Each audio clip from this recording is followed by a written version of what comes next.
EWC Play is your all-in-one platform to compete in fantasy, pick'em, and quests for a grand total of $300,000 in prize pool. Build your dream fantasy team in 5 different games and track your score with live results tables. Predict the winner of every game, every group stage, and every tournament. Complete daily and weekly challenges to earn boosters that help you climb the global leaderboard. Got what it takes? Join EWC Play now.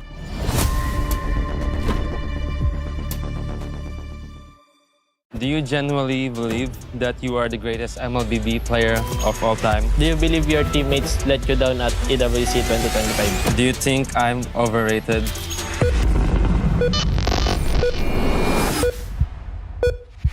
Hi guys, I'm Carl TC and I play for Team Liquid PH. Hi guys, I'm Kyrie and I play for Onyx Esports. The Esports World Cup wanted us to ask some of the internet's most asked questions. But to make sure we tell the truth, we have connected ourselves to a lie detector. So if we lie, everyone will know. Do you genuinely believe that you are the greatest MLBB player of all time? Yes. Yes, he does. Yeah, he definitely is. I think maybe because of all the achievements that I won. Yeah, fair enough. He won everything. Do you consider me your biggest rival? Yes. 100%. Straight away. Nice. Does it bother you that I have more followers than you? No. Ooh. I think you're testing me there, aren't you? No, I'm telling the truth. Do you ever look up how many followers you have? No, not really. Because I don't really care. I think he does care about how many followers he has and his fans. Do you believe you are the best player in Onyx? No. I think you are the best player. You believe you're the best player. I think I am one of the best players. I mean, I think I am one of the pillars of Onyx. Is there anything I do better than you? Yes. Which things? In Assassins and also the face.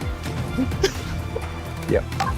I'm happy to hear that. Would you ever join my team if you were offered the opportunity? Your team. Oh no. No.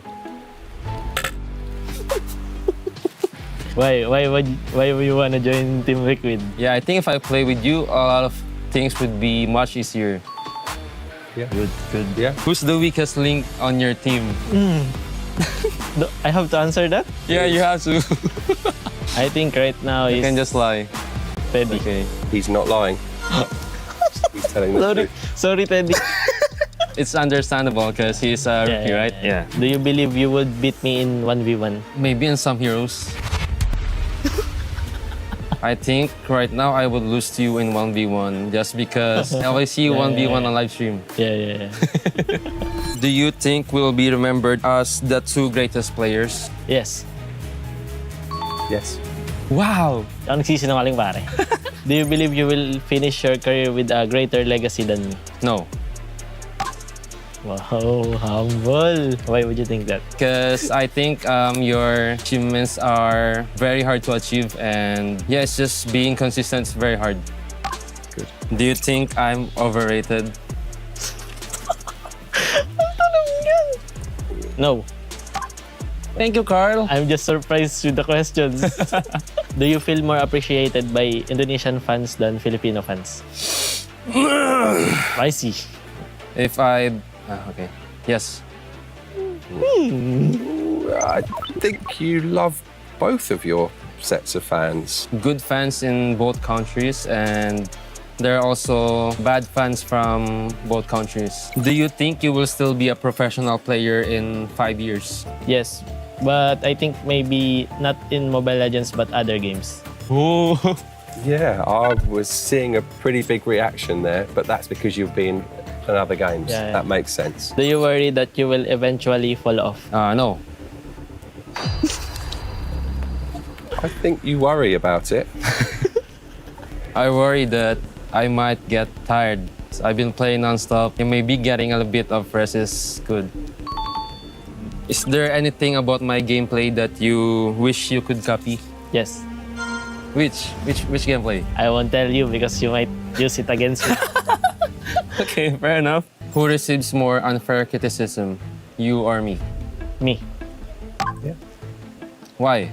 because I have already won a lot and I think they're still comparing us. Yeah. He's doing very well, isn't he? Tell him the truth. Yeah, he doesn't lie. Straightforward. Have you ever sent a negative comment about me to one of your teammates? Yes. What is it? Can I know?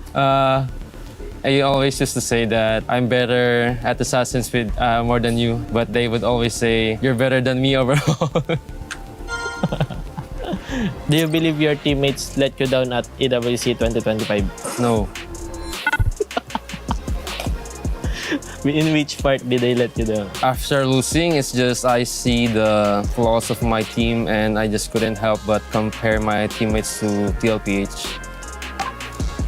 Yeah, even though I trust my teammates, but yes, you just can't help it. Do you think your team this year is stronger than last EWC? Yes. I think I know why. Febby? No, not Teddy. I think, kind of Teddy, and I think also because of our new coaches. They improved so much. Okay. Do you believe this is the year you win EWC? Yes. Why? Because he's not on your team. But there's also a lot of strong teams, but I do believe that we can win. Okay, that makes sense. Yeah. Last question. You need to focus, Carl. Yeah, let's go. Do you consider me a friend outside the game? Yes. Those questions were not easy. I'm glad it's done. It was very tough.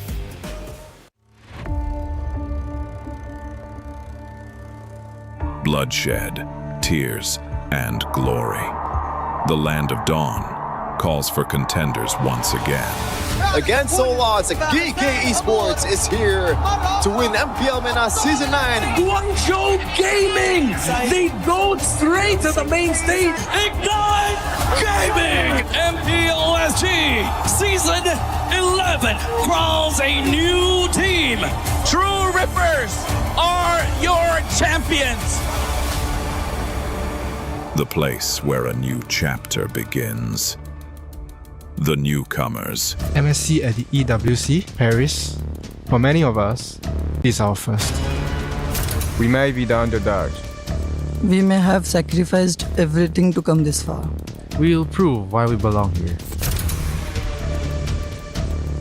It's the first MCT Grand Finals, and Entity will be your first champions. Bro! Esports is the reigning champion! Team of Falcons will push forward to the main stage of MSC. Congratulations!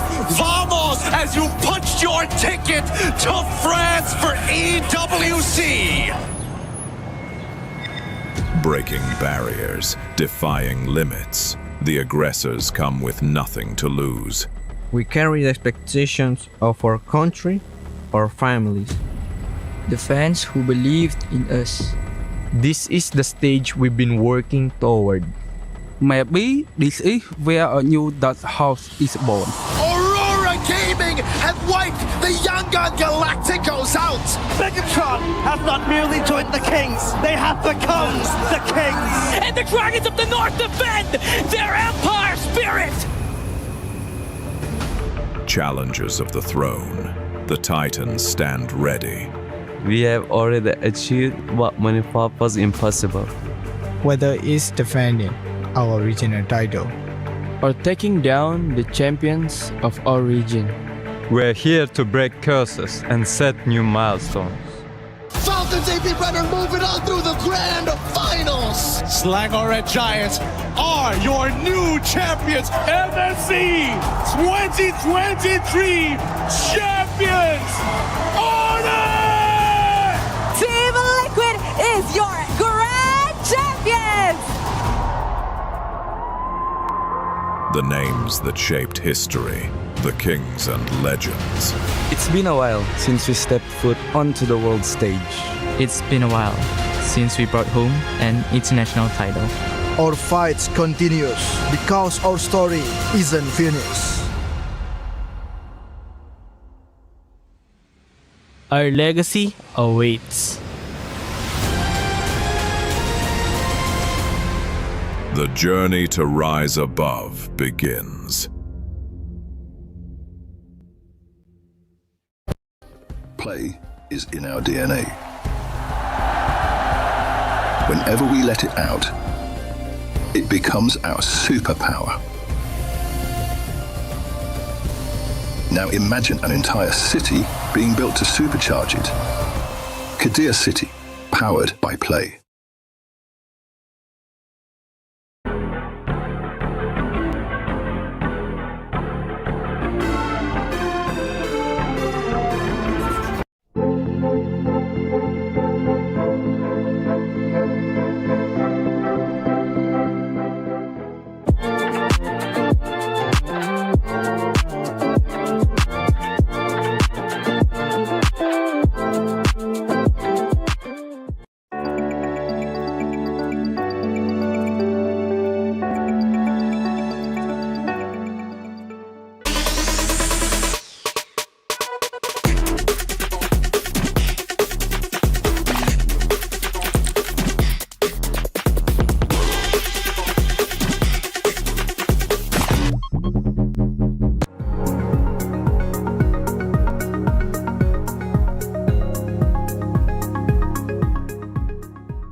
What you doing? I'm busy doing my pick'ems actually. I'm on the Esports World Cup website. Okay. Picking the winners for today. So I was thinking SRG probably going to take game 1. SRG, yeah. Up against GK. Yeah. We got that. Yeah, I think that's right. Yeah. Yangon taking on Pro Esports. I'm thinking a 2-0 there as well. Actually. For who? For Yangon Galactic. What? No, for Pro Esports. I think Yangon. What? I think Aurora take down Onyx. I think it's an Aura matchup, but I'm thinking Aurora. I'd like to say it's Onyx, but seeing their performance, I think I have to agree. I think 2-1. I know you've been doing this a while, but just listen to me. 2-1. Last game, it's Liquid. I'm thinking Entity. 2-0. There's no chance. Did you see how Liquid played? There's no chance. They learn so fast from their mistakes. They're the defending champs. They have the GOAT, Kaltizi, they have JP, my GOAT. There's no... Trash. No. Trash. What? Did you just... No. Change it. Did you just submit it? You're not... Chris, what? Chris! It's day 4 of EWC MLBB. Chris! Let's get into it before she kills me.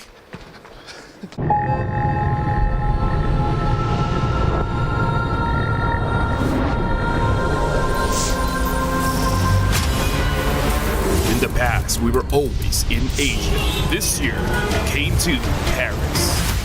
What stories are still left untold? Kami sudah membuktikannya, tapi ini baru permulaan. Tiada siapa akan ingat siapa nombor 2. We need the win. Bukan sekadar keinginan, tapi tekad. Hindi ang pag-abot sa tuktok ang pinakamahirap. Ang corona ang mahirap ipagtanggol. What happened last year became fuel for us this year. This time, we bring it to Paris and finish it. A new lineup, new chemistry, new fire. Once champions, not settling for podium finishes. World champions, defending MSC champions. As the final boss of MLBB, can anyone stop them? Names have been made, stars have risen, but now they need to show the world what it takes to rise above. This time, the world is bigger than ever. Like every year, new challengers step onto the world stage. Some carry the ambitions of 2 continents. Some fight for the pride of home turf. Some have never stopped chasing the throne. So who will finally rise to clinch the title? This is where unresolved stories find their ending. A new shot at glory. One more chance at redemption. We are back. Kali ini, sekali lagi. Bukan atau tidak, Pareho lang ang chance namin. no one is untouchable. Let's fight. Bukan ako kalau bisa. 2 champions, 1 game. Paris breaks through limitless possibilities. Welcome back to MLBB here. MSC at EWC 2026 is well underway, and as we welcome you to a nice weekend start, we have anything but a nice time for the teams who are facing elimination coming up in our first and final matches of the day. It is dire straits for our teams, but there is also a chance for glory if you can do things right. We'll see how much these teams have learned, how much they've bounced back as Group B takes center focus here on Stage 3 of the Lenovo Legion Gauntlet. Welcome back to the show. My name is Rain Day. I'm your host here, and I'm joined by my lovely panel, Brigitte and LaFell. Brigitte, I like the pink. LaFell and I went dark, and LaFell, you might have hit your face there. We won't worry too much about that. How you feeling? I'm feeling great. I'm excited for today, especially as this is Group B. I feel nervous. Yeah, I know. Because the but last you know time what? you and me are I here, know. it did not go well, Brigada. Hey, listen. Yes. You're nervous because you're in first shift. I mean, yeah, but first shift has been amazing so far. Right? But I get to relax a bit because I will be watching during the last 2 series. And then you can become a duck. Yes, and I can become a duck. I just like react and, be. You guys may not know this, but she's part minion, part duck. I'm not. I haven't exposed Brigitte. I just said that something funny has been happening up here during some of those crazy upsets. But I didn't say what. I didn't say what. Okay, so she knows. I'm gonna let her reveal it if she wants. Otherwise, just know we were getting hype up here.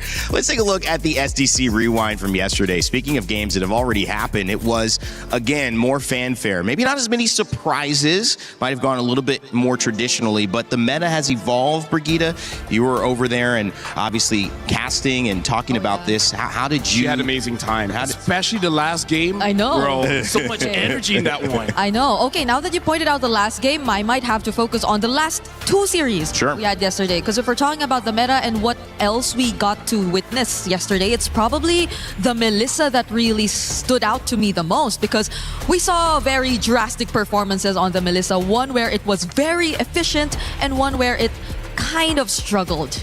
I mean, like for me, looking at Guangzhou Gaming, that Saber though, right? The Saber going in with the Yu song with the Atlas just to shut down the Link, and oh my goodness, does it look good. Look at this one. This is the draft where they use, where they say like, do you want to fight? It's just yes. There's no hesitation.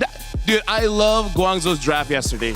Yeah, they sent, their competitors home. True Rippers representing India, their first time at an international stage. It was all GZG, though. May was happy about that. He talked about his emotion coming up, not just for losing, but getting into MSC, talking about what it means to win, carrying the shoulders, all the work that has gone into it. GZG stays alive. They'll face competitors as we rally out our bracket, as we fill out our bracket later on today.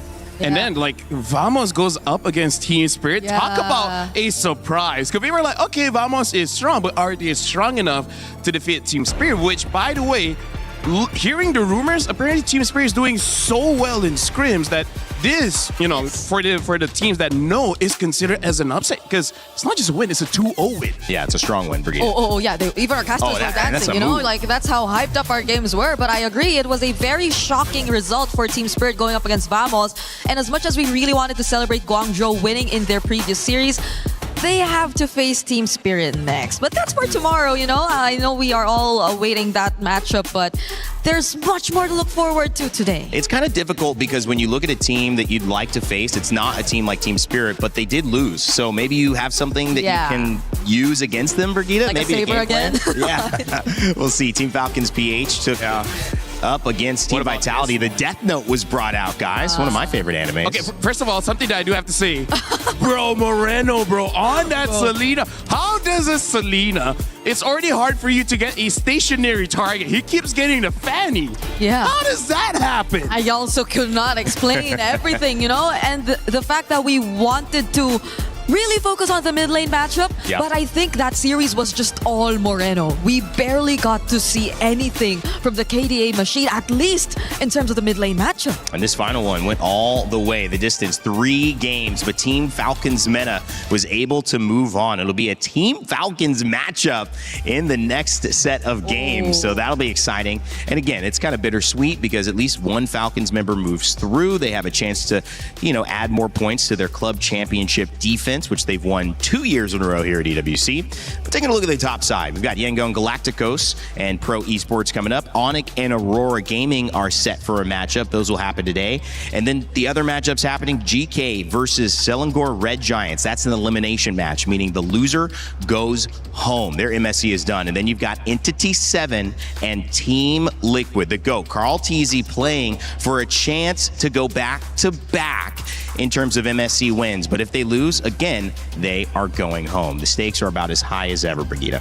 I know, it's feeling like probably the longest day we're actually going to have, just based on the upper bracket matches. If we were to focus on that, because I still could not believe we're actually seeing our previous grand finalists in the lower bracket. I like the fact that we color-coded so that it has nothing to do with any of the teams. I do have to say you're close because pink and red are pretty close. But honestly, Rainy, when you were talking about Selangor Red Giants, Brigitte looked at me, elimination match, and then when you said TL elimination match, I was just looking at her and be like, because here's the thing, because the meta is so crazy, it's evolving, I really don't know whether the grand finals of 25 can actually adjust and adapt, because it looks like the fundamentals have changed just a little bit, right? Because before this, you scale up. This time, you might not have the chance. That's a great point. Malaysian Philippines representing MLBB so well over the course of their tenure in this competition, in this game. Recent grand finalists here at MSC, now both in the loser side of the bracket. I mean, what does that do, Brigitte, in terms of changing the way you're approaching this tournament? Because obviously things haven't gone well with how you started. Yeah, it's I hope something that will not really pressure them as much, because I believe these two teams aren't really new to lower bracket runs, especially SRG. I believe they've been through this also in the previous year, and having to go through multiple elimination matches is something that they pretty much are used to. But you can't take away the fact that they probably have a slightly more challenging route towards the knockouts. If ever they do get past this series, then they will have to worry about the loser of Onyx and Aurora next, which I feel isn't an easy task. That's not an easy task. No, you've got to keep your energy up, especially when you go through a gauntlet like this. So that's the situation. Just get ready. Everything's going to be a battle from now on. And that's the benefit, though, because now you realize that any game can go any way, which means if you're right about guessing which ways those games go, you deserve something. Earn your share of $300,000 by participating in our EWC Pick'ems. That's right. You get to let us know who you think is going to win the matchups today. You saw a great cold open with Eterna and Chris there talking about a 2-0 Entity 7 against Liquid. I'm not sure a lot of people will put that as the pick, but crazier things have happened. I mean, maybe not. Rain Day, I feel like if I can give any advice to the audience, whatever your intuition says, go the opposite. Go the opposite. So far, all the predictions have been pretty wrong. So, don't trust yourself, basically, little Jimmy. Don't trust yourself. Yeah. For everyone that it's a lesson of life. Be yourself. Don't listen. Whatever you think, it's wrong. Exactly. I love that. Just giving the youth. Have self-doubt. Yes. Listen to the haters. At least for this. At least for MSC. At least for MSC, we gotta clear it out. Well, doubt is welcome at MSC. You gotta have at least like 9 days of your life where it's okay to doubt everything. And I think this is what Paris has given us in MLBB. Now, as we walk into the camera shots following GK Esports and Selangor Red Giants, the Giants of MENA qualified as champions from their league and able to now face off against what many would consider the ultimate champions, 5-time Malaysian champions in SRG. Unprecedented success from this team. Brigitte, both teams have a lot to play for. And I'm hoping we get to see them in a similar spot as they were 2 years ago, where they had a near flawless run, where Sekai's was just performing out of his mind, and where he was actually labeled as the Sky Prince? Because that was something we're yet to see from them. Yes, they got comfortable every now and then, but the moment they got their hands on the Ling, I feel like it was a surprise to us to see that kind of performance from SRG. For me, I still want to see him on the Ling. It's just that banner all these crazy crowd control heroes, right? Yeah. Like even you saw like the Belleric, the Eudoras. Yep. Like I really feel like as long as those are not on the table, it's a little bit better for Skies. Because when there's a lot of crowd control, he really can't do much. Well, speaking of GK Esports, who he's going to be trying to do a lot with, they have a team that is built to understand that they have a challenge ahead of them in the Malaysian Champions. Can they do enough to move through this elimination gauntlet and keep themselves alive for one more day? Eterna sat down with Shin to get his thoughts. Hey everyone, it's Eterna here over with Shen, captain of GK Esports. How are you feeling coming to this elimination match? I mean, we didn't get to what we want last match, but today I think we're gonna play better because we got enough time to play more, and we're really excited because we're gonna beat with SRG, so it's really fun to play. Yeah, we're all anticipating this next match. Yeah. And were you surprised that SRG ended up in the lower brackets with you? Yeah, a little bit, but I think this meta, it's there's no really you can say really team gonna beat everyone or something like that. Oh, okay. Yeah, every team has a chance, Every team has a chance. It is a very interesting meta that we're looking at right now. And earlier on, you said that you had a little bit of time, right, to prepare more and so on and so forth. So did you think that was one of the main reasons why you lost your previous match? Yeah, I think we didn't get enough time with each other to adapt to the new meta. But I think now we're gonna play better for sure. Okay, if there was one thing that you could fix from that match that you lost, what was it? I think our draft. Okay, your draft. Yeah. So the drafts have been studied. It's been prepped for today. Did you think that the communication was okay? Chemistry, execution, was it okay for you? I mean, not really, but we didn't get to play the game, so I can't really say that, Okay. But what about you personally? In your performances so far here at MSC, have you been satisfied with it? I mean, not really, because last match I didn't really perform. I think my performance was really bad. Today I hope I can do good. Okay, we're all hoping, we're all anticipating, we're very excited as well. Is there one person from SRG that you think will be the main problem later on in your game? I think Innocent. Innocent. Okay, why is it Innocent? I think he's for me is the most strongest one on the team, so that's why. Okay, so your eyes are going to be on Innocent in this next matchup. Is there anything you want to say to SRG before your match? So yeah, good luck, and let's give a good match to the audience, What about your fans back at home? I mean, I want to thank them for the support. I say sorry for our performance last match. I hope we can fix it today, and yeah, keep supporting us. This has been so wonderful. Thank you so much, Shen. And before we go, I do want to ask you, as team captain, are you the person that usually, supports your team mentally, emotionally? Yeah, I think so. What do you usually say to them? I give a speech before the match so I can get them motivated or feel their hunger, more. Yeah, that's all. Oh, what's it like? Can you give us an example? I mean, I cannot, It's Okay, pretend I'm your teammate. Okay, Eterna, we're going into this elimination match, and then what do we do? What do you do? What should I say? Yeah, okay, I'm listening.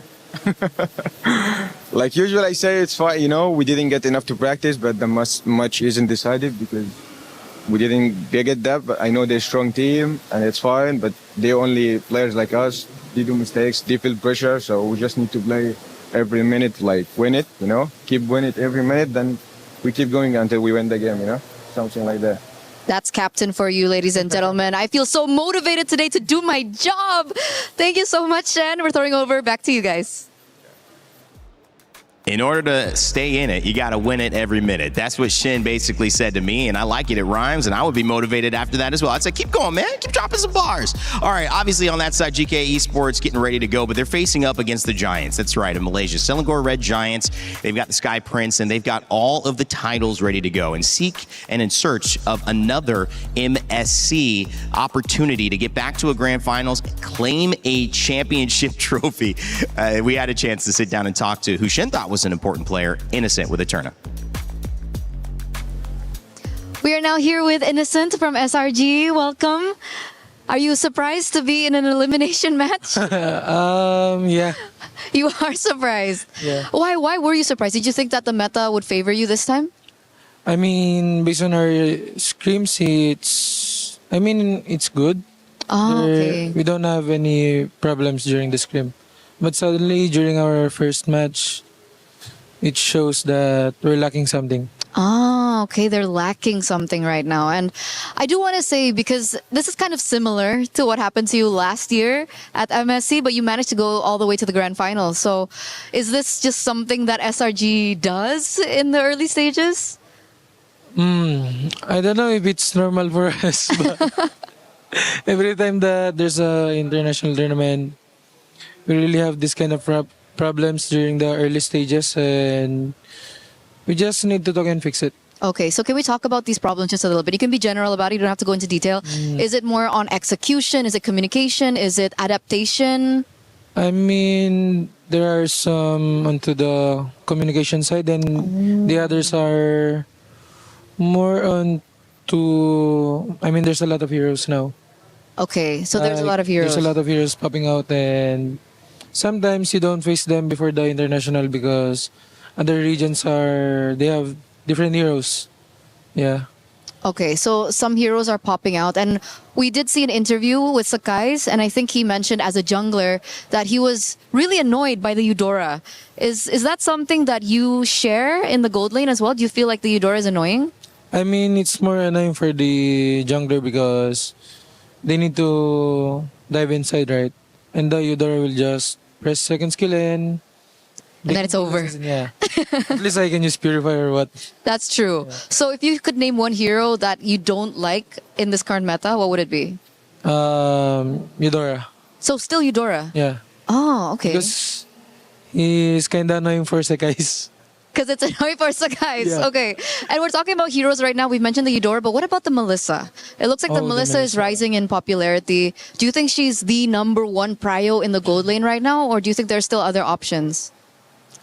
I mean, there's still other options, but Melissa is kind of safe pick for gold lane right now because her laning is kind of strong compared to other heroes in gold lane. And during team fights, you got your ulti to protect yourself against assassin because it's assassin meta, right? Right. Yeah, that's why he's good, I think. So we're not gonna see Claude and Carry anymore? Is it over for them? I mean, depends on the team on what they want to use. Because the other heroes are not scared of diving and they have a lot of mobility. But Melissa is kind of positioning kind of hero. I love the insight. Yeah. I love the insight. Thank you so much, Innocent. By the way, if you could go back in time, and we're going through to your previous match where you unfortunately had to suffer that loss, is there anything that you would do differently in that match, just personally? I think it's fine that we lost that match because we learned a lot of things and we adjusted a lot of, on our playstyle because of our loss. Champion mindset right there. We're excited for your next match. Once again, thank you so much, Innocent, because we're going to throw it over back to you guys. Thank you so much. A little bit of an interesting thought on the meta, guys. You guys are having fun with it as well as we welcome you to the desk, ready to get going on the stage soon. Brigitte, quick thoughts here. How do you think this first game is going to go? Yeah, I think that just proves how we are really not decided on what the actual prio and metas are. It varies per team because even the Brody was rising yesterday. I don't think we've seen it as much as the Melissa, but there are a lot of new picks coming out here and there. Whatever she said. Whatever she said. I double that. I love that. All right. Well, guys, in France, they have a saying, it's c'est la vie. But when your life is on the line, is that enough. I think you're going to have to fight a little harder for it, especially if you want to take down the MSC 24 champions and the back-to-back finalists in 25. The Selangor Red Giants go up against GK Esports. Somebody's life is on the line and someone's going home. Let's get it started.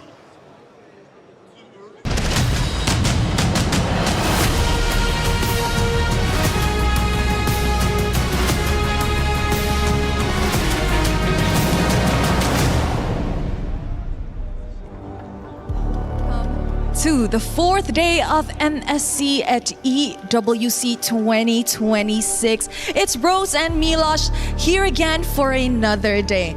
Now guys, yesterday we sent home 2 teams and 2 teams proceeded to the knockout stages. Today, history will repeat itself as we crush 2 keys and promote 2 teams. It's always a lot of fun to crush keys. It's a big part of what we do here at the Esports World Cup, a part of MSC's trajectory, I guess, the history here. Now, as you said, Rose, 2 teams advanced. That was Group A, our focus. There are 2 that went home, and we're going to continue doing that today in Group B. Though, our first matchup is elimination. So, a key to crush is the thing I love in the morning. Let's welcome our first competitor to the stage, GK Esports! One-minute representatives survive to fight another day. Can GK make their own dream come true? A rough ride in day 1 against Yangon Galacticos gave a big set of lessons to learn from. Can they apply them when the pressure is on? Yeah, that's definitely the toughest part. Being able to perform with pressure and of course, their opponents. It is none other than Selangor Red Giants. The champions of MSC 2024 are on shaky waters after losing in their opening match of the tournament. Have they got what it takes to keep the Giants in the game and attempt to reclaim what was once theirs? It's crazy that already champions from 2 years ago are standing here on the cusp of being eliminated. And by whom on the other side? GK, the Plucky Mana team that's looking to make a story of their own at MSC. This is what you watch MLBB for these sorts of storylines and international games. And I don't think it's time to push us too far. Please, Selangor Red Giants. Please, GK, my friends, you may place your keys. Take your seats, players, captains. You may shake hands because this matchup, once more, is about who stays at MSC 26 and who gets to go home. Let's break it all down and get ready for their desk.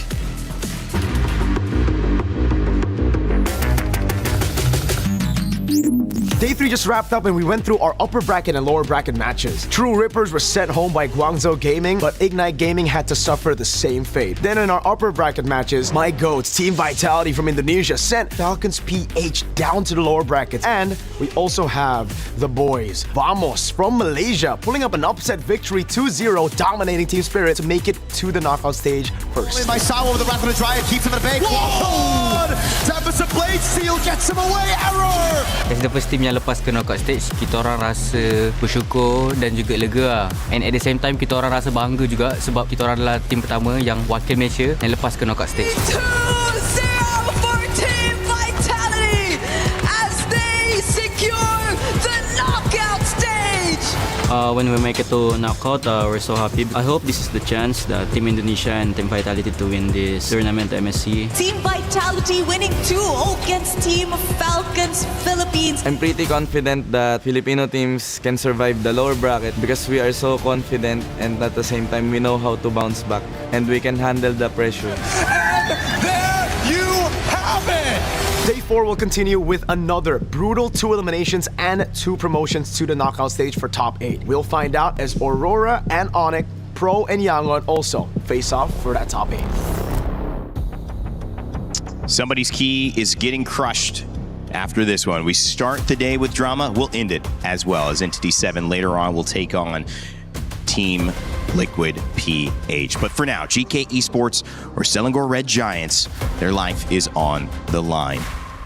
I gotta say, Randy, me and Brigida, we are at the edge of our seats. We're super serious for this one because Here's the thing, like Slangway Giants. You want to start off with a lie? They That's were. how you want to do it? They were one of the favorites, Raina. You don't understand how sad I will be if they get eliminated now. Yeah, I think it's just his way of trying to distract himself from the reality that we're actually You're a facing. distraction. Oh, sorry. I'm sorry. I'll say you didn't get a chance to see it, but these two were shadow boxing during that warm up because they were so excited. That was our warm up. I could tell you guys were hype. You were getting ready for the draft, and I'm hyped too because we saw the meta develop over the course of these last 3 days. It's developing still, but these are the moments where you really get to test your ideas. You get to see what they're worth. Yeah. Everyone has a plan coming into this, but we get to see which ones are prevailing, and slowly but surely we're putting the puzzle pieces together of what's working. Yeah, I think for one, I don't know if SRG want to go up against a Balearic again and again and again,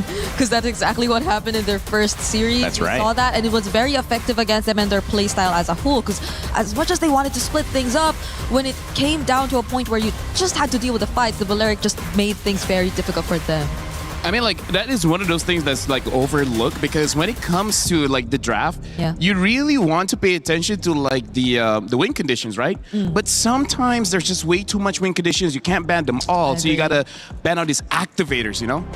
Well, if you want to pick your dual champions and win 50,000 diamonds, you can do that. Pick 2 champions and 1 big prize. A grand diamond prize of 5 winners, each getting 10,000 diamonds each. You can get some exclusive skins, and you can scan that QR code with your phone, your tablet, or whatever device you have that has a camera and get access to it right away. The event ends July 27th. It's currently live right now, so go check it out. Let me just say, Rainday, I feel like this has gotten more and more difficult. Like, before the tournament starts, I'm pretty sure a lot of people said, oh, Team Liquid is going to win. Vitality. I thought you were talking about the My Champions pick. But now they're like, wait, hold on. After like 2-3 days, and this is just groups, and already like I would say the power rankings be damned. Yeah. Everyone's power rankings has just scrambled after 2 days. Yeah, I mean, you saw the intro. You saw Eterna and Chris. They had a mini debate over there. What a team is trash. Mini debate. We're not sure what You guys agreed, right? Feel. Trash? Oh, Trash? wait, what? Oh, no, it's just Brigitte. Oh, okay. No, Just hey. Brigitte, right? Okay. No. That makes sense. I was like, what are you saying, bro? Wow. But that was me, you know? Yeah. I was supporting them. But either ways, jumping into this draft, the interesting thing, it really is, if you have an identity, that's good, but at the same time, your opponents will know how to counter you. For Slangway Giants, I would say after their first match against Pro Esports, I don't think it's super defined just yet, their identity, because game 1, 2, and 3, it's different drafts. Even the win condition is different. So I really don't know how they're going to approach this one going up against GK. It's interesting. You did mention, go ahead, I don't want to interrupt you there, but I was just thinking Pro Esports and PPP, you'd mentioned that Belleric, and he was so successful against them. What do they take away from that now going into how they prioritize this draft? I mean, I initially wanted to put a bit more focus on that, but as Lafel mentioned, it's a bit hard to narrow down the win conditions and what you really want to focus on when it comes to the draft. And that's on top of the fact that SRG themselves, unlike the other teams who tend to just really go either tanky EXP and they just shuffle everything else in the lineup, they've been using either tanky or damage EXP. So you also don't know what kind of approach they want to starting from the EXP lane, which I think is very crucial in this current meta. So let's see if they get to finally establish it here now that they're in a very dangerous spot. Expanding River and maybe expanding conversation of the assassin meta. 2 characters, 2 heroes that have made the biggest impact in that, at least from an eye test. It's been Harara and Ling. But they have a very different win rate. Over the course of these last few days, we got some stats in the green room. Harara, 73% win rate. Ling, 43. And these are 2 of the Harara Ling assassin users that you might think we might see that matchup again, LaFell. So that could be a big thing on the ban list or not. Okay, so we're already starting off pretty interesting here. Slangway Giants, they are on first pick blue side, GK second pick red side, and a Harley ban. That's rarely a first phase ban. But just to expand on the conversation of Ling as well as Harara, I'm looking at a Eudora. Either ban it out or first pick, because at this point it's 100% pick and ban. And every single, I would say most junglers, they're like, yeah, we don't like to go up against her. Yeah, but I kind of wonder about the Harley ban. What could have been the idea behind this? Is it just a jungle matchup that they're trying to avoid, or is it a different hero that they're planning to put out and would rather not go up against the likes of a Harley? I see 2. One, either they're going for a marksman pick, right? So you don't want to deal with the Harley. or Eudora ban. nice Eudora ban. The other thing, Break, you remember Aurora? Aurora Gaming with Mr. Big Brain Midnight? Okay. Yeah, when he used the Harley, he just paired up with both side laners that are like very strong and a jungler that's also very strong in the early game. So maybe Harley is also an activator for a pre-10-minute game kind of draft, you know? So I think Slangoray Giants right now, get rid of Eudora so that Sakai has free time, get rid of the Harley so that Innocent has free time, and they just want something that skills a little bit better into the mid. Don't try to, I would say, gamble it in the first stage of the game. Yeah, and GK maybe sense that it could be a setup for a fatty to just have an easier life overall, but you mentioned even a potential marksman that just probably doesn't want to deal with the likes of a Harley and a Eudora. What if SRG, as pointed out by Eterna in the interview earlier on, have plans of maybe putting out a marksman like the Melissa later on? Because I don't think the Melissa would really want to deal with the likes of a Harley Eudora, but that's the thing. We're not entirely sure just yet. We're just somewhat, personally for me, I feel like Melissa fills a hole that is currently there in terms of the draft, which is there's not a lot of siege because look at all the mid so far. The Eudora, the Valentina, they've been mid-range mages, right? They haven't been someone that can really push people away from the turrets for you to get the free objectives. And even the Atlas ban. So this really is just saying Slangoray Giants, they don't want to deal with any crazy instant crowd controls kind of thing. I think that's smart because we've seen Atlas punish teams quite a bit. And I think you also need to even consider leaving Eudora open if the bans don't go that way to make sure that Atlas is banned, because I think we've started almost see some things that can deal with it. We brought up the Vexana as well mid that was okay against the Eudora. Maybe there are ways to deal with that. I haven't seen a lot of answers for Atlas, but there's the Freya. One answer is the Belleric, I guess, which is also still open. Yeah. But the Ling too. Like, is it time? I would say Rara. Hirara.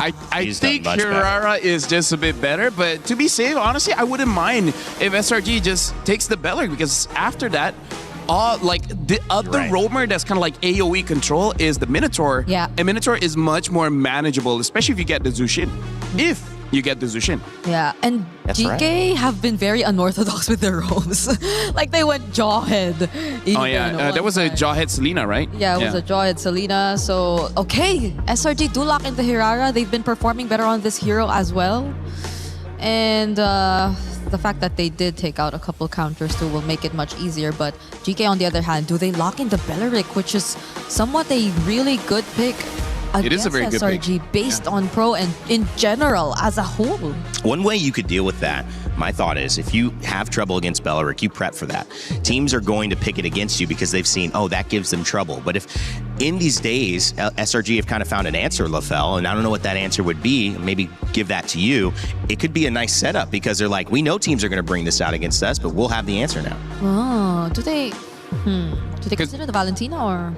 I honestly don't know, because I actually prefer something with a little bit more range to deal with this Zushin, because Zushin, both Zushin as well as Belleric is very good against melee heroes, so I feel like you need just a little bit more range to counter them before they become a problem, right? But we've seen when Stormy picks up a pick like the Farsa, which theoretically should do good here based on those first two picks.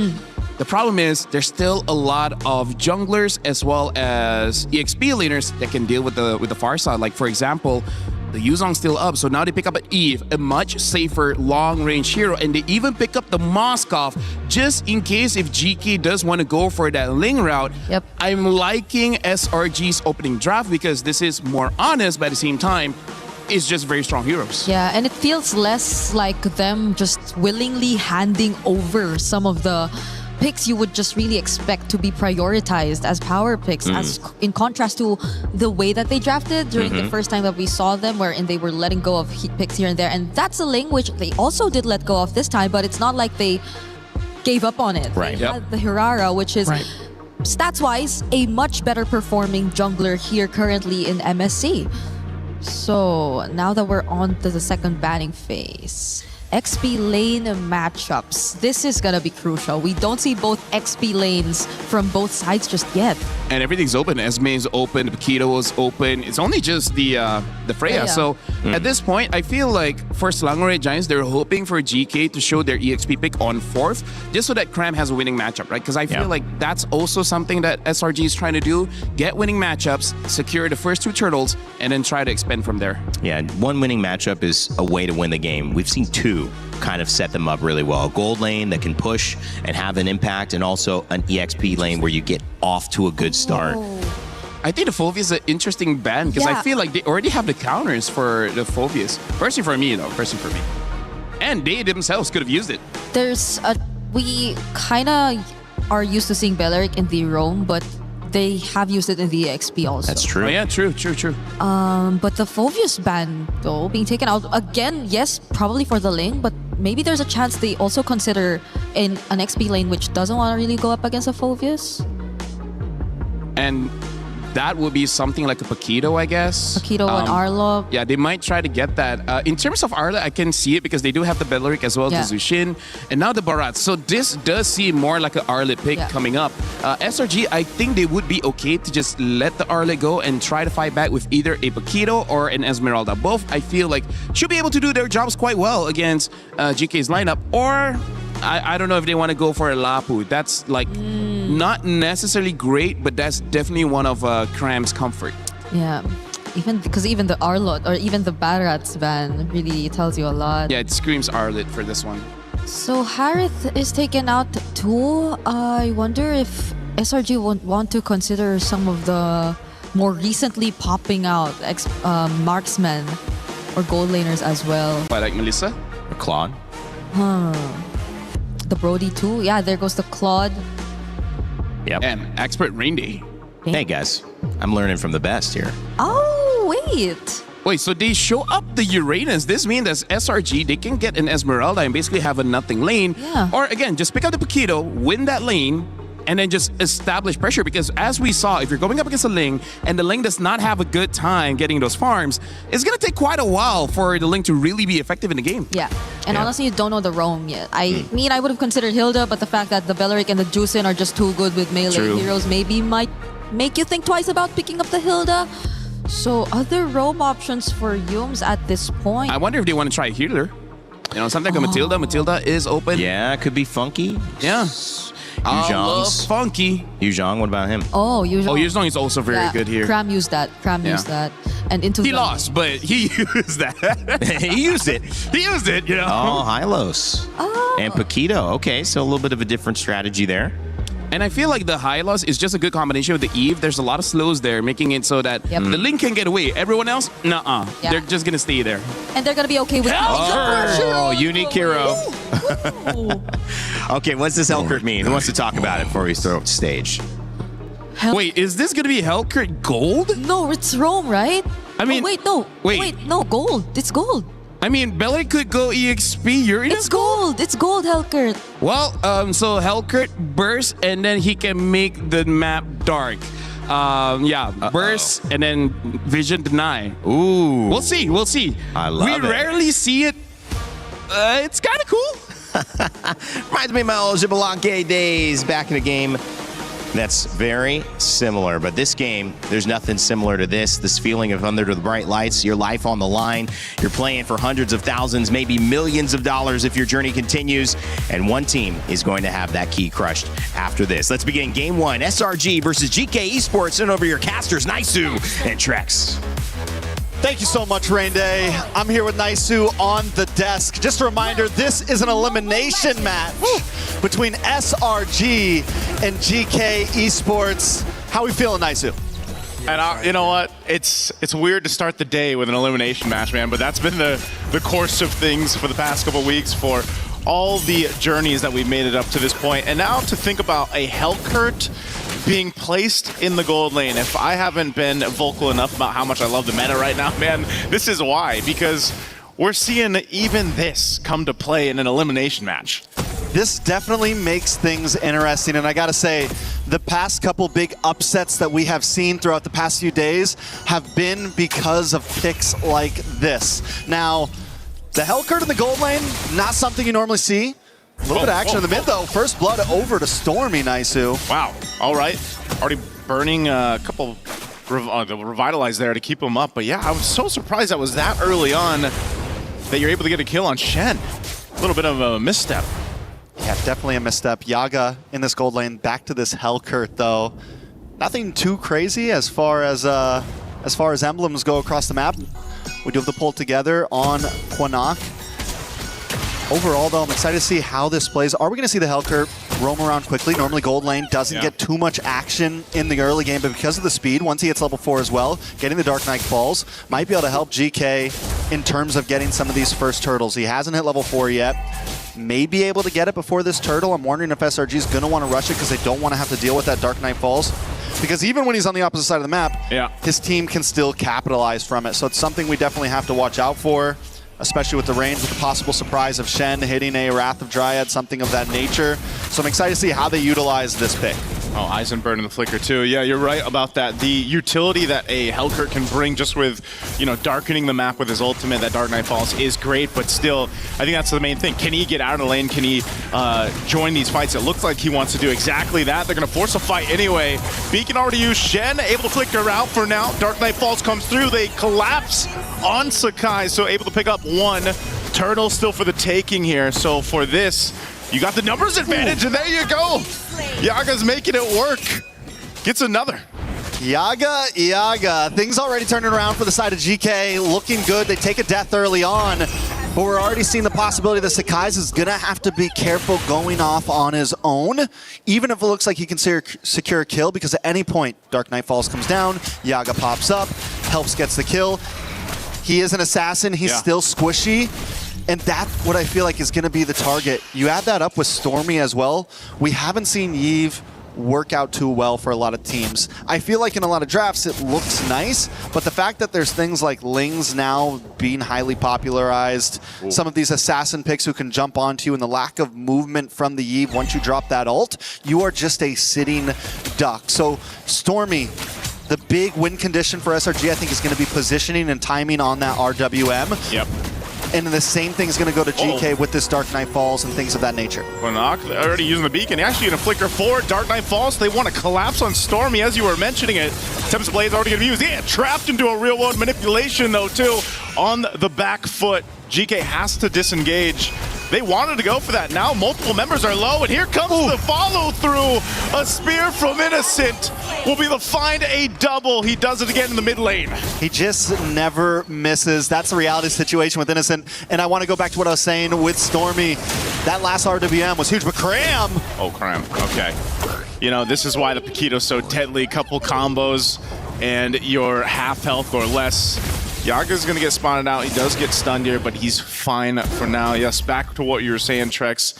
I think fighting around the real-world manipulation is key. We just saw it in the hands of Stormy there in that fight, especially because they know that GK's idea behind this draft is to just kind of go in, make it happen, get a kill if they can, but your real-world manipulation is your biggest counterpunch to that. Not only this, but you can slow them down with a Glorious Pathway from Yum's Hylos, and they've got a lot of tools. So once GK kind of goes all in, the problem is if they don't catch anyone, can they get out? And sometimes you might see that Dark Knight Falls even be changed to more of a defensive use if they need it at some point.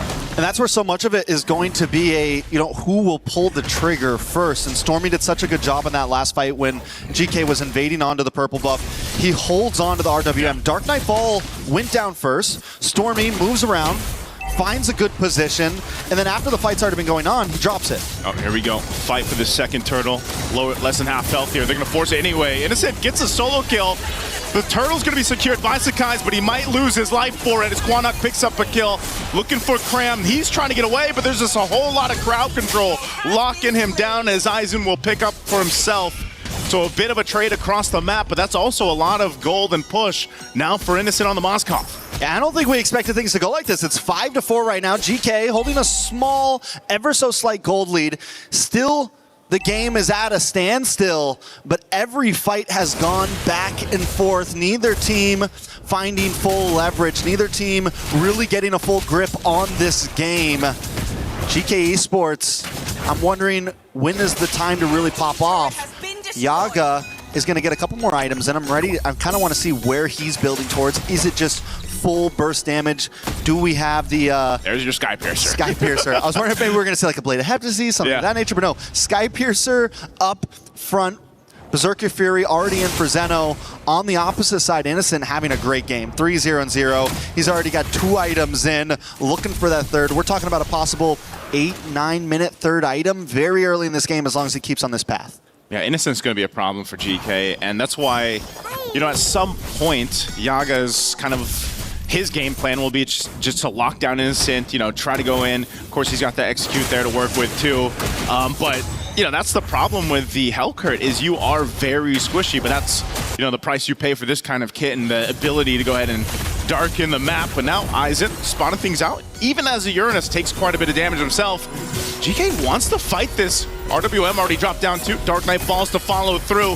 They're going to extend it further. And now here's the surprise as it comes on through as Quanok is gone. Wrath the Dryad won't be able to help save them as Shen falls next. Now Yaga, there's some low health bars here, but it's too much of a risk to follow through. Patience is key in so many of these fights, and for a second, GK felt like they had the advantage there. Cram should be okay here. They wait for the RWM to come down, and that's after that comes down, Yaga drops the Dark Knight Falls. But what GK doesn't know is you've got Cram hiding out in this bush. Everyone's just waiting for the Dark Knight to end, and they all re-engage and get the win out on that teamfight. SRG stealing away the lead. Okay, fight. Last turtle here. Aizen jumping on forward. Sakai takes a ton of damage, but he's still going to be fine to be able to secure the turtle. Yume's left to his death as he goes down, but Cram looks to capitalize on a kill. An SOD won't connect though, so they fall. Aizen falls here. Dark Knight falls once again. Cram will go down. Yaga able to pick up another here. Good push though down bot by SRG. Sakai goes in with the combo, gets his own revenge, taking out Yaga. Zeno's not going to try to commit to it. Yaga goes down. I feel like at this point, though, Yaga can die. He's always going to pack a decent punch. He's going to have utility. When will that eventually fall off in the lack of a marksman, though? Innocent going to try to get away. Still has a Purify. Should have room to work with. Picks up the DHS. He goes and tries to target Quanok. He knows the rest of the team might try to make their way here, but Yumes is going to be too late. It's a shutdown. Quanok gets the kill on Innocent. A beautiful shutdown at that, going into the hands of Quanok. After taking the 2 deaths, he's going to need some of that gold to kind of pillow some of the losses he's had.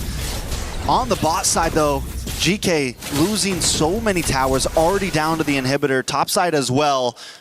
Though GK's been doing well in some of these team fights, in terms of macro, they've been having a little bit of trouble, and I think that's the sacrifice that happens when you pick up this Hellcurt. And yes, you can use it as a split pusher sometimes, but they've been using it a lot more for these turtles, for these objectives, for these big fights. They haven't really been sending him off to the offlanes, and I'm wondering if there's going to be a point where they kind of change his game plan on what they want to use that hero for. Oh, 100%, especially once we get to this Lord fight here in about 30 seconds. GK's done a good job at keeping Zeno, you know, in that kind of groove of just on the ling, doing your thing, getting the jungle buffs and the camps that you need here. You know, it's not like he's far behind or anything like that against Sakai's, but he needs to win that retribution battle if they're able to set up for that first Lord. That would give a big favor over to GK to work with. So right now it's just kind of maintaining the map. Cram will take a couple shots. Zeno and Shen are up on this top side. Sakai's going to go ahead and join this, and the rest of the team isn't far away as they try to hold on. 1 HP on that top turret, just barely away, but the Lord is up, so both teams will get centered around it. Yeah, Yaga tried to make a quick play down to the boss side. I was wondering if he was going to hang out there before this Lord, maybe get something cheeky off. But right now, GK is trying to salvage towers. So much pressure on the top, so much pressure on the mid. And this is going to give SRG a chance for Sakai's to get this purple buff and then make his way down to the Lord pit. And just SRG overall securing a decent position on the map. A slow push at the bottom, but action in the mid. They're going to go for it anyway. Aizen is gone in an instant. Tempest Blade's already used too. A disengage from GK. Even with the Dark Knight Falls, right now SRG still in a good position to transition from this point. Shen flickers forward with Wrath the Dryad, locks down Stormy. A decisive play. Cram there, couple punches on the tree will take him out. Shen's gone, Lord is up. Cram alone is zoning out the rest of GK with Yumes. They should be enough, but Zeno is up. He's going to grab his purple and potentially try to steal the Lord here if he's able to. Half health on the Lord. They're going to blitz it down. It looks like they give it up as SRG will take the Lord. SRG with a very clean lore taken, though GK is doing well at finding some responses here and there. Cram himself right now is just putting so much pressure onto Yaga, so much pressure onto Quinnock. Every time a fight starts, Cram finds a beautiful angle and just stops GK from what they want to do. In that last fight, Yaga was looking for an entry in. Cram was waiting for him. Got a couple quick punches off, and Yaga can't do anything. It completely nullifies the strategy that GK wants to bring to this fight. Cram's basically like, you got to go through me, if you want to get to the team. And even these off angles like this, he's a threat alone. Glorious Pathway to slow down a GK. They take down the tier 2 turret. Ratha Dryad Shen just deleted again. Not tanky enough on this Belric pick. Lord charges into the bottom turret. Into the base, Sakai's goes. He does get away. Aizen jumping on forward. Might get locked down here, but the rest of the team will clear it out. Shields pop in mid and bot. Oh my lord. Again, Cram just showing the amount of damage he has, but can he go 1v3? He flickers defensively. Dark Knight Falls comes through. Yaga on the hunt. Not sure if he wants to follow this through. It's a bit too much of a risk. He sees Sakai's though. He's gonna go for him. The pincers, they come through. And that was probably worth it for Yaga, but not for the team. I mean, there's some value there. When you're getting pushed on, when you have a 4K deficit, a trade is a trade, especially if it's on the opponent's jungler. GK got the best that they could, honestly, out of that big defense. A little bit of action on the purple buff. Whoa, Zeno so close. Whoa! I'm not sure why he went there. Another SOD. Here comes Innocent. The Spear of Malaysia again lands it. Finds Quinnock. Aizen's tanky enough, but the turret, it'll get shredded down a little bit further here. They don't have the waves pushing in up top just yet, so they'll clear him out. A big play from SRG off of the interesting decision there from GK. Yeah, Zeno should not have gone for that. GK definitely choosing to pick fights at a lot of the wrong times. The fact that they were able to keep their inhibitors was good. All right, they've only got a few guys left, but they're gonna lock it down. Shen trying to keep them at bay, clear out the minion waves. Top base turret's gonna go down here. Bottom one is left. They're gonna go focus on this next, but everyone from GK is up. They should be able to clear out the minions. That they do, and SRG has taken pretty much what they can for now. Yeah, the fact that SRG still ended up getting those inhibitors is because of the huge mistakes done by GK. And SRG's been capitalizing on every single one. Fine, you want to come too deep? We got an answer for you. And that answer has been Cram. That answer has been Stormy and Innocent. When it's time for GK to run away, somebody always gets caught by the Spear of Destruction. Somebody always gets caught by the RWM. And this is what we were looking at from Stormy. This is what we were looking for, at least, to hold on to those RWMs and make sure the timings are correct. And instead of using it as a big team fight mechanic, he's using it as the net, right? He's using it as something. Yaga. Oh, Dark Knight Falls, but Innocent, he spots him out. It doesn't matter. Innocent picks up another, and the team fight is getting decimated in the jungle. Another SOD. He doesn't miss. And Zeno falls. Aizen could be next. Last one for GK. And they just get wiped off the face of the map with SRG. They don't need a Lord. They got a wave of minions coming down the mid, a 7,000 gold lead, and death counter's too high. Too high for GK. They're going to have to scrap this one up and go next because SRG came through in game 1 in this elimination match. Definitely a tough start to that game for SRG. Another pick to throw them off their balance, but they held it together. And as the game went on, the lead got out of hand for GK. Things got a little too crazy for GK, and SRG kept their cool and took the victory. Again, man, there was an attempt there, to do something unique in the draft. Interesting in the draft, gold lane Hellcurt. You could see where it could work. There was uses for it, but essentially you have no way to even contain Innocent. Whether it was Innocent or not, if it was just a Moskov has free reign to do what he wants across the map, and you have to kind of deal with that. The macro threat that Moskov had in comparison to what was going on as a team just was too much to deal with. And again, when you have someone like Innocent who's, I don't know what his accuracy is on those spears, man, but they just seem to hit 9 out of 10 times. We need a percentage on that, honestly. Something like that. And, again, you have tankier heroes on your side for GK between the Uranus and the Belric, but it just wasn't enough. A lot of the times they were initiating into this fight and they would just get decimated more like quicker than not because of the firepower that was packed in to this lineup of SRG. So go back to the drawing board for game 2 because this didn't work. The early game was better. I feel like they were actually able to maintain, the game and not lose this crazy lead, but GK's got to come up with something else here, Trex.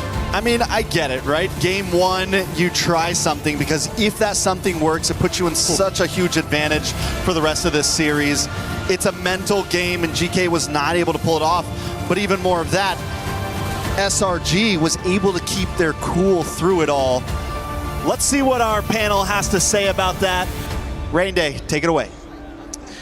Thank you, Trex, and nice, great cast on the first one. This was an interesting game, but you got to say GK Esports had moments where they looked much better. 5 kills after their time with YG, who got 55 kills against them. Now they added 11 to the tally, so technically doubling their overall efforts and effectiveness, but it wasn't enough against SRG, who I feel like, Brigitte, this is just my take, I want to hear yours, just had a win condition in the Moskov and in the Harara, and their team fights really came together very well. Yeah, and on the other side, it was very specific for Yaga, who had to go up against that win condition you mentioned, which was Innocent on the Moskov, because I feel like Yaga and what he's been through in the first series, in their first showing here in MSC, was something they do not want to go through against. Yeah. So they picked up a very aggressive gold laner, a very unique gold laner at that. And you saw the intention, you saw it work to a certain extent at the beginning, but again, for a more sustained team fight or for the long run, I think they lost sight of how they should have played around this certain lineup. Yeah. LaFell, I mean, when you go to that matchup specifically, it is kind of tough because, Helkert wants to get in and wants to stop Vision and kind of reap through the chaos. But Moskov, if he's your person you're trying to shut down, one knockback and now your whole plan is like delayed, and that delay could be it doesn't work anymore. I mean, the crazy thing is we'll have some time with the Telestrator later because in this game, funnily enough, the thing that I got to talk about the most is actually the map because that's what Slangray Giants used to defeat GK. And here's the thing, it's not that GK does not have ways to stop it. It's just that somehow they weren't able to just because Innocent, he himself was invisible in the map. The moment he shows his face, sure, he dies. He made that one mistake, but then never again. Yeah, you would think that GK would have a less harder time finding Innocent because they had 2 assassins. They had such high mobility heroes and even a Uranus who could just pretty much, you could rely on him to control the rest of the map. And he's the guy who could just split up from the rest of the members. Actually, 3 of them, like either of these 3 could just go and take their separate ways from the team, but it still didn't work out. How'd you feel about Cram? I feel like his Paquito is pretty impactful. Very much so. Honestly, Cram, I will talk about him a little bit more during the analysis later, but he was the reason that Slangray Giants can change their game plan mid-game to actually make it so that Innocent gets to a point where he can start carrying because for me personally, I saw plan A, and I would say the first 5 minutes, they saw plan A cannot work. Okay. They switched to plan B, and instead, Cram has to be the one getting all the attention, and after that, honestly, smooth sailing. Yeah. Cram just did not hold back that game. I feel like there was this one instance, even when I was watching, that he was already caught by 2 members. They were trying to poke him down. They were trying to threaten him out of the lane, but he stood his ground. He just stayed there, hid in the bush, and was ready for a potential re-engage if ever GK actually wanted to go for one more round. And that's the thing about Cram. He's a very aggressive XP lane, and the Paquito, I think, allows him to really play the kind of playstyle that maybe we've been missing in that first series that we saw from SRG. And it was really interesting to see the results of yesterday's performance, or not yesterday, but the day we saw Selangor Red Giants fall earlier on because the Belleric gave them so many issues. GK prioritized the Belleric this time around, guys, and it doesn't give them any issues. And I think that's just SRG know we need to have an answer for this. The Paquito worked really well to give them the space, but LaFell, I want you to break down what you saw in that game. All right, Brigitte, I trust you for this one. So we're gonna be looking at it. I'm just gonna stop. We're gonna look at the draft here, and I'm gonna take some time because we're gonna be looking at GK's draft first, where the idea of this Helkert was to shut down the Moskov because based on previous matchups, they know that the Moskov will win against Link. So they need an immediate answer, and that answer was this Helkert, which this is why we're gonna see in the game how it really changes. But before that, we gotta talk about how Selangor Giants approach the draft because they have 1, 2, and 3 independent laners, meaning to say that when the game goes above 5 minutes, you can have them solo lane, and then that can attract a lot of teams. But in this game, Sakai's was not a solo laner. He was the one actually starting the fights. It was more on Cram as well as Innocent to be in that lane. We're going to be looking at some clips here where in the first clip, we'll talk about how great the Yaga on this Hellcurt is, which by the way, it's a very toxic Hellcurt, you know, with Master Assassin, Rupture, as well as the Execute, just to make sure he actually gets the kill. Because as we're looking at the positioning here, you can see that Sakai's is supposed to have a flank angle because his job is to actually have and engage with the stun. And then look at the rest of Selangor Red Giants. They're just trying to establish some kind of box just to make sure that Sakai's is out of this box and he's dealing with everyone else. But you can also see that Zeno and Yaga, they're off to the side, aiming for Sakai's because they know he's going to be the disruptor. And then eventually, they will go for Innocent. But first things first, it is going to be Skies. We're going to be playing the clip just to see how they execute this. Kill Sakai's because they know his positioning is going to be outside of the square of influence. And then after that, even eventually killing off Yumes. This is where the draft works really well. And then we can see in a different clip here, this is where I want to show actually the minimap. As we're looking at the minimap here, you guys can see that okay, never mind. You can see that Cram is all by himself, right? And he's been doing this for the good 10 minutes of the game. Yep. He's all alone, and every single time again comes up to him, he never dies. That's the big thing because we're looking at the minimap and see that the rest of the team, they're always together. Look at Innocent's positioning on that Moskov. He's close to the Eve, and even Sakai's is close behind. So the entire game, they made into a 1-4 split where it's supposed to be the Moskov. But remember, Moskov did die that one time, so they changed the plan. Cram is the one going for the solo lane. And then after that, we can see here, this is where we start to see Selangor Giants win when they split up the fight. And that's why, Rainday, you were talking about the Belleric. Belleric is good in a big fight. So don't have a big fight. That's right. Separate it. This is where Innocent had that lucky win where he found Yaga before Yaga was able to take him out. And then we saw in the team fight, things got much easier. Look at this. Already the Wrath of Dryad already been used, but Stormy is already out of the way. Even though Aizen is chasing him, but this is the position that Stormy wants. As long as he's not captured, he is not chain CC'd, he's able to deal the damage because in this position, he's the one with the most amount of damage in the team. Where the analysis is done, but if we look back into the items, we can see that Sakai's was using Queen's Wings, so his build is not full damage. He's built more like a fighter, surviving as long as he can. So his job, look at this Sakai's build. He has 2 Spell Vamp items with the War Axe as well as the Queen's Wings. He's not about assassinating people. If he gets it, great. But if he doesn't, that's not his main job. He's just there to distract. The damage is coming from Stormy, Cram, and Innocent. Yep. SRG were just so efficient. I think this was the most Thank you, production, by the way. That was amazing. Hey. Great How job. about Mike? Great job How to you about and Brigitte. How about the mic holder? You are the She's best. barely almost sweating right now. Yeah. Later, I'll make sure that you don't have to stand up and that you'll just have to sit down while doing it. No, you stand up after this. Okay. No. Oh, wait, hold on. Okay. Oh, that's too much. Going back, yeah, I agree. It was a very effective play from SRG this time because I feel like in the last few games we saw them try to split things up. They weren't consistent in doing so. It was like it was eventually almost always a point wherein they had to still resort to team fight, which again highlighted the impact that Belleric could potentially have. Yeah. So in the scenario, I think they found a way finally around it. So it might be one of the picks that they're willing to give more so than the others we saw banned, which still remain a question to us, by the way. Why the Harley, right? Why did they take that out and what could be the reason behind? I honestly feel like they're going to play this option, right? Play 1-3-1 and then eventually become a 4-1. They're thinking against a Harley, they cannot win the side lanes. Right? Against the link, they can outplay that. So I think that's just going to be the strategy coming in from Selangor Giants. They're going to play the map instead of the straight up team fight. That's a really good point. I mean, they've obviously come in with a plan, and sometimes taking a loss gives you the most amount of information. We talked about it. Even when you look down to Entity 7 and Team Liquid PH coming up as well. A lot of people surprised at some of the loss, but also there's a good chance to learn something valuable, and you might say invaluable, if this is the beginning of another SRG run to finals. Because if you're going to give it up, you need to know how to deal with it. They certainly definitely found a way to deal with it, but the question is now in game 2, will they give it up?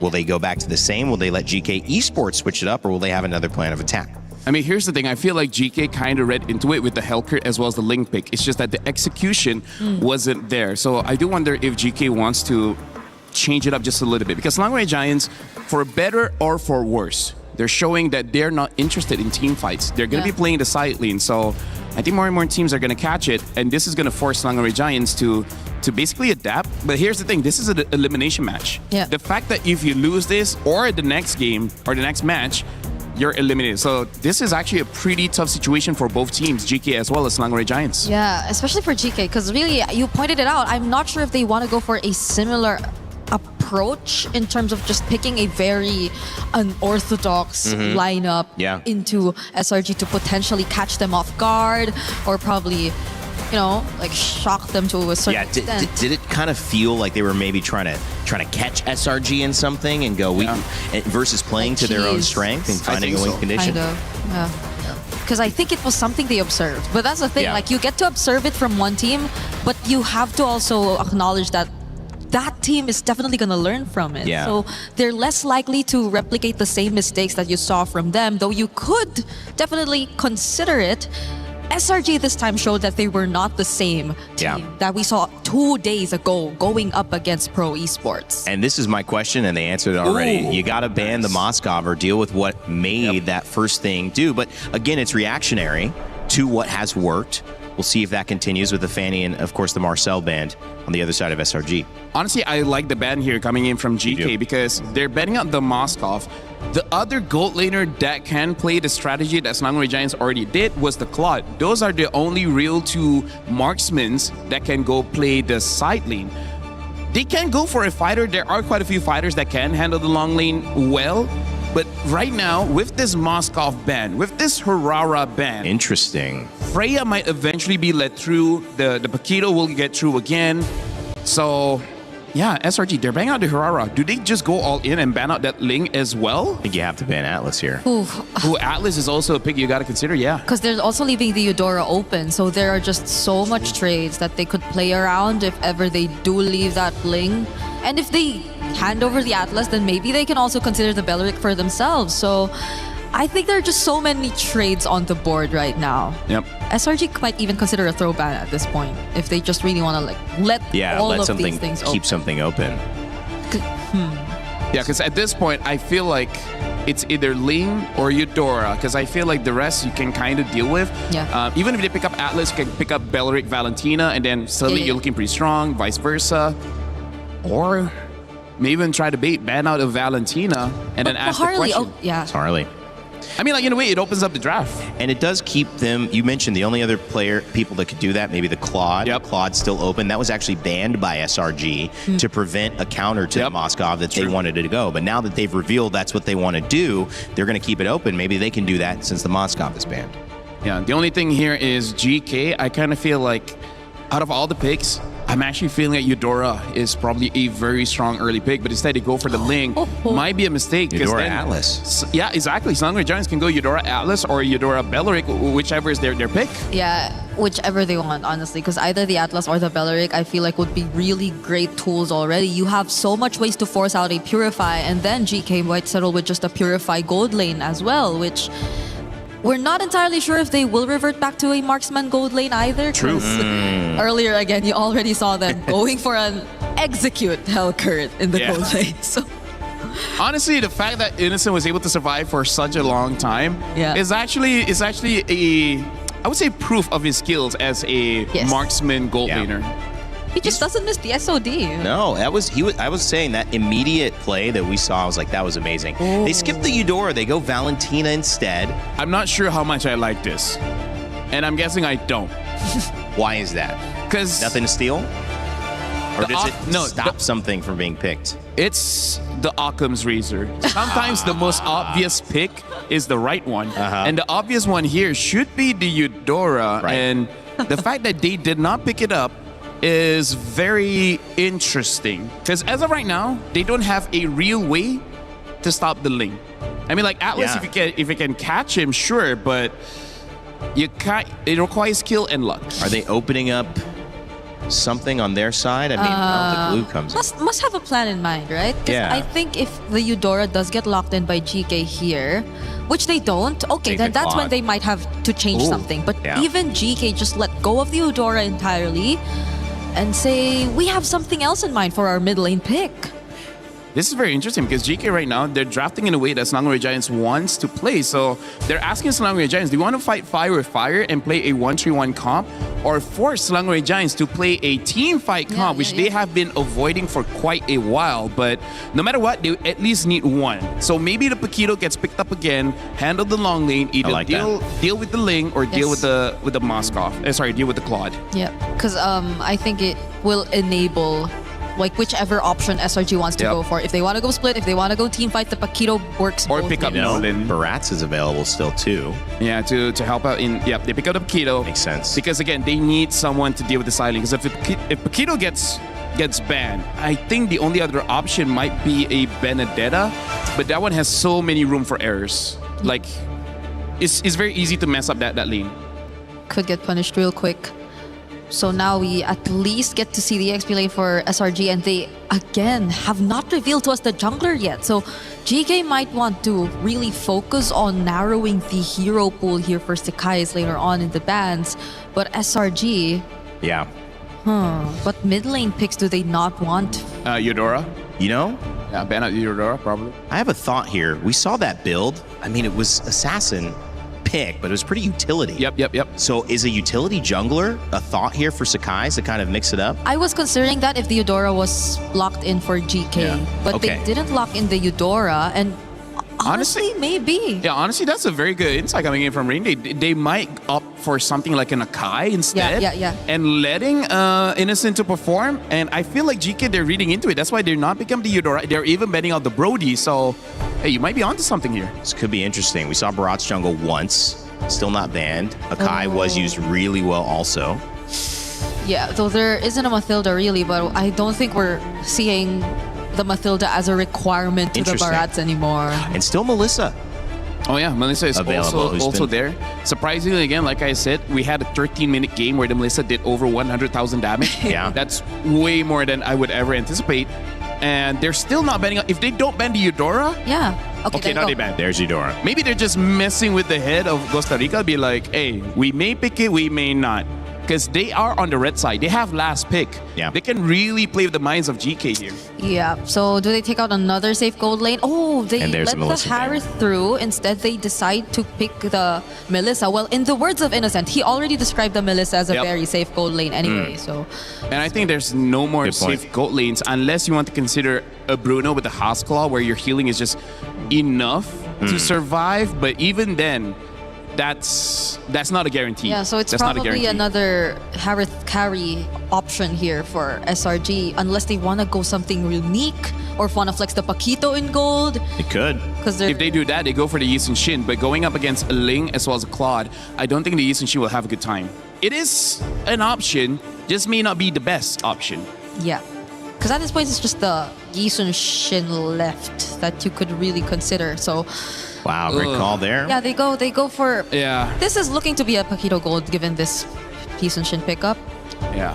I mean, again, going up against the Ling as well as the Claude, how Selangor Giants can win this one is they need to have mid prio and then hope that Sakai is on this Yi Sun Shin is able to get one level ahead of the Ling and secure those turtles and then try to snowball off of there. Because when the Claude has 4 items, when the Ling has even 2 items, this Yi Sun Shin needs a lot of help for the Paquito as well as the Atlas. Yeah, but you're already stuck with an Atlas Valentina, so GK might have the upper hand here in terms of determining what the matchup is going to look like.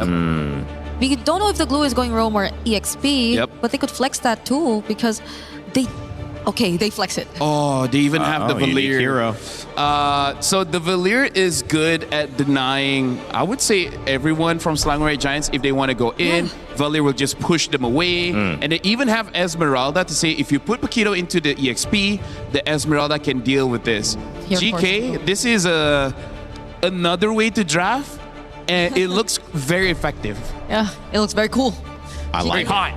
GK looked very cool and hot because of the Cool Valier. and hot. Look at that. Yeah, it's hot and cool, but Well, what's going to be the cool hot pick from Innocent? should be EXP. Should be EXP, right? If they don't want to put the Paquito against the Esmeralda in the lane. They need someone to deal with this Valier, so someone that can dive. Yuzong, a Lapu, Dairov just to deal with the Esmeralda. Oh, wow. This is very interesting. It's only been Falcon's PH using the Dairov. So I think the last time... I don't think it won either. It didn't, no. The last time Kram used the Dairov was MSC 25 during the group stage, and he won that one, but that was the only time he used in that competition, so... Wow. Quite a long time since he's used the Dairov, especially here in International. Who gets the edge from you guys? Quick talk. This is... Okay. GK sound very cool to look very cool to Moy. I think GK is easier to execute. All right, we'll see who executes here. SRG trying to go 2-0 and keep their tournament hopes alive to get back to the grand finals. If GK Esports lose, their key will be crushed. It's all on the line here in game 2 as we send it back over to Naisu and Trex. The pressure is on as we jump into the land of Dawn. SRG 1 game away from securing a victory and moving forward. GK just trying to tie things up here. This is Trex and Naisu bringing you the live action in this game. How we feeling, Naisu? Well, you know what? It's pressurous, Trex, because GK also already burning a flicker early on from Shen. We know how this mid lane goes. Obviously, as a glue, you can go ahead and heal some of this back up, but yeah, I think the pressure is there definitely at this point in the competition. GK is feeling it, but I like that they're still willing to bring something unique to the draft. Now, we saw that in the last one. You know, the Hellcurt kind of worked for a bit till it didn't. But now the Valier. Valier solves a lot of the points here that SRG brought to this draft, and I think them themselves bringing out the Dairov, who, you know, as our panel, our studio mentioned, hasn't found the most success, but it still makes sense, especially against this matchup against Aizen with that Esmeralda. This is, you know, one of those picks that ends up working real well in terms of that matchup. But now, when it comes to the team fights, how can that help things out? He's really putting pressure there on Aizen, but, you know, first turtle is where we see just that threat.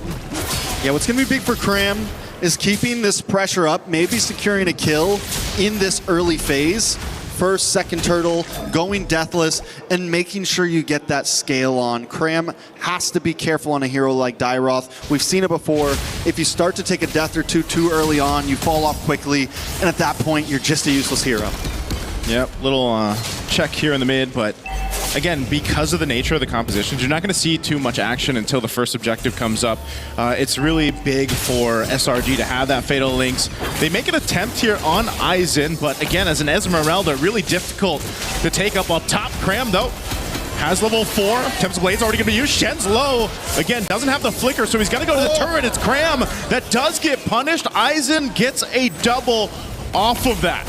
Yeah, a little too deep for Kram there. We saw what he was going for. He even gets almost all of his health back, but then still taken out with just a massive burst of damage.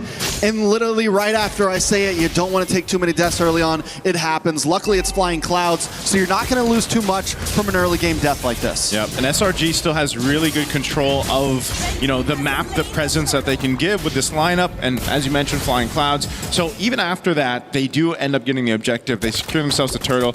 Looking at the replay here, brought to us by STC. Again, this was an attempt under the turret.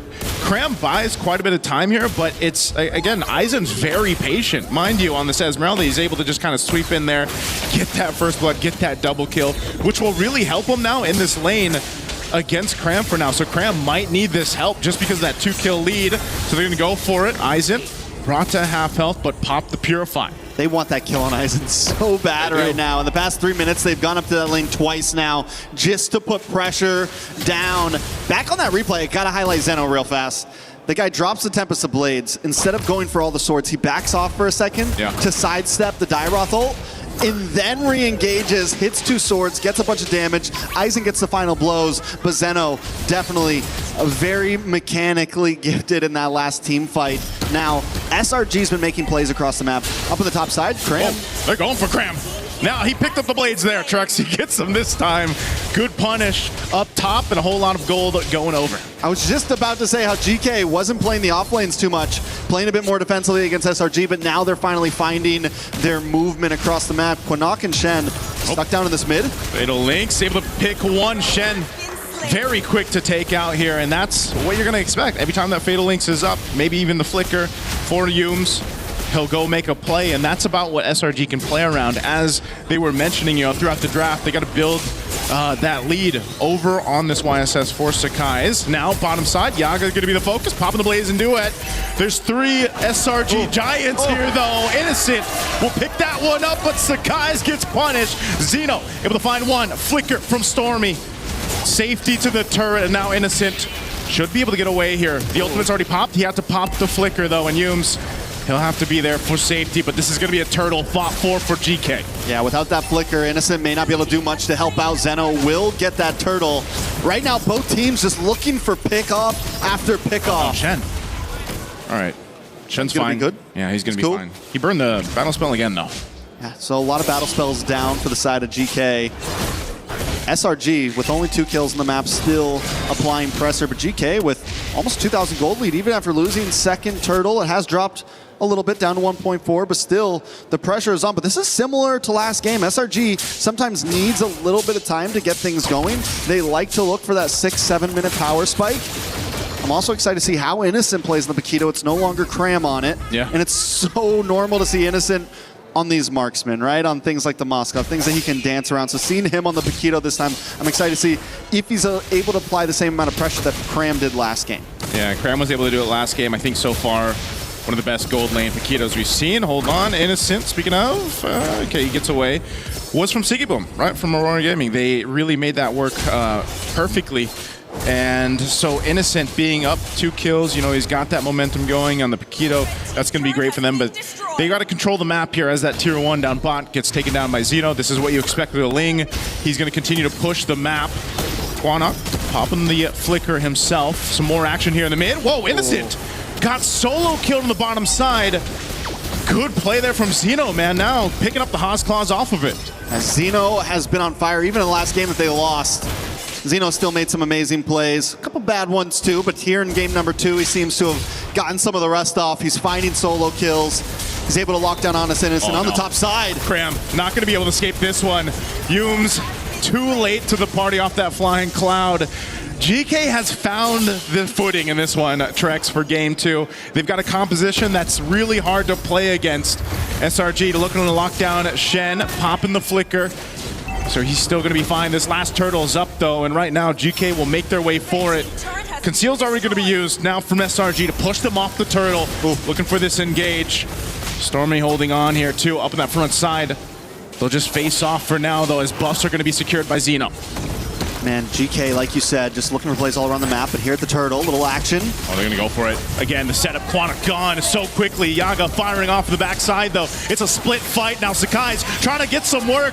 He falls, and Zeno gets another kill. He'll heal back up with the Haas Claws. Rest of the team still going at it. Now Cram looking for Zeno. Can he catch him? He's quite slow, but he gets retried. So Zeno should be able to get away. Zeno gets away to safety. More action on the mid side, though. Blazing Duet. Blazing Duet already used here.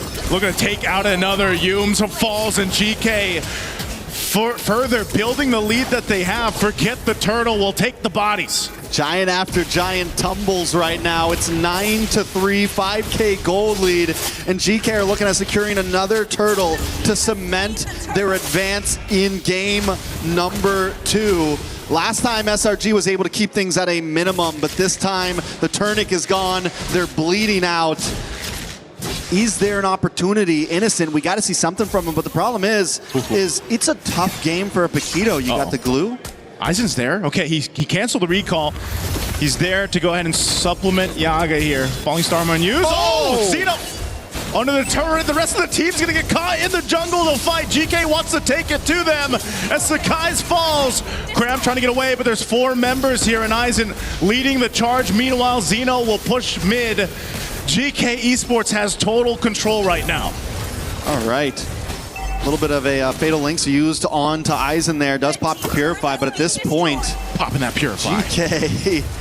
Shout out to Leo. GK, shout out to Leo. Pop that Purify. GK making their way in, making their way downtown. And it's not looking good for SRG. Like I said, Innocent's going to have a tough game, man. I was about to... It went right Wait for the there. Lord. Wait for the Lord. Wait for the Lord. So as I was saying, we wanted to see Innocent do great things, but you know, we can't count him out completely because the problem is this is a tough game for fighters. This is a tough game for the composition that SRG brought. The moment we kind of called it, we said, big chance YSS could come in and then they go for a double fighter-fighter. But the problem is before they even did that, they lock in the YSS and then the Quinnock comes in and we just know, ooh, this is going to be tough for a big fighter composition. 100%. You see the Valier, you see the glue. Those are things that are just going to give Cram and Innocent a hard time in this game. And it doesn't give the space for Innocent. It doesn't give the space for Stormy. And at that point, how do you even counter this? And every time that someone's been on their own, GK has been all over the map. Zeno's been finding the 1v1s. And the rest of the team is finding pickoffs as well. So SRG's is getting slowly backed into this corner.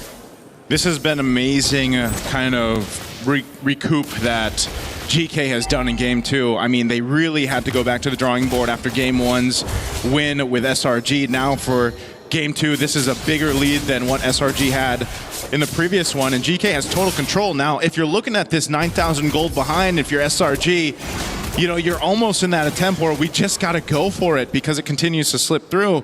And even so, even being down this much, GK will still take things at ease. They'll slow it down. They need that purple buff for Zeno, and they'll just wait because if SRG overcommits into a fight, Trex, they could get destroyed really just because of the economic lead right now for GK.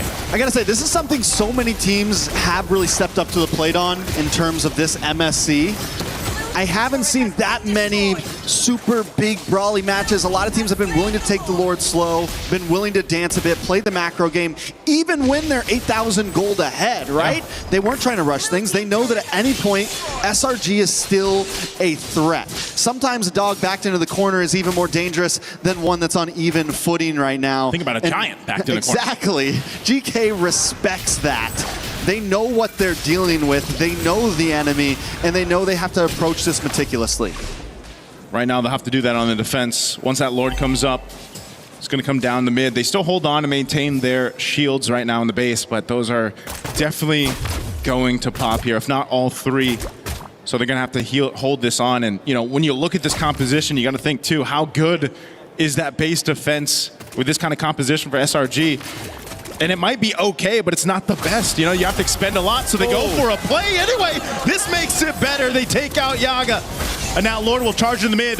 They're preoccupied here on the bottom side, though. Quinnock throwing out the fireballs to slow them down and burn them slowly. Lord finally goes down, but not before it takes out the mid base turret. So GK, that might be all they get because they lost Yaga. The Flicker are going to be burned too. SRG, do they want to go for this fight? Quinnock taking a ton of damage. There's an Abysm Strike. Sakai's able to find him, but they get caught in the jungle again. They forgot about Zeno. They forgot about the rest of the members of GK. And they're still here now, focusing on the bottom base turret. They're going to lock down on Innocent with a 1-2 punch in the shields, but they get shredded through anyway as GK picks up another and a base turret.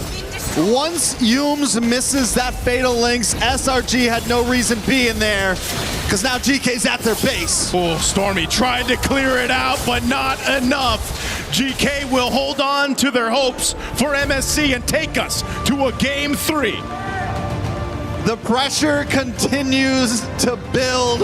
SRG is stopped in their tracks. GK brings it to final game match 3, and they do it cleanly.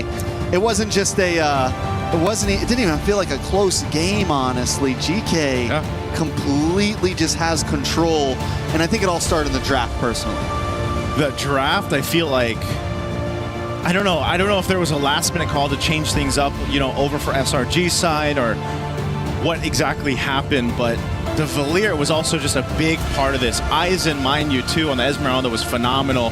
When we first saw Aizen, a couple years ago when he was back on Lil Gun and, making a name for himself, I remember he was one of the players to stand out. And in this game, he standed out for GK with the rest of the squad here to follow through just because, again, they had to come together as a team, play around the Ling, supplement that so that Xeno can do his thing. And, this was really a team effort for them to get to a Game 3 after how quick of a game and devastating a Game 1 was against SRG. So, and now Trex, it comes down to it. When you got that one game left for either of these teams to move on forward for MSC, I don't know. Do you still bring something new out or not? There's a lot to question here. A lot of questions. Hopefully the panel can give us some answers. Rain Day, how we feeling over there, guys? That was a good one to leave to my experts because Brigitte Lefel, this was a game that, had the emotion behind it. It also had the impact behind it. GK Esports knew they were going home if they didn't win. And so guess what they did? They won. Now it's a best of 3, turned into a best of 1. Next game, continue or you're out. Welcome back to the panel. My name's Rain Day. And Brigitte, I will leave this to you. You kind of like GK's draft. It proved to be more impactful. What was the difference that you thought, and then how did it show up in game? It's funny because I just said, their draft really looked cool. Yeah. But there's a deeper meaning to that. Yeah. It's mostly because of the way that they managed. I think the mid-duo matchup really, it mattered the most because it was something revealed to us very early on. And I know that there was still a flex factor in terms of SRG's lineup. We still didn't figure out that the Paquito was actually going gold up until the later portions. But it was just, I think the moment they brought out the Yi Sun Shin, that's about it. Like, that's all GK needed to really wrap up their draft and secure a winning matchup for them that could really favor them in the long run. Lefel, I want to know your initial thoughts as well. Are you surprised by that or kind of went the way you expected? I was not surprised because when you were asking which draft looks good, and I said that, well, GK's draft is easier to execute, and that's kind of a way to say that. I would say SRG, they overthink that. Like, how do you make that work, basically? Because here's the thing. You know that there's a wall in front of you, and yet you're trying to charge against it, right? Yeah. Because it's not that GK hides so many good picks. They already shown the strong heroes that they have, but then Slang Rajai is like, you know what? We can deal with that. We're gonna use heroes that lose against your heroes and hope for the best, and that you just can't do that here in MSC. Yeah, too good, high quality. It's like your counter is on the other side, and then you pick up that hero. Like, what? Yeah, even a lot of missed opportunities. Yeah, even locking in the Daira last pick, I feel hurt this lineup much more than they could have picked Eudora. Yeah, because what? They could have picked Eudora. Oh yeah, that too. Earlier. And even the fact that they went for another damage XP lane was just really focused on matchups and winning lanes, when in fact they needed to buy time and create space to farm because they settled with the Yi Sun Shin, which is a scaling jungler, and Lefel was very vocal about him not liking the idea of the Paquito being flexed just to make room for a Yi Sun Shin. So it demanded so much more win conditions for SRG to pull off. It demanded that Sekai's actually got all the space in the world, which obviously GK did not hand over to him. And you have Cram, who has such a good game on Paquito, and you kind of draft towards this idea, but the reality is it would be better if you probably had Cram on Paquito again and you figured out a way to keep Innocent feeling comfortable. And it's not like they didn't have options. The Harith was available. Yeah. I mean, like, here's the thing. Rain Day, this is an interesting fact, but Slangoray Giants only has win on the Moskov. Wow. When they don't have the Moskov, they haven't won a game. You know what? That makes a lot of sense, though. Yeah. But I think it's deeper than, if we take it one level deeper, right? It's the Moskov. But when you have a Moskov, that means Innocent's comfortable and he's impacting the game. And that also, because he's doing that, is opening space for Cram to also impact the game. And if you have two of those things, that's kind of a winning, I don't know, formula, strategy, right? Yeah. Is it the character though, or do you think there was a way they could have outdrafted that? No, honestly, I think better? that's been the playstyle for SRG. The playstyle that's been working for them. It's really focusing on the sides, making sure that the sides win, and leave it to the sides to open up the map rather than the mid doing it for them. So it's ironic. It's ironic to say it because it's a marksman. You would expect that's a marksman who should protect, but if it's a Moskov, then you don't really have to do that much for him, because most of the time you have to not have him alongside you. And there will be an SOD anyway, so he can just catch up to the team fights when they feel like it's already necessary for him to participate. But for the most part, now that it's taken away and you have to see Innocent on a Paquito,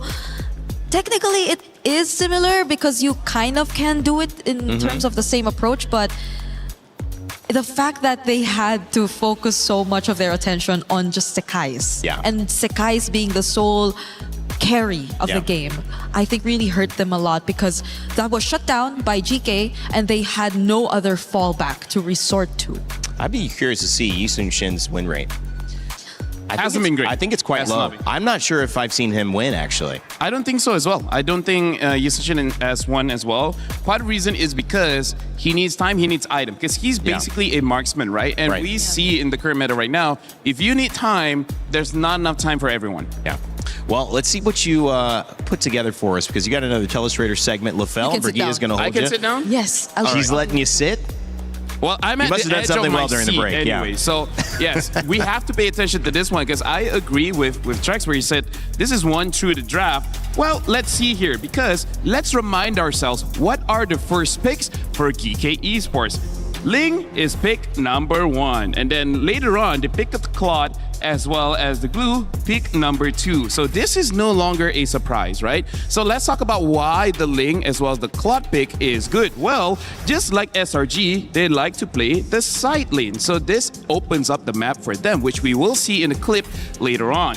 But also what is weird here is that we see this Yi Sun-shin, we talked about him earlier, but he was picked number 4, meaning that you've already seen the Ling, you've already seen the Claude. Now, why does the Ling as well as the Claude counter the Yi Sun-shin? Well, great question. Is single target. He can only hit one person at a time, right? And the thing is, he has also one dash. So he cannot escape that much when you're going up against an opponent that is basically much faster than you. And, you know, lo and behold, Ling is much faster than you, and the damage of the Yi Sun-shin can't kill him before the Ling kills him.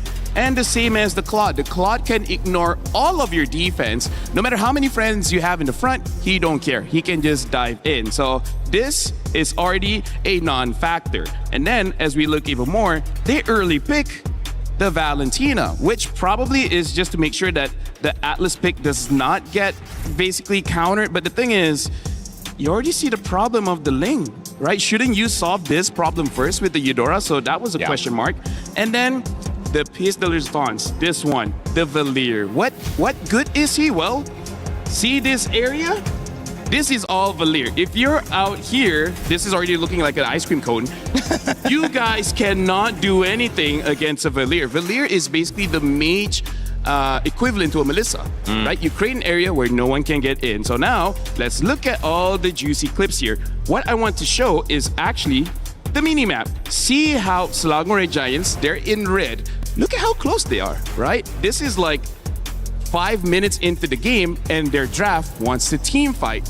But then, we'll see what happens. Just ignore Selangor Giants and then look to the side. This is what Selangor Giants has been doing. This is unprotected, right? You see this? Zeno is solo farming. He's grabbing the turret as early as the first 6 minutes of the game. And then all the while, SRG, they are getting what? Nothing. They're not getting anything. So this is already losing the macro based on the draft. But then we're going to look at the later stage of the game. And the one that I really want you guys to focus on is this, right? The Valier is here. And yet you see Selangor Giants, they are here. They're all separated where there's a clear line that the Valier is making saying that you cannot cross this line. If you can't cross this line, then you basically cannot fight anything. This whole area right here is controlled by Valier. Nice rectangle. And this happens quite a lot of time. Imagine one hero denying that big area. That's huge. That is amazing. The fact that Selangor Giants had no real range lost them the game. Great segment, LaFell. Great analysis as well. And Brigida, and great mic holder. Well, I've considered reaching over and going, do you have anything to say about that? Which one? Just whatever. I just wanted to get involved in holding a mic to you. Okay. So for me, thank you. This is how it feels like to actually have the mic.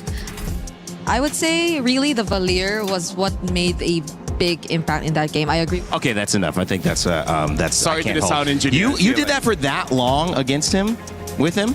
What? You Oh, did- yeah. Wow. Yeah, wow. did you see me switch my arms Yeah. like Hey, mid? It's Oh okay. my Even God. nice to struggle. Really? Yeah, he was like, oh, now I see why Brigida. I was wondering why I feel you're better reaching now. over with your right. I feel better now. She's getting sore. Listen, I do want to hear Hey, about if you that. hang out Valir, with me, though. Brigida, we're having a workout. Wait, what? Pause. But you know what I mean. Pause, LaFell. What the heck? Yes. What? What the heck? Okay. Okay, Valir. Yeah, you haven't gone to the gym yet. Yeah, I don't. Jom lah. Aduh, hai dini. Valir, Brigida.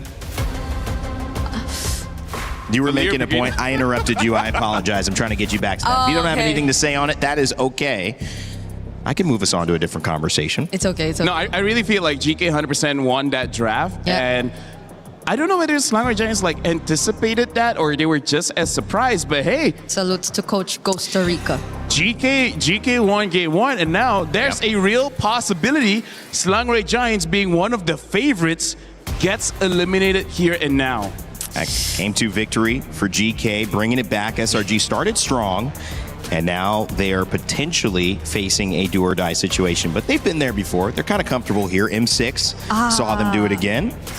And we'll see if this is just another part of their story or if this is the end. Remember, the winner of this will advance to the lower bracket between Onyx and Aurora Gaming. We'll see that game come up a little bit later, but either way, challenge is just beginning. It's like from bad to worse. Yeah, I know. It's like, hey, congratulations, but also it's gonna be pretty tough. By the way, Selangor Giants, they are first pick here. GK is on the second, Expanded Rivers, and Selangor Giants, they're already banned at the Eudora as well as the Harley. And the Moskov has been banned out. So I feel like Selangor Giants, if they want to play how they usually play, which is those side lanes, they might have to consider picking up the Ling early and then later on picking the Keto. Because, oh, by the way, ladies and gentlemen, we have a sub here. Looks like Sakai's will not be playing in game number 3. Oh! It's going to be Uni substituting for the jungle role. So wow. Wait. I don't know whether What's the happened draft is going to change now with Uni playing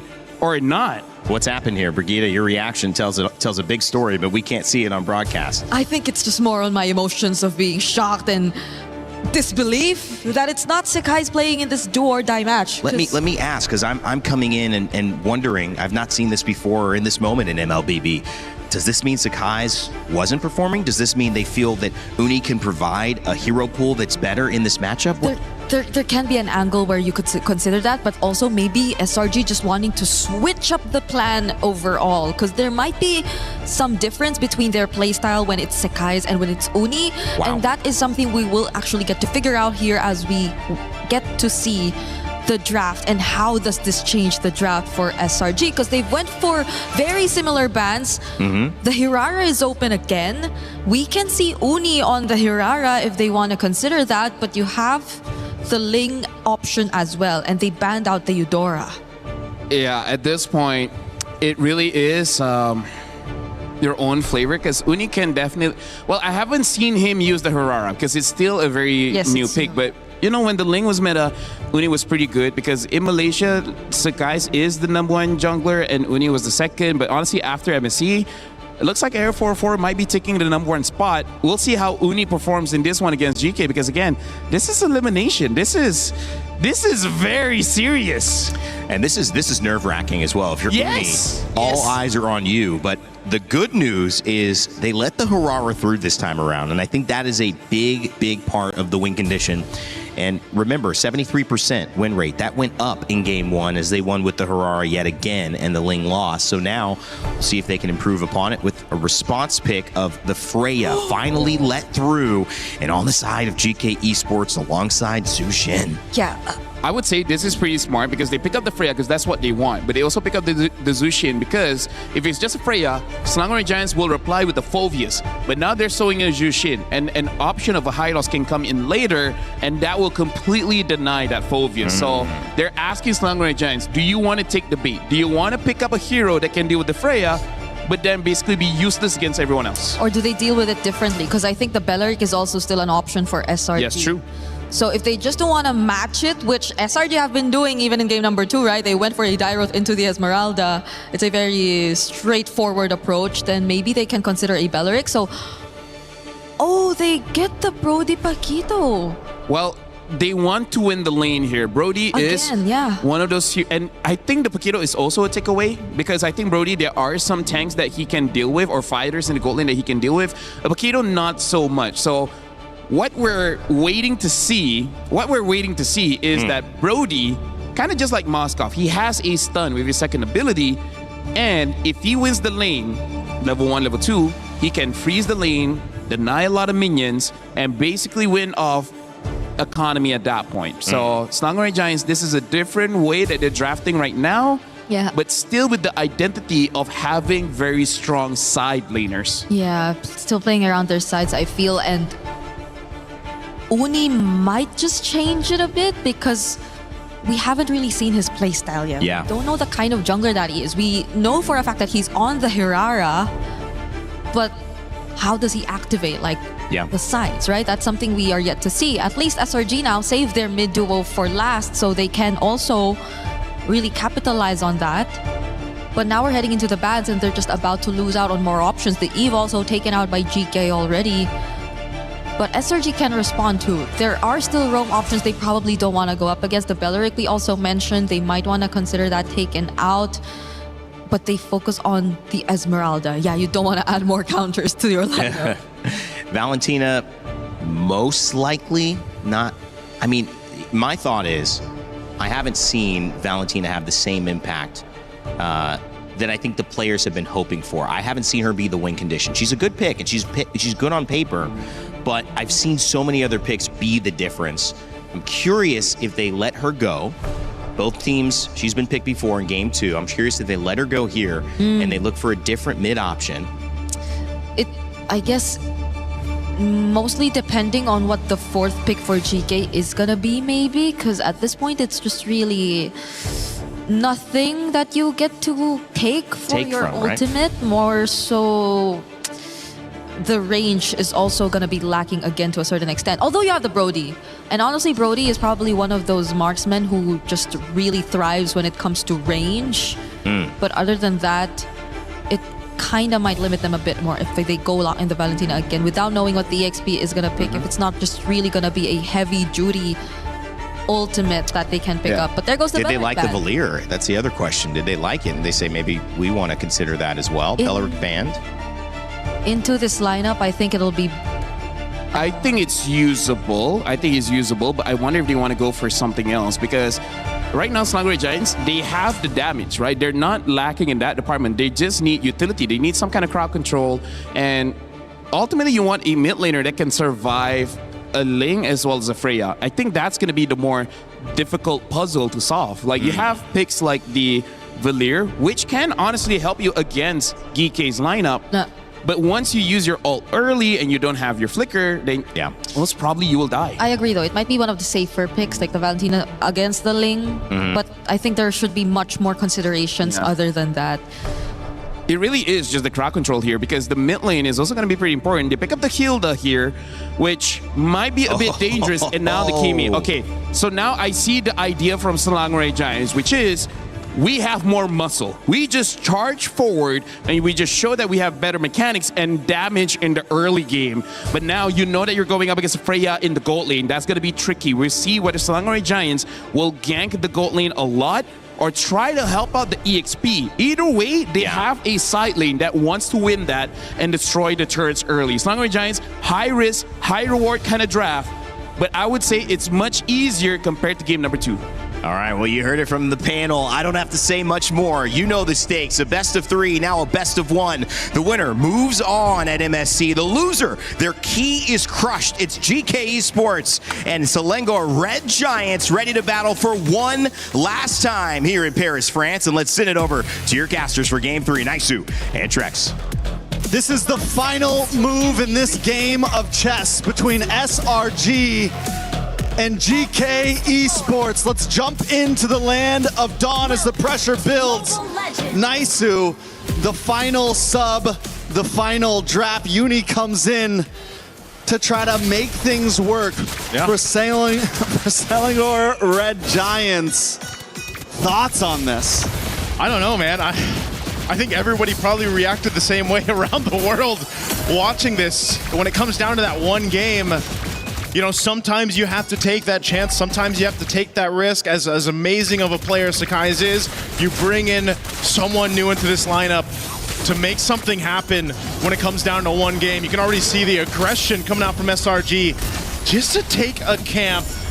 Quanok gonna deal with some damage sitting at half health. He's gonna be fine, but SRG more aggressive to start things out. Wow, flicker burn too. So it's still going for mid. Yeah, I mean, I'm not...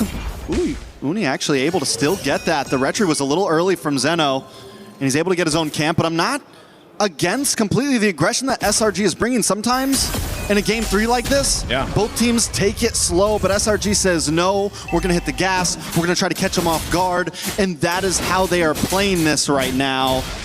The Kimmy pick, another throwback to old metas along with this Hilda. And the pressure's on. I've been wondering when we're going to see the Hilda. I'm wondering if they're going to use it in your typical way of let's harass Zeno, let's harass this Ling, let's try to get in GK's face as much as possible.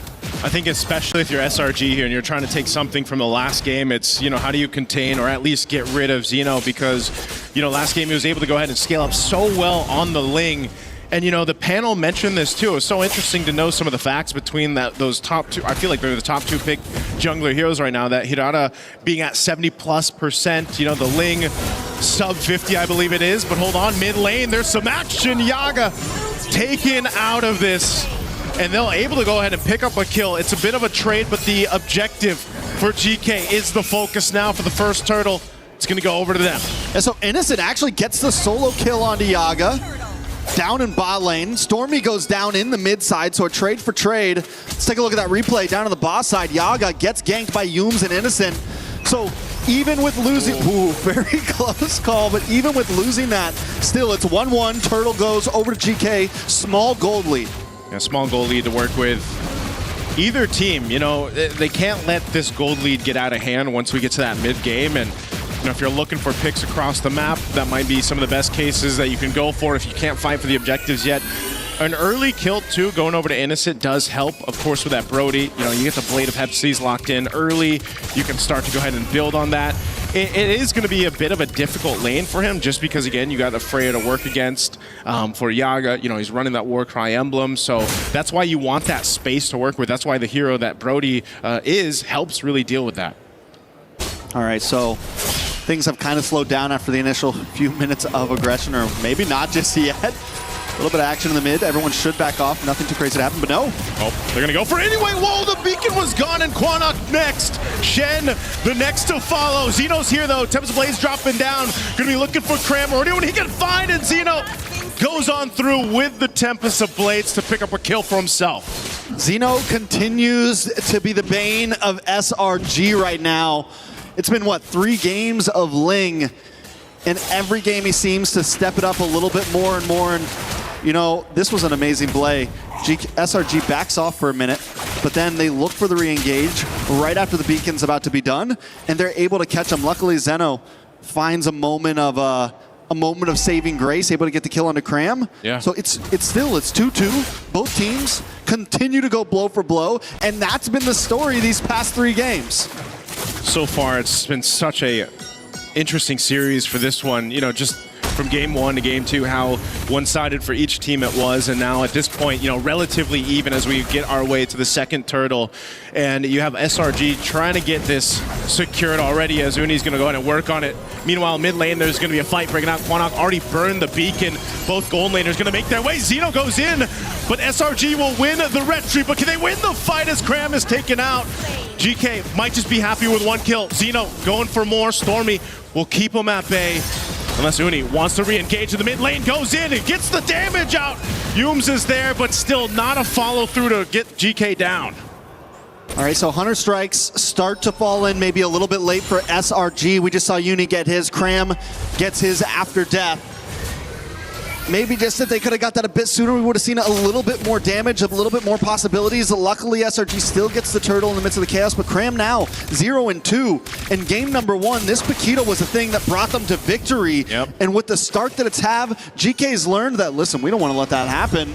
we need to make sure we focus down, and Zeno is making a job of that. We do see the Sky Piercer lock in for Innocent. So he hasn't been able to get stacks off it just yet, but if more kills can start getting locked in for him, this Brody could start to become dangerous. Yeah, they got to deal with this. Beacon used, Cram, next target, flickers defensively. Rest of the team trying to help him out, but Cram, nowhere to go. Another kill picked up, and Humes, unfortunately, not able to help him stay alive. So GK, they'll continue to do this, Trex. Look for pickoffs, look to play around that Beacon from Quanok, and it's working so well for them for now. SRG, this game, not really waiting for the power spikes to hit. Yes, Cram got the Hunter Strike, but still, you can't just go in like that, especially when you are behind, especially with the composition that GK has. I think the goal should have been to wait just a little bit longer, maybe another minute or two to really start trying to make those plays happen, especially since he's already taken 2 deaths, and now it's 3 deaths. So hopefully Cram can kind of back off a little bit, slow it down, wait for your time to shine. It's what you did in game number 1, and it's what you're going to have to do in game number 3 to get this victory. GK, on the other hand, just need to keep capitalizing on these small mistakes. This is one of the difficult things, though, to do, you know, when you are a Piquito that is, you know, you've died a few times, you're trying to figure out how do you bring that value to these team fights and, you know, turn the tides of them. And unfortunately, when you're down, it's a little bit harder to be able to do that when you have the lead. So now, some ultimates being thrown out here. Turtle's up, and you don't have a traction pulse now for Stormy. They could still fight even without it, but it's going to take some master fighting here from them to be able to pull this off. GK's really been playing around their ultimates really well, just like they are now. Hume's really low. Zeno waiting for that window of opportunity to jump in. Might just try to go and steal this turtle here. Goes in and makes it happen. And now Stormy on the run. The rest of GK just happy, staying disciplined, takes the objective, and goes elsewhere. Even though it wasn't exactly straightforward, SRG backs off a bit during that turtle fight because they know Aizen is coming with that Throne of Ruin. And if they stayed for that turtle, getting caught by that would have been detrimental. Could have been an end game type of fight. Oh no, they're gonna collapse down here. They're looking for a kill on Aizen, but he's able to get away. Now Zeno joining the fight in the mid, gonna go for Uni. Uni trying to use the iframes to get out Temps of Blades too. He's on the run, and now mid lane, Cram finally will take one down, and they get a second as Shen falls. SRG finds some breathing room. SRG right now is just the perfect example of punching your way through your problems. Even, I mean, seriously, they're behind. They take that fight. Exactly, they take that fight, and I'm like, guys, what are you doing? But somehow they just keep on hitting and hitting and hitting, and eventually they do come out on top. This fight didn't look good for them at first, but Innocent is now involved. They're a full 5-man, and that's what they needed to win. Back on the main screen, another fight, and they're coming out on top. They get the kill onto Yaga, and GK is finally getting pushed back. Oh man, SRG off of one team fight somehow find a swing in their favor. They're now approaching these tier 2 turrets of GK. It all happened so fast too for GK to deal with, and now they're trying to scramble here. Shen, half health, he has to watch the tier 2 fall, and you got 19 seconds for that lord to come up. All right. SRG now with a 2.5K gold lead. In just a matter of about 45 seconds, they have completely took this game into their hands, and it's looking reminiscent of game number 1. And Cram continues to show that on this Paquito, even with a death or 2 or 3, I can still pack a punch. And Innocent was the sleeper build all along, hanging out in the gold lane. Yeah. And we were waiting for that moment for him to get involved in these fights. And now the damage is there as well. He's got the Sky Piercer. He's got two stacks on there. 2 kills worth of stacks on there. Yep. He's feeling himself right now. And SRG, this is going to continue to scale upwards and upwards. Yeah, those stacks really are something to worry about. They're going to blitz this Lord, going for it. A Gleam comes through. Uni, SRG gets the Lord. They're going to be able to collapse down on the fight. A couple flickers on the defense from GK. Cram looking for the reinitiation. They're going on Shen. Shen has nowhere to go. Another stack for Innocent. And they find a double. Add another one to Innocent. Sky Piercer. 5-0-1 on Innocent. Shen sacrificed himself to make sure that Zeno can get the purple buff, but the fact that Quinnock falls after that might be a little bit too much for GK to hold on to. It's a 5K gold lead, and a Lord is coming soon.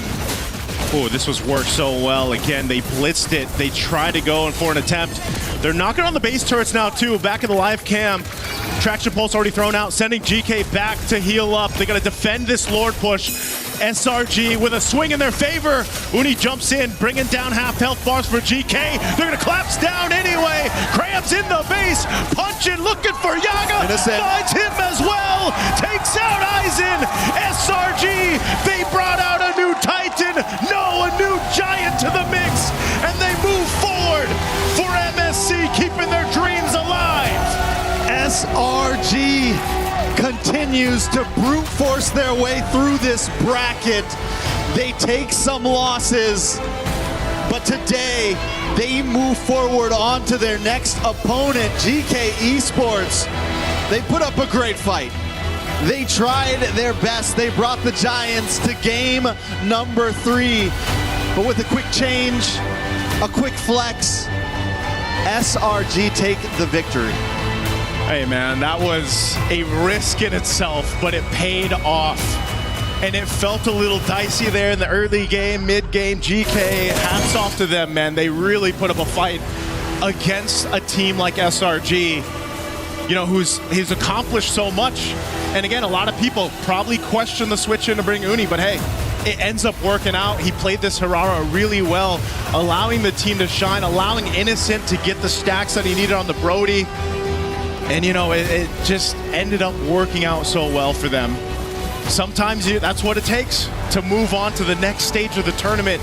You know, when things aren't clicking, things aren't working, where do you go from here? I mean, this was such a great initiation too from SRG and the team. Mind you, how much Cram dealt with in this game, how, you know, he has 0-3 at one point, but still punches on through this game, and they punch on through to move forward. That has been what this MSC is all about. Persevere, punch your way through, adapt, find a way to flex your way to victory. On stage, we got an interview. SRG being able to survive their first elimination matches of the group stages in a 2-1 win up against GK Esports. Right now on stage, we are with Uni, who got subbed in later on in the game. Hello, Uni. How are we feeling? I'm feeling so speechless because I just play one game and then suddenly so easy win. Wow, easy win. Okay. We are getting started here on stage.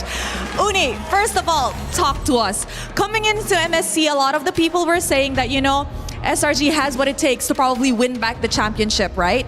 But what happened? Why did you guys start off so shaky? Is it the meta? Are you guys having a problem adapting to it? Maybe we just behind with the meta because we're trying to adapt more. And then, yeah, maybe just lack of comms like that. Yeah, I think that's that. Okay, you said that previously as you guys entered the tournament, you guys were a little bit behind on the meta. But what about now? How are you guys doing now? Is it better? Have you guys found your footing? Has Uni found your footing in this meta, in this jungle patch especially? I'm also not sure about that because I rarely play in training, and yeah, I just keep learning with the team, and we all the teams trying to adapt with the meta as fast as possible. Yeah. I agree. All the teams here in MSC are definitely trying to adapt to the meta as fast as possible. But let's talk about your next opponent.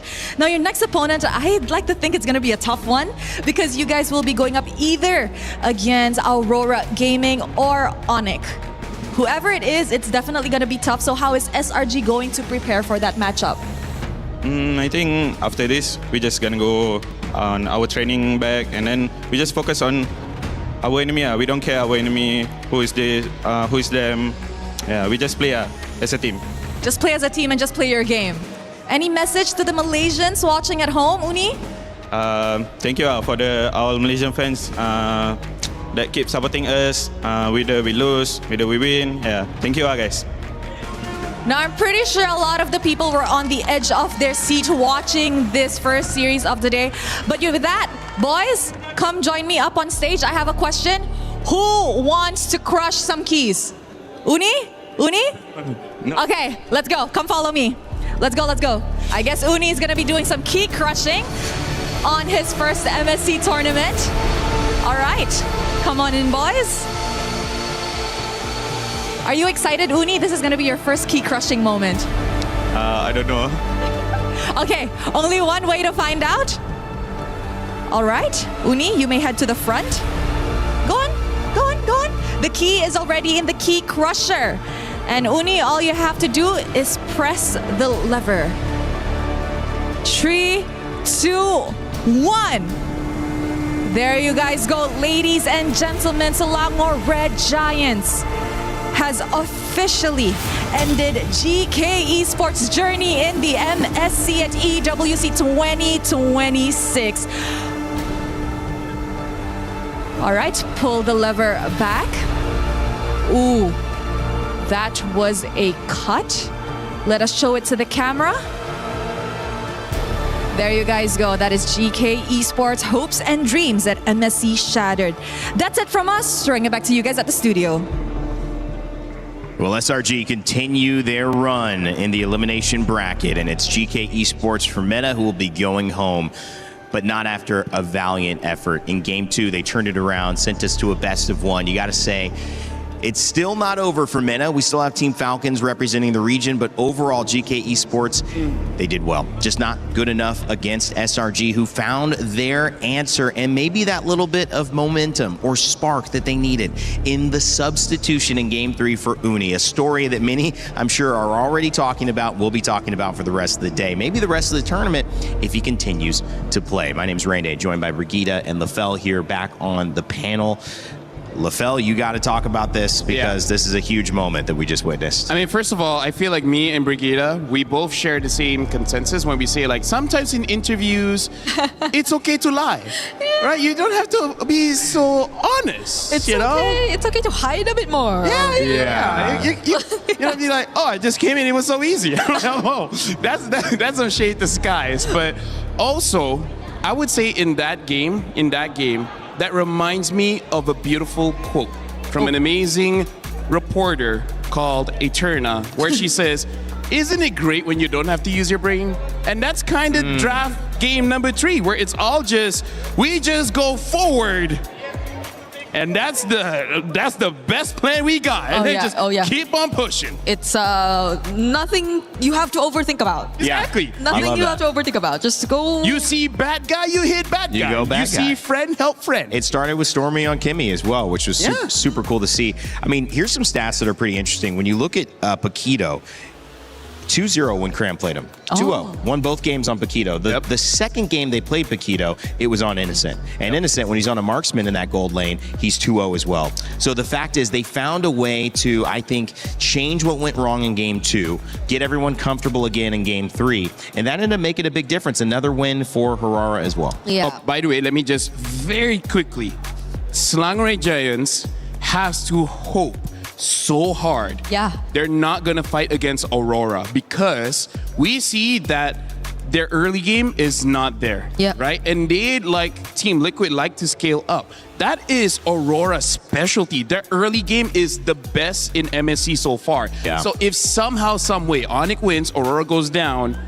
I don't know whether SRG has enough time to get their early game the same level as Aurora. Because at this point, I feel like no team can have the same early game as Aurora. Yeah, I agree. Although Uni did say that they're not really going to pay attention to who they're going up against. They should. More on, it's more on them just focusing on themselves because, as you mentioned, I think based on their first 2 series, we've observed which works for them and which doesn't. And it's mostly on the draft, which we kind of see a pattern that it's really just the marksman working out for Innocent here and there, mostly the Moscovs, and then Cram on the Paquito and stuff like that. But now that we have a change in lineup, which we don't know if they'll be sticking with this throughout, then there has to be some work done to polish some things here and there because you, again, never know what to come up against. They put themselves in a really interesting position if they don't keep Uni because you solve a problem and maybe it's matchup dependent. We don't know what the conversation was between Sakai and the coach and who made that decision and how,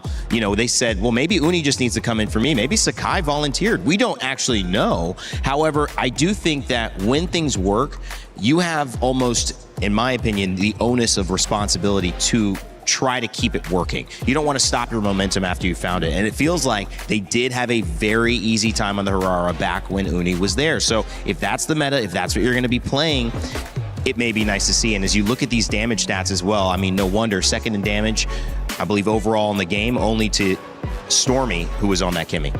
I do have to say, like, outside of the game, the difference between Uni as well as Skies, I would say Uni is a better shot caller. He has a very good idea of how the map looks like even when it's dark. And then in game, Skies is the guy that's willing to sacrifice himself to get 3 kills.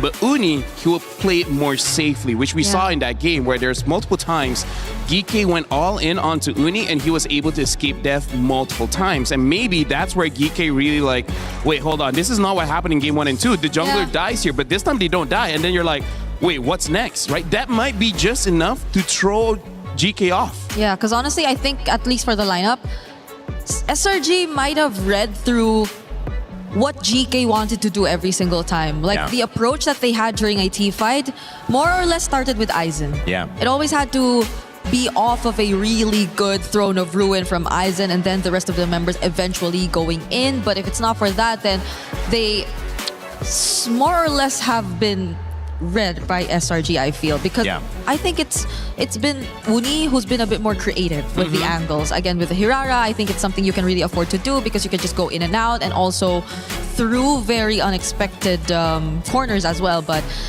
I guess GK was also able to read through that and prepare for this potential switch up that SRG eventually showed us. When you have moments where a team has your game plan, typically, and I relate this to the football world, the soccer world, I played that growing up in my life, and that was football. Yeah, just sure. Want to let you know. Sure thing. Football. All right, football. Especially in France, how can I not? I think the interesting thing is you need a little bit of creative individual brilliance to break through it. And at the same time, when a team is packing it in and they don't want to let you score, and that's their strength going for a tie, the second you do score, that changes what they have to do. They've read you, but now they're struggling because they have to play offense when they wanted to play defense all game. I think Uni might have come in and had a little bit of moments getting in, getting out just barely with individual brilliance, and then that opened up this team fight that maybe shouldn't have been opened up with SRG's lineup. Yeah, bowling is amazing, man. I do like to bowl too. Hey, that's great. I have my own bowling ball. Do you? Oh, really? Yeah, No, I don't. I have two. Custom made and everything. My favorite sport is Mobile Legends Bang Bang, you know? More pay, please. Guys, is that a sport? I mean, it's e-sport. I'll say that. Yeah. Although I do have to say, again, Slangway Giants, they won, but they're not out of the fire because there's so many things they got to fix, Brigida. I agree. Brigida. What? Brigida. Brigida. Yeah, thanks, Leifel. I don't know if it's enough time, though. I don't know if it's enough time. Okay, It's, we'll see. Less than 24 hours because I think they're having their next match tomorrow. Like all other elimination matches are happening tomorrow. So let's hope for the best. Hopefully, though, this has been enough learning experience for SRG moving forward. We'll see. It certainly was an experience for GK Esports. Maybe didn't end the way that they wanted, but of course they found a way to bounce back. Got to hold their heads up high for that game too. We had a chance to have an extra interview with Shin talking about what it feels to have his key crushed and what this journey meant to them. We're backstage now with Shen. What happened in that match? I mean, we kinda... You can talk into the mic a little bit? We kinda were playing good. Everything was good. We kinda like rush every set. Kinda rush, you know? That's why the game get out of the hand, you know? Okay. That's the problem. So that was game 3 or from game 1 as well? I think game 1 and game 3. Game 1 and game 3. Yeah. We kinda rushed a bit. Okay, because in game number 2, I think that was a valiant effort. 10,000 gold lead for you guys. You guys are definitely on the right track. What is it? Was it a communication error? Was it a shot call error? What made it so rushing? Yeah, I think we always like good with the draft. After that, we moved to the gameplay. I think everything was like comfortable to play, and everything was good. Everyone doing his job, so it was good. You know, it was a good match for us. Yeah, that's it. Are you okay? Yeah, I'm good. I'm good. Is everyone fine as well? Yeah, they're fine. They're fine. They're fine. That's sad because we could win, but yeah, I mean it's fine. You were very close. You were very close. What lesson did you learn from this match about you guys? I think to be more calm. You know, it's like we don't rush everything. Like we just play. We just fight when we need to fight. That's it. What did you think caused it? Was it like the adrenaline rush? Yeah, I think it's like, you know, we're winning and we like want to fight. you know. So it's like, you know, kind of like this. There's definitely a lot of things that you can learn from this match, and obviously we're very excited to see you come back onto the international scene. That was a very valiant effort. Thank you so much for being here. Is there anything else that you want to say before you leave? Sorry for today, guys. I hope you enjoyed the game. And next time we will do our best, you know, to make you feel better, you know. Okay, once again, thank you, and we're throwing over back to you guys. We appreciate you, Shin. Not easy to do those exit interviews. Obviously, you're feeling the emotion. You haven't even had time to process it. Then Eterna is making you nervous when you're in there, so I understand it. But thank you so much. GK Esports, they go down. Sillinger Red Giants continue. They'll have another match, which will be elimination or their chance to be promoted into our knockout stages. Coming up next, Yangon Galacticos take on Pro Esports. Nobody's going home here or with Onic and Aurora Gaming. These are the 4 best teams in Group B so far, and they are looking to prove who are the best 2. So there'll be a lot on the line just on the other side of things. A win in these games means at least $100,000 going in your pocket after MSC. So you could be happy about that. Again, Entity 7, Team Liquid, one of those teams going home. Lower bracket game to end the day. Gosh, it's going to be a lot of fun, guys. I cannot wait. Make sure you get your pick'ems in for what you think is going to happen in this next matchup. Yangon Galacticos, they've been playing really, really well, but can they stall? Can they change? Can they outdraft Pro Esports? Because they have been one of our top teams also. We'll find out a little bit more on that after these 2 dance. We'll actually give you a dance break because this is what they're like off camera. Now you're finally seeing a little bit of it. Thank you, Jib, for catching that as well. I've got some fun people on the panel. We've got some fun coming up in Acecraft. If you love the game, well, guess what? There's a new way to play in co-op. We fly together. Check it out. We'll be right back.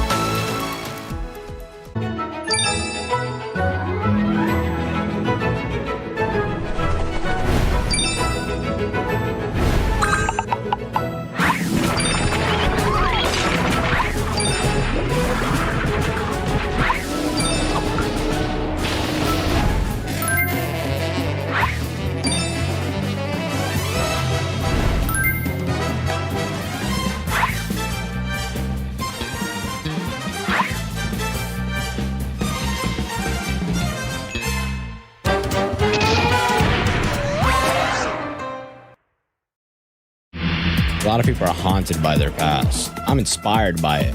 They're not just playing for themselves, they're really playing for their entire family. They have defeated their demons! They have crushed the curse! He thinks he can come in here and play my game! He knows nothing! Let's go! Tyler 1, you're done. Raw energy, half a puff and blow the house down!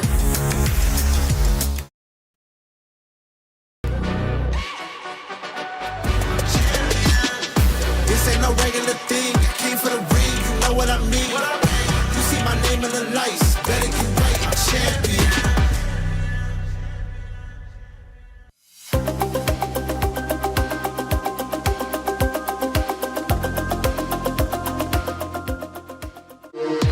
We were there. For every click, every clutch, every respawn.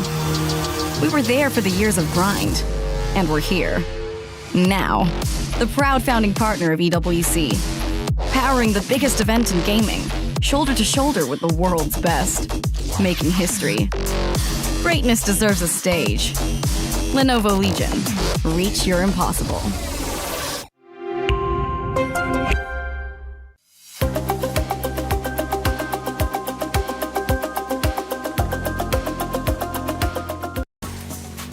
Greatness deserves a stage. That's why we have the Lenovo Legion Gauntlet here, Stage 3 at EWC 2026. And by the way, if you want to be involved, if you're here, maybe you're going here and then going home. Maybe you've been watching the games online on our YouTube and Twitch channels. You can literally become a co-streamer and earn prizing. That's right. Based on how many hours you get watched, there are certain tiers of prizing you can earn for your community, engaging in your co-stream, being a part of all the action, whether it's at the Lenovo Legion Gauntlet we've got here, the STC Arena, or the Kadia actually Gauntlet, where we have the Battle Royale Arena where I started this show. All of these stages are great ways for you to cover the action, be a co-streamer, and maybe even level up your stream and the prizes that you earn. Make sure to scan that QR code and check it out if you want to be involved. Welcome back to the Lenovo Legion Gauntlet. My name is Rain Day. I'm joined again by Brigida and LaFell, and they're very, very professional.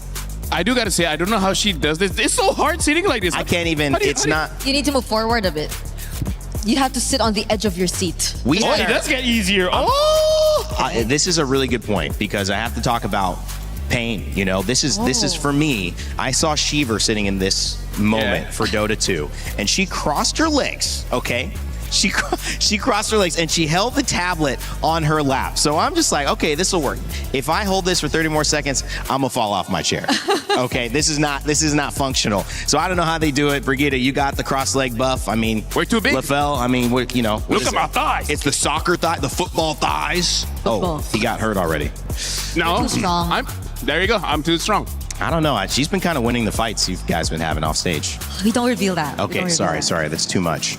Well, can we reveal a little bit of how this is going to work as you guys continue to do the Macarena? I'll take over from here because we have a very important dynamic to be determined.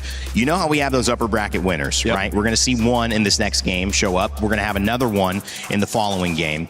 When you reach the upper bracket, you are going to be ranked based on your ability to go 2-0 and have a total fastest game winning time, which means if you won every game in 10 minutes, well, 4 games, 40 minutes, that's going to probably be the fastest time. But let's say one game was 20, one game was 15. Well, another team who also qualifies, if they have a lower average time, will beat you. Now, let's say there's a crazy scenario, guys, and they have the exact same time in terms of winning every single match to the second. Well, then we will have the single fastest match victory be the time. That will be the decider if it goes there. I can't imagine it going there, but that is how you'll do it. And what's the point? You get to choose in that order who you play against. And LaFell, I know you've been at other MLBB international events. It's working differently. You can choose from anybody in any group.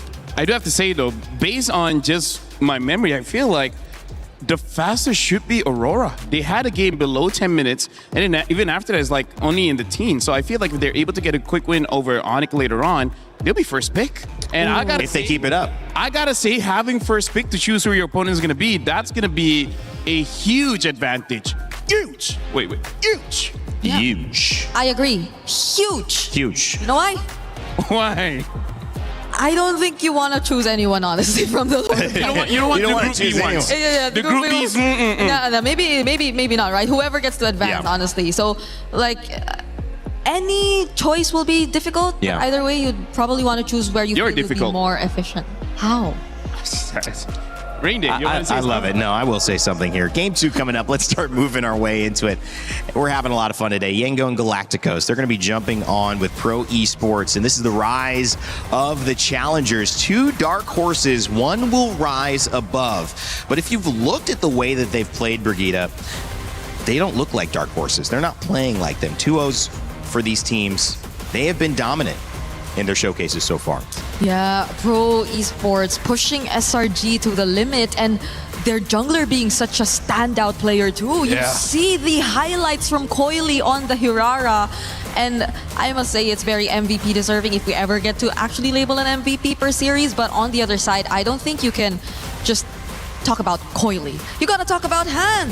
Han has also been an exceptional jungler, especially in the current meta.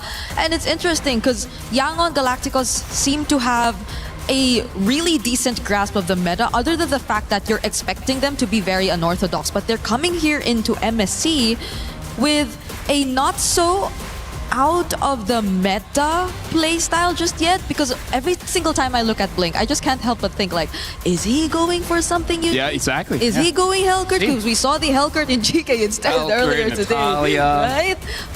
What if somehow there's like a Eudora row? We don't know. Oh, we'll never know. And I believe these two teams played against the teams we just saw, right? They were the ones who took out SRG and GK Esports, which ended up being pretty evenly matched. I mean, especially after that sub, which changed the dynamic, maybe that would have been a game that went 20 minutes towards the very end of game 3. So both of these teams on the upper side very well could be matched up also. Are you okay, Ring Day? She is. Regina, okay? Did something happen? Be professional, guys. We're be professional. Oh, God, I can't join you. I wish. I got to last all day up here. You guys get to leave after this series, so I have to take care and pace myself.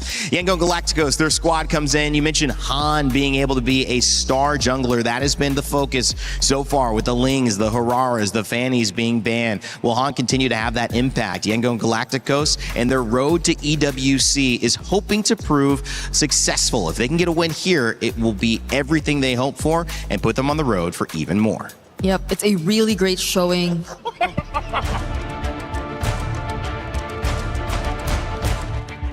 We start Young Galacticos on MSL Season 1. After we lose in M7, all of us, including the player and the coaching staff, decided to do better. I think we can win this one because of the mindset we adjust and the maturity of all the members of Young Galacticos. They are expecting to be a champion. If we achieve top 4, it's mean a lot in terms of the pride of Myanmar, because back then on M2, Myanmar is one of the top teams. As now, Boring scores, have they done it? They have done the unthinkable, and now they make history. The first Myanmar team to make it towards the grand finals of the M2 World Championship. Bringing the Myanmar back on the top 4, it's mean a lot to the people. As a foreigner, what makes me decide to stay on Young Galacticos is because of the dreams of the players. After losing on M7, I think I am accountable for their dreams. I really want to show them that esport can change life. I feel like such a great showing for Myanmar, honestly. If you take a look at the performance from RG's over, why are you laughing? Oh, no. Okay. No, because honestly, right? You see the games that they've played, they've all been very dominant. On top of the fact that I need to take off my glasses. Ying and Kaize. Yeah. Still deathless. You know what? Yeah, that was a really good point. We love you, kind of a long point, Never too. change. You might not have caught all that on broadcast as well, but I said a lot. It was special. We do have a chance, though, to talk a little bit about pro esports as well. This roster setting up Coily against Han, but you've also got Sorry, I'm Felix, which I love that one. He says sorry before he jumps in and has to kill you. That's a great matchup. We'll see. Their road to EWC also was lit with fireworks, and it's landed them here at one of the biggest tournaments in MLBB esports. We'll see if they have what it takes to move on past their opponents. You want to say anything about this? Pro Esports start in MPLKX Spring Split 2023. We qualify from Challenger Cup, and I joined since the beginning. And after 6 seasons, we finally become the champion of MPLKX Season 10. Coily! Coily!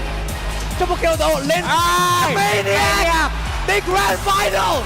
Pro Esports is the reigning champion for MPLKX!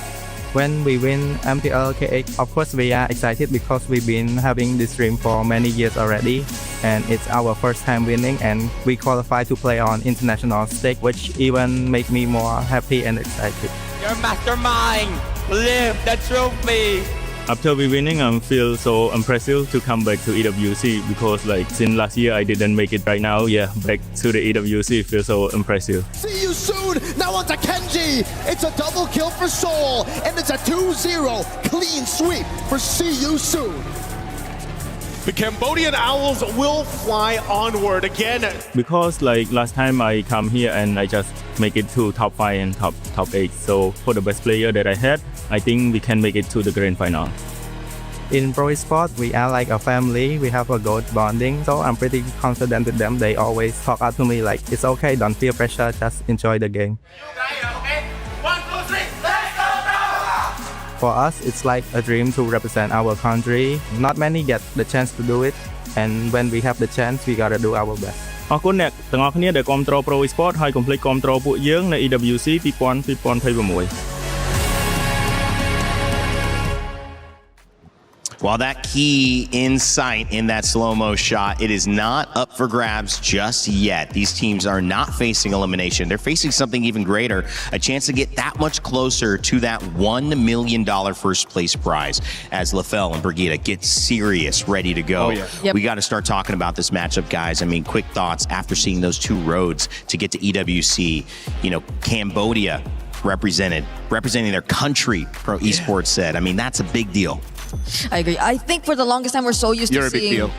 Thank you. CFU on the international stage, but it's always been a struggle for them to make it far. Though they did get some upsets and on very close to getting upsets a couple times in the previous internationals that we've seen them.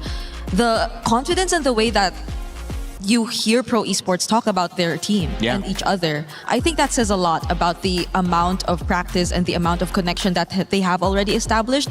Because I know this is a new lineup for them, but the fact that they're quote-unquote family, like they have really good bonding, and you see that reflect through in-game, I think that adds to what makes them a huge threat here in this competition. I mean, Yangon Galacticos in Myanmar, again, you talk about the regional representation. It's not just your team, it's not just your organization, which you have a lot of esports from the same place. You don't really have that here. You have maybe one or two max. LaFell, this is a huge opportunity to say, well, we got at least $100,000 in top 8 if we win. And again, this is where there's a lot of layers when it comes to the motivation of all the players. Because just like you said, Rain Day, there's one for yourself, there's one for your friends, and then your family, and then your organization, and then your country, maybe even region. Like every single win gives you more motivation than the next. And as we're gonna jump into this, I can't help but talk about the comparisons of their day one, about how Yangon Galacticos was able to have a very strong game against GK Esport, where we saw Pro Esport had to try to defeat SRG. That was all 3 games. And SRG also struggled against GK. So based on this square, it does seem like Yangon Galacticos, at least after day 1, are the stronger team. Well, it seems like we have an audience that agrees with you, LaFell. 65% for Yangon Galacticos in the Pick'ems results. Pro Esports get a good 35, though. Brigitte, that's not like out of the park. No. And I'm glad it's closer now, because every time it was significantly favoring another side, we always just get upset. So I don't think we can define like who will be the underdog specifically here in this matchup, which really makes it a must-watch. Well, trying to learn about this meta and so much involved in this one is all that we can do to help put these two teams together. Dark horses most likely considered here. But will they continue to be? After a performance against each other, they may just find themselves in a position, as you get a little double Rain Day up in here, to support the dream that they come in. Myanmar and Cambodia about to take stage. Thank you very much, my friend Rain Day. I mean, double Rain Day, that sounds like a good day to me, but we've been having a great one so far. SRG surviving, they continue on. GK's run has ended here. What do you think about that game, Rose? Ooh, that game, I feel like everybody was on the edge of their seats because honestly, SRG was so close to bombing out of the group stages, and I don't think anybody saw that coming.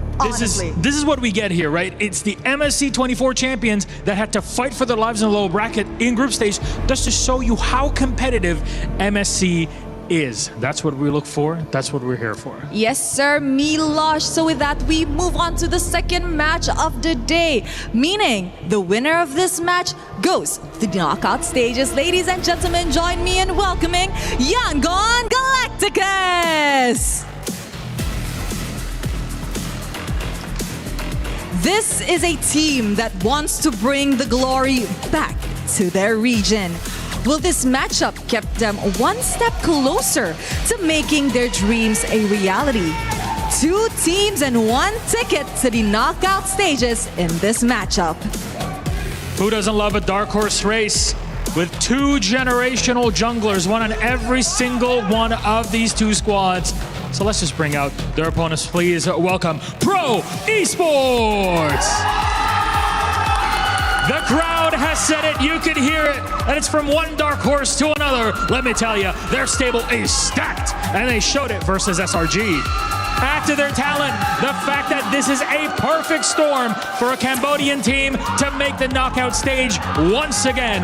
I think the recipe for success is all laid out. Ooh, Milosh, this is going to be a very spicy matchup with that. Boys, you may actually place your keys. And of course, to the captains, don't forget on that little handshake, a fist bump. Or heck, will it even happen, Milosh? Just whoosh away. Who knows? Fist And bump. there we go. Once again, this is the battle of the dark horses. One advances to the knockout stages and one falls for a tighter shot at the knockout stages. That's it from us. Throwing it back to you guys at the studio. Thank you, Rosa Milosh. The dark horse race continues, but again, like I prefaced, anybody who's been watching these games and these 2-0s should think anything but that these two teams don't have a chance to win. Their success has not only happened in their region, now they get to do it representing themselves on MSC's stage at EWC 2026. And as we continue to highlight the conversation between who will be the best jungler, which assassin king will reign supreme. We've already seen Prince's stumble, I would say, earlier on in that game. And we've also now got a chance to maybe claim or crown a new king.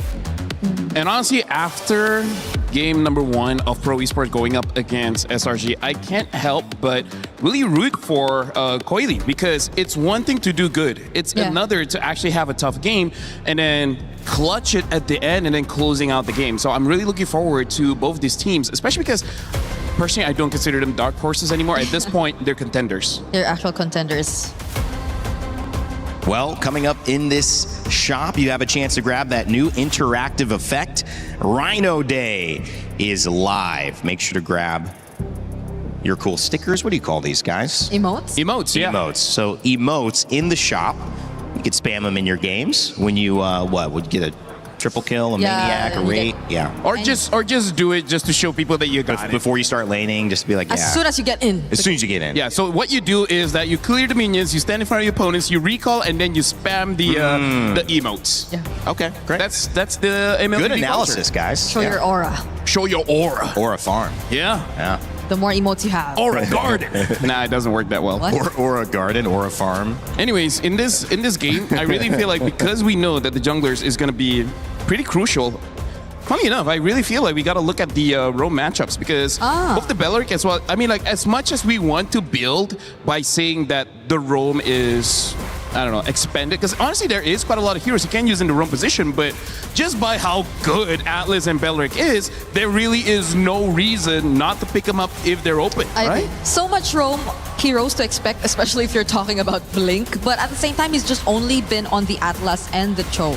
But you could argue the same. PP has only been on the Belleric because we've seen that spammed throughout the 3 games they went up against SRG. So we haven't seen much explored just yet. I think the most creative they've been in the draft so far was really in the EXP lane. Because Yangon, they've never used the more common XP lane. It's always the Barretts or the Ruby that you really got to see from them. So that's maybe something we're looking at. We know for a fact that Yangon can be creative, but where and until or only which heroes are they willing to be creative with? Yes, that's a sentence.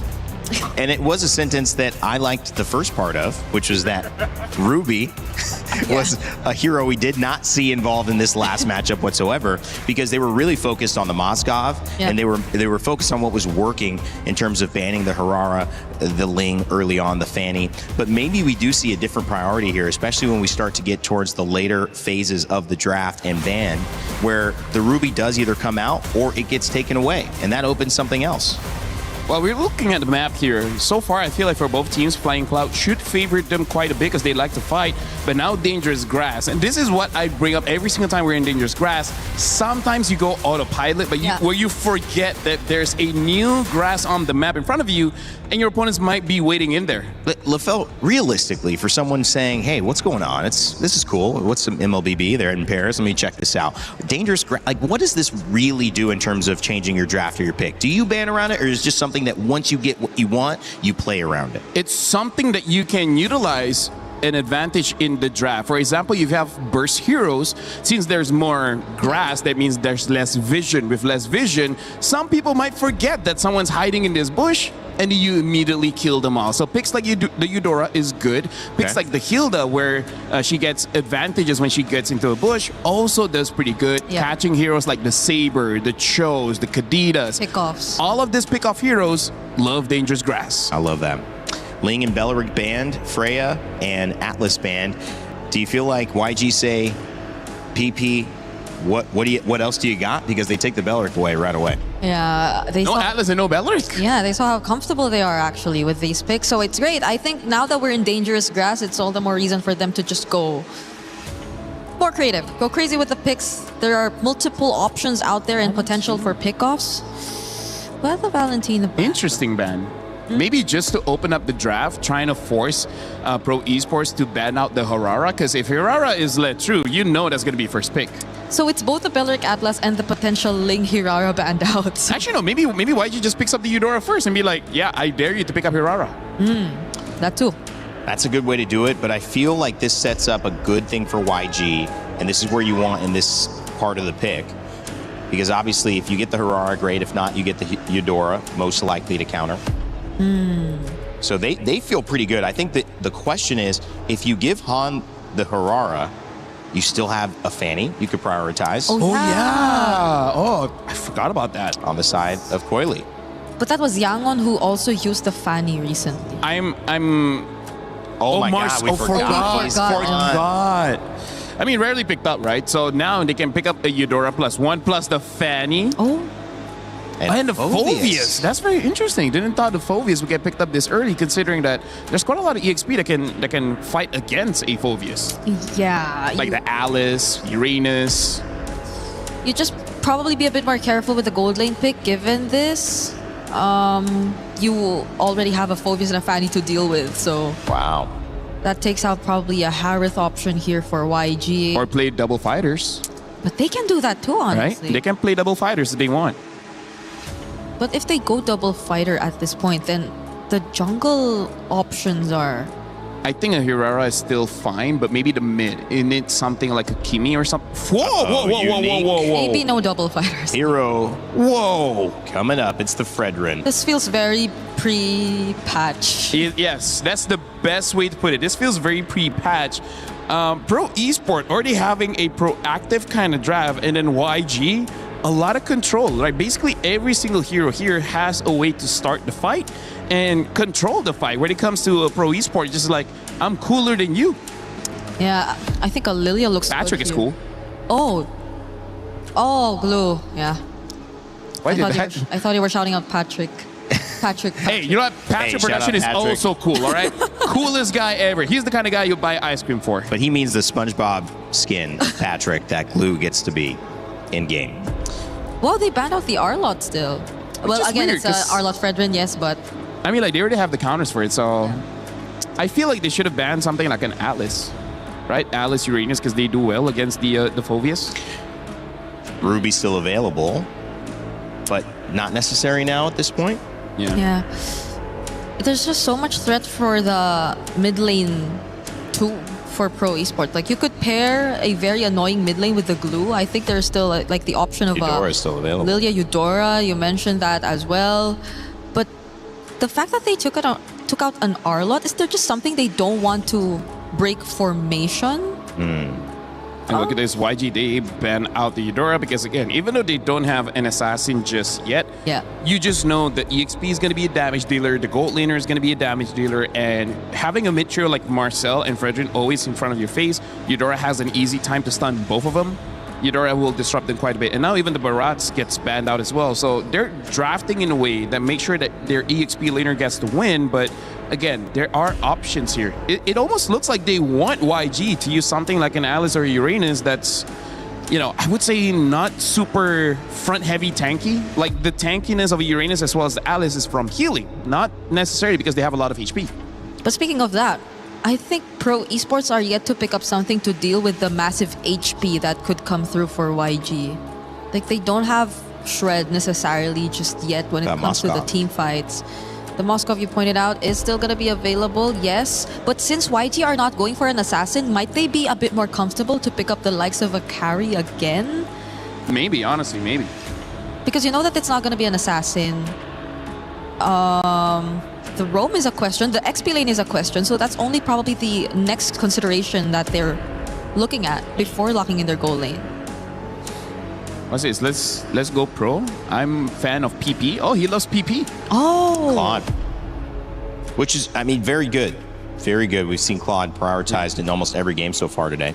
And this game, there's not necessarily a hero that counters Claude just yet. Yes, sir. As a matter of fact, the Claude already counters the Gourd, right? So that's also something here where Pro Esports, they have a good dive hero in the Fanny as well as the Claude, and optional dive with the Glue as well as the Fulvius. So this Gourd shouldn't have a good time, but hey, who knows? Maybe YG creates enough space. Yeah.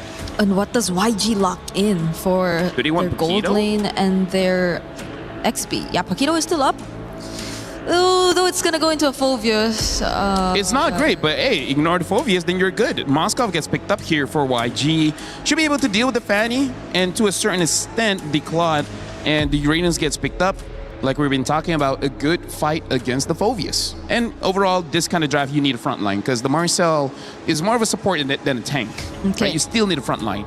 Pro Esports just need their mid laner. I think there are just a multitude of options out there. The Lilia's still there. If they Lilia want, sounds great. Lilia sounds great in this lineup. Even Valir is going to be super annoying. Yeah. Previously they used Vexana. I don't know if they want to go for that again. Vexana ban. Oh. So yeah, I feel like Lilia and Valir are two very good anti-tank options that they can go for. Honestly, I'm good for either. If they want to increase another unique hero, they could pick up an Aurora. Oh. I like me an Aurora. Has not been seen for years at this point, but they pick up the Zetian instead. So unique. They want some scaling when it comes to the late game in case the Fanny doesn't work out. Guys, in terms of execution, who do you think leans towards it being a simpler job to get it done? I don't know if I'm just more used to seeing the Fred and the Gourd and how simple the lineup of YG is, but I feel like definitely mechanics-wise, it's also the easier to pull off lineup compared to Pro Esports lineup right now. I agree. It's just that I would say Pro Esports, they're scaling. Maybe they're able to outscale, but that one is more of a matchup in the gold lane. Well, after the last 3 international tournaments for Cambodia, they've got a new representative who's looking to finally make it into the knockout stages. But will it be Yangon Galacticos from Myanmar, who shut down their dreams and maybe have a little bit of a story to tell for themselves? We'll find out as we begin game 1 of our second series of the day. It's all upper bracket for the next 2. Let's send it over to your casters, Naisu and Mirko. Thank you so much for the breakdown and welcome, ladies and gentlemen. It's our second match of the day here. This one, not an elimination match. It's to find out who's going to move forward to get to that knockout stage. Will it be Yangon Galacticos or Pro Esports? Both teams, Mirko, have been looking darn good. These drafts, though, a little bit of a throwback, I feel like, now that we've been through so much versatility and flexibility in the draft. This looks a little more standard. It does. It looks a little bit more of what we are accustomed to, right? Yep. I do think it's kind of weird, though. I mean, the panel already pointed out, but the fact that Pro picked up the Phobia, still, though, banning out the Arlen. And YG really seems like they're going back to comfort, something that they used to win MSL Myanmar. Back again, it's Han on the Fredrin. Fredrin in the jungle is just a very different change of pace, you know, from what we've seen so far. A lot of assassins duking it out, but now you get a Fredrin, which, you know, makes sense with the lineup because you can play around that durability that this gives you. You know, if you take a look at the emblem setups too, you're playing with a lot of speed with the Marcel, obviously being that kind of annoying support slash roam that he is. Coily, goes in now, the cables as well, shreds him down. Han will fall first blood over to Coily. Whoa!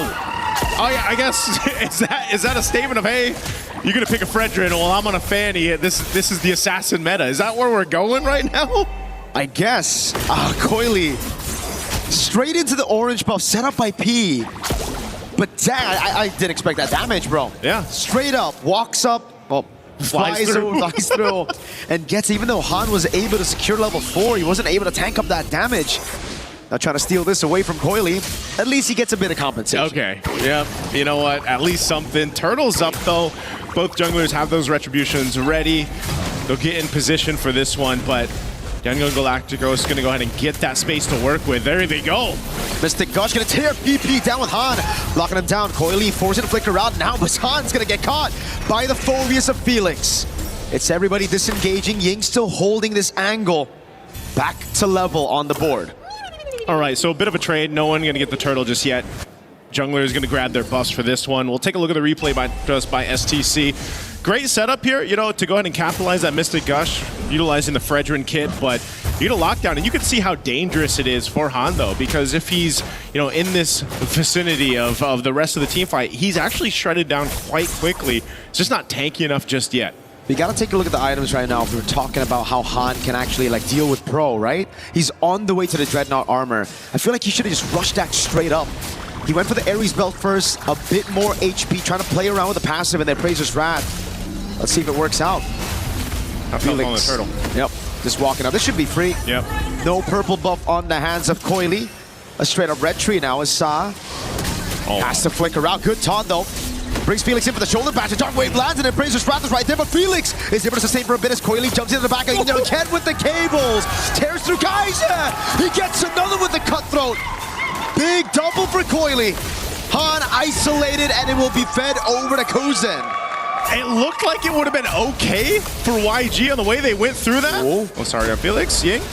Okay, he doesn't have enough damage, but yeah, the idea was there, but you always have to remember when you're up against a Fanny that being caught in those choke points around the walls, around the jungle, is not where you want to be. And, you know, just after getting that objective, that turtle, then all falls apart here. This was going so well, but then look at the back line. Coily has all the room to work with, just lines them up, and is able to go ahead and swing in, pop that damage out while everybody else gets cut off from each other. So that's really good game sense coming through from Pro Esports and the rest of the team. Also a bit of a whiff from Blink. That golden hour was supposed to keep Kaiser from getting initiated on, but it only found Kaiser. Gave Coily the opportunity to just wait, go for those cables, and find the double. Yep. This is the reason we don't see too many Gords, too many Yeeves now in this meta, right? It's just, if you don't have Flicker, you're dead. They had their moment, you know, and that, I guess that's one of the things as we gone through the days here for MSC is that development of the meta. And yes, some heroes that just feels like just weeks ago were doing so well are obviously struggling in a sense, but this is something that I would say Young Galacticos, if they get to, let's say, a late game and you get a little more durability to work with, if you're able to go ahead and play around the golden hour from Blink, then, you know, that's one of the cases. Plus the Moskov, still a power pick in that gold lane, able to move through. You do have generally a safer laning phase to deal with that Fanny, you know, from Coily approaching. But that's the thing. It's more so of Young Galacticos really trying to hold on. You can see Brute Force Breastplate now picked up for Han. That's going to help him a little bit to deal with that kind of burst physical damage that's coming through. Second turtle up, though, as YG gets space to go ahead and work around this. Coily in the base can go ahead and swing in here anytime he's ready, but it's just a stare-off for now between both, fighting for this space. One thing you got to take into account if you're Pro is Sanji in the bottom lane here on the Moskov. He's chosen the Bargain Hunter for a reason. He knows his job this game is just to farm out. No pressure here. Han's going to be able to take this for free with Retribution. It's going to be the Mystic Gush now on P, but he's able to flicker out now as Kozin gets caught by a ton of big bonk as well. Great Fury of the Phoenix in the bottom lane's a 1v1, and it will be Coily to pick up the mega kill to stop Sanji from scaling on the Moskov. You got to give it to Coily and the rest of Pro Esports. They know that, okay, objective, Turtle's going to go over to YG. We might as well find something else. It looks like he's going to be able to get the turret down nearly. Yeah, should go down here. They trade out a kill and a turret. As we look at the replay, once again, this was a really good decision from Coily. Again, he has all the room to work with, even pushed back by the Spear of Misery. It doesn't really matter. He's able to go ahead and find the kill.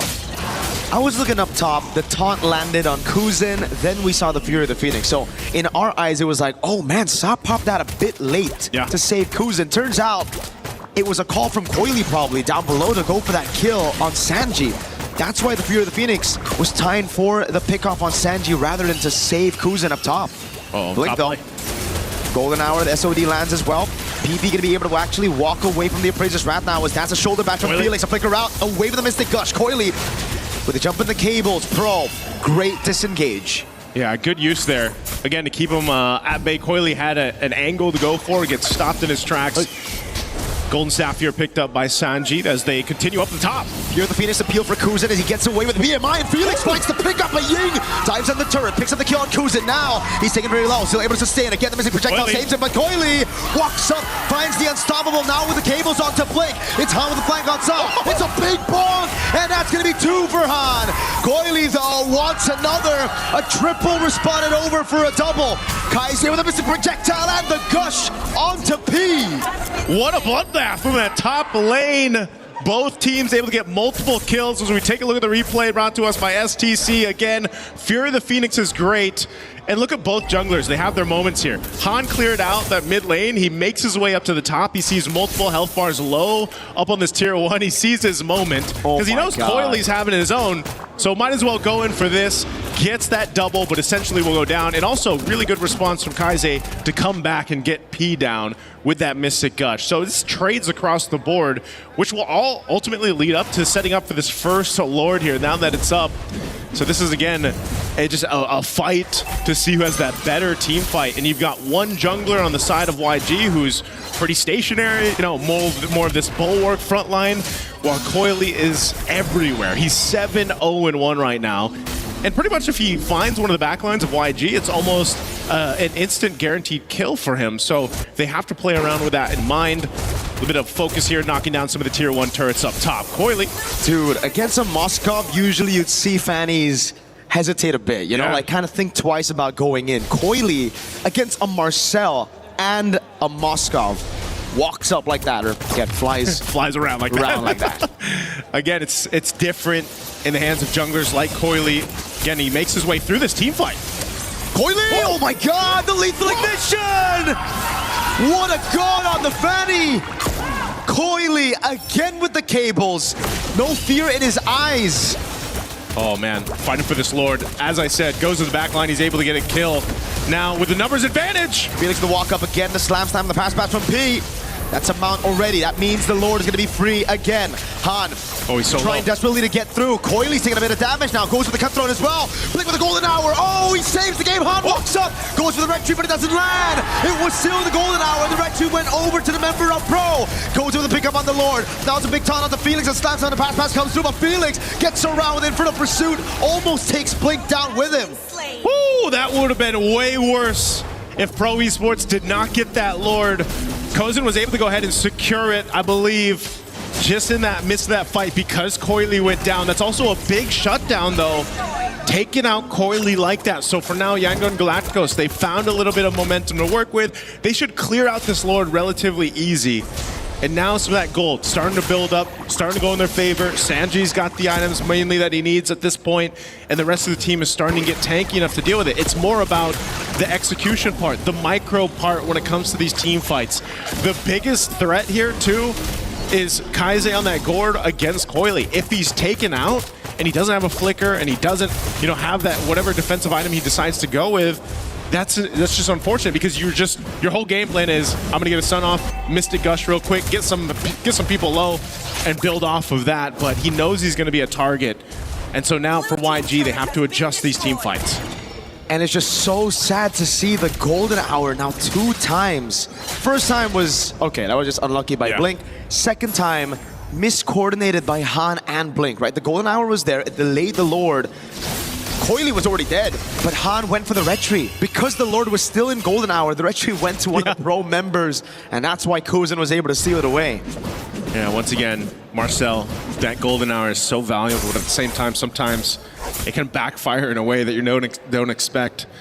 Now it's pretty much even across the board, except for the fact that you got a couple extra turrets for Pro Esports off that Lord take, off that Lord push. Helps open the map a little bit for them, but they still have plenty of time to go ahead and find something here. You've got some pressure on this purple buff. Uh-oh, they're gonna all in on P. Flicker out of the Appraiser's Wrath and a Mystic Gush already. That's gonna be Coily with the damage. Oh, the mount as well. Big Fury of the Phoenix. Onto a choke point. Han with a taunt. Onto 2. Ying still trying to buy some time as Han pops P. Okay, they fight back again. It's been trades all game long for the past 12 minutes here. And you're seeing it too. Now because of these items falling into place for Yangon Galacticos, you can't find whoever you want aside from the Gord. Kaize, for Coily to go ahead and get, you know, because just again, you have enough durability at this point, and you have to start to rely on your both gold laners to turn the tides of these team fights. But you'll see it here. This is a team fight comes through. P surviving this is also crazy. Good use of the defensive flicker, staying alive, and then he mounts up and brings back into that Fury of the Phoenix blink. So really good timing there, but Han also gets his revenge. Again, he had a tough start to the game on this Fredrin, but so far he's really found footing. And the gold lead is non-existent for YG versus Pro. We should have expected this coming into this matchup. YG with a dominant game against Kike to make it here. Pro with a crazy upset victory over Selangor Red Giants. Both trying to fight for that qualification to knockout stage. Han holding on a neutral objective, jumps on P. No flicker, Mystic Gush, and then Brazer's Wrath to take him down. Now Felix gonna get caught by the taunt as well. Sanji clearing out mid. Kozin doing the same thing, but the wave up top is good for Pro.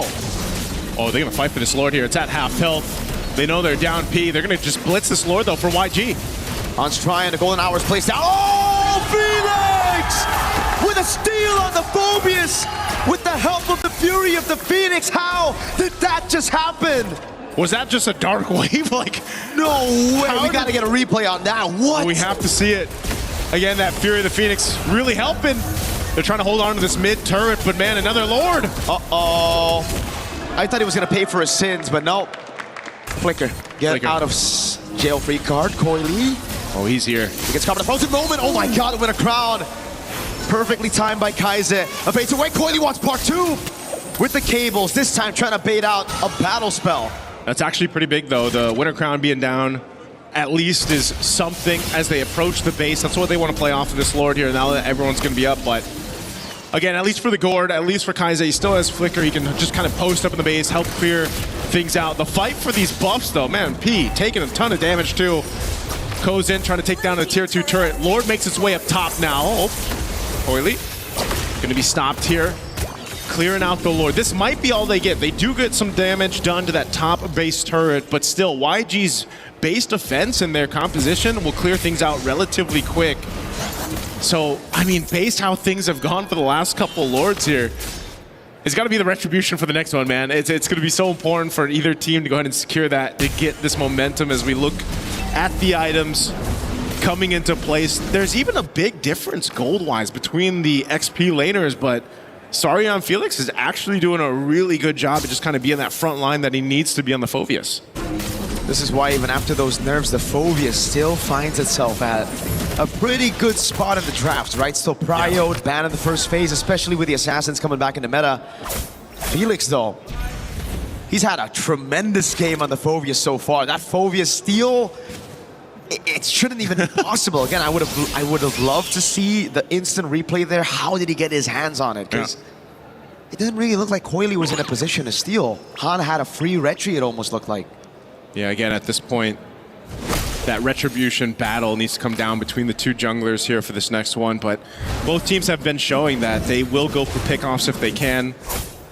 It's a bit of a tough game, I'd say, for YG too, just because you got to keep tabs on Coily. Where's he pushing? Where is he going? As you look at the difference here between the XP laners, what they've been able to go ahead and secure, of course, for each other. But Ying can essentially do the same thing. We saw that in the earlier team fights, you know, being that front line for them. He can help kind of give that vision too. Phobius, though. Whoa. Oh, hold on. Trying to cut him. Nice try. Yeah, he's able to get away just fine. Again, you got to keep tabs on Coily. Any Fanny like this is going to play that move, but YG has the same option with Sanji. That's the thing. There's still so many ways they can play this again. YG, it's not like they're going to lose out on that far lane. They have a Moskov and a Uranus to play on those far lanes to match the Fanny. Heck, I think they might even be able to clear it out. Oh, wait, Kozin can't be standing behind those minions like that, man. The piercing damage of Sanji starting to hurt. Yeah, it does. Mystic Gush already dropped down too. Wait. Okay, that's some key ultimates down for YG. Did Pro Esports just get the upper hand for this Lord take? They're going to make their way. Coily already got his buff. They're going to try to zone out the rest of YG. He already pushed into bottom lane. So now it relies on Sanji to land at SOD. PP in the back, trying to zone him away. Coily with retribution again as PP was able to zone him away as the golden hour comes through, but the SOD landed. There's no way he takes it with 4 members corralling over that landed SOD. Han mounted on, now brought back to the team. He's still able to escape for a bit, but the pass is right there again. A big bomb lands onto Coily, baits out the rose gold. Pro should just be happy with the Lord. Blink wants a bit more. Ying now walks up Kozen, trying to punish Flicker out from Ying. Okay, this just has to be a disengage. They got the Lord to deal with. You're seeing how much of a push and pull it is for both team compositions now at this stage of the game to really execute it properly based on the ultimates they have, plus those battle spells. Once again, with that Lord coming up, again, this isn't the evolved one, so YG shouldn't have a problem potentially even holding on to their base turrets. Maybe they lose one on this, depending on how Pro Esports plays it as they clear these waves out. It's a little troublesome for Pro Esports on approaching this because, again, when this Lord is dealt with quickly in those waves, those powered up waves, you might even just get a tier 2 mid lane off of this. I mean, they're looking for their own window of opportunity, but it's even difficult for Sarion Felix to be the one to jump in or P. And it looks like that's just going to be it. The Lord is cleared out easily. That's one advantage that YG have, right? Like, when it's outside of the base, Pro definitely have the advantage. They can go from different angles to attack this front to back, to break the formation. But when YG are defending, there's no chance you can break that formation. They're playing under those turrets, right? And that's why with Sanji and Kaize, as long as these two are still alive and those frontliners can just hold in front with the towers, there's no way Pro can actually siege them down. They're gonna have to win it through a team fight. Yeah. This one, Coily, get a couple hits off. It might be the best thing you can do, you know, just playing around Coily, get a couple hits on the turret, do it on the other side of the map, because they both know they have to just play around Lord. The pick-off potential starts to come down to, can we use a conceal, can we actually find someone out, but then the teams have been doing such a good job at just gonna be in there for each other, answering the call if some pressure comes through. Good little take on that purple buff though, Coily. Ruthless on the fan. Use the cutthroat to secure it there. And yeah, it just seems like Han's been losing out on these red tree battles. Nice to on the Fredrin. Hey man, at least if he can get it for the Lord here, it's going to be 30 seconds over quality. quantity. Yeah, exactly. You know, and that one will be evolved too. This is a very different game one than what we've seen so far throughout MSC, especially, you know, you're reminded once that Fredrin gets picked up and a lineup is kind of built around it, this kind of utility jungle concept, it's very different, bit of a different pace. Pete just walks out of there, blink. Frozen moment, Felix walks up, that's Sa with a massive Fear of the Phoenix. Coily for the ankle, big golden hour. How do they utilize this? In the midst of it all, he's getting the slam again from P. He's able to flicker out to safety, now is Coily. Looks for an angle to go with the cables. Just trying to bait those resources from YG. Again, nobody falls. Just a flicker burnt for Kaize and P. And a flicker for P. Ying. Yep. It's all this battle of resources at this point. Coily, as hell of a start that he had in this game, he knows that he can't just throw himself into the arms of YG. And so he's going to continue to push down that bot, it looks like. At least cut that wave through. YG's going to make an attempt on this Lord. It's half felt right now, but Coily will be here in time to face off. He has no flicker. They know it. They're going to try to burst him down. The taunt lands as well. P's able to survive. Oh my god! The rebound with the Fury of the Phoenix. Good golden hour on the back line, but Coily's able to buy so much time. Sanji caught in the dark wave. Now the blazing duet from Kuzen. Oh, Sanji. It's all up to Sanji now. He's going to be caught with a slam and a pass, the win of nature, and also the immortality buy. It's an immortality buy for Coily as well. Dark wave lands. Sanji's still there. Ying trying to buy some time. As Blink is in a 1v1 against Coily. It's an all-out fight everywhere in the map. Again, Coily trying to chase Blink down. He's running away. He finally gets cutthroated and assassinated up top.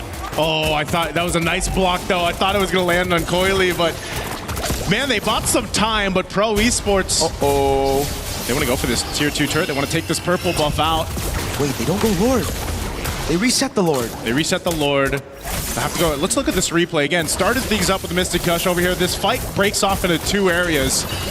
Collapsing down, golden hour used into that Fury of the Phoenix. Meanwhile, also a real cam. It looks like Pro Esports is going to secure themselves that Lord there, but you know, that was a fight that was dissected on through.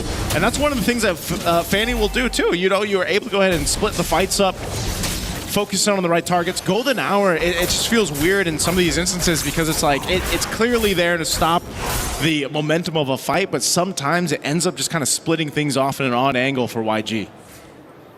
So now it's back to the defense of YG. They have a good composition to defend, but Pro have an evolved Lord now. At 22 minutes, it's a different kind of Lord. Wind of Nature for Kuzen. Bootless at this point for both of the gold laners.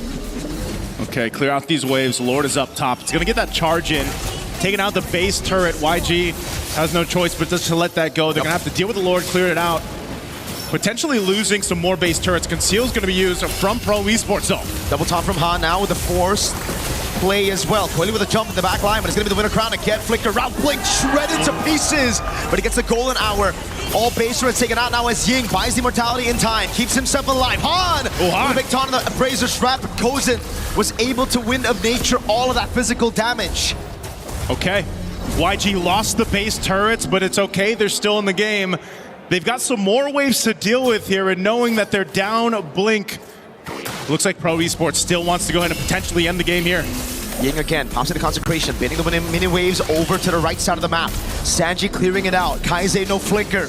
He needs to play far back. Pro are still lingering. That's a pounce! The Mystic Projectile landed. The BMI gets Kozen out, but the Rose Gold was already procced. So that's all they get. Pro Esports off that evolved Lord will take down and strip the base of those turrets. Taking the disciplined route, even amidst the lead they have, it's just YG still able to fight up. They're still able to do well. This is where we start to see the item swaps come into play. Winner crowns even being picked up. You've got multiple across the board here for YG. Wind of Nature sitting on Sanji. Sanji has been doing a great job just staying alive because he's so pivotal for them to actually be able to stay in this game.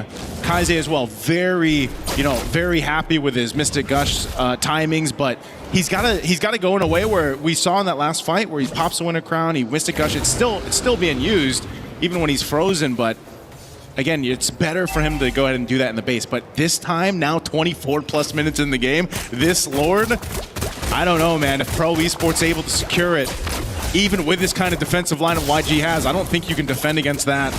Coily still pushing in that bottom wave. He knows it's going to force someone from YG, force Sanji to go clear that out, respond to it. Holy moly. Even with the guaranteed slow push, Coily decides to shove it straight inside the base. This means Sanji's going to have to deal with it. And he shows up on the map. Kozen utilizing the position to go on to Ying.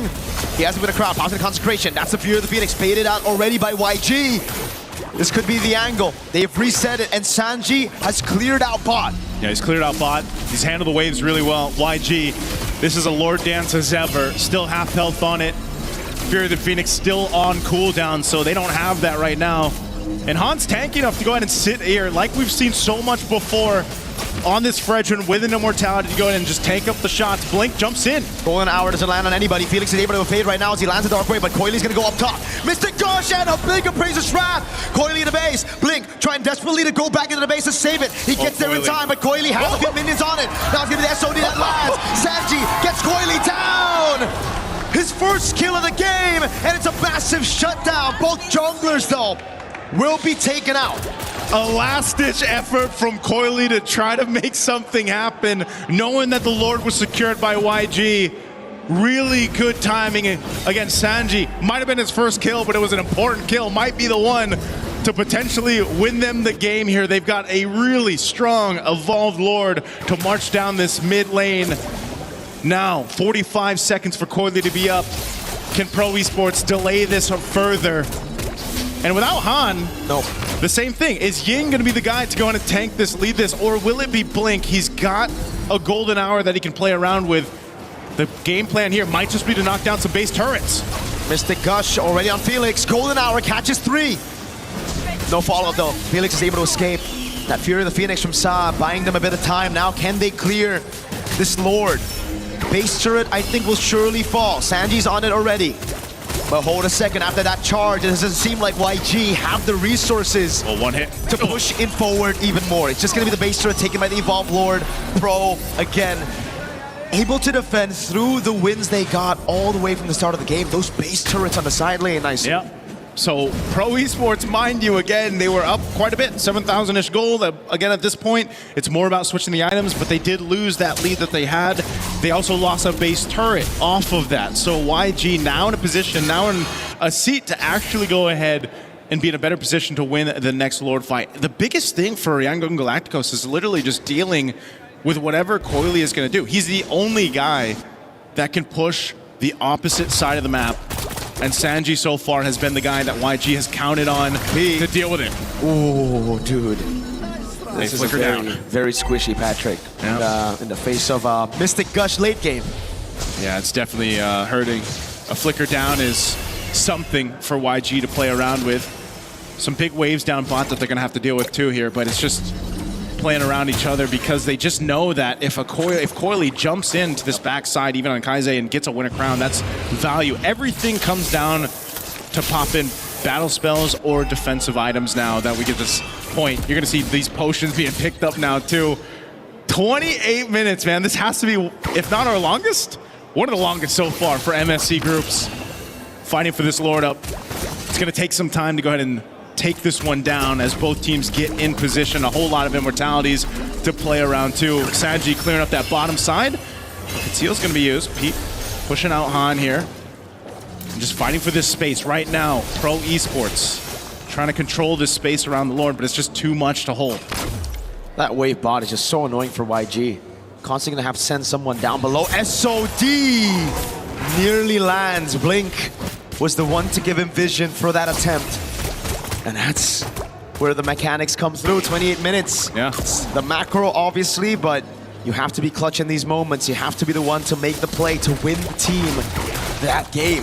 This is like the most macro game we've seen so far. I feel like one of the biggest ones too at this point. Well, Coily. Game one, Coily's just gonna go ahead and sit down to that bot side, but look who's rotating down. Sanji and Blink. Mystic Gush already used. Lord's gonna go for a bit of a reset there. Oh, that is a big whiff. Coily stays for a bit too long, gets caught by the Spear of Misery from Sanji. It had to be also that snapshot, right? I mean, they got him on the wall there too, that spear.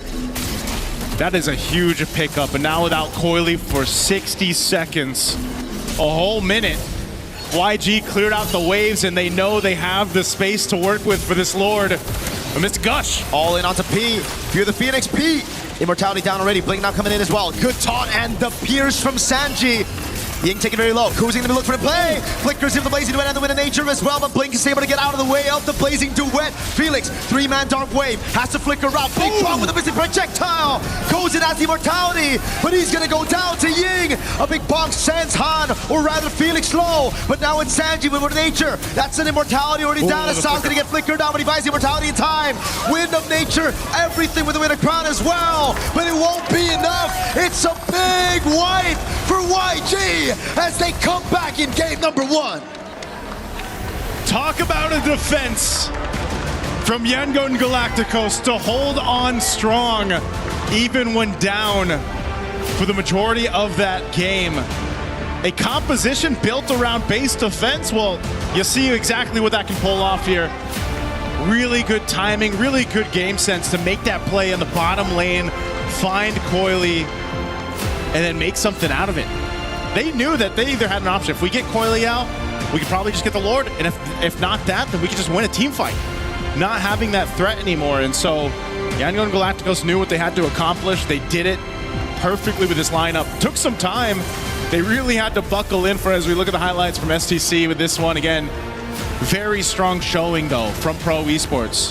Coily on this Fanny, phenomenal, but eventually it kind of falls to a different point of the game. You know, you're not able to go ahead and just swoop in like this, get kills.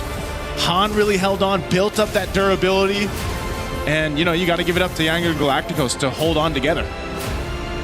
YG winning this game with an unorthodox composition. Yeah. We have to say this. This is meta. A few patches ago, this was the best composition you could go for. But in the current meta, we've seen more assassins in the jungle. Coily had an 8-0 start to the game. Yeah. Yet it was the utility jungle of Han. Yet it was them coming back through crazy steals, honestly, crazy mistakes as well, but then adapting and downloading the pro movements as the game got to that late stage. We knew this one was going to be a good one, man. You know, I'm expecting it to be a 3-game series. Both teams just have each other's numbers. They're playing so well around each other, whatever they decide to draft. You know, and again, it's all about that execution factor, and it was executed really well by Yangon Galacticos. So let's go ahead and throw it over to the panel to see what they have to say about Game 1. Thank you guys so much. Great matchup there to kick off our second series of the day. It was Yangon Galacticos with the defense of time that somehow, someway stalled out the efforts of their opponents and made them think that maybe that Fanny, that assassin, isn't at the top of this meta if we let Marcel available. The other news that I want to give you, 4 games Marcel has been let through, 4 wins. Might need to stay on the ban list from now. Welcome back. My name's Rain Day. Brigitte Lefel joining me on panel. That was the longest game of the tournament so far. Yep, it was. And it was off the back of a really good defense. It's a Moskov and a Gord who was just always defending until the very end. And I think I really want to credit a lot of it to these 2 players just because of the fact that I don't think this was Han's best game. So it's amazing how they're able to stall it. That's the word. Stall it long enough. I mean, you mentioned Han. I want to get your just initial thoughts, and I'll start asking about that matchup. No, I mean, like, here's the thing. You came in, I would say, at the right meta where there's a lot of assassins, where the game is pretty dynamic. But imagine this is basically our life for the past 2 years, where tank jungles are a thing. This is it. Almost every game goes above 20 minutes. Because something about tank junglers, they can just hold on for dear life until eventually you make one good play, and then you win that way. 30 minutes and 2 seconds. I said the longest. Well, it says 1 on there, but maybe it was like, 1 and 59 or something, hundredths of a second. I think this was really a good showcase of the matchup we highlighted with Coily and Han. I think Coily actually played quite well, but also I think there was, like you maybe had mentioned earlier, just this meta's past, a glimpse of what your life used to be. Maybe that's just not, maybe you just can't let that be played in this meta. Maybe you have to force assassins in this meta, otherwise you're in trouble. By the way, let me just say, look at the buffs there. How many times Han has been denied of the buffs? The orange buff, he only got 12, and then Coily got 17. The purple buff only got 15. Coily got 17 again. And look at the objectives as well. Like, I gotta say, 4 Lords was taken by Pro Esports. Only 1 from Yangon. So this is a really not a great game for Han, and yet somehow, some way, again, with the Gord as well as the Moskov, they were able to hold out long enough until that moment finally came for them. Yeah, I agree with you. There might be a bit more question as to whether or not this pre-patch quote-unquote meta is still actually effective currently. Because I don't even want to point out anything about the draft that we saw from Pro Esports, because they were able to really make it work. Yeah. They found the early game, secured it in their hands, and you saw highlights after highlights, especially from Coily. But it just boiled down to that one mistake down bottom around the 28 or 29 minute mark, and eventually another one from one of their carries, Kozen too. So these were the 2 players who could just not afford to go down, but in that sequence, it was the both of them who unfortunately had to. And you could no longer defend that siege if you were Pro Esports. It was a style that they ended up needing to draft around, having seen the Fanny come out, the talent of Coily, and he put it to great display. He showed how effective that character could be, but it wasn't enough. Leading the entire time, Pro Esports stumbled at the very end. YG maybe made them stumble, and they got the win. Game 2 is upon us, but Lefel, before we do that, break down what you saw in Game 1 that led us to this longest game of the tournament so far.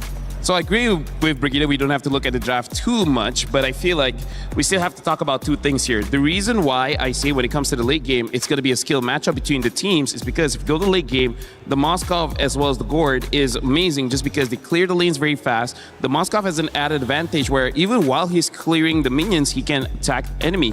In comparison to what Pro Esport has, I would say the weakness of him trying to end the game was having the Zetienne. Zetienne is pretty good at sieging, just not enough, I would say, firepower to make the Uranus, worried, to make the Fredrin worried. So the front lines really don't care that much getting attacked by the mage, hence not giving time for the Claude to actually attack the turret for himself. So now we're going to be looking at some clips here. We're going to look at the early game, and this is the effect. One of the reasons why, yes, I'm standing up, but as long as you're comfortable, right?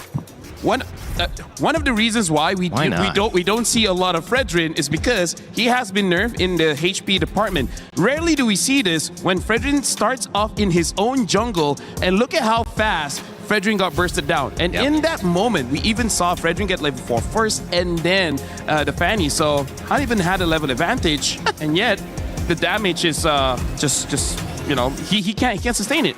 And then going for the second thing here, this is honestly just glazing the Fanny of Coily, because look at this situation. I feel like for all of the Assassin players, they know how difficult it is, where if we're going to be looking closer into the minimap here, you can see that the Gourd as well as the Claw, they're protected. They're behind a wall. They're close to the turret. This is a situation where you don't really see Assassins going in for the kill. And yet, you look at how Coily uses this entranceway. Like, there's not a lot of situation where you can go through here and be safe. The only reason why he is safe is because the rest of the front line are here. There is zero protection down back. All of the damage dealers are here. Thank you very much for telestrating this for me as well as Brigida. Look, he just goes. There's no protection. And this is why that sequence was amazing. But then as we go through, some mistakes start to creep in, where this is, I would say, the first mistake coming in from Pro Esport. We have to zoom, and we also look at the highlight circle here. Look at how low Coily is. Yeah. He should not be anywhere close here, because the thing is, the Lord does true damage. Even though this is 9 minutes, the Lord doesn't hit that hard. You still got to respect it. During this time, the golden hour was used trying to stall, but this is where we got to say, unfortunately, Han, not just Han, the entire team does not utilize the golden hour very well, because they use most of their abilities during the golden hour, and by the time, you know, expires, it kind of doesn't get used anymore. So this is the first mistake coming in from Pro Esport. They do things differently here. They could have ended the game much earlier. And then this is basically the final one, where this is one of the rare times that Han finally gets a win around the Lord, and that's like 25 minutes. And then at this point, this is where winning really counts on skill and a little bit of luck, because Coily was trying to end the game here. But then as he's reaching forward, he got hit by the SOD. Man. Look at how perfect that hit really was. And then Coily was next to the base as well, so he will get stunned up if the SOD did not hit. I don't know about you, Brigida, but do you feel like Coily could have ended the game? I feel like he can. Thank you so much, Rain Day. There's a world where he can, especially as you could see. What is that? You could see how it's just taking a bit more time for Kaiser to go in. He doesn't have the Mystic Gush either. Yep. So he can only rely on basic attacks. He honestly could have ended the game, and I would say those are the two mistakes that happened for Pro Esports, which is the Lord at the 9 minute of the game, as well as at the end of the game, they just don't have enough firepower to actually end it. She couldn't let her card fall. I get it. It's okay. It's I got okay. It's okay. Thank you. We're moving and grooving over here. You know, this could have been a standing. Hey, this is our whole stage. This is our home. We can stand if you want. We sit, we stand, we do it all here at MLBB. What a fun, game. We're a fun bunch. Again, this is such a fun bunch. You guys are obviously fun, but this game is so fun. It's so great to dive into it. I've loved coming from Apex, right? I mean, we're so focused on the game and where the game goes, how it evolves, how it grows. We are fans of that. We want the best for that. This game, just the sky is the limit. Obviously, so big around the world and so many great communities who are involved in it. Games like that. If you're a fan coming in and saying, it's EWC 26, I want to check out MLBB. Maybe it's my first time checking out this game. That is one of the reasons why you say, wow, this is fireworks, and I can just jump on this right away, maybe play alongside, grab your phone, grab your tablet, jump in, bang, bang, let's do it. I love it. Become a bang banger. Yeah, become a bang banger alongside us. Let's go, man. I'm having a blast. I know you guys are as well. Let us know in the chat if you're having fun as well. Any co-streamers also. Hopefully you guys are enjoying this event. Flying Cloud will be where we set up the stage for our second matchup. It was all Pro Esports until the very end. And I guess that's my biggest question to start with this second draft. Yep. Did it go right and you executed wrong? Do you try to keep up that playbook and say, listen, there's little ways on the Lord fights, on these little moments where we could have won that game, so let's not deviate. No, if I'm Yangon, I would really get a big takeaway from that game. Even if I didn't, even if I won. Yep. Even if I won, I wouldn't want to put myself in the same position because you worked too hard for that one win that was the longest game of the entire MSC too. And I think that's enough to show you that it's not going to work against the lineup that Pro Esports could potentially put out. But this Look at the change. Yeah, well, you're still seeing respect from Pro Esports nonetheless. They would rather not have them pick up the Fredrin again. Yeah, but the thing is, there are other tanks. I mean, not that I want to see it, right? I want to see the assassins. Yeah. But also, I do want to say, like, for Pro Esports, in terms of answering what Rainday is saying, it's kind of like the only mistake they did was not ending the game. Right. Everything else was perfect, right? Right. Where personally for me, I would just say, you know what?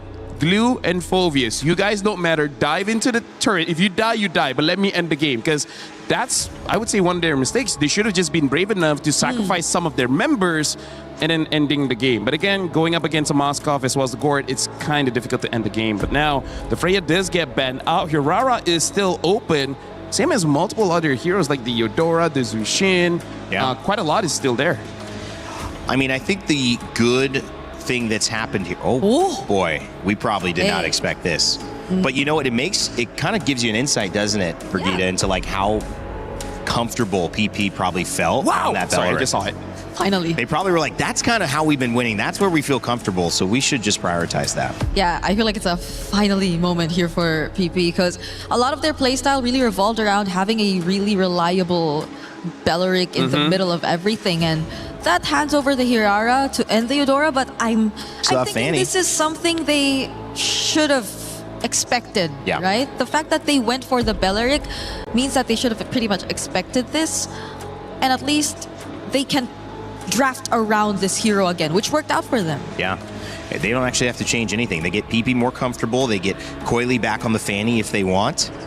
And they can start looking at other lanes, try to secure maybe their mid if they want to do that. I'm just thinking here, like, they're letting go the Eudora. Do they want to go for tank jungle again? Because there is still a few heroes that's pretty viable, but no, they go for a Yi Sun-Shin instead and a Ruby. Whoa. Randy, for now, I don't think Yi Sun-Shin has won a game yet. Hasn't, no. So, I don't know how to feel about this one, especially this early.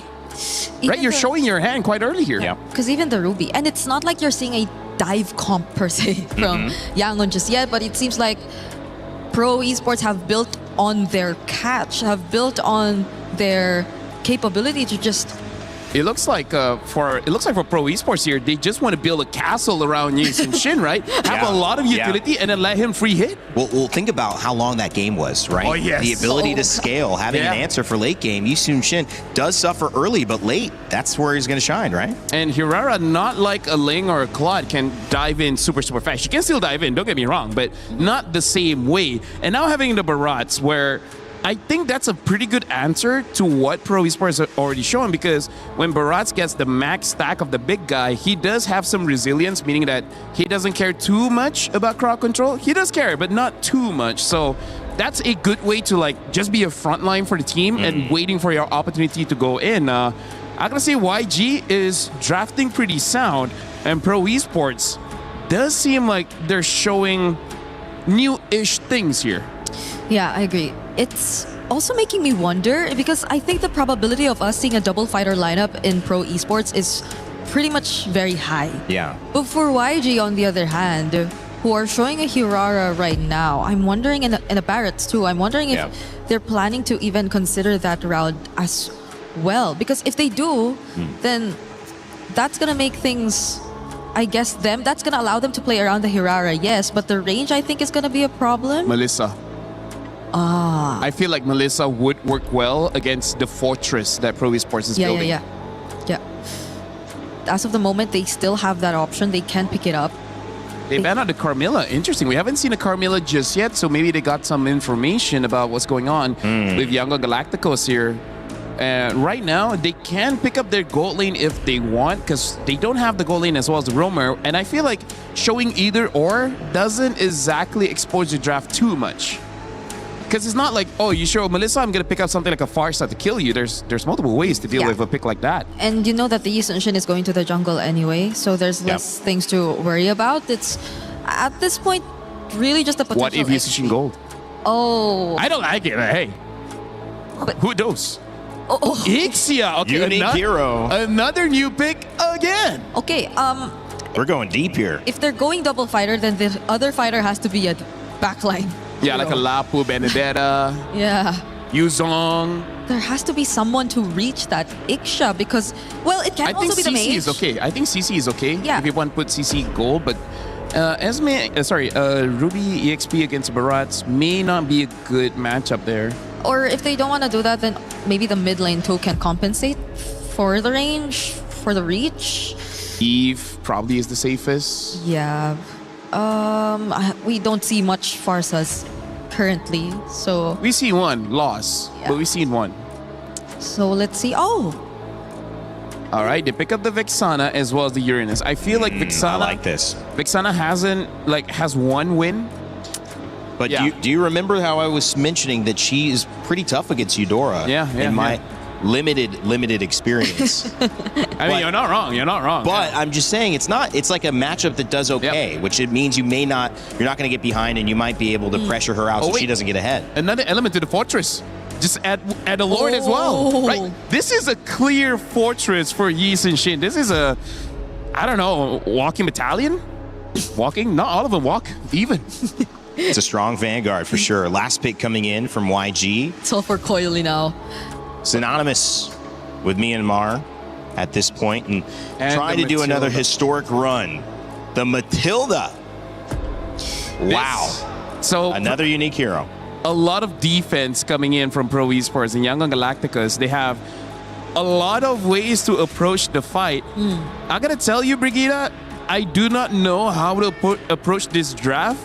Yeah. So I'm gonna look at this like a fan. This seems like a fun game to watch. Yes, it does. I think it's just very specific for Yangon. They can go very specific with their targets, but Pro can go a little more heavy on team fights for this game. Well, I'm the pro analyst. I know exactly what's going to happen. Vexana's going to beat Eudora in mid lane. I can't believe you guys don't know it. My Grandmaster rank games, I already figured that out. Okay, let's send it to two guys who have a better idea of what might take place here. Game 2, trying to tie it up. Nice, Mirko, what's going on? Hey, we appreciate that, Rain Day. You know, I see you climbing the ranks there, but let's go ahead and jump into this one.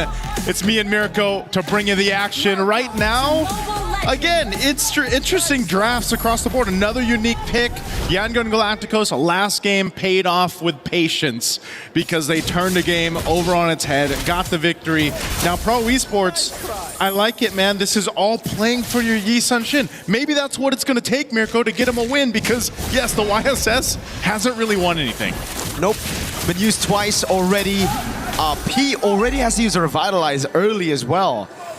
At least there's one thing, right? YG technically only have one frontliner. So if Pro want to go front to back, they technically don't need to deal with too many tanks. The thing is, it's a barrage with the help of Matilda, though. I was going to say, you know, it's one thing to have one frontliner who can just go anywhere, you know? That's with the help of the Matilda.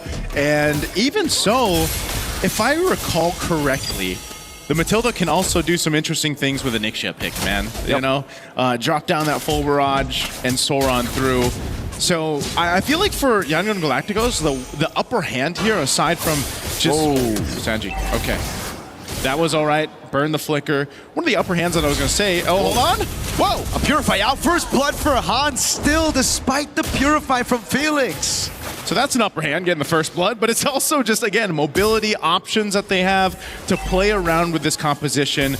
Taking a quick look at the emblems, you can see where they're going with this. Again, the Matilda is going to have a whole bunch of mobility to work with, and this being Flying Cloud also kind of brings everybody back to the team fights really quickly.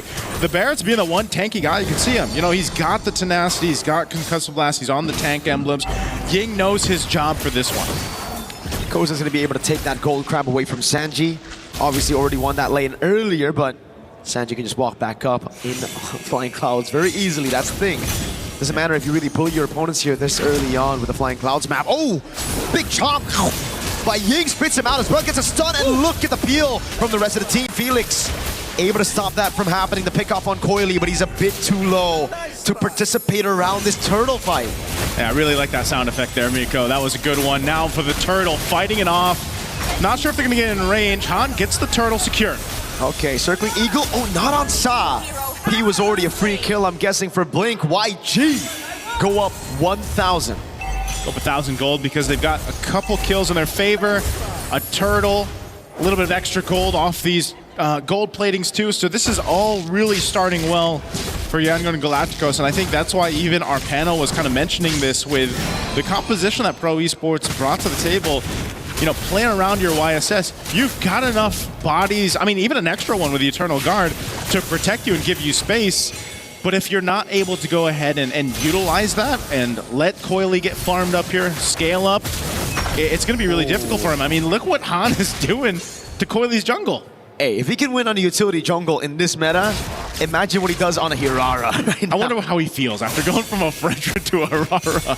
Hey, to be fair, I think Han's just chill with it, man. Like, I don't know how many heroes he has in his pool, you know? Like, we've seen him on a Fanny as well, and then the Fredrin, and now it's going to be the gank onto Kuzen onto the bottom lane. Oh my god, the full barrage as well with the guiding wind. Kuzen still able to stay alive for a bit, though. Good Eternal Guard on Blink, but he's able to flick around and gets the guiding wind out away from the roots of P. Able to get away off of that, too. I mean, that's dirty to see, but yeah, makes it work. Again, they said this is going to be a fun composition to see in motion. Well, there it is. You do something like that. Looking at the replay brought to us by STC. Brings it a little bit too far, you know, but still able to cap out a kill under the turret, and then good flicker usage there to stay alive by Sanji, and then guiding wins on out from Blink. That's a tilter, bro. That is. After losing that close 30-minute game, this is usually what happens, you know, after you lose a close 30-minute game, it might be a quick one in game 2.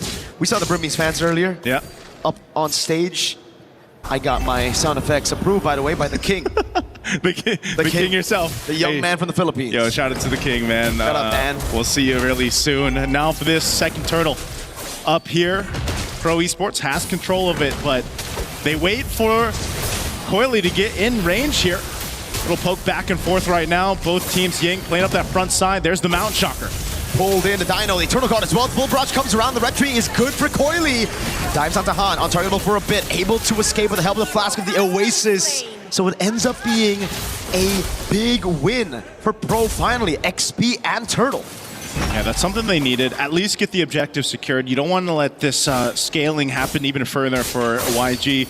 Up 2,000 gold at this point. That's a Sky Piercer also picked up for Han. They're going to go ahead and just keep Kozen back here. You know, one of the things too, speaking of this, hold on, Circling Eagle. Oh, stun. Oh, God. Oh, God. Yeah. I was going to do the caca, but... Welcome to the Thunderdome. We need a thunder effect, man. I don't know how it's going to work. I don't know if Leo's going to approve that one, but that one's not. He'll come up with something better. But that is the interaction that you can expect. One of many that Yangon and Galacticos can go ahead and play around. And so for Pro Esports, you know, that's one of the hard things about it is like, what way is YG going to approach our fight? You know, or they more so just kind of have this universal, straightforward approach. We saw it where they're able to go ahead and bully off Yangon and Galacticos off of an objective. But even so, if that ends up being the case, you know, once the Lords come to play, the approach is going to be different.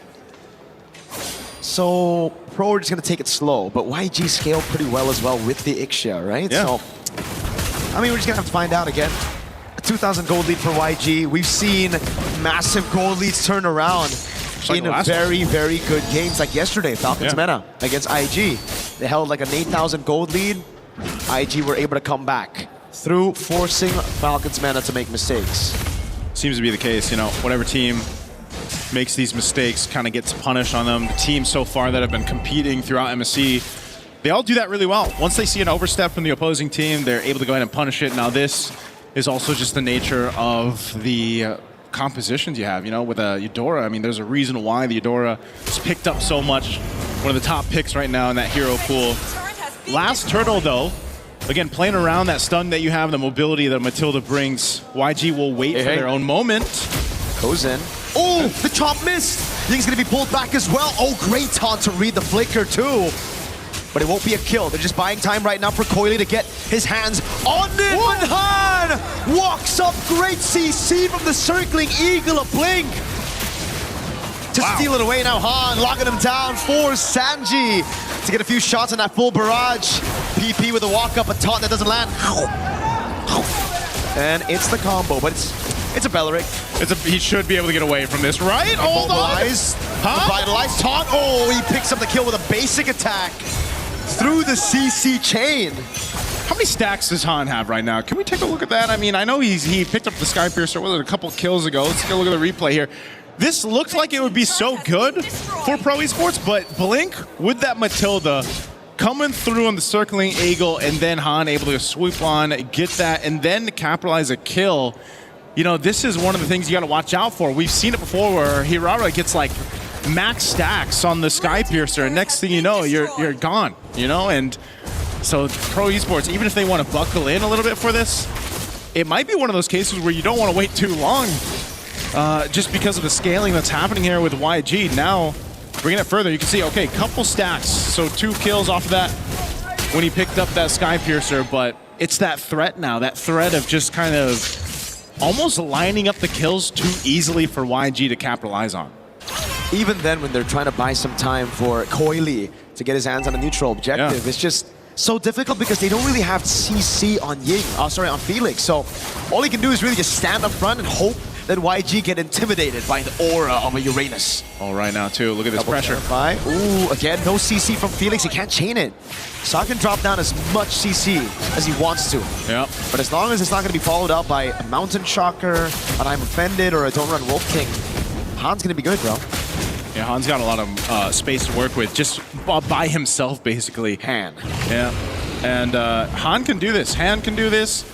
As this Lord comes up, they get in position. Again, some of the ultimates were used in the previous fight, but they should be back up for this, depending on how Pro Esports stalls this out. Whoa. Oh, Mountain Shocker used. Oh, good usage. Welcome. 1v4. Oh, spits him out, gets on top! Now, I'm from Vended coming through as well. Response over, goes in, flicker through, but Han's able to pick up the kill. Now he goes back in. Onto Kuzen! A double for Han as he outplays Pro completely. Oh, man. Sorry, I'm feeling it's going to survive P as well, but 2 members going down for Pro Esports, and Yangon Galacticos will make their way to secure this Lord. A little circling eagle here to keep Coily back again. There's still an attempt, it looks like, from Pro Esports. How do they want to play this one? Kuzen is down.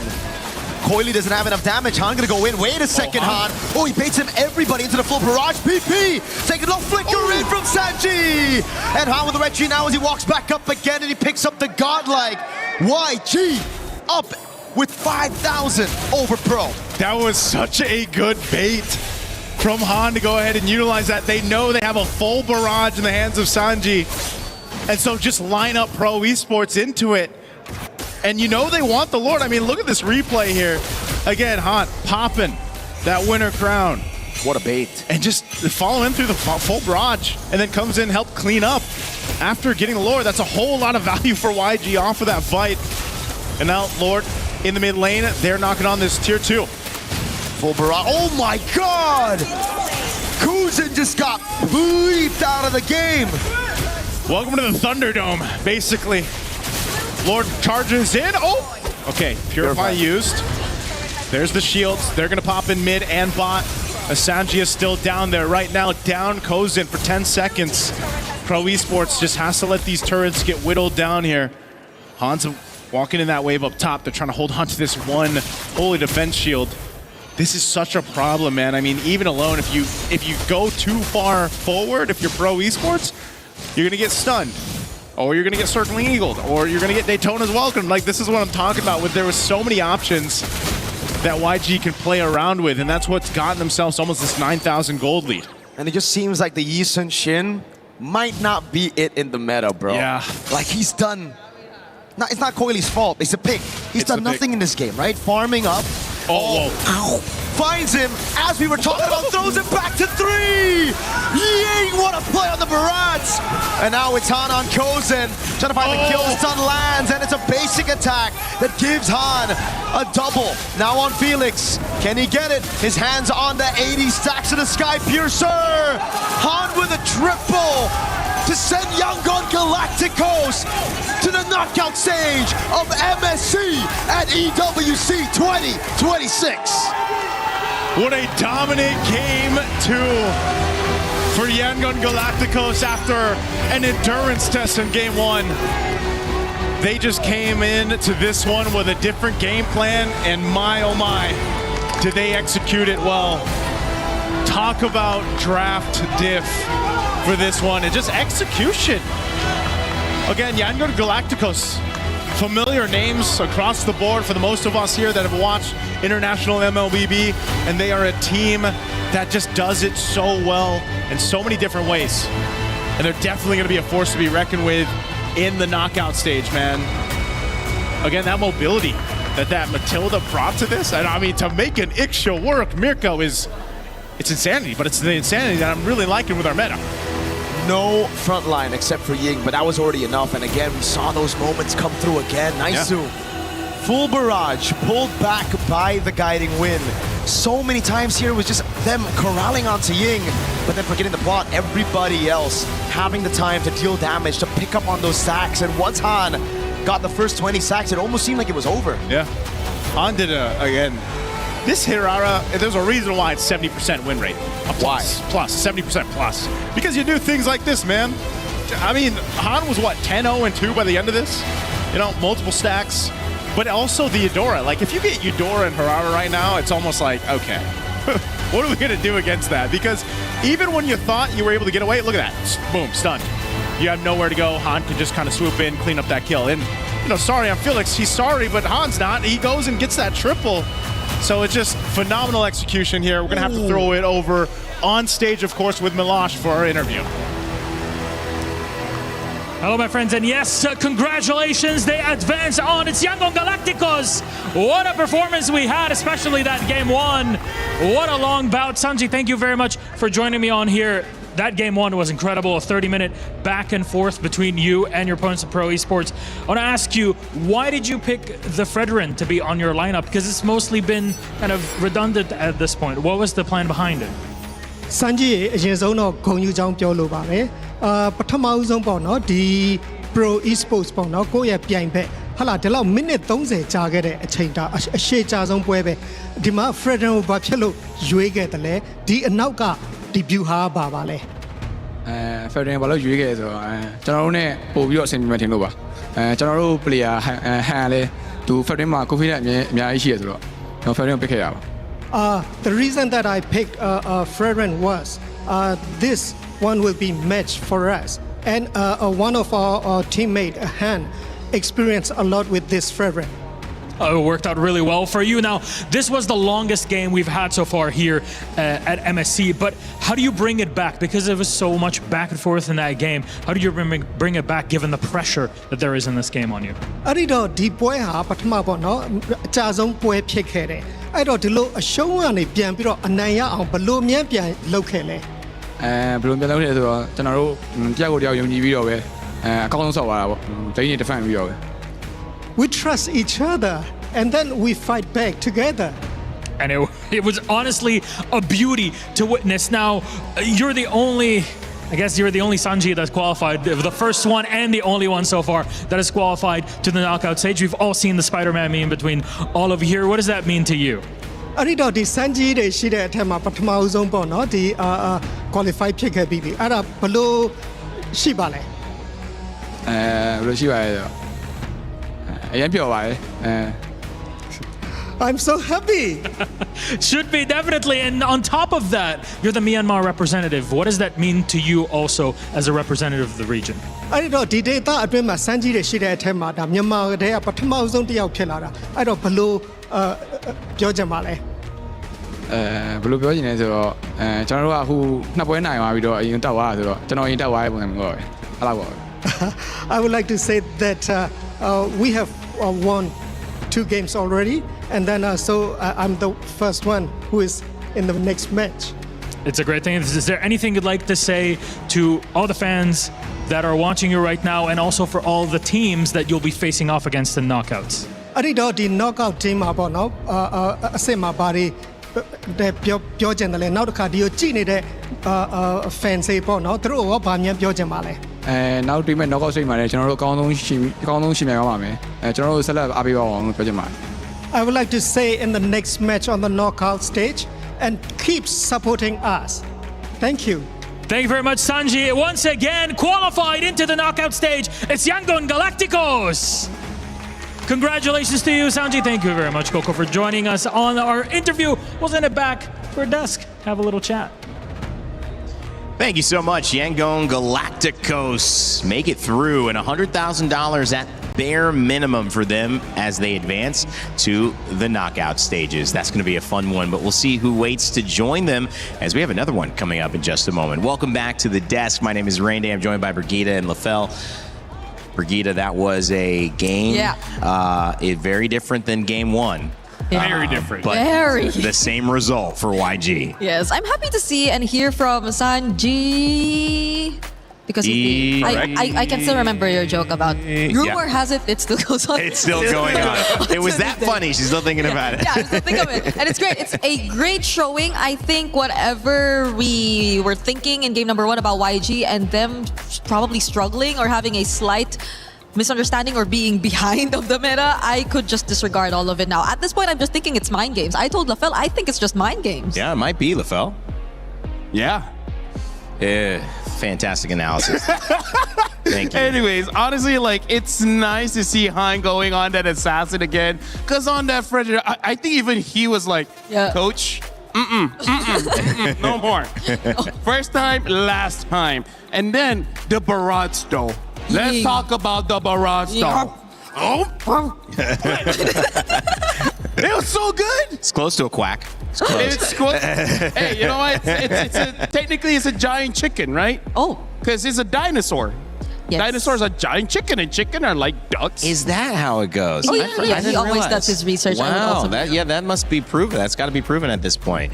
Because the T-Rex distant ancestor. Yeah. Because the T-Rex doesn't have skills. It has feathers. Oh, well, we just figured something out. And at this point, you can hear the crowd excited. Yes. I think that's a Kelra excitement as Onyx takes the stage. He's mogging is a word that was used to describe him, and certainly I would agree. This one, though, maybe mogged in game. YG 17-2, a 12-minute game. A big important thing about this, guys, that we have to consider, that's a short game. That's going to help them get a higher seed in terms of picking. And, if they, obviously, however, guys, I think it's also balanced out by the first game being 30 minutes from now. I don't think it's going to help as much. One of the shortest and also the longest, so it's moot. I mean, like, here's the thing.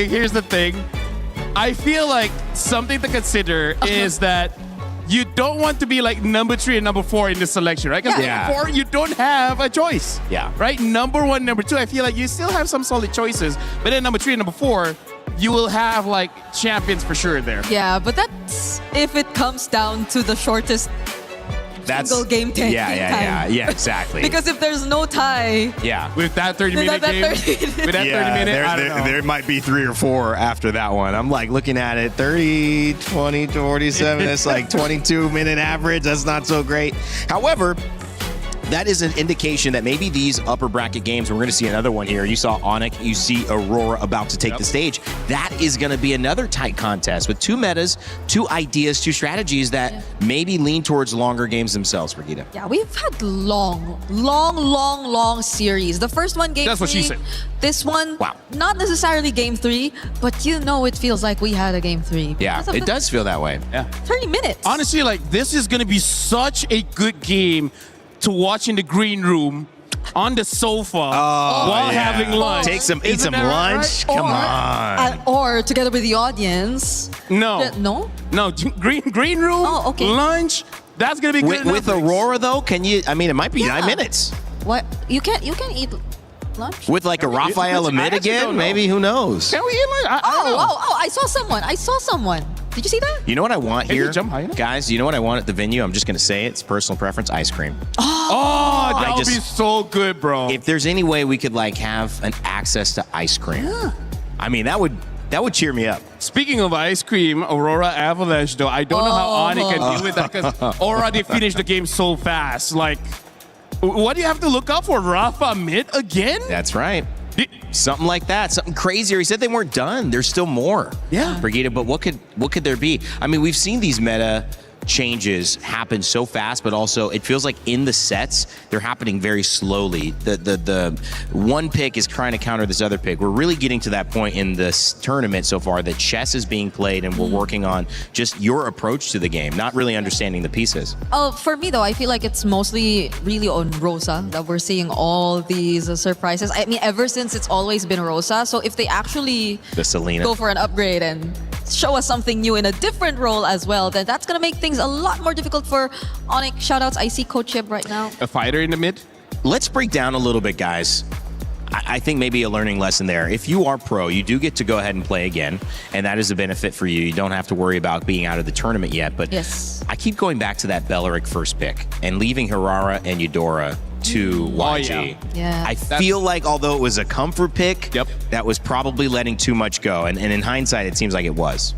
Yeah, I really feel like that Eudora is very pivotal to deal with all these assassins. Like, do it with me, No, you can go. No, I was doing this and then you follow. You gotta commit now. Okay. All right? Go. Yeah, there you go. So I feel like Eudora really has to be respected, even first pick. Like, you may not have a good Eudora game by having a lot of fighters as well as assassins jump onto you, but you kind of don't want to fight against Eudora. I feel like that's the biggest problem. Not that you don't have it, but more like your opponent has it. Yeah, and imagine they were too free. They brought out an Iksha. How come everything turns into a dance move with you two? Yeah, I'm suddenly starting to become a choreographer. After You all are. these You're both learning This very is a well. weird brother-sister situationship, you know? Yeah. Situation. Hold on. All right. Well, I think it's time to move on to today's schedule. We're getting wacky up here on the panel, as we like to do here at EWC. Yangon Galacticos take a 2-0. This was the game Brig was talking about earlier, saying, I think this is the one that can go 3 games. It kind of did. It kind of did. It kind of did. But the one before actually went 3 games, and that was Selangor Red Giants and GK Esports. Well, we see another surprise here. I think many people are thinking it could be quick with Aurora Gaming and how they surprised Team Liquid PH. But if you know Onik and you know Kelra and that squad, plus their fandom here at EWC in France, rooting them on, I doubt that is going to be a game that they give up very easily. I can hear the screams. You could see it written on all their papers. There's another fan right there. Boy. One who will be seated here in just a bit. Yeah, he might have access to the stage. Oh, no. Oh, no. We're going to change out our panel pretty soon as well. Make sure if you have your idea of who you think is going to win in this Onyx and Aurora matchup, or even Team Liquid PH versus Entity 7 later on in the day, get your pick'ems in. You have the chance to earn $300,000 of your share of prizing just by participating. And what's the worst that can happen? You're wrong. It sucks to be wrong, but hey, that's c'est la vie, right? We're in France. You can be wrong about some things. At least you participated. Coming up after this, we're going to change out our panel. We've got Onyx and Aurora, another upper bracket match. It's going to be a brawl, and I know a game that's pretty good at brawling, Street Fighter. Oh yeah, and they're doing something with MLBB. Check that out. Human body was built to move. Not trapped at a desk in one singular posture for 12 hours a day. It's time your chair evolved. This is Secret Lab Titan Evo. Ergonomically engineered for you, gamers, hybrid workers, artists, backing your every move.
thinks he can come in here and play my game. He knows nothing. Let's go! Tyler 1, you're done. Raw energy. Half for half and blow the house down.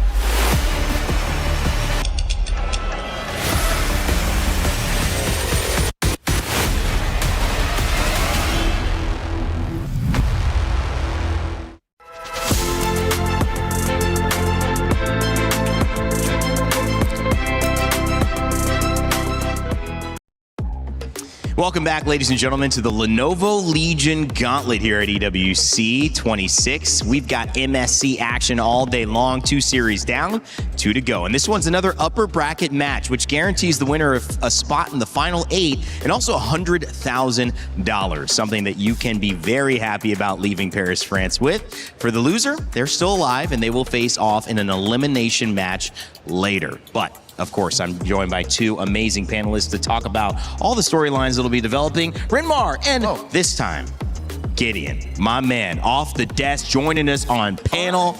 I'm gonna start with you. How you feeling, brother? I'm feeling really good. You know, these past couple of days have been really interesting, seeing some of the highest highs for some of these teams, the lowest lows at the same time. So I really got a good scale to what's been going on, at least on the ground, for a lot of these players. Renmar, too, this has been a game where we've seen developments across the scene, these 2 series. Yeah. I mean, that first game between YG and Pro, 30 minutes, longest game of the tournament. We've seen some mistakes. We've seen some great drafts. A lot to talk about. Oh, yeah, definitely. And still the meta is so wide open. Like, a lot of people were wondering, hey, can we get, like the global ban and picks? We don't need it in this meta. There's so many options, so many permutations to consider. And at the same time, it translates to some really great action as well. It's not just all about the picks, it's all about the drafts. Teams are balling out this MSC.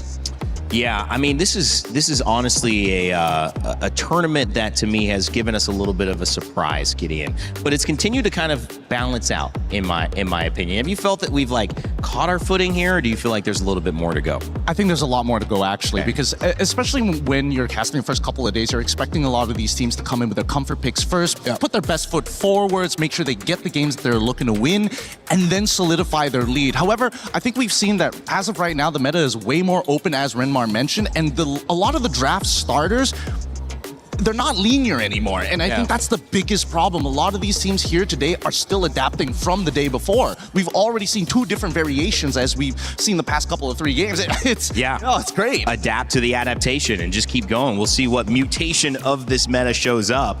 And speaking of what mutation shows up, because that's benefiting certain teams that are ahead of the curve. If you are ahead of the curve in terms of your win, the upper bracket is not settled once you get there. It's settled how you get there. So if you are one of the teams like we just saw, Yango and Galacticos making it to our upper bracket, you're going to have a total time that it took to win your games. That total time will be compared against the other 4 teams that make it 2-0 without losing a game.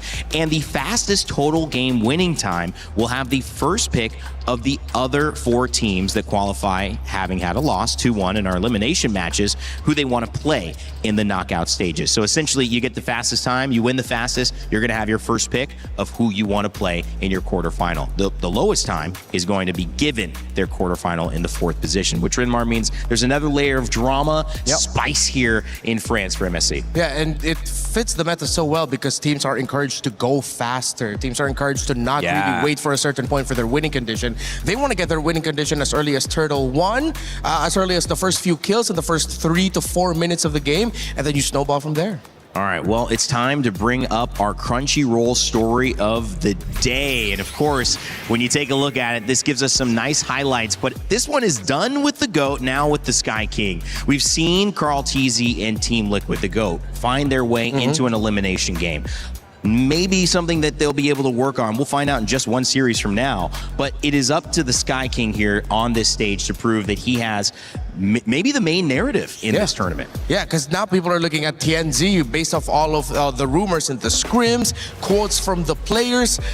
They're all looking at TNZ as the best jungler right now at MSC. Well, you can ask Niall. Niall would say, well, I'm It's number me. 1. Yeah. But a lot of other players would definitely say TNZ. And yeah, it's interesting in the in a meta in an MSC where you have Carl TZ, Sekais, Kyrie, Kyle TZ, all these fantastic jungglers around the world, TNZ, who's always made a name for himself every international, now it's much more obvious that you really have to watch out for TNZ. He might just be the hitman here. He's already found one headshot already on Carl, and I mean, luckily, you know, there's still a second chance for Team Liquid side, but I think against the Sky Kings, until we see Kyrie on that Boxia, he might have a shot, he might not have a shot. I want to see how they force it in a meta like this that's so rigid. One of the interesting things about these two teams, and we saw it before, is that everybody had a game plan that worked. We saw a lot of 2-0s in these upper bracket runs to get here, and Aurora Gaming was no different. But Onyx has had their own traveling fan base. They have had some incredible moments with this roster. But Aurora is not anybody that you can just sit back and say, okay, let's show up and play. You actually almost have to expect the unexpected, Renmar. Yeah, that's what I'm expecting. The unexpected. I want to see a very tailored draft again. We saw the Rafael in mid lane the last time from them. I want to see if they have something like that prepared for Onyx. That Coach Midnight and the team come up with something very specific to deal with the Sky Kings. All right, well, Onyx Esports, let's take a look at that roster that's showing up as well. We've got a chance to see Lutpi, we've got Kyrie, and one of the main stars of this, Kelra. I mean, Mog is an understatement for that guy. Had a great interview. The fans were cheering for Onyx. Let's hear a little bit more about them before this day's match. Eterna here, and we are now with the Gold Lane Standard, Kelra. Hello, everyone. You're still the Gold Lane Standard, right? No. What? What do you mean, no? For me, the real gold standard is OHEB. Still OHEB. Okay, still OHEB. Still OHEB, all right. But you know, you are still a very strong gold laner. I think a lot of people still consider you the gold lane standard as well. And you're up against a very tough opponent too as well. Yeah. I heard in scrims they're very strong. Is that true, or is Aurora strong it's in scrims? 100% true. True. It's 100% true that 100%. Aurora is very strong in scrim. Why? What makes them so strong, Kelra? For me, it's because of Chenzi and also Rosa. They give Chenzi more space in game and their aggressiveness. Speaking of Rosa on the Selena last year at MSC, I know you're under a different banner, you're under Onyx PH, but they beat you in groups. Yeah, I want to take my revenge with Kyrie right now. Take your revenge with Kyrie against Aurora? And, yeah. You have something to say to them? Oh, just good luck and have fun. Chenzi, let's play basketball after this match. And Lunar, let's play basketball again. Again? So you played basketball already together? Way back in M6. Oh, who won? Okay, I think he lost. He won. I won. Okay, Kelra won. But what about this match? Who's gonna win? Let's see. Let's see. Be humble, sit down. Earlier on, you mentioned Kyrie. What? Do you think Kyrie is on par with Tianzi in the jungle position? Kyrie, Chenzi. Okay, so Kyrie's better than Tianzi. But little bit. But a little bit. Okay, little bit. So, coming into this, you're confident? 100% confident. Is there going to be a challenge for you? Yes. There is a challenge. What's the challenge? Chenzi's Hirara. Oh, Tianzi's Hirara. I don't think that's going to be let through. So, good luck, Kelra. Thank you for this interview. We're going to throw it over back to you guys.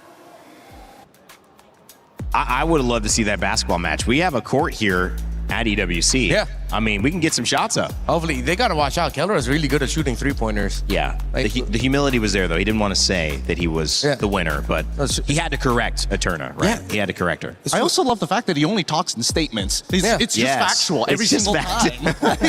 He doesn't pose, he doesn't give you any kind of space to be like, oh yeah, I'm going to... No. This is it. That's it. I love that confidence. Yeah, and strangely enough, even though he hasn't been with King Kong and a team for some time, he sounds a lot more like King Kong now. Or maybe they sound like each other. I'm not sure.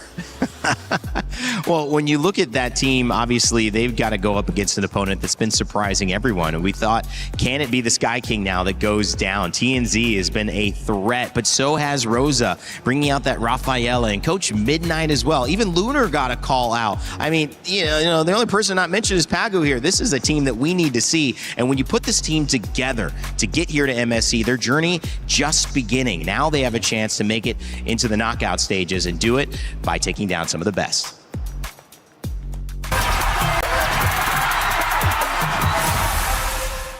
Böylece sezon 7 Türkiye şampiyonu Aurora Esports oluyor. Daha fazla.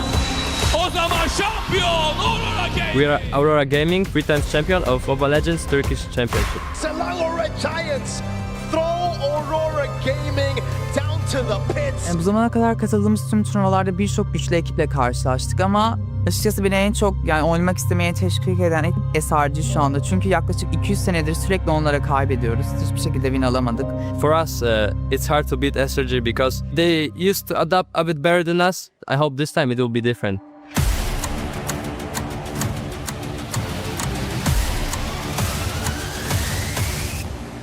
M8 Türkiye'de olduğu için MSC bizim için önemli bir hal aldı. Çünkü M8'de bu MSC'de gerçekten başaracağımızı düşünüyorum. Kesinlikle çalıştığımızın hakkımızı vereceğimizi düşünüyoruz ve kesinlikle bize karşı güvenen herkesin de güvenini kıracağımızı düşünmüyorum ve kesinlikle bu sefer birinciliğe oynayacağımızı düşünüyorum. Finale kalacağımıza inanıyorum. I want to prove that we can compete against the Southeast Asian teams and we can actually be the strongest team. To do everything they can to defend, but Aurora Gaming have locked on the base. What can they do against this force of nature? The upset of the day happened. The champions go down. To all the fans around the world, Aurora fans, we want to prove that we are very strong and we want to make you guys proud. So keep supporting us, guys, and keep watching. Well, Turkey very, very happy with that result. Aurora Gaming looking to continue. Rinmar, with everyone knowing you're putting up a surprise, I mean, can you keep surprising people? I still think we can, and I still think they can, but for a lot of people, I feel like if this was at any point in time, it would be very unexcited. But I think it's one of the first rare times where we've seen Aurora Gaming is leading a prediction against Onic. I think there's some amazing. It's some really good arguments here. I think that this is one of the few times that Aurora Gaming are coming into this with the perfect storm. I mean, our international at the end of the year is going to be in their home country. So this year is going to be huge for them. On top of the fact that the meta actually supports a lot of their players in their previous history. They played it before. So they've got a backlog and plenty of wealth when it comes down to creative drafts. That M Series being held in Turkey. What a great place. A stop off normally when we head to Riyadh. However, this time around, it's all Paris, France. Aurora Gaming representing Turkey A, trying to keep surprising their opponents, and they'll face off against Onic, who want to represent not only the yellow, not only the fans here in the building, but their shot at taking down the team that looks untouchable. Will Kelra really claim the gold standard in this matchup? Because if he's going to do so, it puts Onic in a dangerous position. Getting ready for our third series of the day, $100,000 and a spot in the top 8 knockout round on the line. It is Onic versus Aurora Gaming, both 2-0. Somebody's gonna lose, so let's kick it off. Thank you very much, guys. And oh, wow. First up, before we even talk about match 3, let's touch on match 2 because the first game went on for half an hour, the longest thus far in MSC. But the second game, it flew by in a blink of an eye. It was clear that the first game was kind of the big, I guess, the piece that broke the camel's back. Because in a moment like that, you're thinking, all right, a back and forth 30-minute, there's no way we can continue having this for game 2, for game 3, and that was indeed the case. It's so exhausting mentally to keep that up game after the other, and honestly, it just worked out well, right? Myanmar moves on, we get to see them in the knockouts, but that's for later, Rose. Because now, in the present, we are gonna be watching the third match of the day, where we will see the Sky Kings going up against Aurora Gaming. So ladies and gentlemen, join me in welcoming Onic!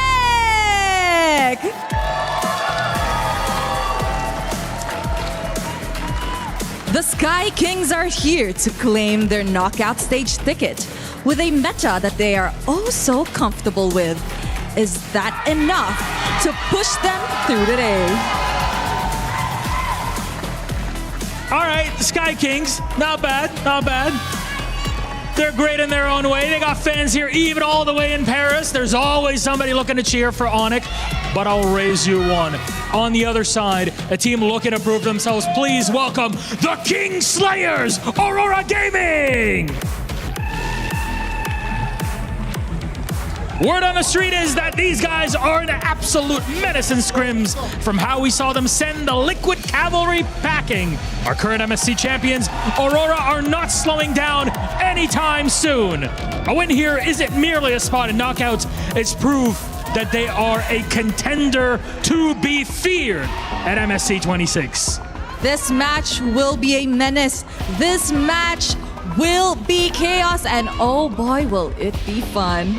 That's all we're looking for here, so please, Aurora, please, Onyx, my friends, you may place your keys, take your seats, and captains, remember, quick handshake before getting this one. Rose, if you ask me, this could even be a final in its own right, and we're gonna get here. There we go, respect between both of our teams. Let's see, will it be the Sky Kings? Will it be the King Slayers? Our panel, break it down.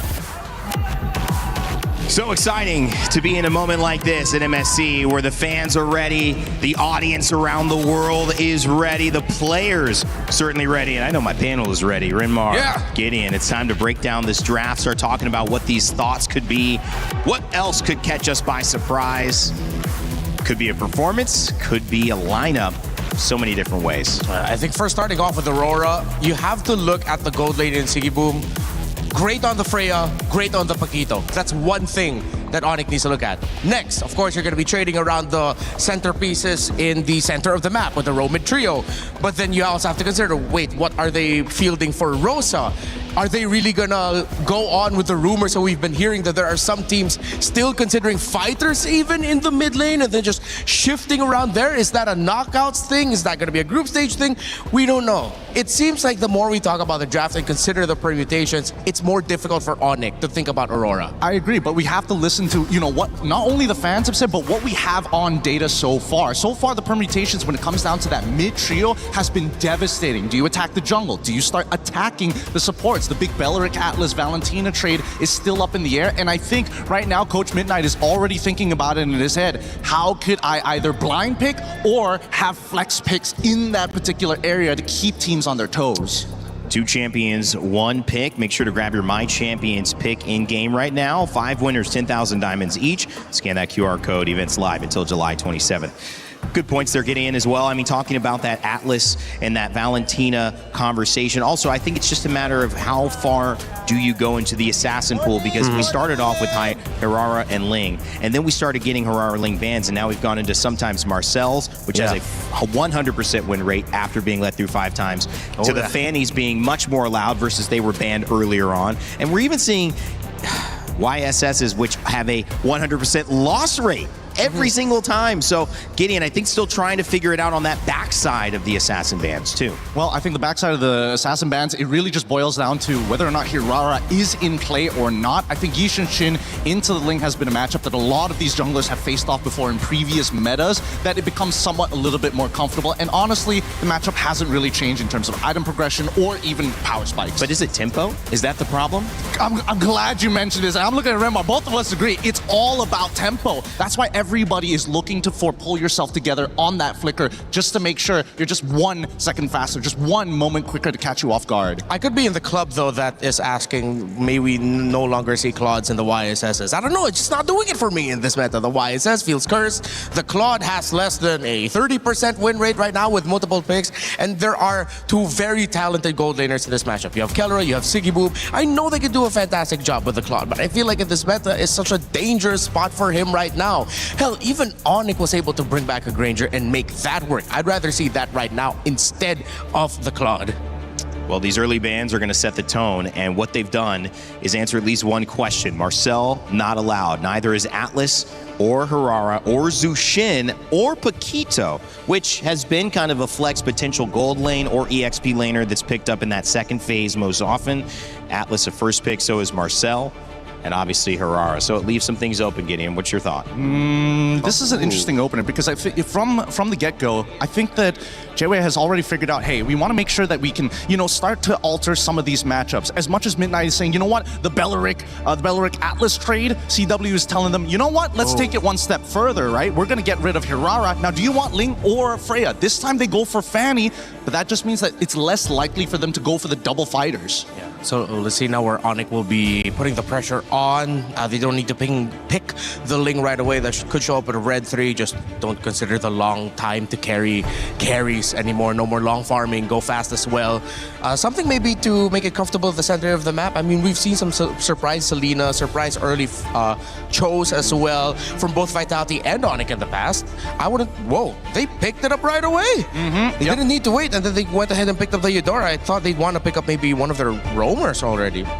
You don't want to play with your food, because I think what may end up happening is they're worried about 2 bans or 2 picks from Aurora that would force them to have to change something in the EXP lane or roam before it gets banned out. And so they're prioritizing having the Ling just to be safe. You're killing it. You're killing it, Raina. You're absolutely right. And now instantly we see from Aurora's side, right? They're still going to try and fight for that tempo. And a lot of it is really going to boil down to how fast you can actually clear that mid wave. Now we have Selena, probably going to have Season Hunter as well to kind of speed up the leash. So not only are they going to get that Fanny like extra fast coming out of that jungle looking for a gank, but at the same time, at least with the Selena, you have that vision of where they're going to move without having to commit too much. Yeah, this is MSC 2026, not 2025, right? It's Kelra in Onyx going up against Fanny and Selena. I saw this last year already. That was the matchup that was getting referred to in the interview with Kelra, wherein it was Aurora then who were able to surprise Onyx Philippines that time. Were they ready for this to show up already? Because it feels like you're just getting reminded of the ghosts of your pasts. There we go. I like that. Coming out early, Badang. So what I expected that might come out earlier, well, I thought it would be the Cho, this Badang with all the dive. Of course, we saw how great the Badang was up against the Fanny when it was picked up by Vitality against Falcons PH. Great pickup. Yeah. And I mean, it's so much has already been shown just from the intentions in the banning phase, right? Again, we've seen a lot of red sides not actually go for the Paquito ban, and not to mention that Midnight is taking the authority of saying, you know what, I will be the one who bans on Marcel. I will give you that free ban on the off chance just to make you go for this Eudora. Because he went for the Fanny straight away without hesitation. Yeah, so now you have to look at the gold laners. Cho gets banned out by Onyx. You still want to consider the Moskov, the Brody, both still in play here. Both great against the Fanny, but then this Uranus, I think, is putting a big question mark for Onyx in terms of their overall damage profile, especially early on if they want to fight for the major objectives, because you have the Uranus there. Aurora, rightfully so, take out the Brody. I wouldn't be surprised if that becomes a Moskov ban later on, so you're really dwindling down the picks that Kelra could pick up. That would be great against a lineup of Aurora. Yeah, it makes a lot of sense here, and I think even for Onyx, they understand that even if they do end up having to play against the Belleric, they can either ban it out now or look for something that utilizes Concussive Blast to kind of help them clear that wave. Because so far, based on what we've seen, Selena's kind of by herself right now, and the only other thing they have to worry about is single target lockdown. Yeah, we saw one great combo from Vitality, the Badang, and the Melissa that is also still in play here for Onyx if ever they want to pick it up, because you know you're up against a Selena that would want to get close. Once that arrow gets hit on the Melissa, if ever the rest of the team is going to collapse and they have the Badang with it, we saw that a team that's just rolling through with the Fanny up against a Melissa might not be enough. They will leave that open. They take out the Esmeralda instead. I feel like they're trying to set up for potentially Harith here, right? They know that the EXP lane is kind of out in the open, and more importantly, they've got the Uranus as well. They just want to make sure that it doesn't overlap. I do want to see this Melissa, though. I am interested whether they want to go for red for Melissa or they're going to wait up till the very end once they got the final confirmation.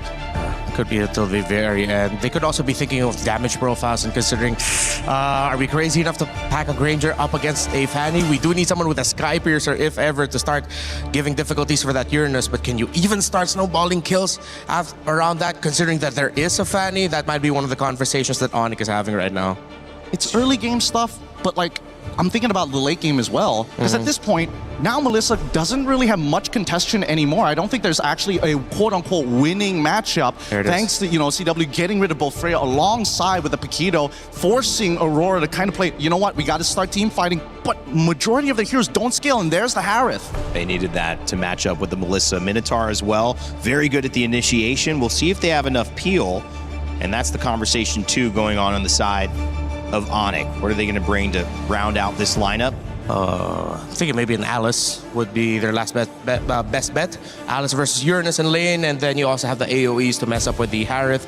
If ever, wherever the Minoan Fury is, that's where you drop your Throne of Ruin so that the team fighting is a little bit more awkward for Aurora. I do like the Harith and Minotaur getting picked last. It's one of the heroes that, despite you not having a ladder reach, Minotaur covers a lot of space with the Minoan Fury that would make Melissa quite troubled but not countered. Yeah, I think there's also an argument for, even Phoveus to a certain degree, right? Do you want to have a strong side lane or a weak side lane or something that is contestable? And it looks like they actually want to go for something contestable, right? Interesting. They want to fight, they want to engage, they have it all in this package within Sora. Wow. Honestly, looking at the lineup, you could cover up the names and it would be hard to tell who's who. Except so far, Melissa has just been great so far in this tournament that it's hard for me to lean away from the Onyx draft. Maybe it's really just because of the Melissa's record right now that I'm favoring theirs a little bit more. But don't get me wrong, Aurora has answers. Well, this is going to be a matchup between the jungle and really between all the roles here, whether it's Kyrie or TNZ or whether you got Kelra and Siggy Boom. It's a matchup of even coaches and minds and maybe just the leading edge to MSC. Who knows what to play a little bit better than their opponents. Both teams have knocked anybody who's challenged them back down to the floor. One of them will take their first blow today. One will move on into the knockout stage. Let's get it started and send it over to your casters. Thank you so much, panel. Here we go. This is the most anticipated match of the day. It's the battle for knockout stage.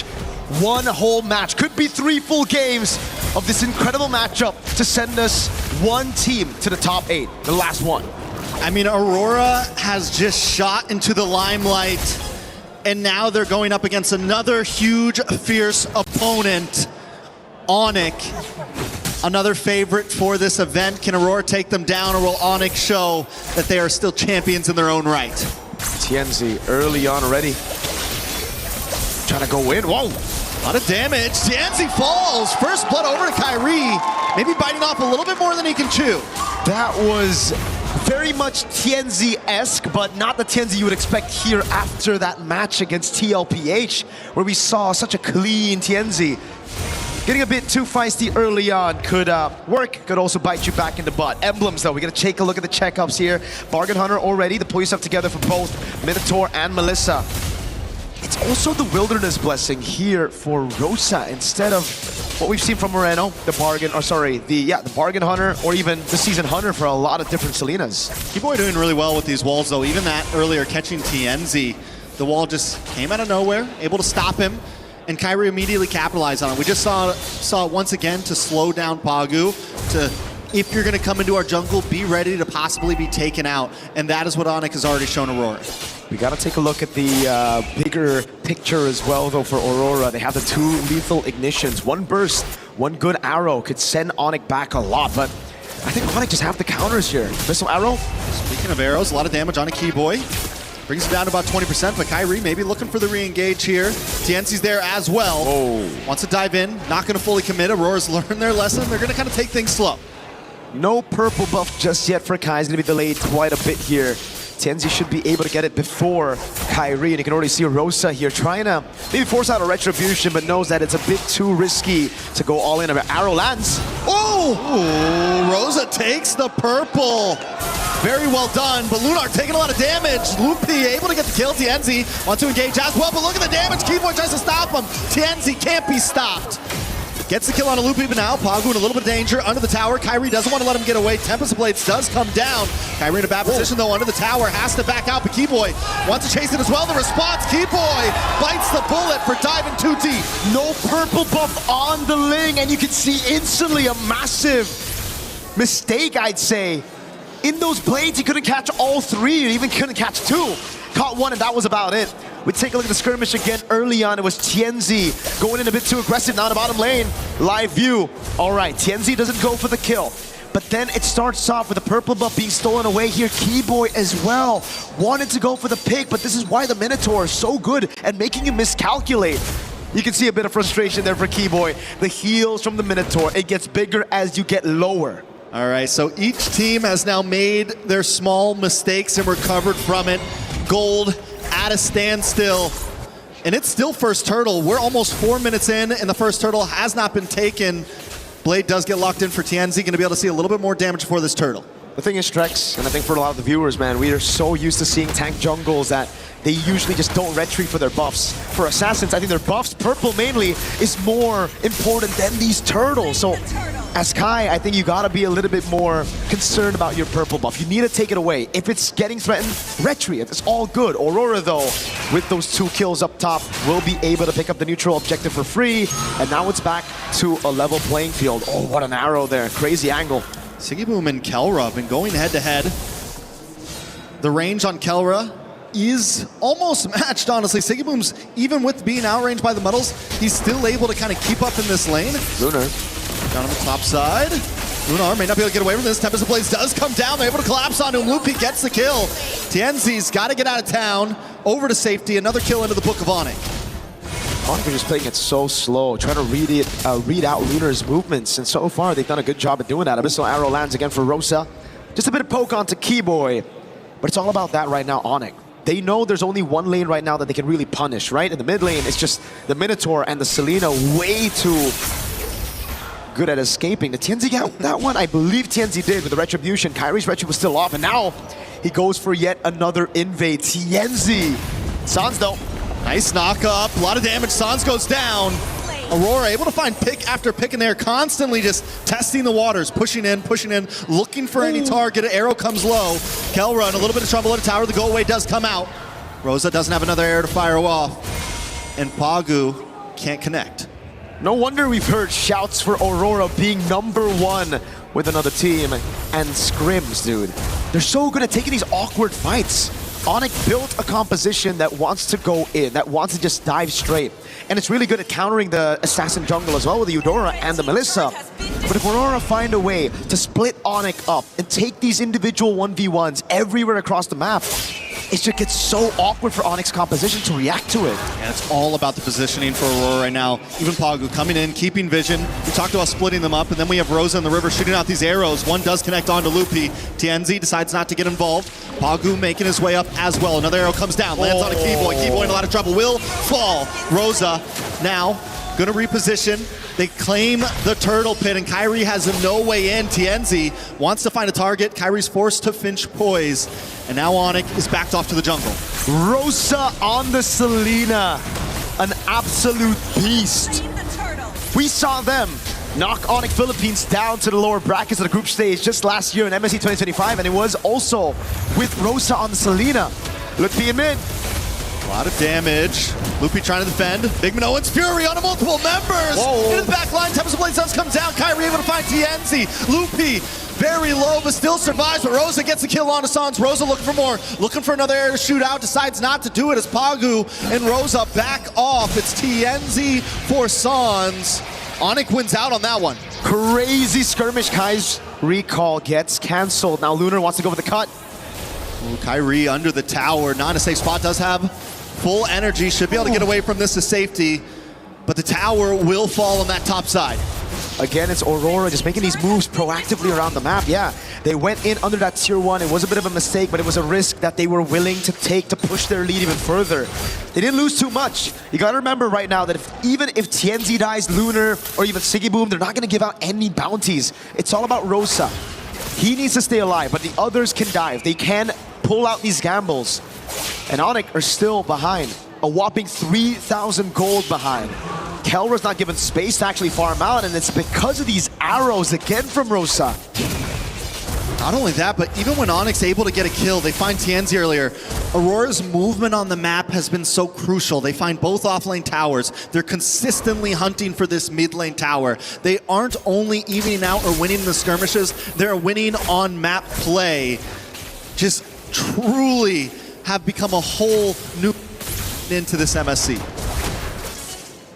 It's all about defending the mid lane right now for Onyx. Damage control, trying to get space for Kelra to farm out. Haas Claws built up by Kai. The Flask of the Oasis as well. The Orange Buff secured by Kai, his own, but he's still falling behind a whole level down of Tienzi. Onyx gotta look for a big set, but even then it's gonna be very, very tough for them because Aurora have ways to deal with it. You get a stun on Sigiboom, Rosa, Tienzi, then you're gonna get AoE'd by Pagu. There's the healing as well that just keeps them alive. kind of want to see the items on where Kyrie is in terms of gold compared to TNZ. Just 700 gold behind. Not too far behind. Definitely still capable. Loopy as well, holding his own, actually ahead of Lunar right now.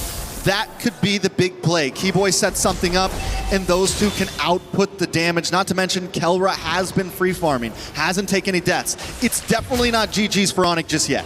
Nope. They can definitely scale with the Ling and the Melissa. They will have enough damage later on to actually pull out a comeback. But Aurora, they're pretty good. They've got pretty good scaling as well with the Harith. Even the Selena when it comes to map control. If they continue to pushing these turrets, take away these tier 1s, Onyx will be choked down even more. They're going to be forced to suffocate inside of their own base. And that's what Aurora are trying to do right now with a massive lead on Rosa and Sigibuma concealed into the mid lane. And an arrow that lands. Does land. Loopy kind of walked into that one though, but Tianzi to the backside. Looking for an angle, gonna walk into Keyboy. The wall does not come out. He's able to safely move. Loopy force a dash away. Onyx positioned back into their jungle as Aurora takes over the Lord Pit. Watch for Loopy and Sands, looking for an angle in as well. Kyrie forced up to the top side to try to defend the tower. This could be the play for Aurora to burst down this Lord. Tianzi will get caught by the fist crack. A lot of damage. Everyone piles on top of him. Ooh. But he's still able to get away. Onyx now in a little bit of trouble. Sans to the backside, taken out by Sigiboom. Zmon's forces dropped, and now Loopy will be shredded down as well. Rosa finding that kill for himself as Kelra tries to pop off. Doesn't have to go away. Caught in the midst. Kyrie able to find Sigiboom. Tianzi finds Kelra. It is hell in the land of Dawn as Keyboy tries to get away. But Aurora comes out on top once again. Tianzi goes back to base, and the Lord is still up. They're just too good in this meta. Oh my god. The healing coming in from Pagu with the Minotaur and Tianzi with the cleanest cables to get away from Kai, who was hunting him down with the Finch Poise, even with a purple buff. And you can see that delay from Tianzi got Kyrie into such an awkward spot because he already used so much of his energy to use the Finch Poise to try to chase Tianzi down. Then Aurora through that skirmish, really just utilizing a sustain out. Oh, these guys. Live game, thought we were still in the replay person. These fights have been phenomenal. Great steal by Kai though. We're seeing the glimpses of that M3 Ling Kyrie that really shocked the world with his crazy pattern. Again, reacting to the moves around. Shout out to Seer there, shout outs to him. Biggest Aurora fan in the building. I like to see it. Both junglers right now, Tianzi able to get out of that fight earlier, getting hit by the fist crack. No purple buff, this is true. Maybe we get the anime battle right here. Kyrie, Tianzi does not have vision on him. He's gonna go back to safety. Kyrie's not gonna force it, he's just, I mean, they know. They know. Either one to probably, oh wait, no, Tianzi's like, let's do it. Back in the mid side, a little bit of damage, they're able to take the tower. An intense game of MLBB with the Lord still up top. Aurora taking things slow. Abyssal Arrow lands onto Kelra. Not gonna bait out any of those battle spells just yet. Kyrie sent into the bottom lane again. 2 holy shields. Oh, it's down right in the 12th minute. Very well done. Loopy takes a lot of damage, forces dash back. Pagu comes in with a big Minoan's Fury. Able to get the pop off. Tianzi finds Loopy into the backside. Kelra and Keyboy also taking a lot of damage as Sigiboom drops in. More damage on to Kyrie now. Kyrie looking for an angle in as Kelra gets free shots from the backside. The Lord has broken through. Aurora decides to back off. Lunar still keeping vision as the rest of the team moves back, waiting for the next wave. There's no mid side. They're waiting for the minion to drop. Onyx has lost an inhibitor as another wave comes crashing down the mid. These arrows are landing like it's a point-click stun. Sans! Tianzi takes him out. Kelra forced the dash back. They've broken through. Still 2 towers on the bat side, but Aurora doesn't want to let up just yet. Lunar backs off. Rosa keeping an angle, waiting for those arrows to come through. And this is what I was talking about, man. Aurora, they have the scaling when it comes to map control, especially if they get these turrets. Another arrow lands on Kelra. Mans has no damage on minions right now, and the Abyssal Arrow will just constantly keep on coming, as they're gonna have to react to Pagu Lunar up front, and then the arrows. Look, P. On's force does drop. Sigiboom wants to go in. The arrow puts out a lot of damage on a Loopy. Another arrow drops, and Keyboy drops as well. Sigiboom with a double kill. Tianzi under the tower. Sans has no way to escape. It's Kyrie against the world, along with Kelra. But the damage is just too much. Rose into the back line. He wants Kelra. The go away comes out. He dashes back. Aurora not done just yet. They got one more inhibitor, and Siggy Boom finds Kelra. Aurora Gaming under the tower. Take out Onyx and take game number 1. Rosa on the Selena. An absolute masterclass from Aurora Gaming. We've heard the shouts. We've heard the rumors of how strong they were in scrims. And they're doing it, they're pulling it off on stage. Clearly the number 1 thus far. Aurora Gaming just looks better and better every game we see them play. Dude, it looked like Rosa was playing with Eudora's second skill with the range of Selena. It's definitely disgusting at this point. And every one of them, you've got Rosa, Siggy Boom, played an amazing game up against the gold standard. TNZ, even after taking deaths early on, was able to pull through and still be a menace. Midnight Parating Handa. We're gonna throw it back again. Towards us. Yeah, towards us. Towards maybe a few words from our boys. What do you think about the early game though, right? A few mistakes. TNZ went in a bit too aggressively onto those waves, onto the creep up top. They took a fight under tier 1. But then everything just fell in place. Aurora continues to surprise us. And I think after this match, we can no longer be surprised. We just have to know that Aurora is the real deal at this point. They are aiming for not just the top 8 finish, they're aiming for a finals right now. Still 2 games to go though. Onyx played a good start, honestly. Keyboy was able to do well at a few moments. Everyone kind of had their moments. But Rosa on that Selena, even at the end here, just hanging out, knowing that even if I don't get the kill, I am a nuisance with these arrows. Is it crazy to say, but this team gives me vibes that I haven't seen in a long time. Prime Onyx Philippines of M6 vibes, no? Okay. No? I see, like M6 Onyx Philippines when Kelra was on the team, finally gets the world championship. I think Aurora Turkey, though, still has like so much of their own identity. Like, they do. They really do. Rafael Amid. Rafael, that's what I'm saying. They're still able to pull some of these crazy picks. It's the same Aurora that I feel like we've always been seeing. It's just more polished and better.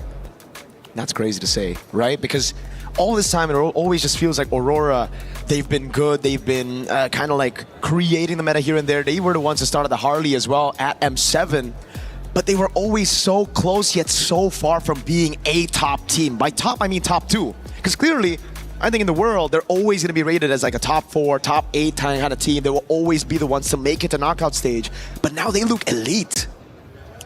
They look like monsters. I'm speechless, honestly, by it, because I think a lot of us came to this day wondering, was the other day just a fluke? No. I mean, we heard good things about Aurora, but can they keep it up, right? Can they take out not just a Filipino region dominance, but also a Indonesian dominant team? And they have now defeated both. Damn. I mean, I'm stoked to see it, man. I always love to see these new regions, pop off. Earlier, Yangon Galacticos, off of a disappointing M7 run, doing a really good job and now making it to the knockout stage already, being one of the first 4 teams to qualify into that top 8. Now Aurora going through, I think, the hardest first 2 matches you could expect from a team in the group stage, going up against TLPH in their first match and then having to meet up against Onyx ID.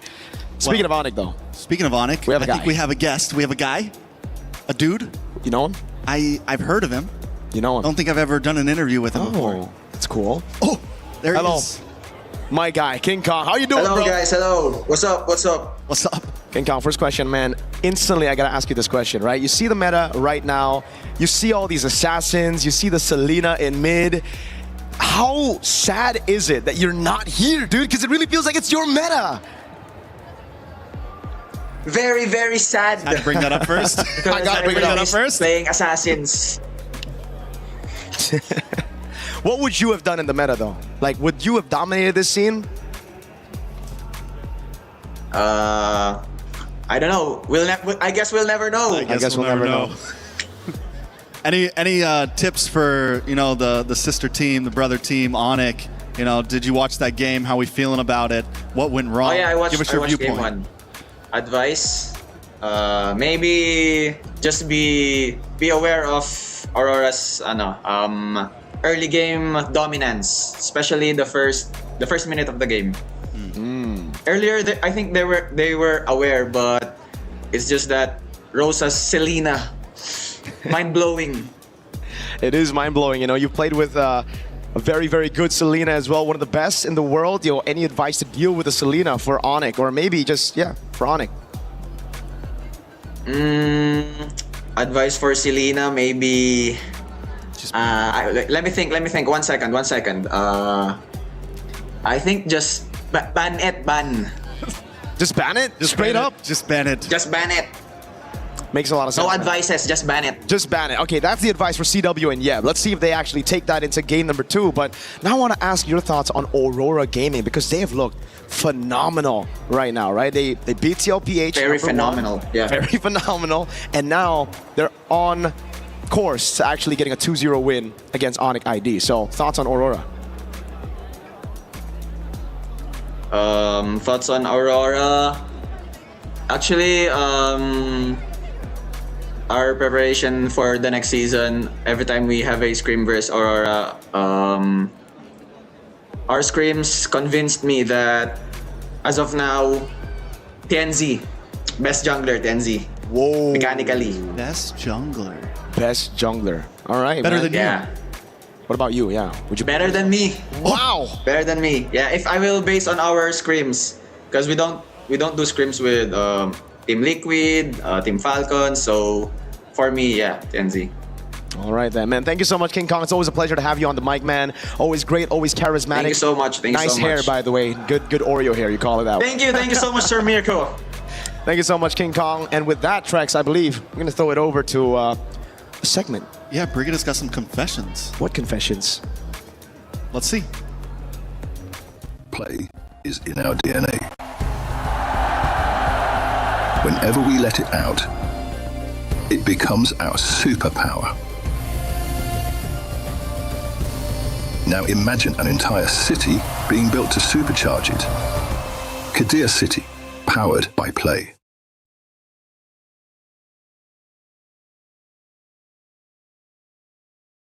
This is Confessions with Brigida. Brigida, I have been told that you are the nicest member of talent, so I've got to go easy on you. Is that just is it all just a bit of is it fake, or are you actually?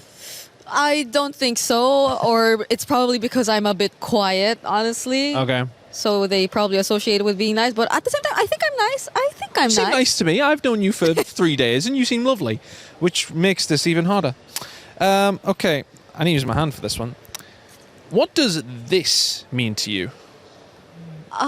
This means a little. Like when you try to use body language, right? You say, oh yeah, it's a little. But does it not have reference to something in particular? Yes, it does. It does. It's, I think, referencing a birthday greeting photo I made with someone. Yeah. So I was making a pose. That's the reference, Chris. But what did I don't understand why. What did this have to do with anything? Same question. I don't know how it got so big. It was just a birthday greeting. Right? Right. Right. Right. Right. So I hear. I heard Khalid has a new name for his ultimate as well. What is going on? Where are these questions coming from? No, he did not change his ultimate name. It's still Raging Sandstorm. Check it again. Make sure you got it right. Raging Sandstorm. Okay. Who's your favorite minion? This is so... Okay, my favorite minion right now... it's See, Bob. I don't know them. You're going to have to explain. Bob. Or maybe Henry. Or James. Since the new movie just came out, guys. Please check it out. Wow. We're not promoting movies here, okay? We're not doing that. Okay. It's not what we do. I heard you're a big BTS fan. No. I'm not. I like girl groups. I like Twice. I like La Seraphim. I like aespa. I like ITZY. I like Eugene's. Says that you look like Momo? Do I? I probably hasn't checked. I don't know. Yeah, but that's an honor to be considered someone who looks like her. She is my bias. So I probably try, or my makeup is probably inspired from her. I maybe need to start redoing my makeup to make me look like somebody. I can do it. What kind of thing do you think what would work? Maybe eyeliner? Bit eyeliner, yeah. Eyeliner? That's for the next one. We'll try. We'll do that for the next one. Do you normally open the MLBB chat on stream? No. I don't. Whoever made these questions, I am going for you, I swear. You will have your chance at revenge, don't you worry. Okay. You will have your chance. Thank you. Brigida, thank you so much. Are you still going to be the nicest member of talent after that, or? I still am. Good. We always stay good, we always stay nice. Nothing can change that. Good. Keep it that way. A lot of people are haunted by their past. I'm inspired by it. They're not just playing for themselves, they're really playing for their entire family. They have defeated their demons. They have crushed the curse.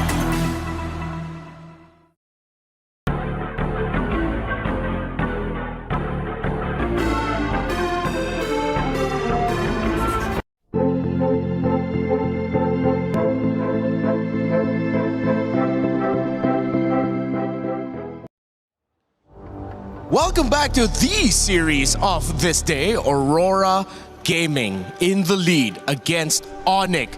1-0, dominant and undeniable. The force of nature that is the Northern Lights continue to shine bright. Let's see though if Coach Yeb and Coach CW will have something ready and in store to answer what has been a very problematic Aurora for the teams that have faced them. They look too damn good. Renmar and Gideon still here to call over the draft. The baseline of what everybody's expectations have been shifted. I am sure the pick'ems are going insane right now, and not to mention that this map reveal might actually be extremely important to what the next plan might be coming from Aurora. We get dangerous grass this time round, and luckily it wasn't the flying clouds. Yeah. But maybe we might have something new. Yeah, for sure. If it was the cloud, then I think it would not have boded well for Onyx, because I think some of the more unique picks in the metagame does arise out of flying cloud because of how fast you can quickly come back into the fight and into the map. So I feel like maybe it's really just because I have a lot of doubts about the hero. But I think it is warranted to deprioritize the Eudora. Because when you rush it too early, you end up going up against a Uranus that you won't have enough damage for, or you're lacking reach. And the problem for Onyx, they didn't have enough damage for Lunar's Uranus. Look, I think, of course, Lunar's Uranus was going to be a little difficult to get through, but that early game actually went exactly how Onyx wanted to go. But this time around, the adaptations are starting to come on in. They're still going to get rid of the Paquito, but of course, they're putting Selena as a priority here on blue side. Yep, that is a very worthy ban. I think Rosa's impact in the previous game was undeniable. Arrow after arrow, and you were pointing it out to me behind the scenes, the trap placements were perfect. Constant vision reading. And I think maybe that's why Onyx just couldn't get a footing in the game 2-3 minutes into the game. After the first minute where they got the kill on Tianzi, good. After that, it feels like their map movements were just red nonstop. Exactly, and that's why it's always important, because information allows you to make better decisions at a faster rate. And Aurora will always able to assess, well, or at least assess exactly where they need to be. Oh, hey, top side, we've got 3 traps there. We just saw Fanny Abaddon. We got to immediately start moving over to the purple buff side and start stealing away resources. But this time round, at least for Onyx, a lot of respect is put on Aurora. Getting rid of not only Selena, they make sure that Fanny is out of contention. This means the Ling and Herrera trade is in effect. And Aurora will keep it open. Which one is it going to be, Onyx? Are you going to get the Ling or are you going to get the Herrera? Because you know Aurora will get the other. It's the Herrera for Onyx. Yeah, knowing Kyrie, I think Herrera makes a lot of sense, especially considering that they're working a lot on the early stages of the game against Aurora. But then we jump back, right? What is going to be the next opener? Because now that we see the Atlas go away, a lot of teams have thought, maybe, all right, if we go the Eudora, that's one way of playing it. We've already discussed how we don't exactly want to kind of lean into it just yet. Maybe wait for Red 3, maybe arguably even Red 4. But Belleric has been a guarantee every single time. I'm okay with the Belleric. I'm gonna pause on my dogging on Eudora for now, but let's see how they'll be able to translate that in game. I think I wouldn't mind a Uranus or Esme or something like that really early on. Something that demands a really good damage profile to give it a lot of difficulty, so that you force out some early, faster scaling heroes from Aurora. You can save your roam pick for later and adjust it in the second phase. You still have quite a wealth of options depending on which way you're going through. Uranus is the pickup, one of my wish lists. All right. See if they'll keep that up. Let's see if the second part of it is going to complete themselves, because we've seen a lot of blue sides reveal their lanes super early, but this time they're making sure that they have a little bit of everything, right? We've got our EXP already set. We've already made sure that we at least have single target lockdown in case that Ling shows up here on red 3. And I think that Aurora needs to make some difficult decisions here, because Tianzi isn't going to get an assassin. Then what does the team kind of pivot towards to? And I think it has to be Sigabum at this point. Yeah, still gonna be the Ling. Comes in at red 3. You're now going to be looking at the priorities for the gold lane and the EXP lane for Aurora, unless they're looking to shift that Belleric into the EXP lane and then surprise with a roam pick that we aren't expecting it later on. Meanwhile, for Onyx, pretty honest already, you know that Cho is going to be going into the center of the map. And then you're waiting for their mid and their gold laner. Oh, really great ban here. Good ban. Yeah, I mean, I'm expecting Esmeralda on the side of Onyx side just to kind of, free up some space here and make sure at least Lutpi is going to have a much better matchup to try and control this lane. They knew that Paquito was kind of out of the question, and thankfully Freya got banned out for the side of Aurora. Now Esme, the expected ban. We come back to Aurora one more time. Is it going to be heavy? Maybe even a Lilia? I feel like, unfortunately, Lilia now, her HP is just way too low against these assassins, against these burst mages. It might not be worth it. Wonder if anyone's cooking up something unique here. So far, though, we can still expect the usual options in gold to pop up. You could even think about maybe Aurora is still considering the Harith, knowing that you wouldn't expect something like a Glue to show up. The Vixana in its range plus its AoE would have been detrimental for a Harith. Maybe if you take away a million, no? Okay, they'll take out a Brody. So you still have Moskov, Harith available. Claude, maybe I'll have to reel back a little bit into what I said about Claude earlier. He still might be viable here. I think it's something that Onyx might have to pick up, because I'm feeling like Aurora is trying to set up for another Harith matchup into Melissa. That might be what they're trying to repeat here for Midnight side. I am interested though. Onyx, getting rid of the Barats, get rid of the sandbags, and now all that's left is going to be the Alice and the EXP. If you're still looking for a means to not only engage upon your opponents, but not to mention that there's like a decent amount of iframes. We don't get the Harith, but at least the Claude gets locked in for Aurora. Yeah. If Aurora will make this work, they play Claude, they play Ling, they play Eudora. I think they need a little bit more tankiness in them, a little bit more sustain would be great. Meanwhile, for Onyx, at least you get an honest matchup in the gold, and you can field any of the usual picks.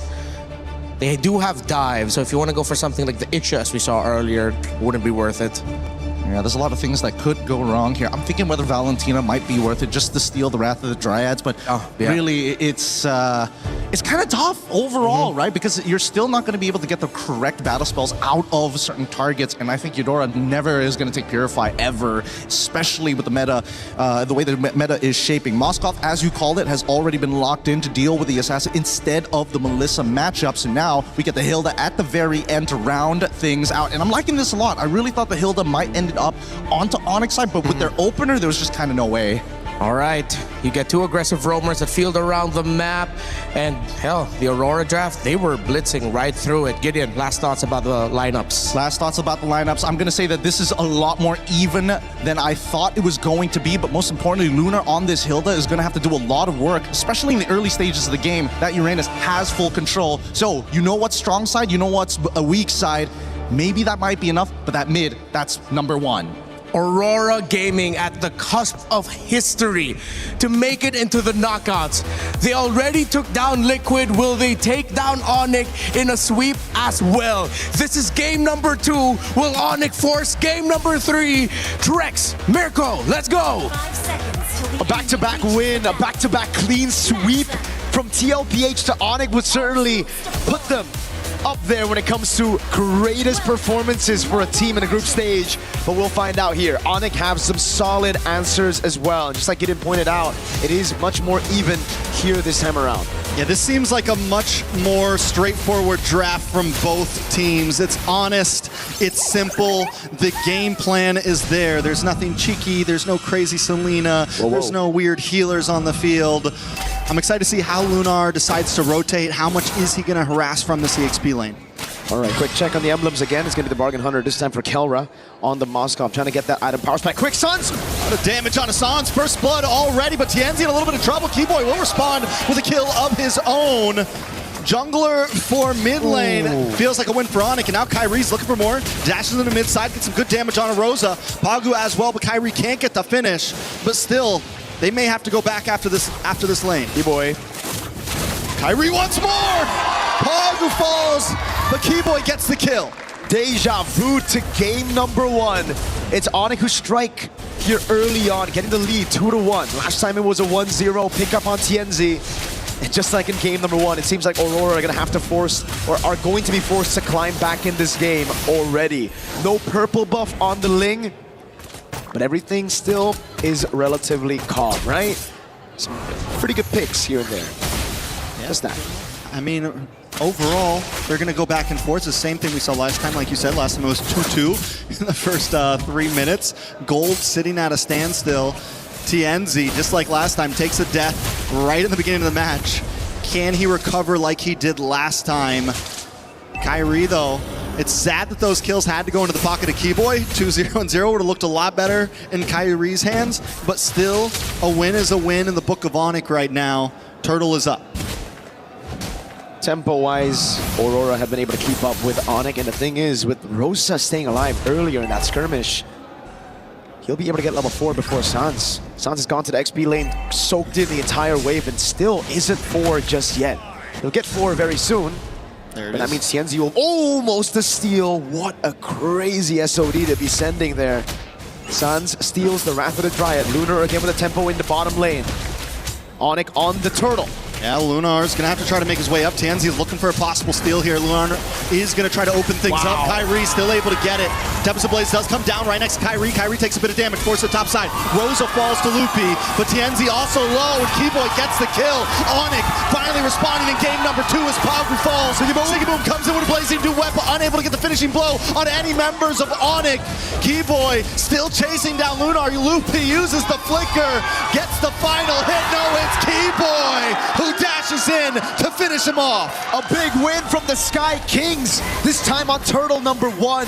They learned from their mistakes. It was an insane utilization of the untargetable by Kai again to react to Pagu with the Wrath of the Dryad flicker combo. Then he outplays the situation, gets away, and baits everybody into this skirmish. Kyrie with the retribution and the play. And now it's Onyx who are leading with tempo and gold. Great reaction though from Sigiboom. He did rotate quicker. Kelra was right behind him, trying to rotate over, and that's why Sigiboom couldn't stay for a bit longer for Lunar to deal enough damage over on Keyboy, and then the dive happened. Yeah, at this point, Onyx has taken a decent lead. Still no kills into the pocket of Kyrie, but Loopy being 2-0 and 2 on this Uranus can be a problem. Yes, they have the hard lockdown with Pagu, they have the small stun with Rosa, but still it doesn't feel like enough to deal with a well-fed Uranus, and Loopy's going to start harassing into this jungle. He's going to start becoming a problem for Tienzi, a problem for Rosa. Despite that win for Onyx, the lead is still pretty much non-existent, just a 1,000 goal lead between the two.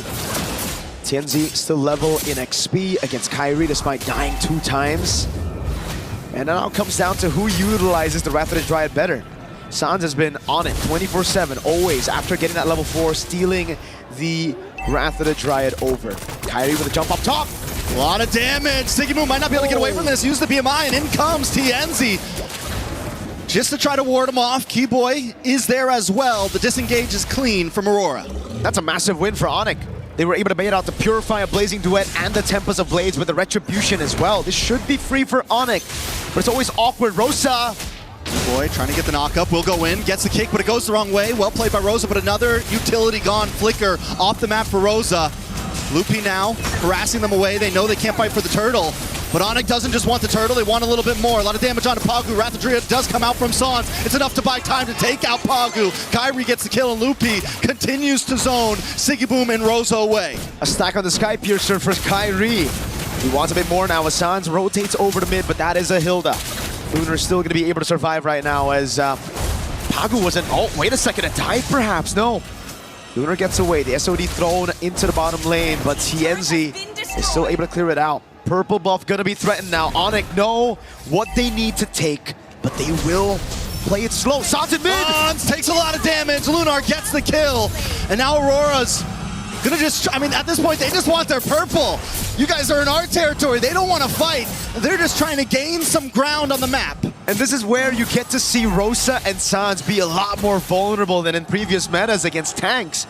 If you walk up too aggressive, which is both their tendencies, you are going to be punished. This isn't the tank meta where you can actually just stay up front and then just escape. This is the assassin meta. You get caught, you're dead. Keyboy setting up for something. Keyboy looking for a possible kick, lands it on TNZ. Kyrie gonna be able to get the final blow in, and that's another kill into the hand of Kyrie to stack onto that Piercer. In the mid side though, Loopy taking a little bit of shots. Whoa! Kyrie goes down, Sigiboom able to get the kill. As Loopy tries to move in, but Kelra with an SOD into the back line, forcing them under the base. Loopy flickers in, and Rosa goes down. Kelra getting the kill, and now Lunar's in a bad spot. Keyboy looking for the knockup. Pagu also hiding under the tower. Onyx are moving on to that tier 3 in the boss side as they push Aurora back once again. Oh my god! It's so beautiful to watch. Chaotic MLBB, but amazing nonetheless. Aurora trying to respond over by being proactive after TNZ got picked off, but then again, it's Onyx improvising their way into a teamfight win, just playing and threading the needles over these turrets, finding those skirmishes, and literally just brute forcing their way into a teamfight win. And that's what it's been for so many games. We saw it in the last series, SRG, able to brute force their way in. And now Onyx showing that they can go toe-to-toe, play the same type of game as the others. Last turtle on the map, Aurora. Probably won't even be able to fight for this. They just want to go for their purple. Nope. I think they're going to have to give this away unless TNZ finds a miraculous steal. But on Cho, on the hands of Keyboy, I don't think you're going to try to actually walk up there. There's been a couple of times already where he's been caught by the Jeet Kune Do. Keyboy just has a way with the Cho whenever he's up against an assassin. And that's why TNZ, the man who's been popping off all throughout MSC, is now 0-3 against Onyx ID in game number 2. Yeah, Aurora can't really start these fights at this point. They have to kind of let Onyx come to them and look for the bait. They have to get Keyboy a little bit too deep, or Sans a little bit too deep, to where they can respond and envelop the enemy. Onyx, on the other hand, has been able to catch Aurora off guard time and time again. Loopy gonna take a couple shots, should be okay. Doesn't have the consecration right now, but still not a huge problem. Oh! Into the backside, TNZ with the Tempest of Blades, does land down onto Kelra. Kelra's able to backstep, a lot of damage back onto Lunar. Kyrie trying to jump in, a nice way the Dragon. TNZ goes down. Every time Aurora tries to make a play, Onyx responds quicker, and there's Keyboy, lands onto Pagu, zoning the rest of the team back. They're able to get another kill, double for Sans. As Onyx advances, Holy Defense goes so down, but in the backside, Keyboy once again setting up the fight for his team. What a play, Sigiboom able to still get a shutdown, but Keyboy goes in with the Jeet Kune Do, baits out the flicker from Rosa, but finds the Jeet Kune Do on Pagu. So at the end of the day, it's still a forced error. They're still able to utilize all of their resources well enough to punish Aurora and their awkward movements. It really comes down to these members playing as individuals. You gotta win those 1v1s. It's been a lot of 1v1s across the map in game number 1, but now Onyx have read it. They finally are able to adapt to the circumstances that Aurora have put them in, and Aurora, they're the ones who are struggling to even find a structure right now. That's going to be their first structure in the game. Turret tier 1 down below, but TNZ's a level down on Kai, about to be 2. And look at Keyboy in this bush. Sigiboom needs to be careful. May get caught out here. And I feel like so much is on the shoulders of Sigiboom right now with the game that TNZ has had. He's just not able to fully pop off. He has been a target for so long. Holy moly. Sigiboom, on the other hand, still has the ability to scale up But to be able to do that, you need Pagu, you need Lunar to be able to set something up for the team. I'm surprised Onyx aren't just blitzing the Lord right now, knowing that Kyrie is 3 whole levels ahead of TNZ and have Moskov to play out in the side lane. But they're gonna take it slow. Aurora are the ones holding the Lord, but look at Kelra up top. This is a bad move. Kyrie forced away. A big kick by Keyboy with a wave of dragon onto Rosa. Rosa's gonna go down. Kyrie able to get the kill. Now Pagu also caught in between 3 members as Loopy in the backside zones them all back. Kelra up in the top side, chipping away at this tower. Roars is trying to defend the base. Now look at the damage on TNZ. Tempest of Blaze comes down, but it's just not enough. Songs into the backside. Lunar, Aurora are scattered as Oni close in onto the base to tie this game, tie this series. But they gotta wait for another wave. It's Lunar, 4 seconds on the clock for Rosa, 8 for Pagu. Can they bide enough time? Can they hold the defense? Onyx knocking at the door, another wave of minions comes out. Pagu's there as well, doesn't have a Wrath of Dream, but look at the big stun, look at the damage from Rosa. Aurora Gaming live to go another day as Lunar dashes in, gets pushed back, and Onyx has to run away at this one. That was a bit of greed from Onyx. They got everything. Yes, good plays by Aurora, but Onyx stayed too long when the Lord was up as well. They could have backed off, went straight for the Lord, but instead they tried to double down on the end and they got caught. That's the thing. That's the beauty of this meta. Doesn't really matter if you're 8,000 gold ahead. One mistake can set you back, and it almost did. What is that damage? It's a whole 1,000 gold difference in the mid lane, yet Rosa was able to burst down these squishy members of Onyx. Oh, Aurora really wished for TNZ to be up right there, dude. That would have been the dream for the burst to come through, TNZ to respawn just on time, getting the pitch poised. But even then, Onyx still have an 8,000 gold lead. They have that far lane control, and they're going to try to burst this Lord. Even if Pagu had the Wrath of Dread in that split second there, he was still waiting on cooldown. All it took was a couple more seconds. That could have gone horribly, horribly worse for Onyx. And I think this is why they've been taking it slow. This is why they've been careful at their approach in these fights, because at any moment, the combo play is there. We're down to 12.5 minutes, and Aurora still has some ways to respond. So now we got to talk about the wave clear. Honestly, not too good for Aurora. In a way, usually when you have a Ling, you can actually split these minions apart. You can stagger the waves just by clearing the side lane. But with a Moskov on Onyx's hands, with a 9,000 gold lead as well, don't really think that's going to happen. Onyx are going to be able to handle all 3 waves. So Aurora, they might have to lose all their base turrets if they want to survive in the game. All right, Aurora going to be able to defend down the mid. They clear the tower, but a Lord is coming down the top as Onyx moves on to the boss side wave. They want to try to crack another inhibitor. Keyboy dashes in with the G-Kundo. A big stun from Rosa. The ult doesn't quite connect. Kyrie able to phase out. Aurora defend the tower. They move on to the top Lord, and Onyx get nothing in that push. Wow. Still a stellar defense. I really thought that the base turrets would go down with that Lord, knowing that they have so much tempo in the Moskov as well, but Aurora, they've already used Rector Keyboy gets the kick, but is it enough? Tempest of Blades in the backside. A lot of damage on Loopy. Loopy tries to dive in. He's forced to flicker out. Kyrie in the backside. Gets nice damage on Pagu. Finally gets the kill. TNZ taking shots from Kelra as Kelra dashes in, and Kyrie's got his back. Siggy Boom with a blazing duet on Loopy and Sans, trying to chase him down, but Loopy's on his back. He BMI's back, but not before he gets the shutdown. 2 whole shutdowns for Siggy Boom. They lose out on their 2 base turrets in the sides. But my goodness, did everything fall right on top of Aurora. That was perfect. Keyboy missed the way the dragon. He didn't get the right target, didn't get the right angle. But look at this crazy move by TNZ. I mean, a tad bit of luck, obviously. The fact that the piercing spears didn't get him. Oh my God. That was a clencher for sure, even for Siggy Boom here, who had to walk past following through the BMI. Back last second, 2 members down. Onyx now on the defense. Aurora back in the game. Trex, 10,000 gold leads in this meta. It doesn't really feel like the normal 10K. It doesn't at all. Big SOD doesn't connect. Aurora getting their second structure of the game. Oh my God. At 15 minutes in and hanging on a prayer right now.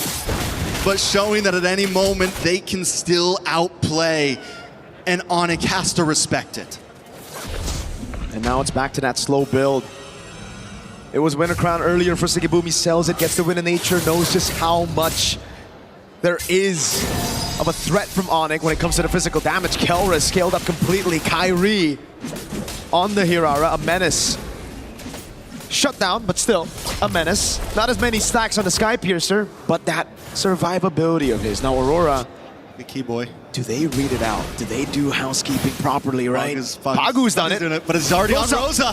He's already looking for the kick. Rosa flickers, stops him. Key-boy makes the whip, but it's an SOD from Kelra. Able to still find it in the back, but wait, Kelra's in trouble. Oh my God. Able to wind of nature, very clean. He backs up, he sidesteps, but he's still pushed against the wall, and he finally goes down.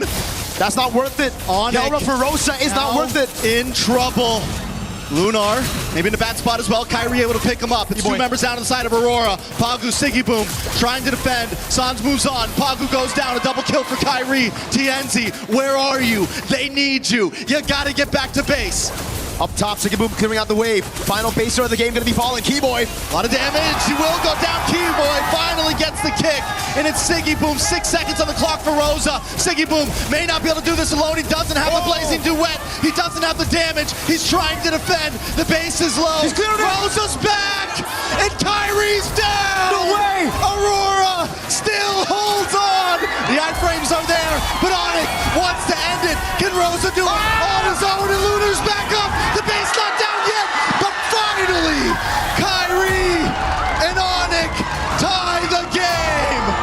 What a game! What a series to the end of that push.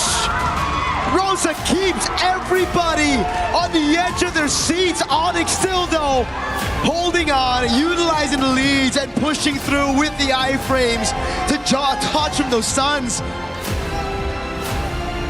Kyrie said it in an interview. This is our meta.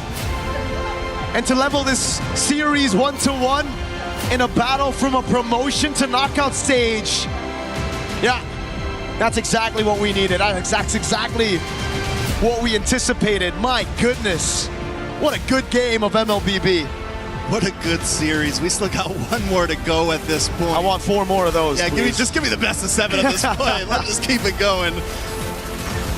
Oh man, God. That was just beautiful, beautiful, beautiful MLBB, man. From both sides, even Aurora defending for that long, trading off. Rosa comes back up, Siggy Boom hangs on, but Onyx did not want to they didn't want to turn around. This is all or nothing right here. We're either finishing this or we're losing this. There were no breaks. They took it out, right? There was a nitro button and they definitely put it on. The gear from 1 to 6 as well after that first turtle. And it was Aurora playing on the back foot for such a long time. It's impressive, honestly, how they were able to turn things around for just a bit. Especially here. It just came down to hero plays after hero plays for Aurora to stay in the game. That game was only, what, 18 minutes, something like that? It felt like a 25-minute game. Dude. It felt like that game had me on the edge of my seat throughout the whole thing. And I mean, so many great plays. Siggy Boom here, able to save the base. This is when they had a slight entry back in, but here's the end.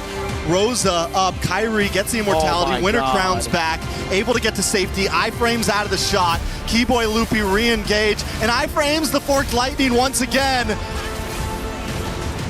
The SOD landed. We're gonna throw it to the panel to dissect this game and break it all down.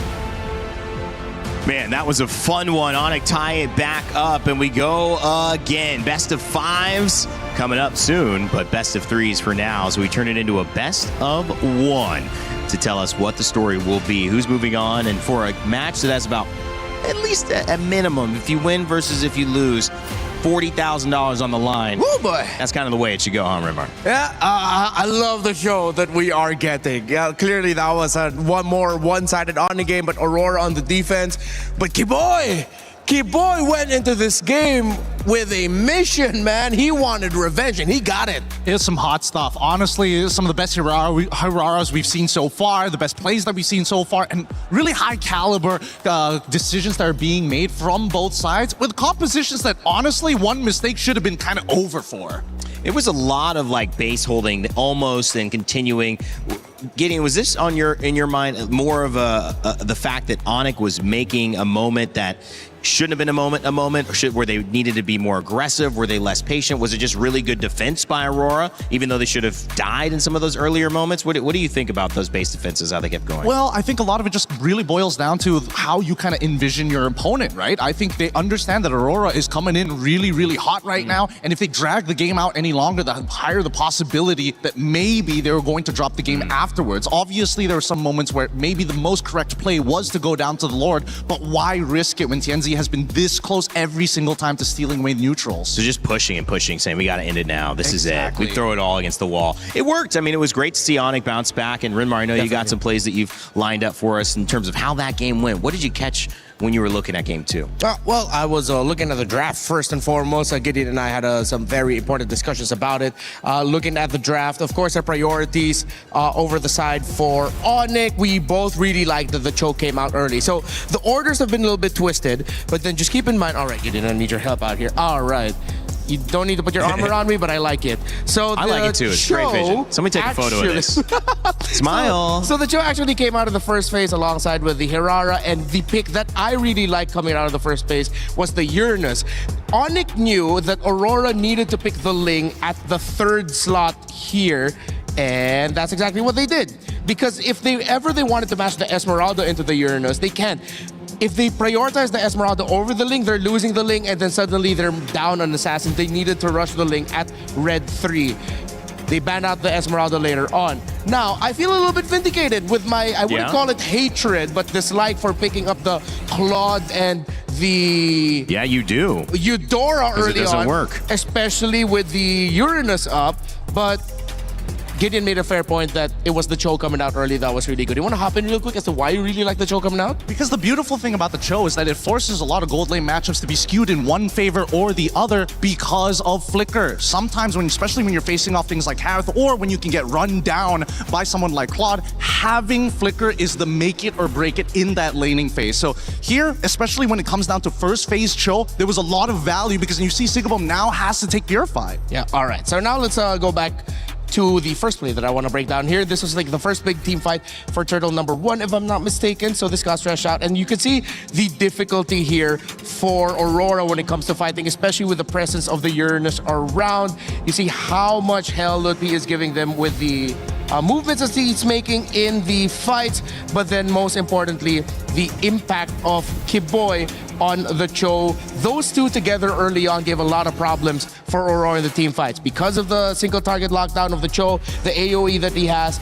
and if ever Aurora miss their timing, miss their opening in the team fight, it's going to be the Uranus slowly punishing them with the creeping damage that he provides. And the final play that I would like to break down, if ever we don't get to see the really awesome final fight in the Siege, is this one. This was the dagger fight that solidified the lead. See, Kiboy, again, starting it out, marking TNZ, marking Aurora really well, and that forced Aurora to respond. But with Kyrie holding the bush, he would get spotted out in AoE, but watch out for Sans coming in with a Valentina ult to get the kill there onto Sigibum, and then Kelro landing the SOD in time to join the fight and deliver the dagger. That was the win that solidified the lead and the win for Onyx. I hope it was Onyx, otherwise we're here for no reason. It's a 2-0 to Aurora. Just kidding. It's Onyx. They tied it up. It's 1-1. And, that was a great breakdown, Rinmar. And also, you mentioned Mozkov, and that's SOD, and the fact that he has played such a big role in this tournament. It feels like it's been the decider in so many different games, whether it's been the main thing or whether it's been that extra thing that just pushes them over the edge, especially with the Hararas, with the Chos, as this instance you said. Valentina worked out pretty well in mid as well and kind of like stabilized for them. And, I just wonder, what do you think? The lane continues to go down in win rate. We see the Harara go up in win rate again, Gideon. Do you really think it's that matchup? I mean, other question, how do you enable the Ling enough to where you start moving this around back in the other direction? That's a great question. I think a lot of it comes down to priority, right? That's why we see a lot of these highly defensive plays coming out from a lot of teams who is like, oh, you know what? Because Hirara is actually so good at clearing these waves early on, especially at level 2, they look for these fights. So it's a game of rock, paper, scissors. It's either I invade, you defend, or I attack your mid lane, try it, make sure I get some battle spells, or maybe I trade junglers. Either way, it's about punching above your weight and getting as much of value as you can with as minimal discounts as possible. Yeah, the tradings early on, especially for those picks, is getting really quite difficult. I think Hirara is just such a really great pick. The multiple iframes that you get, the multiple dashes. I know Ling has a slightly similar kit, but again, it's the difference in what happens if suddenly one of the main pieces you need around to help support the Ling. We think of Ling as an independent hero, as an assassin, but it does need some help as well. It needs some sandbags. It needs someone to help crowd control and peel for itself if ever it decides to finally join in with the Tempest of Blades. But what happens when the Hilda gets taken out early? What happens when the Bellary gets taken out early? It gets difficult for the Ling and TNZ to start making a move of when to go in. It feels like it just has a higher floor than the Hirara, right? I mean, in terms of being able to execute it, I would say. I think I might have reversed that in the way that I was trying to explain it, but you need more elements to make sure your Ling is absolutely dominating the way that a Hirara feels like. If she's a first pick, there's so many different ways that we're seeing lineups built to exploit what she does well, and she's getting the job done. I mean, you can't have a 75+ win rate without that, right? You have to be flexible. So it seems like maybe that could be a priority going into it in terms of, even though somebody gets Ling, somebody gets Hirara, is it really an even trade anymore?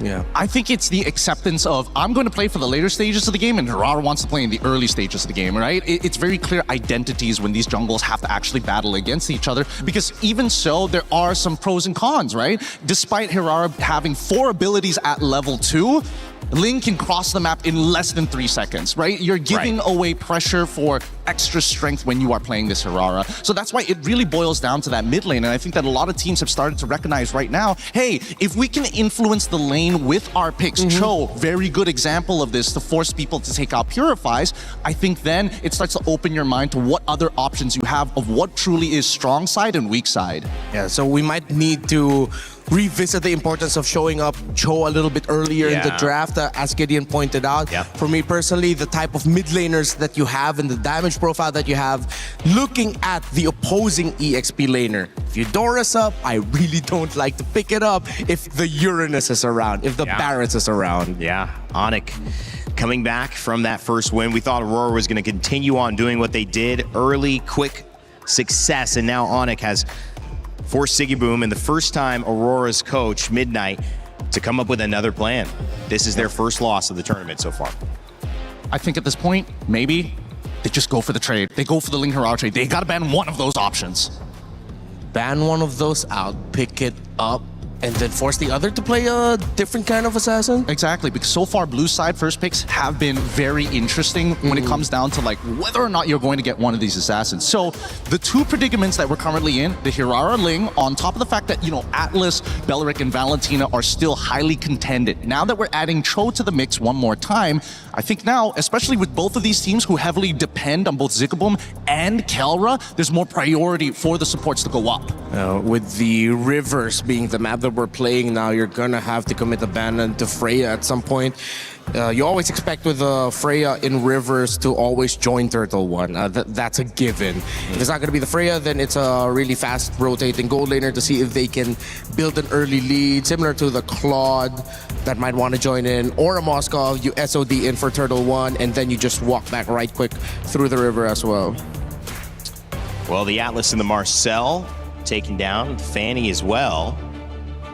Onyx and Aurora kind of trying to throw it all on the line here. Yeah. This is kind of interesting, right? So Onyx have respected, you know what, Fanny, Selena must go every single time. But then you come to Aurora side on blue. This time they made sure, you know what, we're going to do exactly what you did in the previous time. We're going to ban out the Marcel. We're going to give you that last option to decide whether you want to do the trade. And yes, they do go for the trade. Hirara gets banned out. It wouldn't be too surprised if this is going to be a Ling and then trade for Cho. Yeah. Onyx would want to get the Cho, and they have an option to go for the utility jungle if ever. There are still a lot of assassins on the board.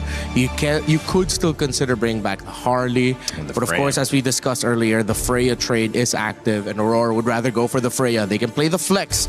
They have options for it. They don't need to rush showing it whether it's going to go into the EXP or gold.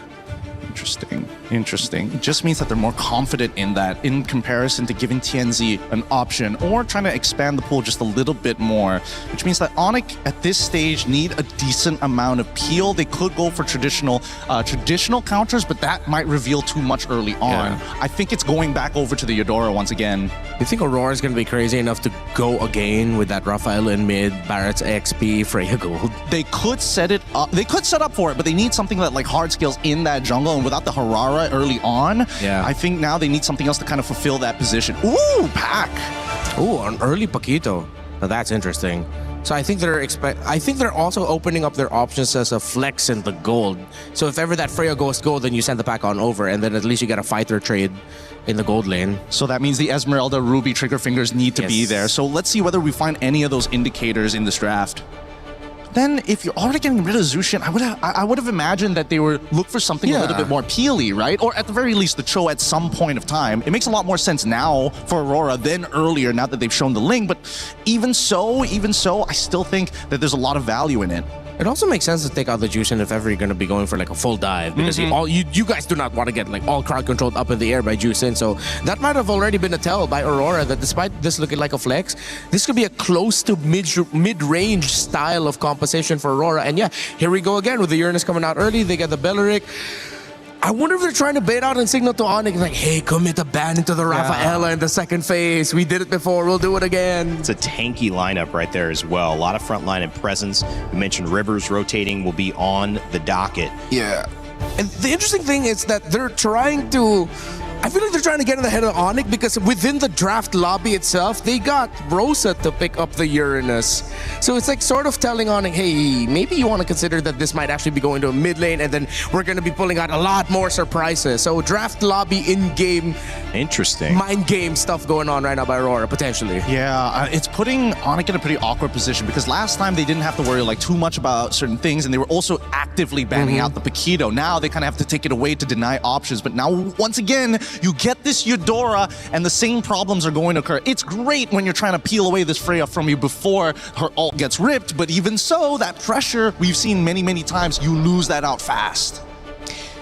It is a question of sticking to what is good, what is available, and trying to make it work, but also it's a question of how can we not get surprised. Eudora is certainly not a surprise, which means maybe Aurora expected this. You would have probably thought, okay, Eudora Ling available, so that's probably what they'll go to, but do they have an answer, something sneaky?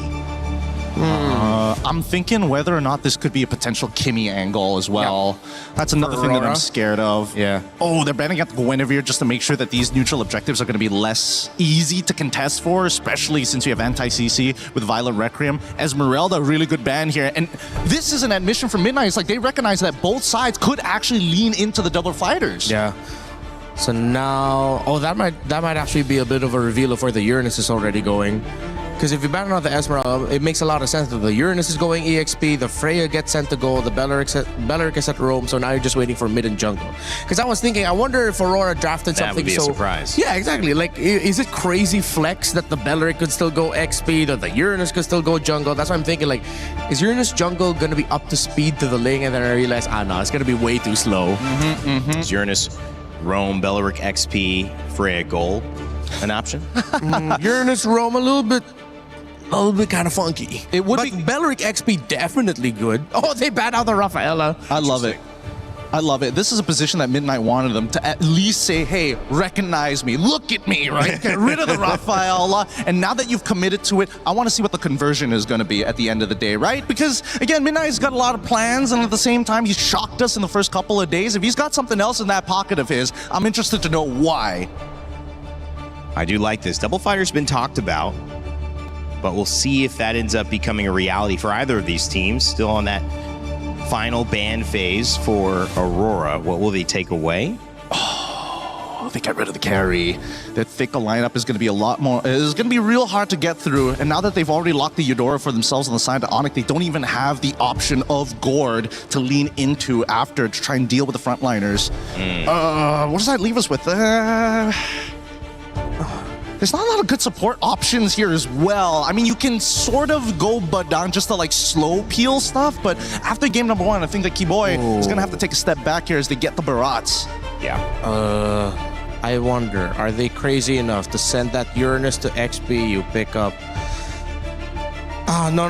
The Ling is throwing me off. I'm thinking if there's any room for a surprise, like Mathilda somewhere, an X-Borg somewhere, but then with the Ling, you're gonna get slowed down in your jungling if you try to go for something cheesy in the jungle.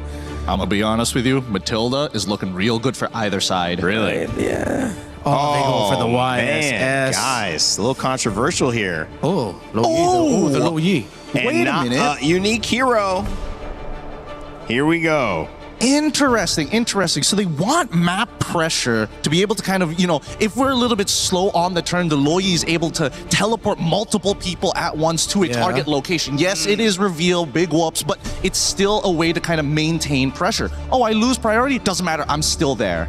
This could be an interesting approach and a different way of thinking for Aurora.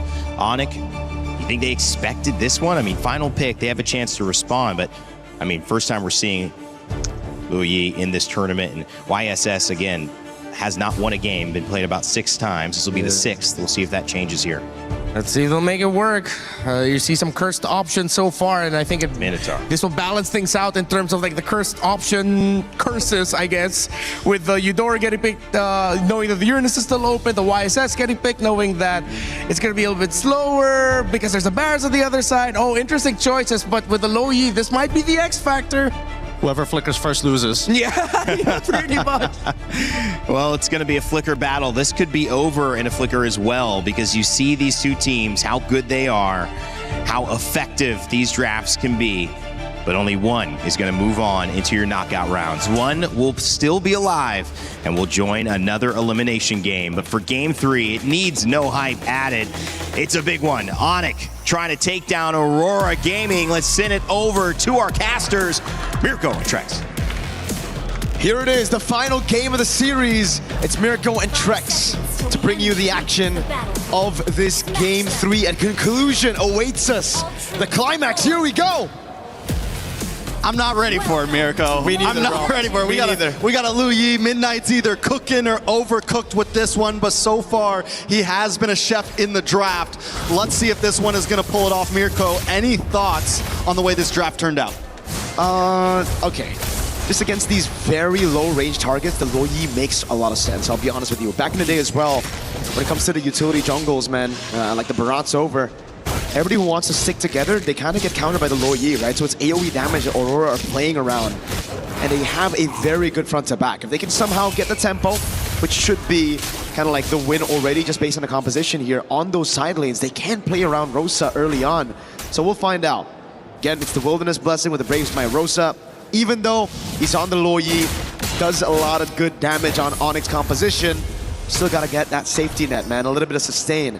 Tenacities across the board as well, though, but nothing too crazy aside from that. Kyrie does use the Retribution on that Litho Wander, wondering if Aurora's going to try to capitalize and harass onto this orange buff, but Onyx already smells it coming. They're going to move in, try to push Aurora away. TNZ might want to get involved in this one. A little bit of damage on a Loopy.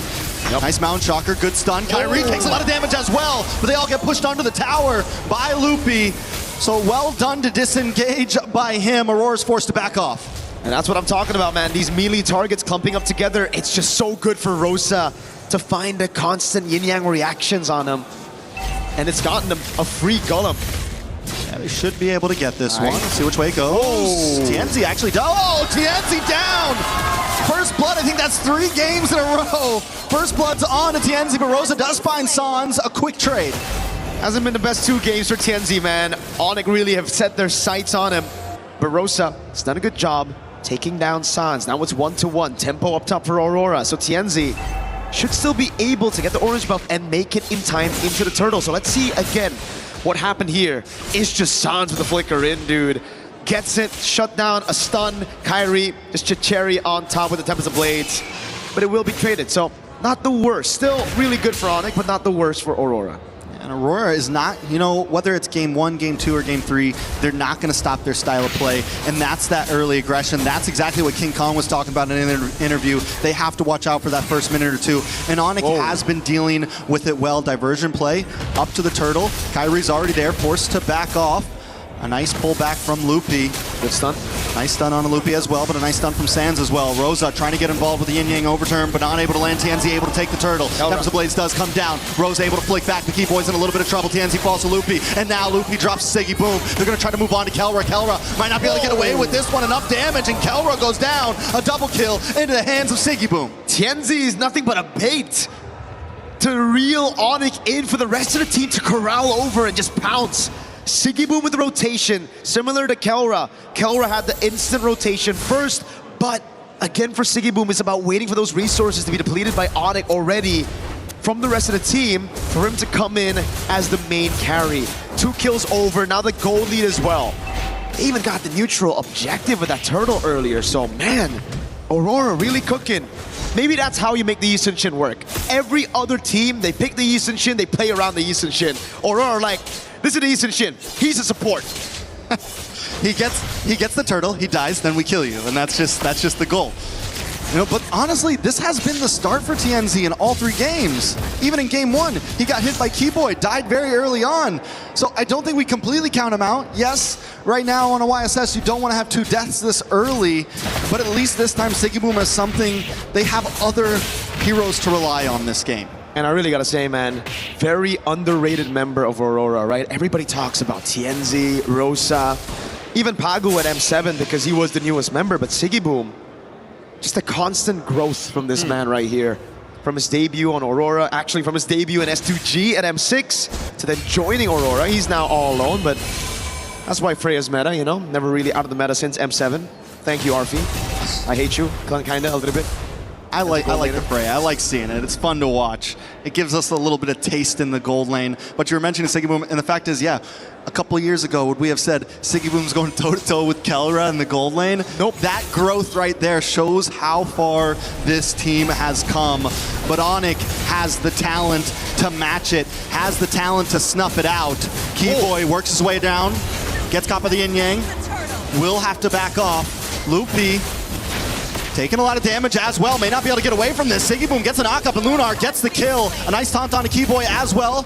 Keyboy able to dash away to safety, but Aurora get another objective. And the diversion again, sending them over to orange buff. Kyrie isn't even gonna try to contest it. Wow. They know there's no chance. Hey, it's just so good from Aurora. Dude, they're, you get reactions! That's it. Bada bing, bada boom. Sal just got cooked. Again, he's been getting cooked. Kyrie gets an orange buff though. He steals one back. So Kyrie's constantly being proactive on the map. Now, Siggy Boom up against Kelra. Siggy Boom up against Kyrie. Siggy Boom up against the world. Looking for the next target. Kelra might not be able to get away with this. Siggy Boom along with Lunar now. And down they go. He buys the time. Who is this man? That man, Siggy Boom. Really puts the boom at MSC right now with the Freya 3-0-1 in a 2v1. He likes those odds, just go straight through Onyx. Lunar with the backup, immaculate. Now another diversion, tier 1 in mid, tier 2 down below. They're moving, they're flowing, they're grooving. They're in flow state right now. Aurora has achieved perfect flow state. They're 4K ahead, it's game 3. And normally in a moment like this is when teams start to crumble. But Aurora's just getting stronger. No way. Rosa, able to flick back. One more shot. Kyrie, can Lunar chase him down and at least even the playing field? Lunar doesn't have a flicker. Kyrie should be able to get away. He gets out. Wait. Oh, was it close? You thought that was a seal, bro? Hey, wait, no, that's Keyboy. That's Keyboy. Looking at how chaotic the game has been, how many flanks we had in the last game, I don't blame you. For a second, even my eyes deceived me. I was like, yo, is that Who's that? Is that Belric? No, it was Keyboy, just to conceal to help him in case the chase went a bit too far. But Aurora, 4,000 ahead, TNZ gets away. Onyx trying to tie Keyboy. Ooh, Keyboy does dash in, but TNZ's on phase because of the Traceless. Keyboy now, Siggy Boom on to Sans. Keyboy gets the knockup, but Siggy Boom doesn't want to let him stop him at all. Keyboy will fall, and now Siggy Boom's under the towers. Loopy's taken out up in the top side. Bring me back to the other tower. What are they doing? Lunar finds Sans, and Siggy Boom goes back to base safely. Not even close, baby. Siggy Boom. Wait, Kai. Kyrie with the Tempest of Blades. Looking for TNZ. Kyrie still steals the turtle, but he loses his life. Was it worth it? I don't know. I don't know if that was worth it. He took the purple buff as well. They got the turtle. It really comes down to how Aurora are able to convert now off of that kill. Because Kairi got the purple, I guess there's not much resources in the jungle to take away from him. That very clearly should have been a free turtle for Aurora, so I guess if we look at the conditions, sure, it's pretty worth, right? All right, it's the only thing they can get. It's the only thing they can At least get. you got something. They got something. That's what we're looking at. Fair enough, fair enough. Lunar on the Uranus this time, you know, Who's last gonna time. deal with this guy? Nobody. Nobody. They have they got a little quick sun from Suns. They have the big knockup. They do have crowd control, don't get me wrong. But are you going to waste all of that on Uranus when you got Siggy Boom jumping around? Nope. Uh-oh. No purple buff this time. Yenzi. Kairi with the back and forth. Will not get taken down, but Siggy Boom's there. He's forced to jump off the wall. Pagu not going to chase him down. Back in the mid side. Onyx just trying to defend. Yenzi is up in levels. 3 whole levels up against Kairi. Remember, folks, this is a 0% win rate Yi Sun-shin that he's on right now. No other team has made the Yi Sun-shin work. I've seen worse odds. You've seen worse odds, yeah. Again, Onyx, it almost seems like they have the... Oh, good seal from Pagu. Zan's gotta be careful, he doesn't have flicker. They're trying to bait something out here. Pagu's on him, Pagu's on him. Loopy won't be able to get away, but look at Keyboy with the knockup onto 2. TNZ though still finds Loopy and they're all dashed in. Pagu falls, Kairi trying to dash back, but he gets pulled in once again. It's a double kill for TNZ. It's a full team wipe. Aurora, the holy defense. They need another wave. They shouldn't be able to end it here, but wait, they still have the cannon minion. Lunar tanks it! This is bad. Lunar taking the shots. That saves the cannon minion. Oh my god! Aurora are gonna move on to the base. Can they finish it here? Another team crumbles. Another team falls. And Aurora walks over into the knockout stage. First it was Liquid, now it's Onyx. Aurora with a statement, a declaration as they make it to the knockout stage. Winning on a Yi Sun-shin that looked unwinnable. 0% win rate before TNZ got his hands on it. The Loyi, another pick by Midnight Parating Handa. Siggy Boom with a performance of a lifetime on that Freya. And in the backup of Pagu, the tank of Lunar. Impeccable. MLBB from Aurora Gaming, one of the best to do it. One of the best group stage runs ever. TL, then Onyx, are you kidding me? There are no more excuses. There's no one saying, oh, they're overhyped. Oh, it's a fluke. Nothing like that. Aurora have just taken out 2 of the biggest teams in MSC back to back cleanly, performing perfectly. Wow. I mean, who's next in the chopping block at this point? I don't know, man. At this point, Aurora, it almost seems like they're not scared to go up against anybody. You meet the first 2 teams on your opponents, the first 2 teams that a lot of people thought were the favorites to win it all. Well, guess what? Coming into the knockouts, Aurora are the favorites. Let's get an interview with TNZ on stage. Yes, my friends, Aurora Gaming have done it. They advance to the knockout stage. And we're blessed to have Tienzi on the side here with us to talk. Look, Tienzi, I'm just going to lay it out straight. What makes Aurora so good right now? 2 huge wins to go into knockout. Aurora'yı şu anda bu kadar güçlü kılan nedir? 2 çok devasa bir galibiyet aldınız. Sürekliliğimiz ve Midnight sayesinde olduğunu düşünüyorum. I think it's our continuity and also thanks to the Midnight, our coach. He's been doing well given your compositions. We'll talk about that in just a second here, but everybody's been talking about it. Is TNZ the best jungler in the game right now, especially in this meta? Do you believe that that is the case? Are you the best jungle player right now? Not really. Yeah. So humble, why? Yani bence diğer jungle'lar da fazla iyi ama bu iş takım oyununa bakıyor, o yüzden iyi değilim yani. I think the others are also great, but this is also about teamwork, so I don't want to just focus on myself to say that I'm good. Very good, very nice and humble. Now, it is a team effort to advance to this level and make it to knockout. How do your teammates also play around you in that jungle to enable you to farm as much as possible, to prepare yourself for the big team fights and eliminations like we saw in Game 3 here, where you were very effective as a team? Ve burada ekip olarak çok etkili oldunuz bu gördüğümüz eliminasyon eleme maçlarında. Ve ekip seni yani bir sonraki maçlarda nasıl destekleyecek? Daha etkili bir şekilde rolünü yerine getirebilmen için. Daha iyi olacağını düşünüyorum. Böyle komplarda jungle oynarken rakip takım çok fazla jungle'a fokus atıyor. O yüzden oynaması da biraz zor. Biraz daha iyi oynamam gerektiğini düşünüyorum bir de.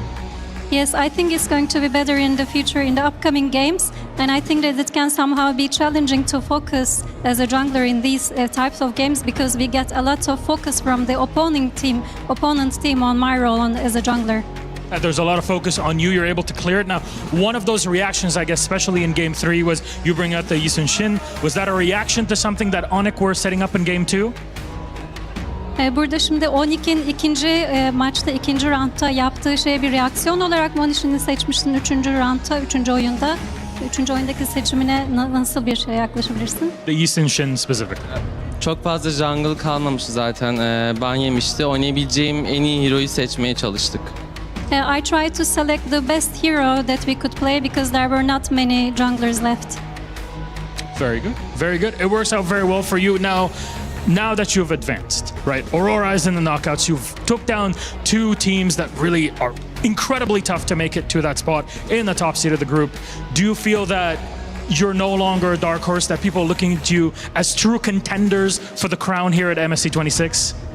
Evet, şimdi çok böyle başa baş geçen yoğun rekabet gerçekleşen maçlardan sonra yani senden ne bekleyebilirler? Yani bundan sonraki maçlarla ilgili olarak artık yani bir dark horse olarak görülüyordunuz. Yani beklenmedik bir şekilde çıkış yapan bir ekip olarak görülüyordunuz. Ama artık hani daha ciddi bir rakip olarak kendinizi kanıtladığınızı düşünüyor musunuz? Kanıtladığımızı düşünüyorum. Uzun süredir de Dark Horse değiliz yani.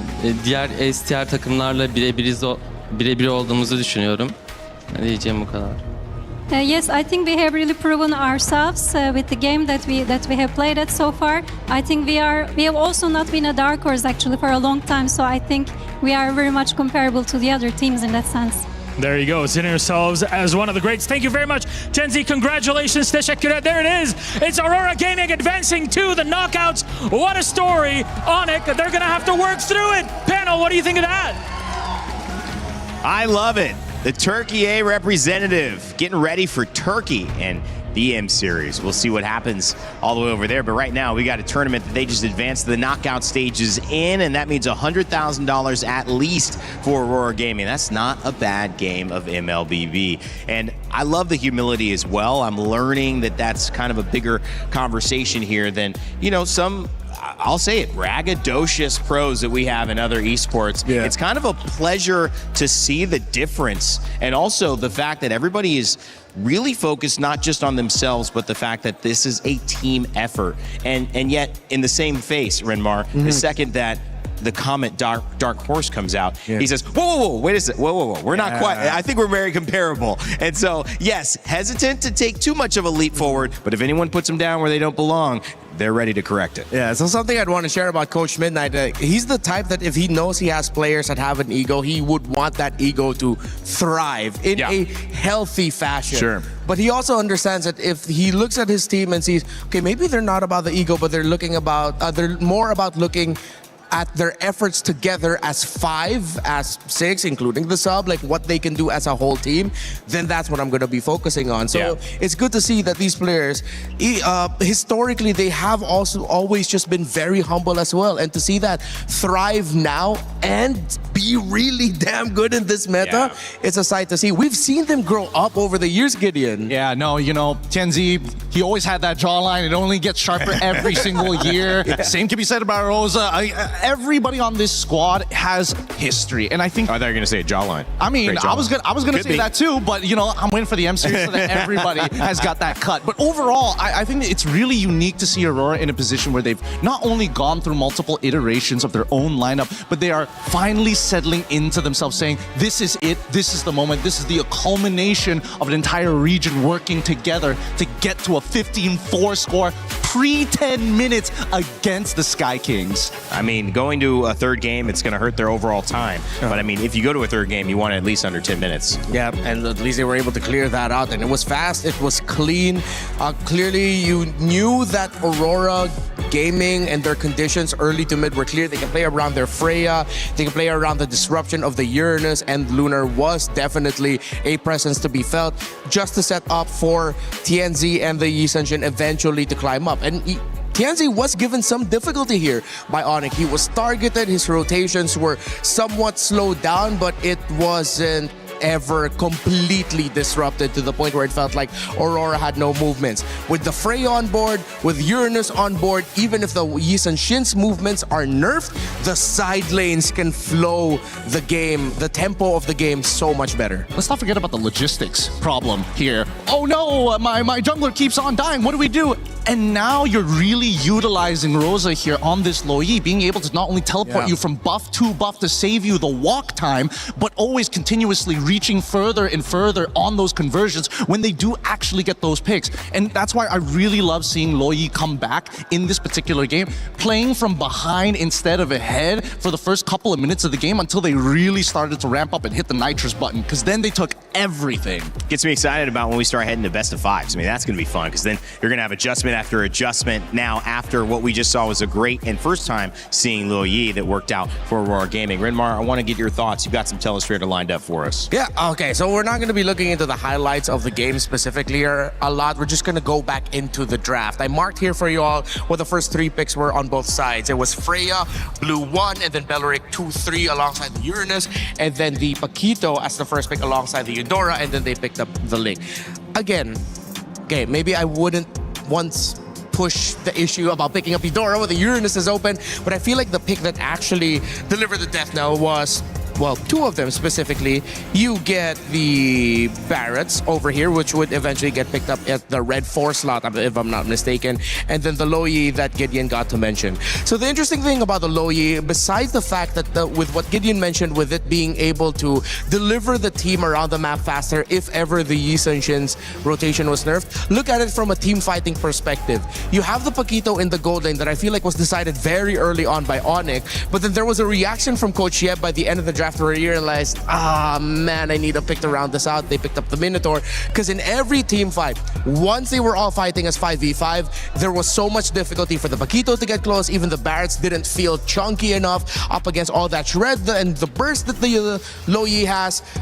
Then it got to the point where Freya has damage, Yi Sun-shin has damage, and Oni cannot fight comfortably. They're fighting under a lot of crowd control. They're fighting under a lot of damage. Look at the composition of Aurora, and you can just imagine how much of a nightmare it is to deal with that if you are the Paquito. There is just way too much to deal with. And if you are one of the main damage dealers, like I needed 3 circles just to make the point really felt that the Paquito would have struggled in every team fight. Add to that as well, if you cannot get the early game domination that you need with the Ling and Eudora, you're not going to get a good bridge into the mid to the late game. And what stops early game dominations most frequently? It's lineups that have the Uranus and the Belleric. Those are tempo stoppers for lineups that want to snowball fast. That's an amazing breakdown. Thank you, Renmar. And thank you for the attempt to hold the microphone, Gideon. He just went by himself there. He ripped it. He ripped it. He didn't like your hug before? I didn't realize that. I was like, oh yeah, I was holding my mic. Thank you, though. Thank you. Hey, man. I was in the zone. I'm just a bench warmer here. Today's schedule coming up on your screens in just a moment. We are almost done. We've got one more series, and this is not an important one at all. Just kidding. It's Team Liquid PH, who are your champions of last year, going up against Entity 7. Ooh. The GOAT, Carl Teasy, will he find a way to come back after a loss against Aurora Gaming and stay in this tournament, or will this be the end and we will guarantee a new champion?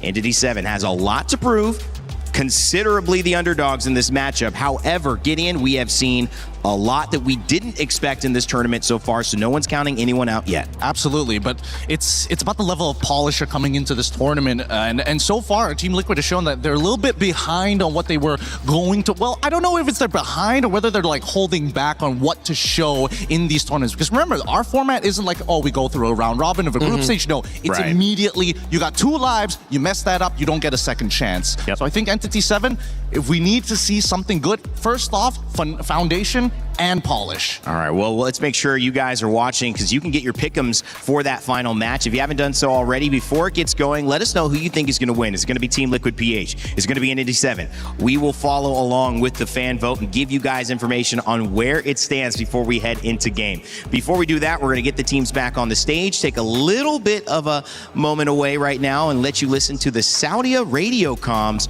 from yesterday's matches when we come back, our final series of the day.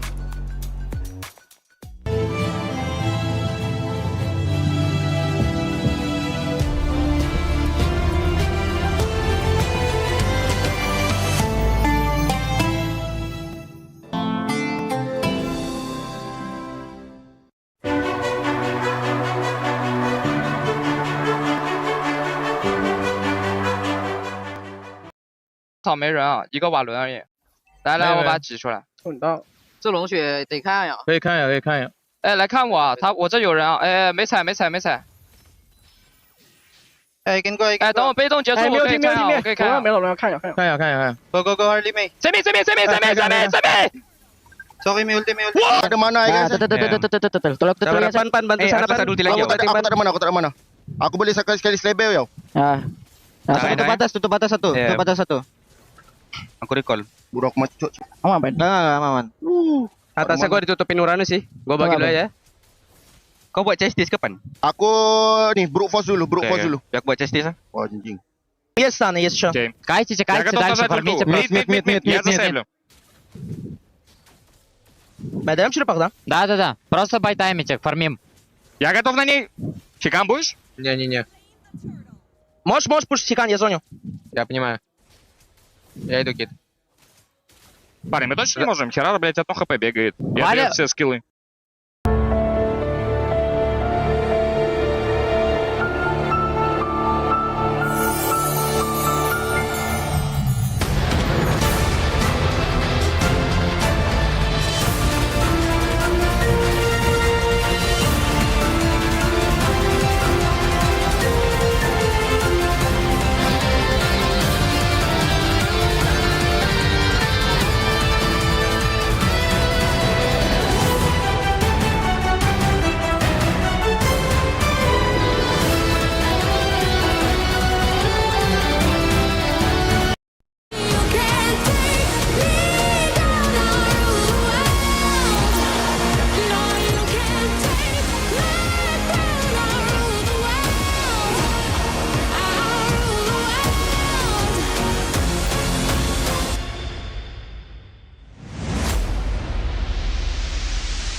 Play is in our DNA. Whenever we let it out, it becomes our superpower. Now imagine an entire city being built to supercharge it.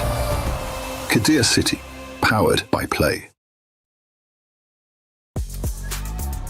16 games across 4 weeks, all in pursuit of one goal to represent your nation and lift that trophy. The Esports Nations Cup in Riyadh this November. Make sure to tune in and support your nation. I can't wait. That's going to be a lot of fun. Apex will be there. I believe MLBB will be there as well, right? Hell yeah. Okay, that's going to be a good time. Welcome back to the panel, guys. Rain Day here with Rinmar and Gideon. We're talking MLBB final series of the day. We've seen 3 so far. It was Aurora Gaming who just got the victory, and now we turn our attention to the winners of last year. Team Liquid PH going up against Entity 7. I would say, Rinmar, it is a significant upset, despite, even great competition of Aurora, to see Liquid in an elimination match this early. But if any team has the ability and the experience to bounce back, it's certainly this team. Yeah, I mean, they've already gone through a lot of hardships over the years, and when it comes to their tournaments, of course, they do have that DNA to bounce back. And we do have this very specific thing about Liquid. We call it Galit na Liquid, which is angry liquid, right? Yeah, angry Liquid. When they come from a loss that they least expect, suddenly they bounce back in the next series looking like killers. And that is something that Entity 7 should be kind of afraid of. I mean, you got to play your own game, Gideon, but the fact that you're going up against the caliber of players on Team Liquid PH, it's got to mean you can't just play your own game, right? You got to be aware of who you're playing against. Oh, absolutely, 100%. Especially, at least there's a lot of material to kind of look through to see how Liquid is going to play in the first place. True. And I think that, unfortunately for Entity 7 in that region of the world of the Americas, the Scrim partnership and caliber of practice that they can get there in comparison to coming to this international and seeing who is available to play, it's going to elevate them no matter what. So I think this is a great experience for Entity 7, but at the same time, if by a chance of God, or if they have a new plan to take down Team Liquid and it works out by winning this series, God, must that feel so good. LATAM representative, even though they're representing the totality of the Americas right now, they took down the NA rep, and this is the first time LATAM has been on this international stage. It's exciting because, of course, MSC has brought us many exciting things as well. And there's Team Liquid arriving, the GOAT, Carl Teasy.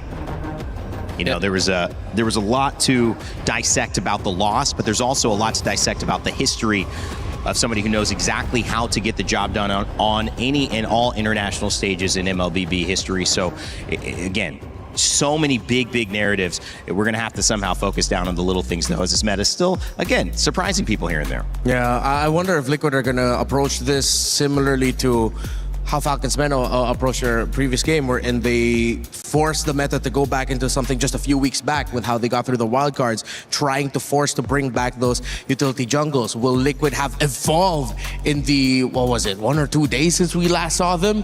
And then suddenly show off that, okay, no, we are definitely up to part of the meta. We just needed a little bit more time. A lot of questions that I'm excited to see how they're going to answer. Yeah, and especially seeing, I've been in the scene for a very long time, and Aeon, an ex-player now turned coach, seeing him smile walking out of that bus makes me a little nervous. There's only 2 times I've ever seen him smile like that. One, when he was already looking to win a championship locally, and the other time is when we saw an absolute destruction of a Malaysian team versus a Singaporean team that he was playing on. It's the exact same look, and it's already making my spine just crumple up and fall. I thought number 2, you're going to be like, eat McDonald's or something, eating some type of burger. I was like, yeah, he always smiles when he gets his thing he likes. But at the end of the day, that's a great storyline to pick up on. He's going to be going against Entity 7 and want to make sure that smile, unfortunately for them, is wiped off their faces if they have anything to say about it. Latin America, of course, the ability to prove themselves on this major stage would be massive. But just getting here is an accomplishment. Here's the road that they took to EWC, and it was anything but easy.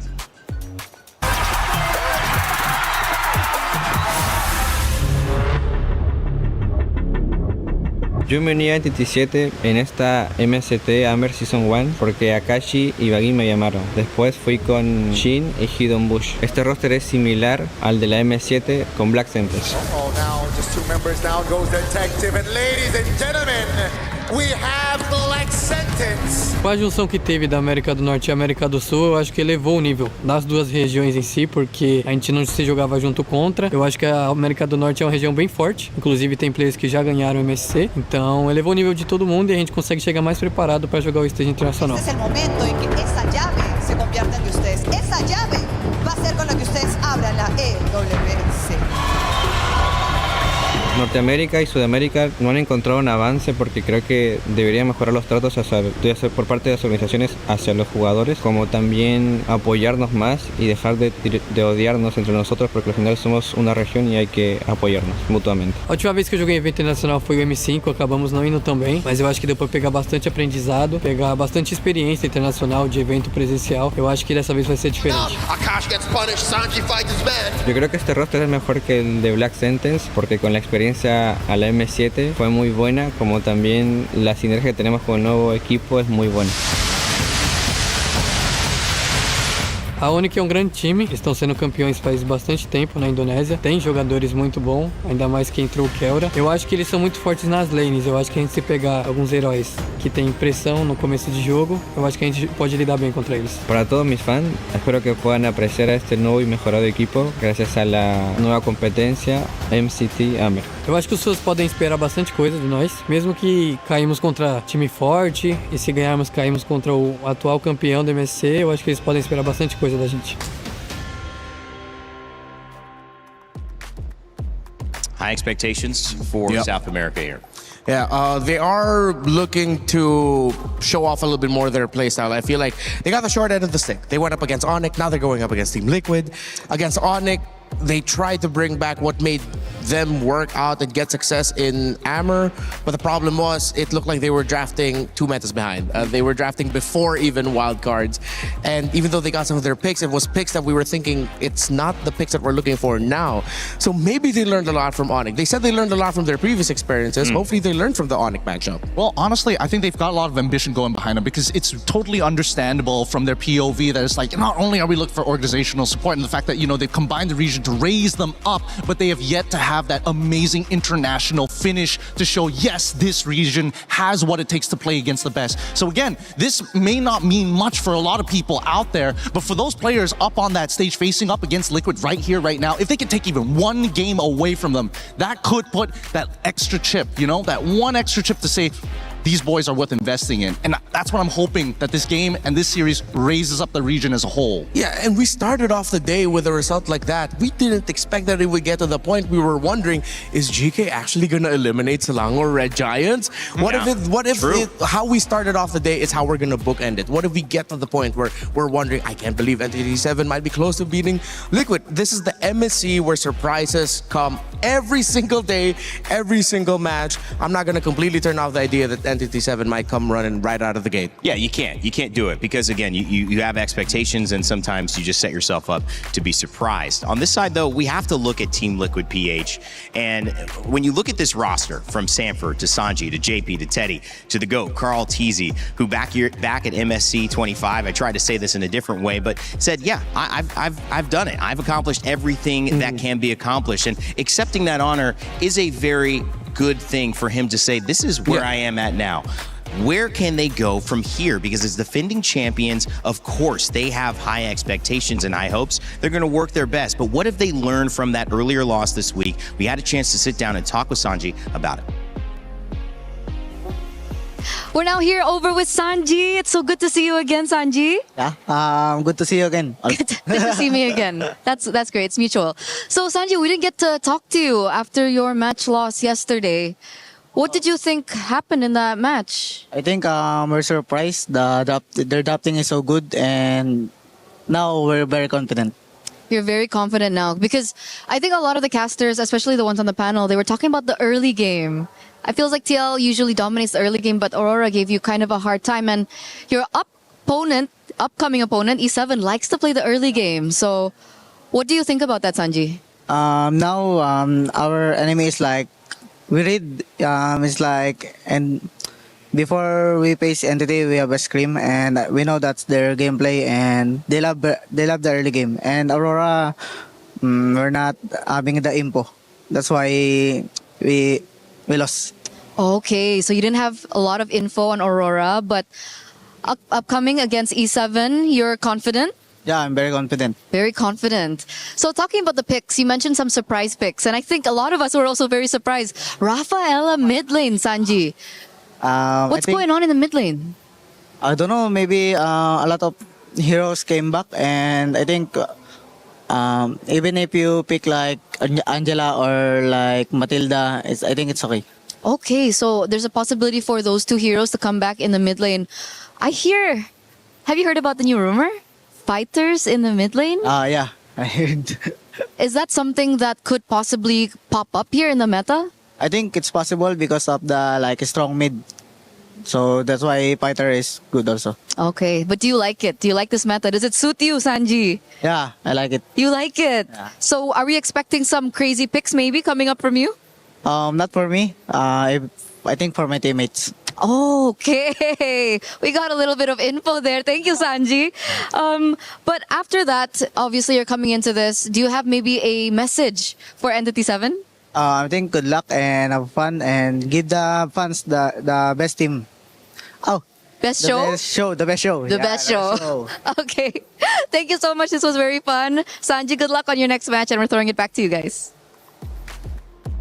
Not enough info. I mean, that makes sense. I would say that Gideon is a real thing that looked like they didn't get a chance to play because they were just so in shock at what was coming at them. Yeah, understandably so, right? Yeah. Even I was dumbfounded when I saw that lineup just come up with the Rafaela in that mid lane and absolutely just dominate the earlier stages. But I, for one, have already admitted many times, especially after M2, that I cannot doubt the GOAT. I'm actually contractually obligated not to doubt the GOAT ever, because I doubted him then, and from that point onwards, it has just been uphill for me. I've been so glad that I'm standing behind Carl TZ and watching his games. He is an absolute monster for a reason. I'm on the other side. Every time I predict for Liquid, something bad happens. Every time I predict against Liquid, they start steamrolling through their opponents. So maybe this is the time for me to say, I think Entity 7 is going to win.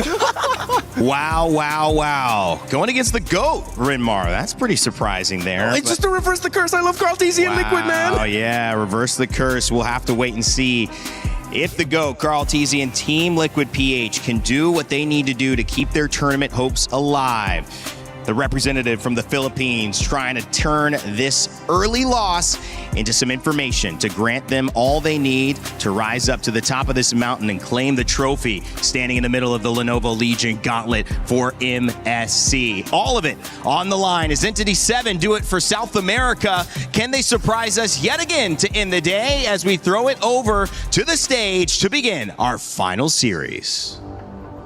Ooh. Final series of the day. But before we even touch on that, the third match of today was insane. Aurora Gaming is on fire. A 2-1 win up against Onyx. And guys, really? A 9-minute and 41-second game? Yeah, that game 3 was something else. We got so hyped up into it. There's the comeback. Game 3 is going to get even deeper. And then there's an entire team wipe. And the game falls apart for Onyx, and that's just how the story sometimes goes. That's how Onyx crumbled at the end of it all, but that just means Aurora Gaming can advance on to the knockout stage. Sorry, that's just how it is in competition. Onyx run is not done yet. They'll continue on in the matchups in the lower bracket tomorrow. However, we still have our final matchup for the day, and this one is eliminations, which means it's fun, which means one key will be crushed in the end of it, and one team will be sent home. So please join me in welcoming our first squad on the stage, Entity 7! The luck of the draw put them against Onyx in their opening series of the group stage. And after the loss, it's out of the frying pan and into the oven. The top team from the Americas has gone through even tougher times. And this is the moment to evolve into their final form under pressure. Oh, yes, indeed. And now that they are on the stage, it is time to call up their competitors. Ladies and gentlemen, the Cavalry, make some noise for Team Liquid! Wow, the crowd goes wild. The Cavalry started their journey with a surprise, and now they are ready to charge and go for whoever is in their way. Whatever it takes to defend the title. Whatever it takes to defend their keys today. And really, every single thing matters here. The reigning MSC champions are in an elimination game in the lower bracket of groups. That's to tell you how competitive MSC 26 has been here at the Esports World Cup. And it means that things will only heat up from here. Though, it is time to kick things off here. Please, Team Liquid, please, my friends at Entity 7, place your keys, take your seats. And of course, captains, prepare in. One Sanji has already made it to the knockouts. Is it going to continue here? We shall see. The fist bumps are in. All pressure on our two teams. Who can make it out? Who will have their key crushed? We'll break it all down with our panel. Thank you, Milos and Rose. It's time to get it going. I can't wait to see whether we get a surprise on our hands, but either way, we're going to have a delightful final game that is, again, going to be great for one team and get all the emotions going in the right direction, heading towards a potential knockout stage spot. And it's going to also end with a key crush, which is tough to see. It's almost unfathomable to think that it would be Liquid PH. But, you know, when you play a best of 3, Gideon, there's not a lot of time to make an adjustment. I want to get your thoughts on just the quickness of this set, because we're not in that safe stage yet with 5s or 7s to really adjust to another secret strategy. However, happy Rhino Day, new in the shop. Make sure to grab your emotes. And want to make sure you guys are locked in on Rhino Day. Everybody's really excited. Everybody knows what Rhino Day is. Totally, yeah. It's when the season resets because we all turn back into rhinos. Yeah.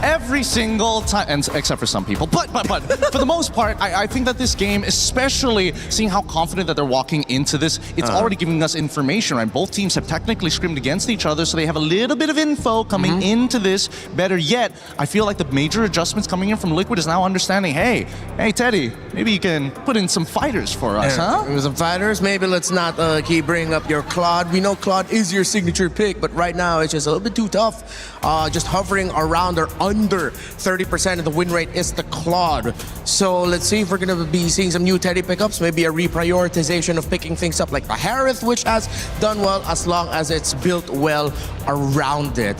How will Liquid turn their drafts around? Similar question for Entity 7. Again, I feel like we're watching two teams had a bit of a similar problem from their first day of matches, wherein it seemed like they were drafting a little bit maybe like a few weeks back? Yeah. A month back? 2 months back? Would you say 2 months back, or would you think that it's comfort at this point? Because I feel definitely at some point. Oh, actually, yeah, that's a good point. For Liquid, that game 2 against Aurora, 100% we got to go about lean back into the comfort. Entity 7, they did it right from the get-go. Game number 1, game number 2, these are all picks we've seen them play locally in their own leagues. Yeah, but comforts have to evolve. You can't always be the one who likes the porridge too hot. Sometimes there's some days where you like the porridge a little bit too cold. Sometimes just the right amount of temperature. You know what? You gotta evolve with the times. I'm not gonna lie, I agree with you. Right? You gotta mix it up every now and then. Growing up, we loved hot oatmeal. Now it's all about the overnight oats. You're so right. You're right. I'm with him. Gotta evolve. evolve. Y'all sound like men without principles. That's what it sounds like here. I'm gonna go for the hot porridge now. No. It's got to be the same every single time. And I think that more importantly, it comes down to comfort, right? Yeah. The level of comfort and execution, especially when you're playing at the high level, that people don't seem to understand. They're like, oh, you could play all these amazing picks, but if the player says, you know what, out of the 3, I'm only gonna play 1 out of those 3. Does that mean your pool is limited, or does that mean he just wants to win harder than anybody else? Yeah, now talking about pools and whether or not hero pools and whether or not they're limited, I think I have to go back to what Sanji mentioned. He said like, oh, maybe no surprises from me, but maybe expect surprises from my teammates. So what does that mean? Are we going to see the surprises that Rainday's asking about through the other members of Liquid? That's what I want to know as we see the Fanny, the Phoveus, the Esmeralda band, the Marcel, the Atlas, and Valentina. Are they gonna either prioritize Freya or Hirara? Okay, Hirara over the Freya. Wow, this is a lot more standard than I was expecting, to be perfectly honest. I thought maybe a slight adjustment, but man, right on the money. My interesting awareness was Entity 7's comfort was actually not in this meta, so it kind of didn't keep up. Liquid were surprised by the actual non-meta, but like kind of counter to the meta, that it was Aurora Gaming ahead of the curve. So Liquid, they don't have a problem playing this, so they're going to be drafting as we expect. But I think the goal for Entity is to get to this meta and come present with it. So I expect that we'll see a lot more consistent stuff in this first draft without many surprises from them, because they haven't even shown us that they're playing this kind of tournament meta yet. They took away the Atlas, they pick up the Belleric. So now once again, similar to the previous one, the roam options for Liquid are kind of, I want to say gone, but they're depleted. Now the Freya sub, are they just going to put JP on the Cho? I think they might actually. They might kind of have to, but at the same time, we don't know where this Freya is going to go just yet. And I think that's the best part, that Entity 7 is playing with cards very close to their chest. But my favorite band so far, the Valentina alongside with the Atlas, to make sure that the Ling Hirara trade becomes that much more, well, I don't want to say impactful, but the weight of it is felt. I like this too. It's really going to be a big 2-3 for Liquid.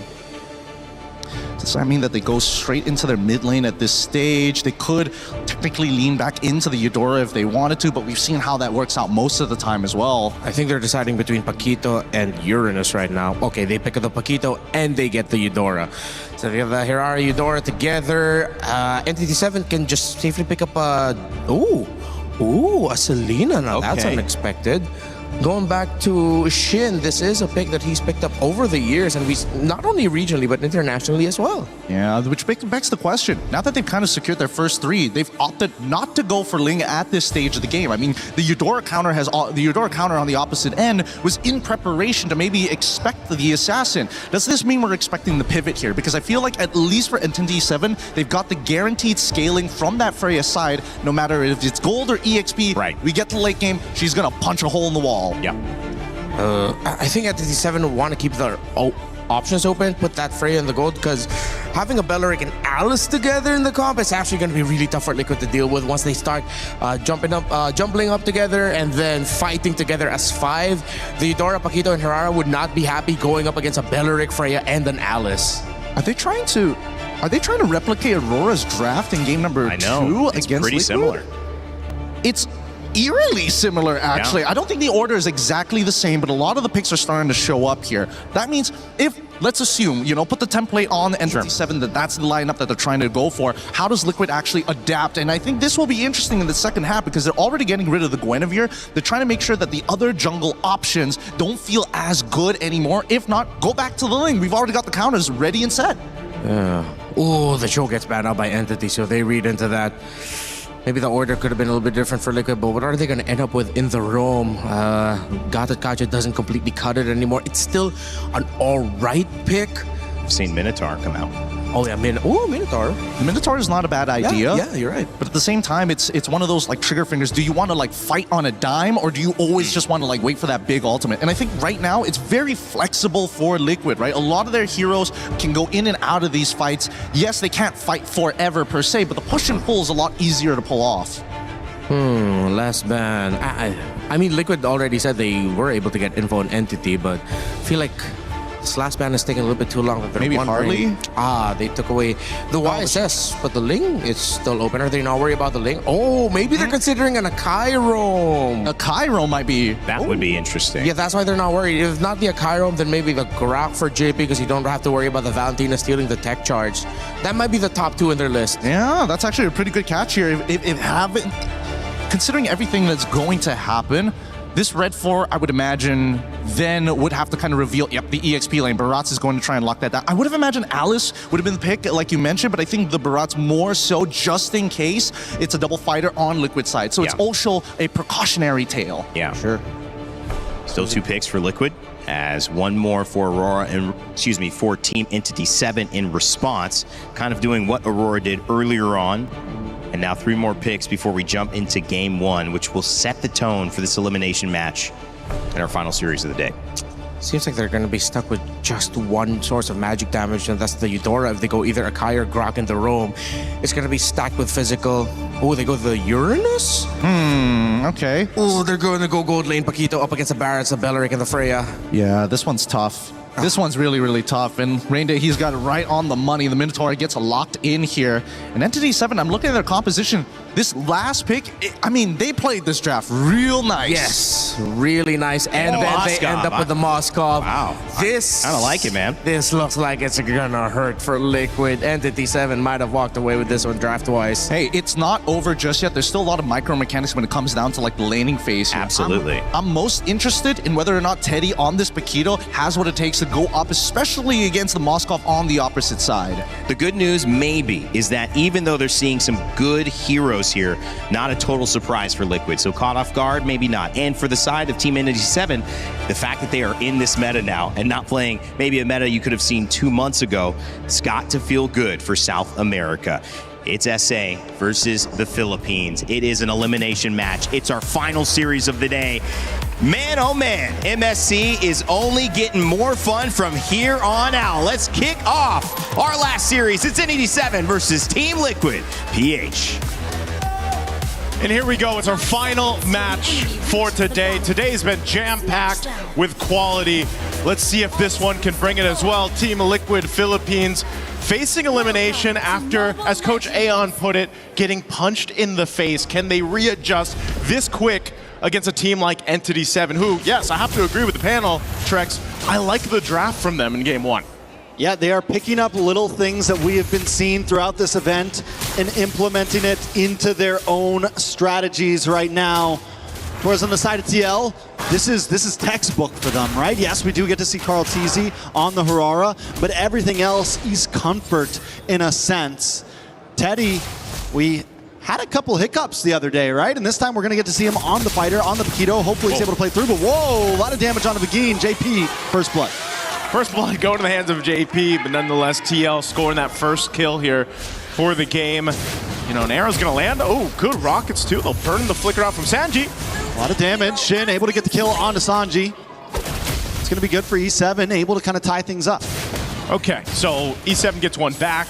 JP dealing with some pokes here too, avoiding that arrow. That's going to be a very important thing for TL as they approach this. We've seen only a handful of players play the Selena currently. I'd say they're specialists more than anything. As we look at the emblems here real quick too, nothing crazy across the board. A whole lot of tankiness built in to the lineup for E7, even tenacity for Doom here. You know, you talk about Teddy, the struggles that he had. I'd say the same for Doom, you know, in that gold lane that he had to deal with against Onyx. So it's just the nature of the gold laners right now, and that's why back in the interviews, they had talked about, you know, for some of the gold laners out there, yeah, we like to play the fighters if we can, just because, again, this meta currently puts a lot of pressure on those traditional marksmen in the gold lane.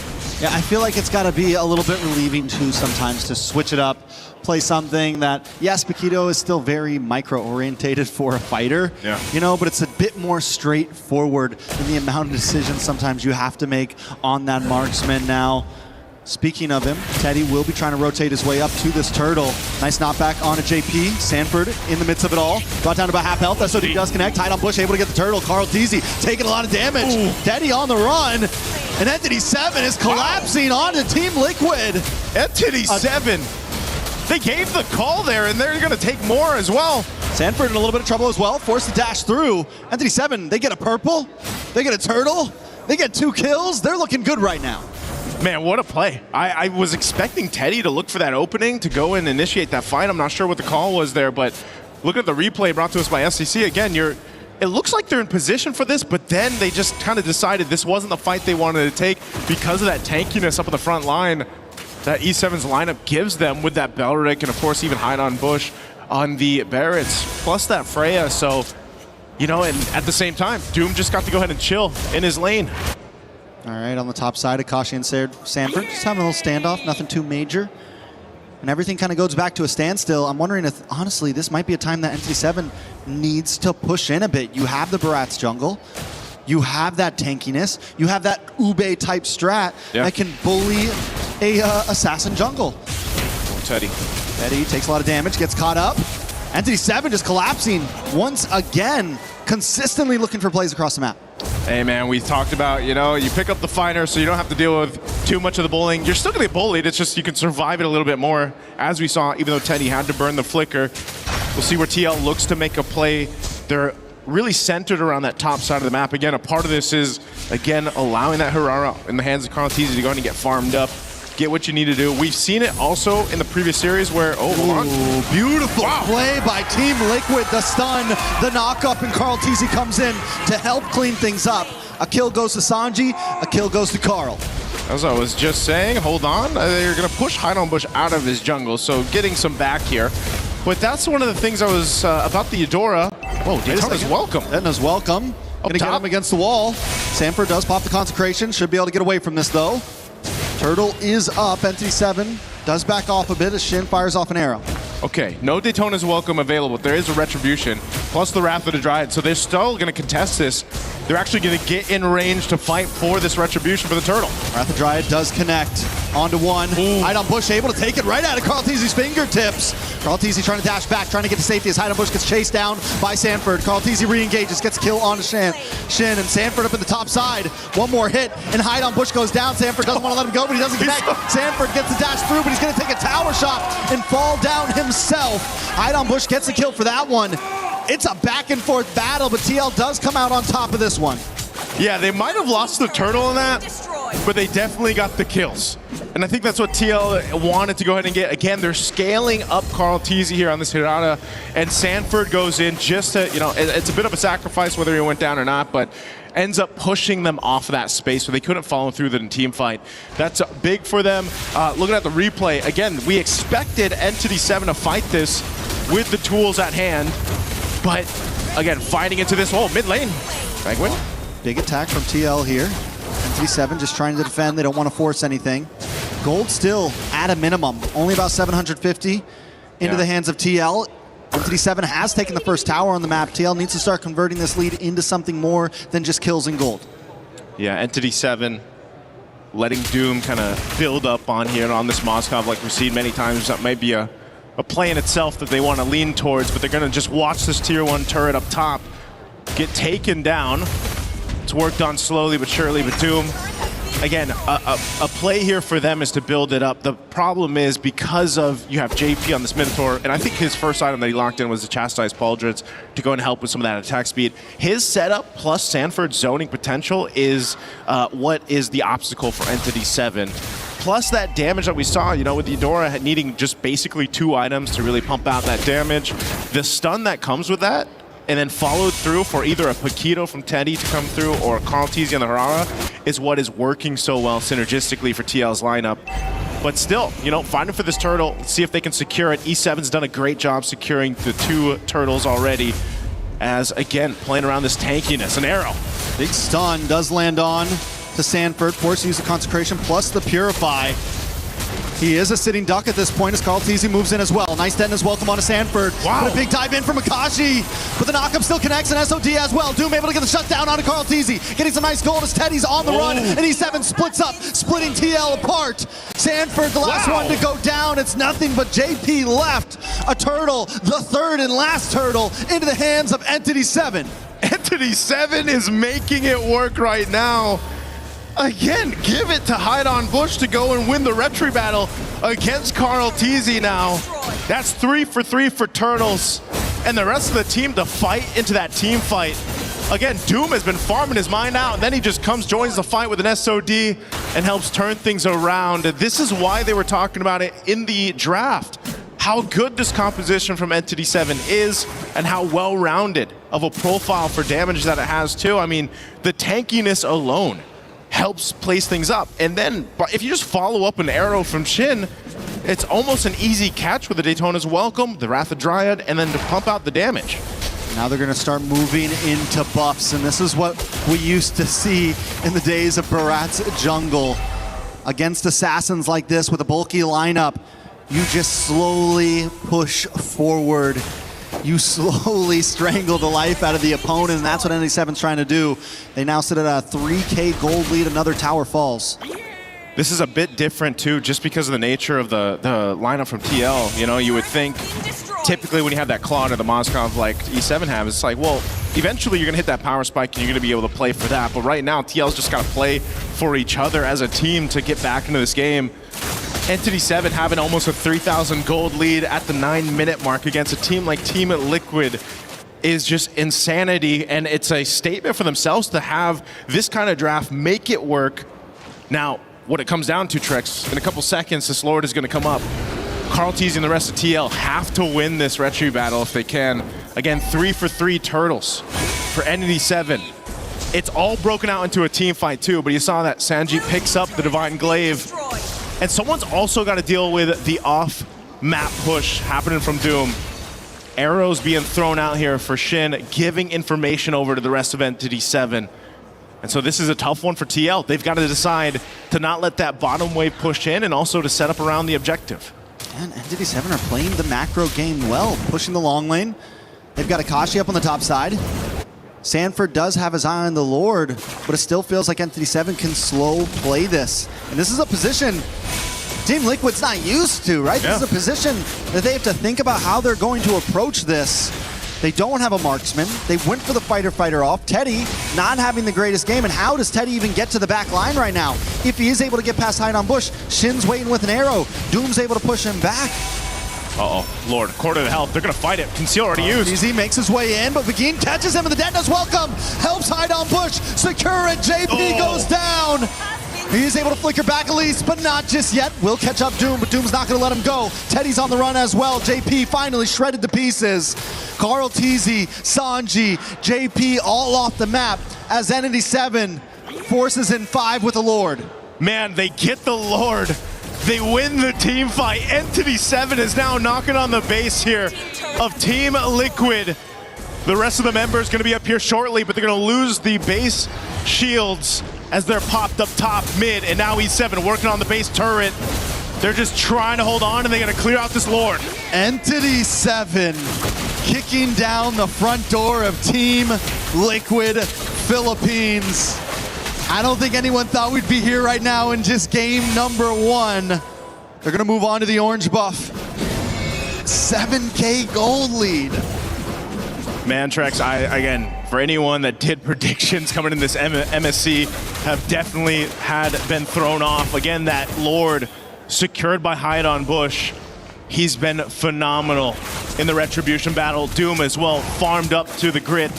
Now just able to go ahead and shred through anyone up in that front line. This has been so amazing for Entity 7 to deal with in game one. For Team Liquid, they've been in this deficit before, they've been down before, but it just hasn't been happening that often in their recent matches, in their recent stints in MPL Philippines or anything like that. But now that they're playing behind, we have to see if they can kind of adjust from this on the fly, because even if you get past this game, Entity 7 is just playing better right now.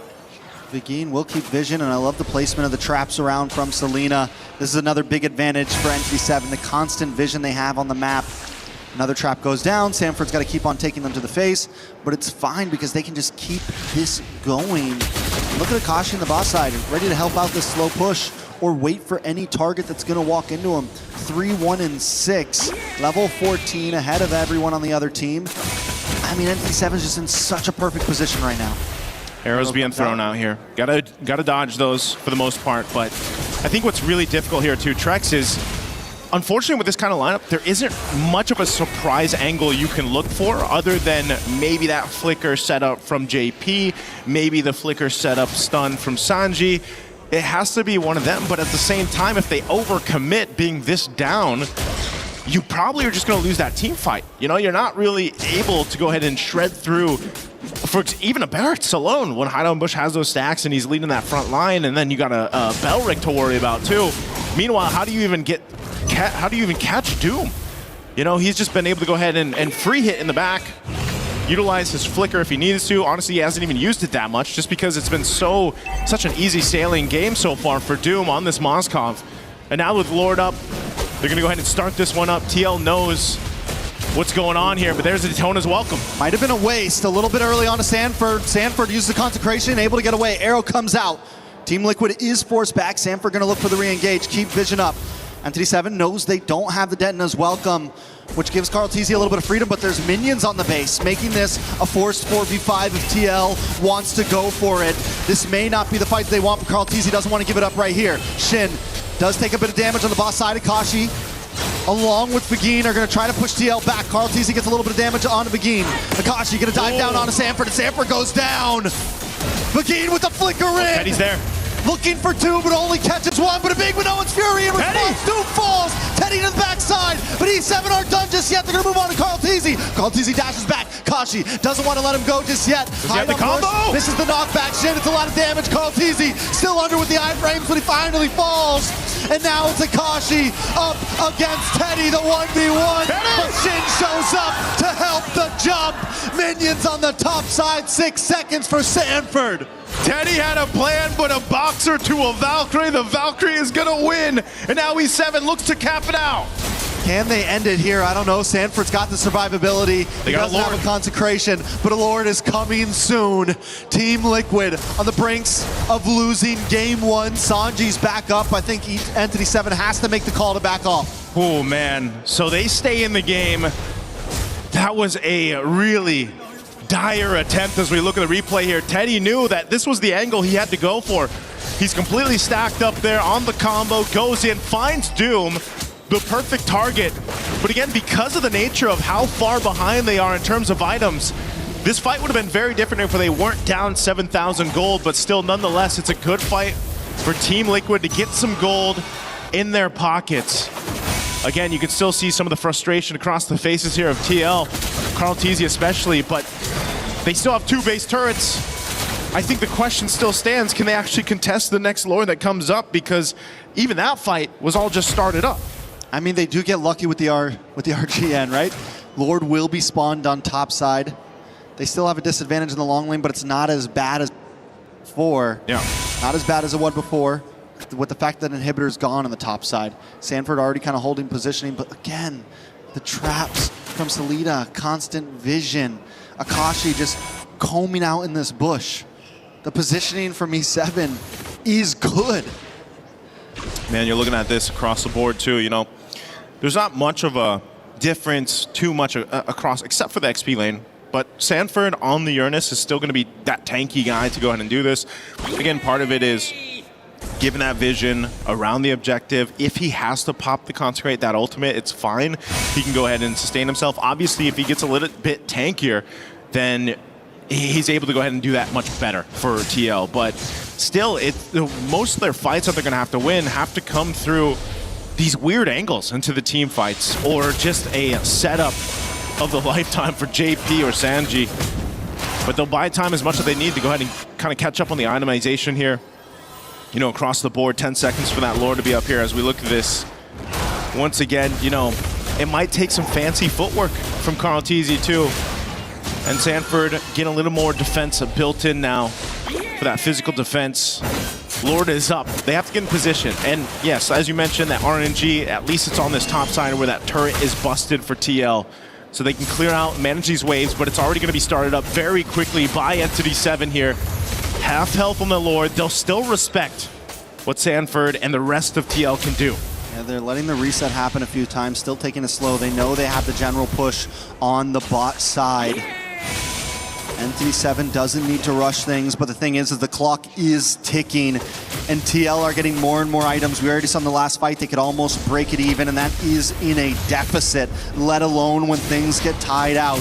Ooh. This is still Team Liquid we're talking about, but the Tono's welcome does lock on to JP. Maybe not the best target, but it is a target indeed, but JP responds back with a beautiful Noon's Fury. Hide on push brought down low. Carl Teasy forced a dash away, but looking for the re-engage. Unable to connect on anyone. Doom in the backside, able to push Sanford away. JP trying to run as Entity 7 closes the space. They're going to go for the Lord instead. They don't want to force the fight, and I think it's a smart move. As you're seeing through that fight, Teddy has no option to go in. You know, he might be fully stacked, full health, but if he does go in and get caught through all of that, then they lose that damage from TL. So it's just sort of this push and pull to see what they can get out of Entity 7 and see if they can make them overstep. But so far, Entity 7 hasn't fallen for it. They've done a really good job at just kind of taking their time, stalling this out. JP's got an immortality now, though, too. And so once again, they're going to wait for that reset to come through for the ultimates. Fighting for this Lord. There's a big wave of bot, though. And Akashi's going to have to deal with this. TL knows this. They have some information. Can they blitz the Lord before Akashi makes his way back up? But there's just too much of a risk. Shin throwing out these arrows, giving the vision. A stun on Van Nguyen. While Doom is here, so it's just, again, not favorable for TL right now. I think it's a smart move from Akashi to just turn back. It's okay if you lose that tower right now. Let things even out. Akashi trying to push JP down. Brings down to about half health. Carl Teasy looks for the re-engage. Nice. Big hit from Begin. Akashi able to find Sanji. JP, immortality pops. Akashi finds Carl Teasy. And Entity 7 is taking him down one by one. Immortality pops onto Teddy. Entity 7 doesn't even want the Lord. They're going to go for the base. They're going to go for the base here, It's Trex. Sanford, Carl Teasy still on the map. No, everyone's gone but Sanford. And Entity 7 with the upset of game one. Take it. They take it, man. They take it from Team Liquid.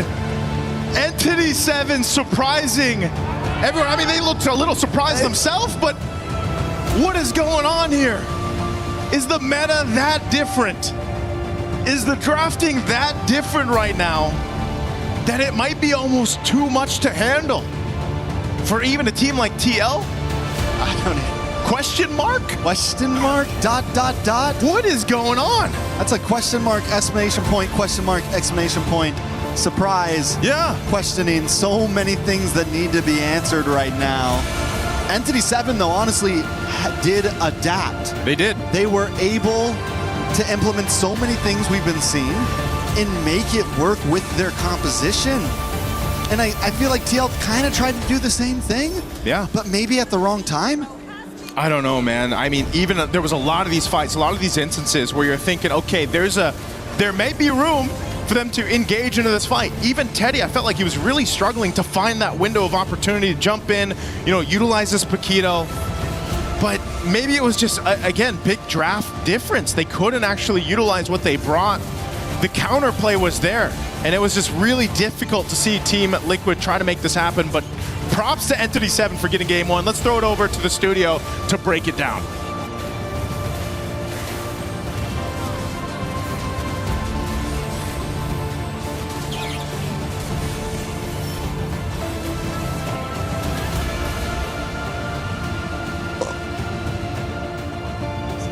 Well, with that, we see another upset. And I love how this is giving us an MSC to remember, and definitely one that has shaken this MLB world, BB world by storm. It is a Entity 7 victory in Game 1 over Team Liquid PH, and surprisingly enough, you guys kind of saw a little bit of this possibility when you saw the draft. I don't think just a little bit. We saw it. I mean, maybe you didn't say it as heavily as you could have, but man, this draft kind of spelled it, right? Yeah, a lot of questionable decisions by Liquid, but instead of looking at Liquid, I want to look at Entity 7. Tremendous growth for the Amber squad. The changes that they made. That's true. The changes in priority, seeing that they really looked at all the games and then adjusted based on what gave them problems and what have given victories to teams. You have to clap for Entity 7 and how they drafted for this game number 1. Yeah, really great work overall, because again, it just boils down to the numbers of the game. And unfortunately, this time around, the scaling was just so much onto the side of Entity 7 that inevitably, unless Liquid were playing out of their minds from minute 0 all the way to minute 9 and had maybe a 6K gold lead, that could have been the opportunity for them to try and close out the game. But Entity 7 said no, which is great, because now it really goes to show that the caliber and level of these different regions are closing really fast, and you have to be smart about these picks and bans. Listen, people are ready to jump on this type of stuff, but when it comes to champions, when it comes to GOATs like Carl Teasy, you have to always consider that there's a chance. And many people saying, just go back to what's comfortable for you. Clearly, this has been an uncomfortable meta for Team Liquid PH, but it also has to be mentioned that there's just so much to be proud of on the side of Entity 7. We actually had a chance to talk with Doom, who played a fantastic Mozkov in this previous game earlier before the set. We are now here with Doom from Entity 7 before his elimination match. So we're going to get a pulse check with him right now. Doom, how are we feeling? Everything okay with you? Sí, solo un poco ansioso por la partida contra Liquid. Yes, all good. I'm just a little bit anxious because of the match against Liquid. Okay, a little bit anxious. What's going on? Is it because it's an elimination match or because you're up against Liquid particularly? ¿Es porque es una partida de eliminación o porque estás específicamente contra el Liquid?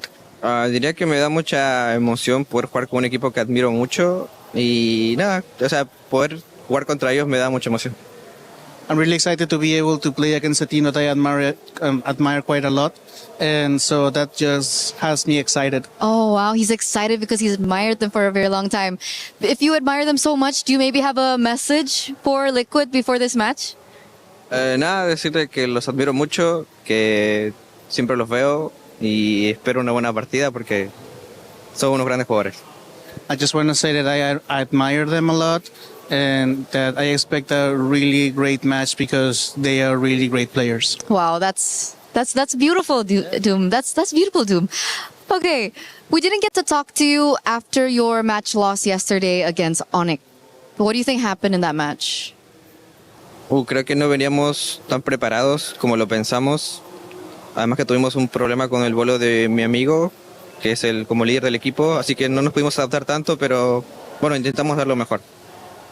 I think we weren't just as prepared as we thought we were, and we also had a little bit of hindrance because of one of the flight of one of our players, that is basically the leader of the group. He wasn't here, and we just couldn't click on that match. Okay, so wait, there wasn't a player that they needed. Is that what he said? Dice que no había un jugador que ustedes necesitaban, que hubo un problema con los vuelos. No pudimos practicar. Yeah, exactly. We couldn't practice because he wasn't here for practice. Oh, okay. But you guys are not together, right? Ahora están juntos, ¿no? Sí, yeah. Sí, ahora sí. Yes. Okay, so what lacked in that preparation? Was it like comms that you had to go through, or maybe execution? ¿Qué es lo que faltó en esa preparación? ¿Les faltó comunicación o la ejecución? ¿Qué es lo que faltaba para prepararse? Creo que un poco la comunicación, y yo no estoy seguro de mis amigos, pero creo que ellos sí estuvieron un poco ansiosos por la partida y creo que también no nos adaptamos tanto al meta, por así decirlo. I think it's more about the comms, and I can speak for my friends, but I think they were a little bit anxious because of the match. Okay. And I think we haven't really adjusted our gameplay to the meta. Okay, so haven't really adjusted. There's anxiousness as well. I mean, it's understandable, right? You went up against Onyx yesterday, and then today you're up against TL. So everyone is handling it a little bit anxiously. Is that correct? Es verdad, porque bueno, son equipos top, ¿no? Como uno de los mejores del mundo, ambos. Yeah, because they are top teams, basically the best in the world, both of them. So how do you reset? Like, who usually brings the morale of the team back up? ¿Cómo resetean? ¿Quién es el que regresa los ánimos al equipo? Muchas veces lo hacía yo. Actualmente no estoy de la mejor manera, pero creo que de alguna manera cada uno lo lleva a su manera, porque no todos somos iguales, ¿no? O bueno, no todos son como yo en ese sentido. Que yo sí soy como más, me adapto más al ambiente, a los temas, o sea, al ambiente en general. Most of the time it's me, but I haven't been at my 100% this time. And I think everyone takes it and deals with it in their own way. Everyone has their own personalities. And I just feel like I have this tendency to be more cheerful and to adapt through everything that has come to me. I love hearing it. I love hearing it. Good luck in this next match. You guys got this, okay? Be confident, all right? Anything can happen. The meta is so flexible. All right, Doom? Thank you so much for this interview. Thank you so much for this translation. I'm going to throw it over back to you guys. Thank you for that conversation, Eterna. Doom getting out in front in this game, never looking back here. Obviously, Teddy's still getting the damage lead, but it was all E7 from the very beginning, and this scaling, it just worked in their favor. What was your takeaway after that conversation there, Renmar? It's good to see that Entity 7, they did learn. They did grow. It seems like they finally got that practice that they needed, and you could see how it changed, again, from drafting to what they did in game. It feels like I'm looking at a very different Entity 7 from what I saw when they went up against Onyx. I have to agree with you as well. I think they've definitely moved in the correct direction for where the meta is kind of at demanding where they need to be. But more importantly, I think they're also keeping their open-mindedness of how to actually play that red side, which is, again, something that we're probably going to bring up in just a little bit about blue side, red side, because I think this is going to be a very important argument to have throughout the tournament. And for now, I think it's red side taking the dub for today, where yesterday was blue side taking a majority of the dubs. Yeah, I think coming into this series, it was about 63% win percentage for blue side, believe it or not. And that was kind of a devastating fact sometimes when you look at yourself on red side and you go, okay, what can we do? How do we play this? But that's the thing. Everyone has to answer that. The longer the series go, as we get further into this tournament, you have more chances to answer that question. But right now, best of 3, it's one game. One game in Entity 7 have knocked out our defending champs at MSC. Yeah, it's shocking, really. And I feel like what's shocking to me is, again, the decisions in the draft. For now, I think it's time we look at Liquid. Entity 7, we've already talked about them. I've put arrows on the priorities. First 3 picks on the side for Liquid and for Entity 7. Hirara as the first pick to me.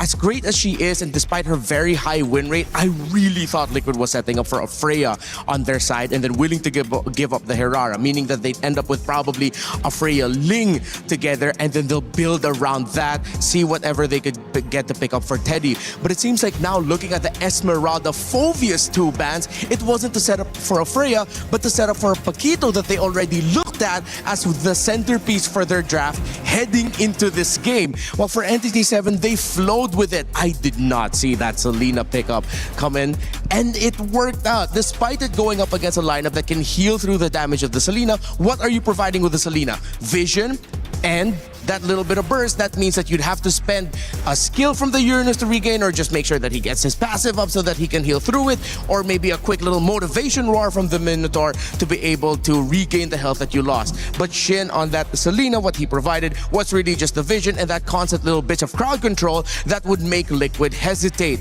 And I feel like Liquid did hesitate in picking up the Moskov in the end, that we felt like, both for me and Gideon, was something that they needed. After seeing the Barretts and knowing knowing that you're up against a Belleric, you cannot double fighter playing an assassin that isn't even basic attack based into this. You have to respect your opponents and acknowledge that at some points, you're gonna need basic attack to make this lineup work. Anything you want to add, Gideon? Yeah, I also wanted to add that, the carry bank was the big indicator that this lineup was going to be so thick and beefy that you're gonna not. It's just well done, right? It's just too much to cut through. Yeah, and them banning out the Yi Sun-Shin Liquid, they banned out the Yi Sun-Shin right there, right after they banned out the Guinevere. I felt like they did not see this Barretts at Red 4 coming. They didn't expect that a Barretts would be slot into the jungle, instantly making it such a difficult lineup to go up against for a lineup that has an assassin and 2 fighters in the side lanes, no basic attacks whatsoever. It is a very difficult thing to anticipate all of this, especially in this position. You have to kind of feel for Liquid PH, who got up against Aurora and were like, okay, what is this? No one's played that at all. We haven't seen it still. We haven't seen that come back out. And then you go and you look at a situation where you don't have a lot of time to iterate. You don't have any other tests. And now when you get a test, you're seeing something a little different as well, although it's a little bit more on pace, guys.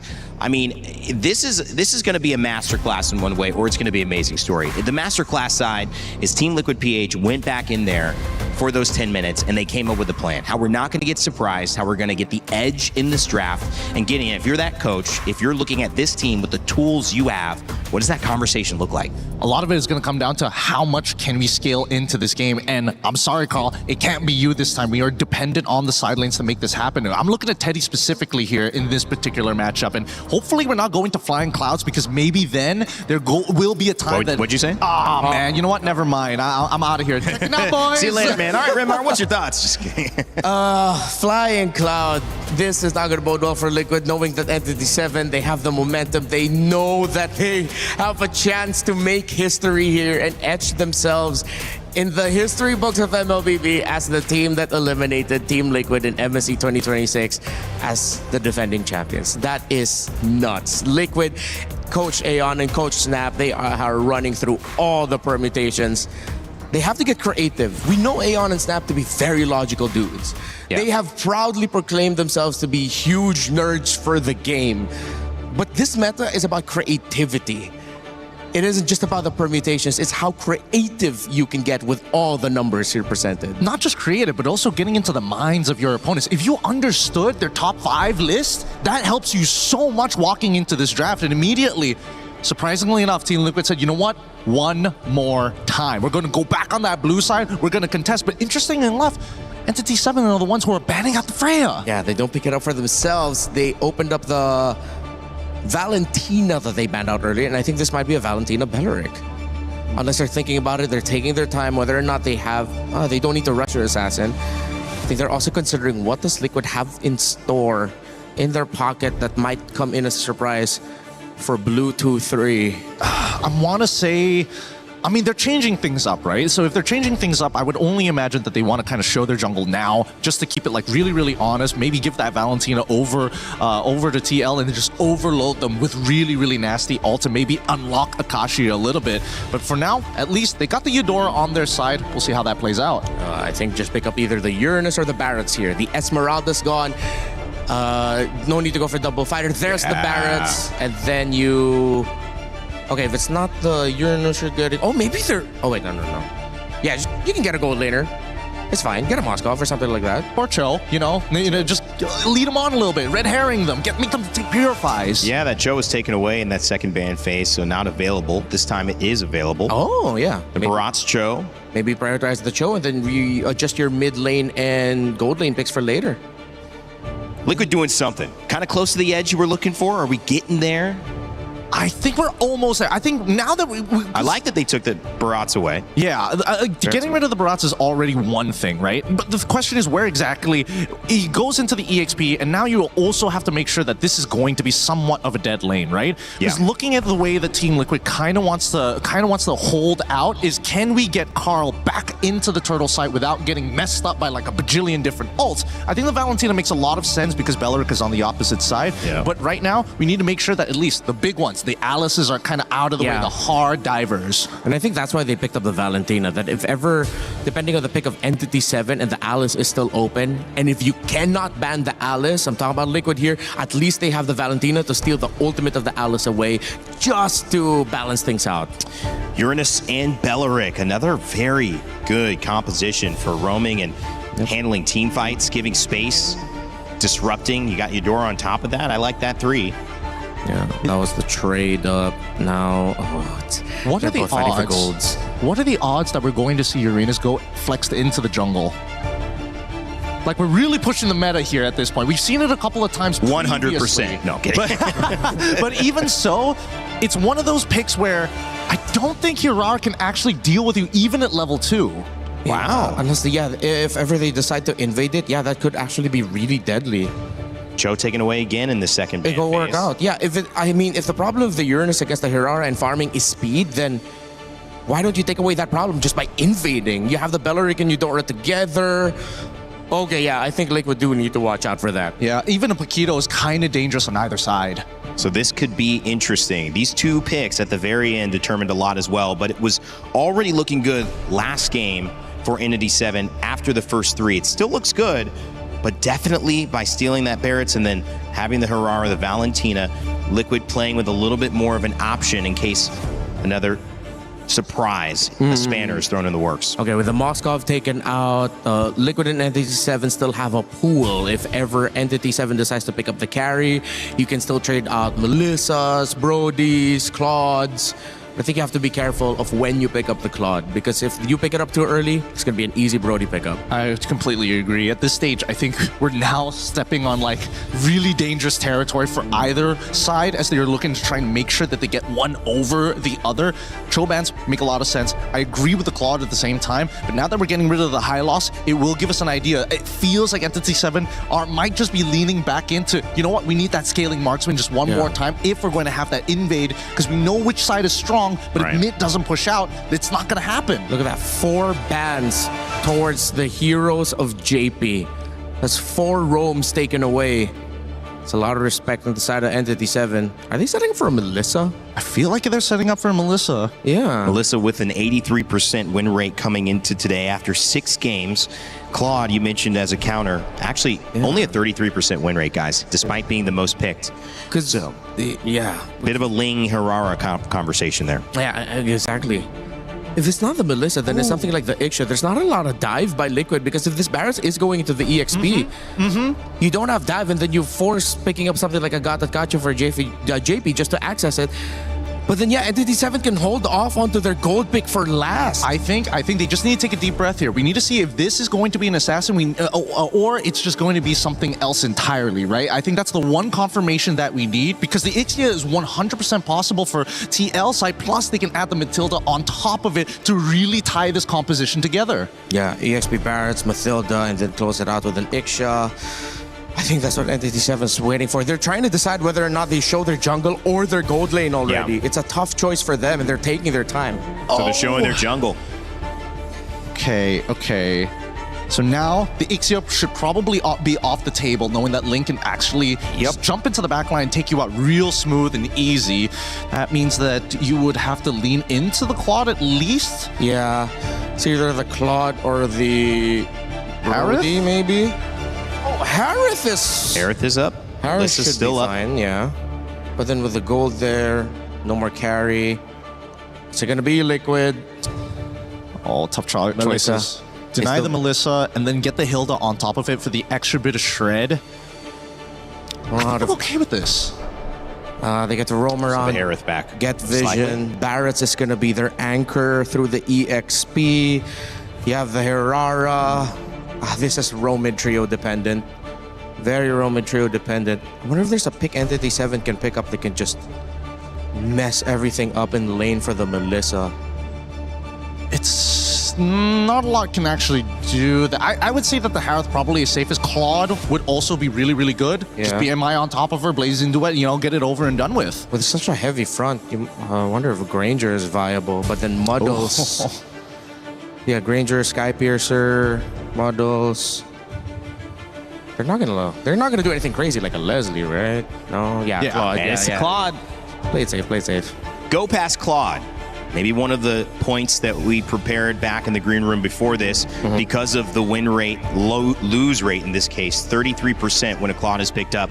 But ironically, Teddy had been playing a lot of Claude, helping to contribute to that. Now Teddy on the other side with Melissa, who has an 83% win rate. Will this trade in the gold lane make the difference as we send it to a Team Liquid and Entity 7 Game 2, that if Entity 7 win, they will knock out your defending champions of MSC and guarantee that MSC at EWC 2026 will have a new champion here lifting that trophy. Get ready, get excited, because we're Game 2 here. History could be made. It's Entity 7 versus Team Liquid PH. History is already in the process so far with this one. After Game 1, surprising and shocking. Everyone around the world watching this one. Entity 7 gets Game 1. Now for Team Liquid Philippines to move forward. It starts here with Game 2. They brought a draft that I think it looks better, at least for them in this Game 2, Trex. They got to get it. And it's a Melissa, yes, that has a high % win rate right now. I like it better than the Paquito for Teddy. Yeah, definitely better than the Paquito for Teddy. It gives the possibility to defend these big pushes. It gives some range. It adds a little more dynamic to the draft of Team Liquid. Entity 7 also comes straight forward this time. They pick up the Ling, hide on Bush on the Assassin. The only game he's been able to win so far has been on a utility jungle, and that was the Barats that he played last game. So things are going to have to definitely be a little different this time. Yeah, the different factor here too is, you know, there's a way for Team Liquid to approach these fights, whether that's depending on what ultimate Sanji decides to take. You know, most likely that Wrath of the Dryad will be the biggest value for him. Set things up around the team fight. JP provides this information on the Hilda, able to go ahead and kind of slow down or attempt to slow down Hide on Bush. You know, again, the previous game, Hide on Bush was just on point with the retributions. This is a challenge now for Carl Teasy to make it happen on the Heroic, running it back, but the mid lane is also where things start. Oh, a lot of damage on a Begin there. Is going to have to go back to base. Team Liquid definitely controlling the pace of this first 2 minutes. But honestly, it was similar in the last game, and Entity 7 was able to find the big punch back. Yeah. It's when those first few turtles came up, that's when we saw the difference happening. Akashi is on this Uranus, and Uranus hasn't had the best games for a lot of teams, honestly. Can Akashi make a difference? Yeah, that's a big question. You see him at quarter the health here. Sanford burning that flicker. He's not going to have it available. He's trying to get that level 4, so at least he's got the Daytona's welcome. Turtle's going to already be started up, though, by Carl Teasy. He'll pull off of it, though. Let it reset a bit. Some of the buffs are up. Oh, flicker. Ooh, nice stun on to Shin. Shin going to take a lot of damage. First blood going to the hands of JP. As Hide on Bush has to work on his purple buff. Team Liquid should get a free turtle here. It is taking them some time, though. If they can clean up this purple buff soon enough, maybe they'll go for a steal. No, they decide to back off as Akashi keeps vision.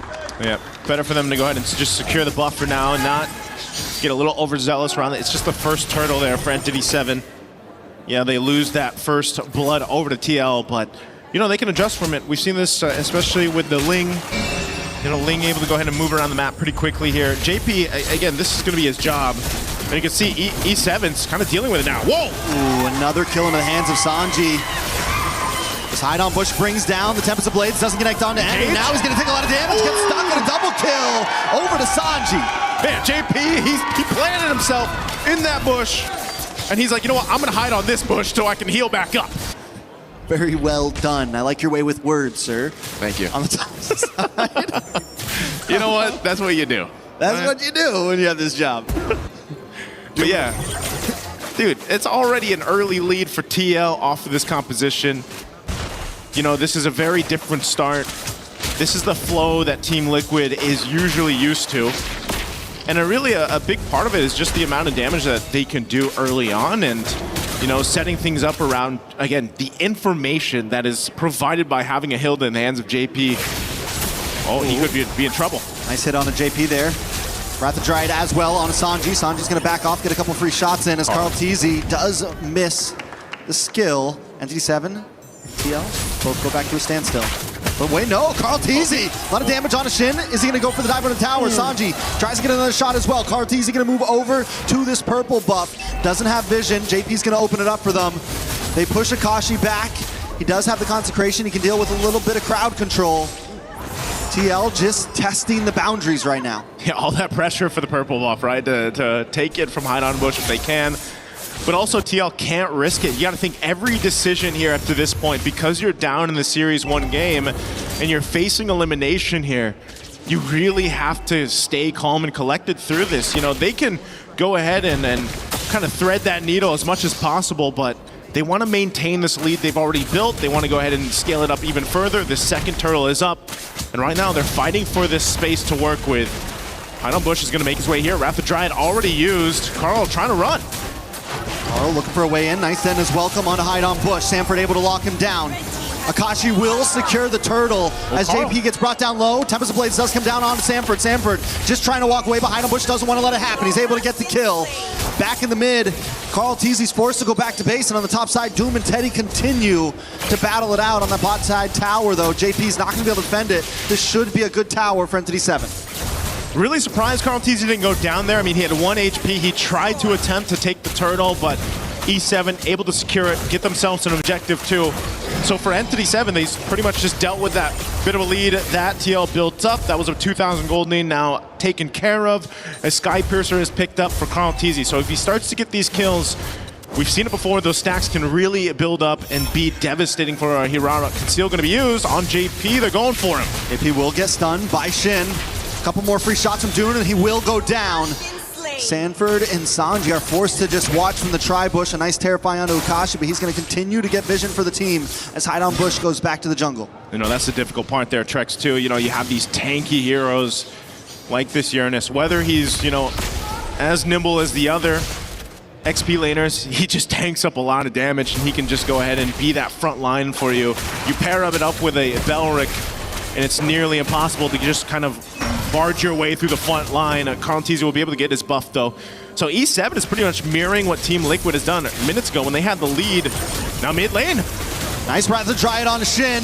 Doom comes in with a blazing duet, though. Look at the damage on Carl Teasy. Doom gets the kill, and Hide on Bush comes out with a Tempest of Blades, securing the kill onto JP as well. Entity 7 popping off at 7 minutes.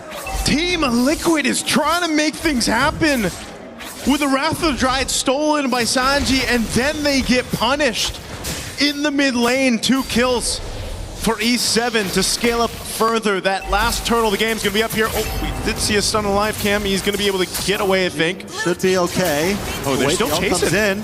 JP engages as well. Big Wrath of Dryad once again, able to lock up JP and the rest of the team. Sanford gonna come in with the detonus welcome, able to lock on to Shin. Get the spit out against the wall, and Shin still survives though. How is Shin alive? Bush keeps going. Sanford down.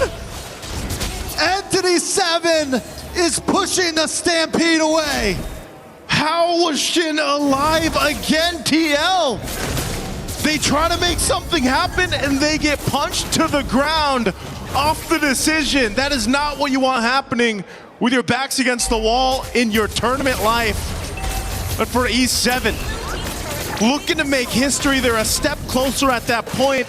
Each objective that goes down, Entity 7 is looking to make a huge statement across the world of competitive MLBB. You know, we saw them the other day, and I think everyone came in today downtied Entity 7.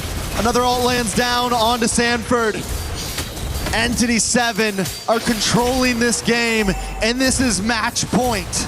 Oh man, Hide on Bush. Here's a conceal. Oh, Hide on Bush, forced to use Tempest of Blades, will be able to get away. Dennis Welcome does get wasted as well. There's nothing left in the kit of Team Liquid now for another fight. Ah, that's so unfortunate for TL. You know, they're trying to expend what they can, a conceal, a play, try to get the jungler of E7 down, and when you go for that, and then he just kind of Finch poisons away, that is unfortunate, you know, because what else can you find across the map? Entity 7 is doing such a good job also just protecting the core members here. You know, again, having a Belric, having a Uranus on your lineup, you can just give so much space. Mind you, Doom has just been able to go ahead and farm up on this Claude, man. 2-0-3. you know, when he hits that Trinity, which I believe he might have already, if we take a look at the items, there it is, on point. He does get the golden staff right around the 9-minute mark. So this is the thing to be cautious about now, because that power spike is available for Doom, and they've just been playing around the setup that happens here. A lot of damage onto Akashi, does pop the Consecration, will get away to safety. Sanford does have the Den as well, decides not to use it on the top side. Teddy and JP just try to defend the waves. It's a tier 2 on the mid, tier 2 on the bottom, and an inhibitor standing at the top. Team Liquid getting brought down to their bones at this point. Orange buff is saved by Carl Teasy, but every time Entity 7 makes them fight for it. Oh man, they're gonna make them fight for this Lord here. Purple buff go and taken by Hide on Bush. Carl Teasy's trying to get his. It is gonna be a reset on the Lord, but Doom will hold it there. They've got that small wave trying to push up top. That should be cleared out. Oh, they're gonna start this fight. Kashi takes a lot of damage, pops Consecration once again. And Team Liquid still have ults ready to go along with Entity 7.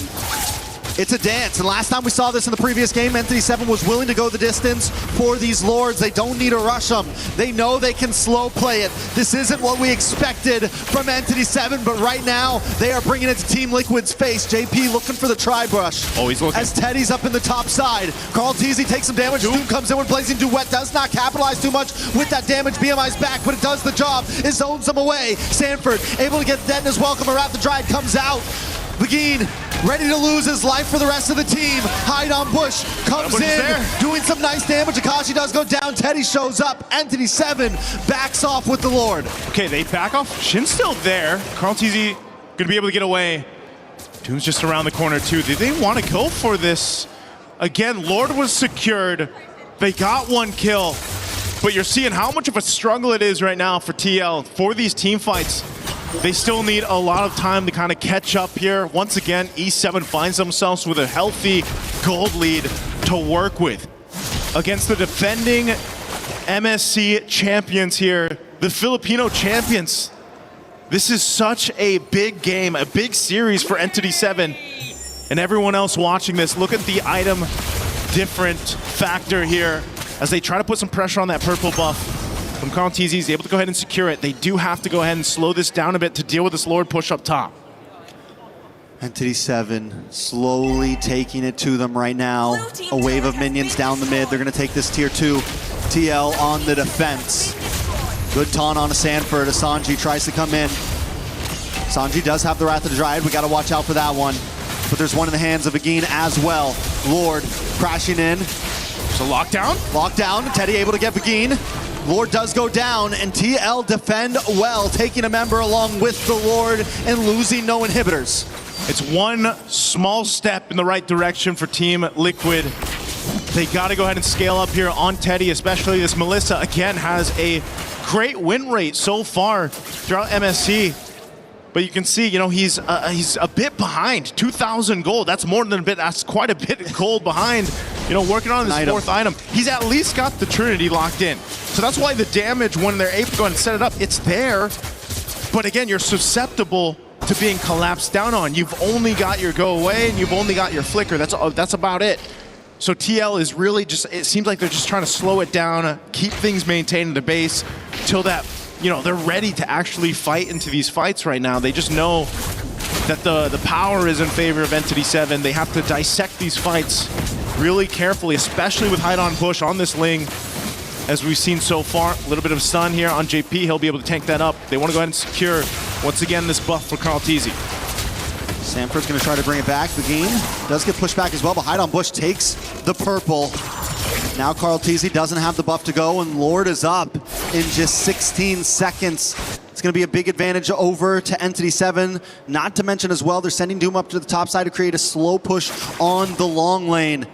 Team Liquid has to think very clearly about this next Lord. This Lord is crucial. Approaching that 14-minute mark up to this point, Entity 7 with a 6,000 plus gold lead is in charge, just like they were in game 1. And now for this Lord to go ahead and start up, Akashi will pull it through.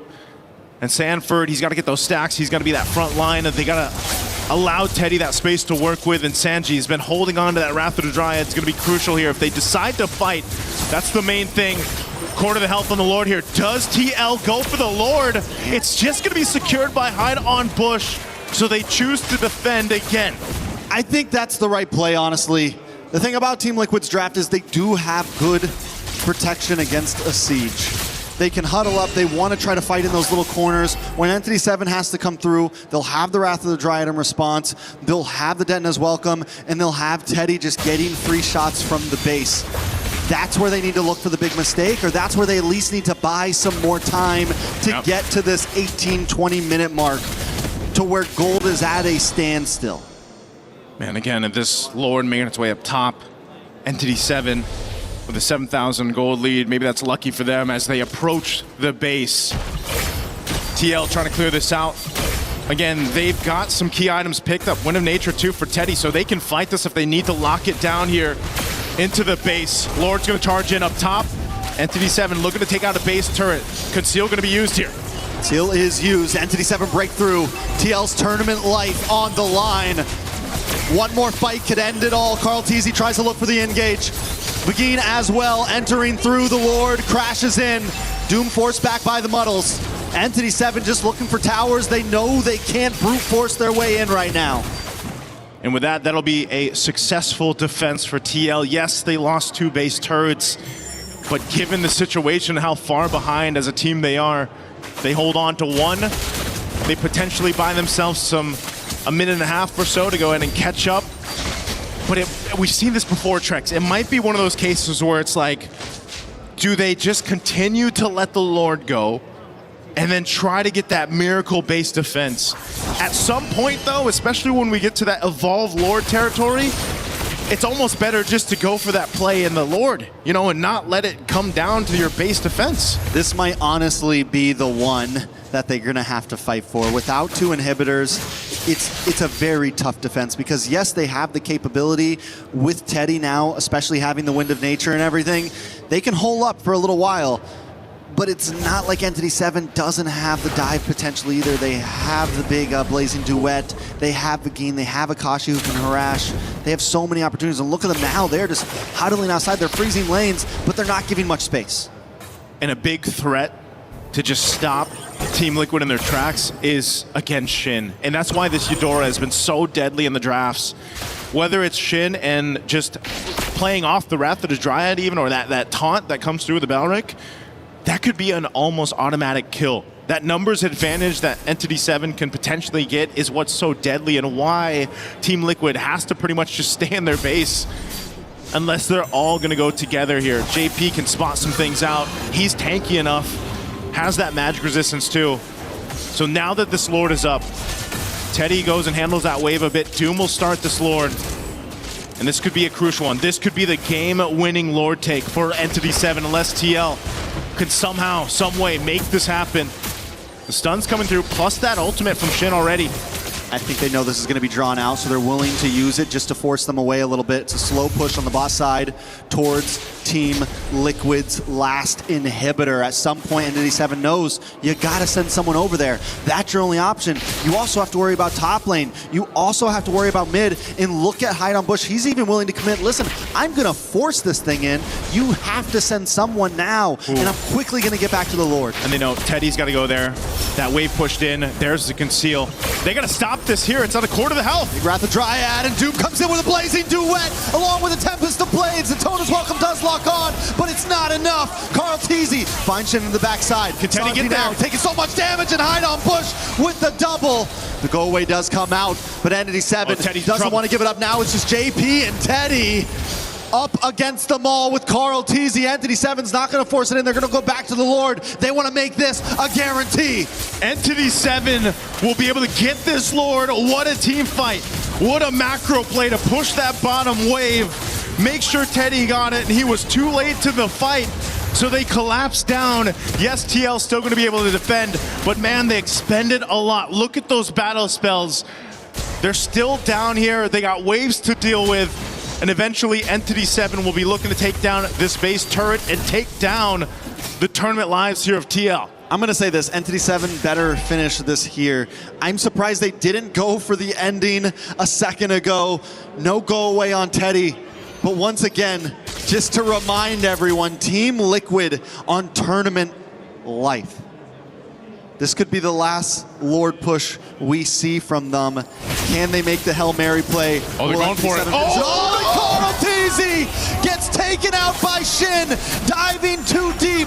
Are they just trying to buy time? Though as Rest of Entity 7 pushes in, a big blazing duet on Sanji. The Lord connects onto the base.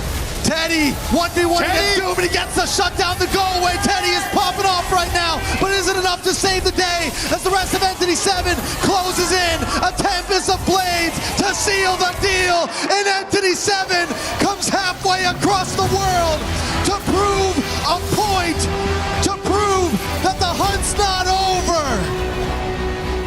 The hunt wasn't over from the start. Everybody watching this is going to be in shock. Team Liquid Philippines will not move forward in MSC here at EWC 2026. Again, it's been full of surprises, Trex. This might be the biggest one yet.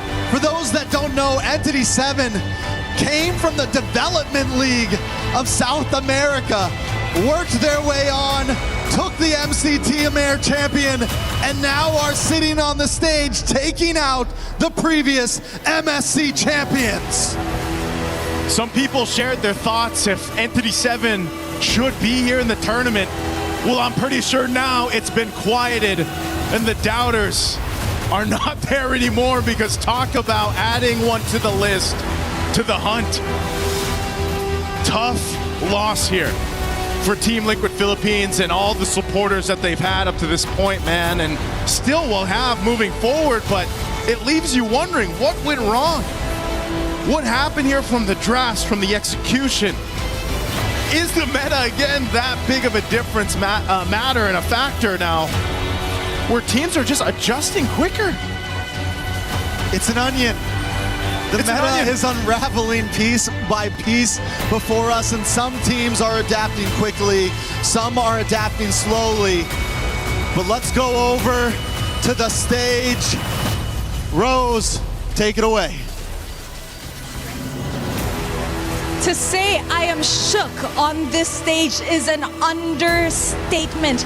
Entity 7 actually eliminates the defending champions from MSC at EWC 2026 in a sweep.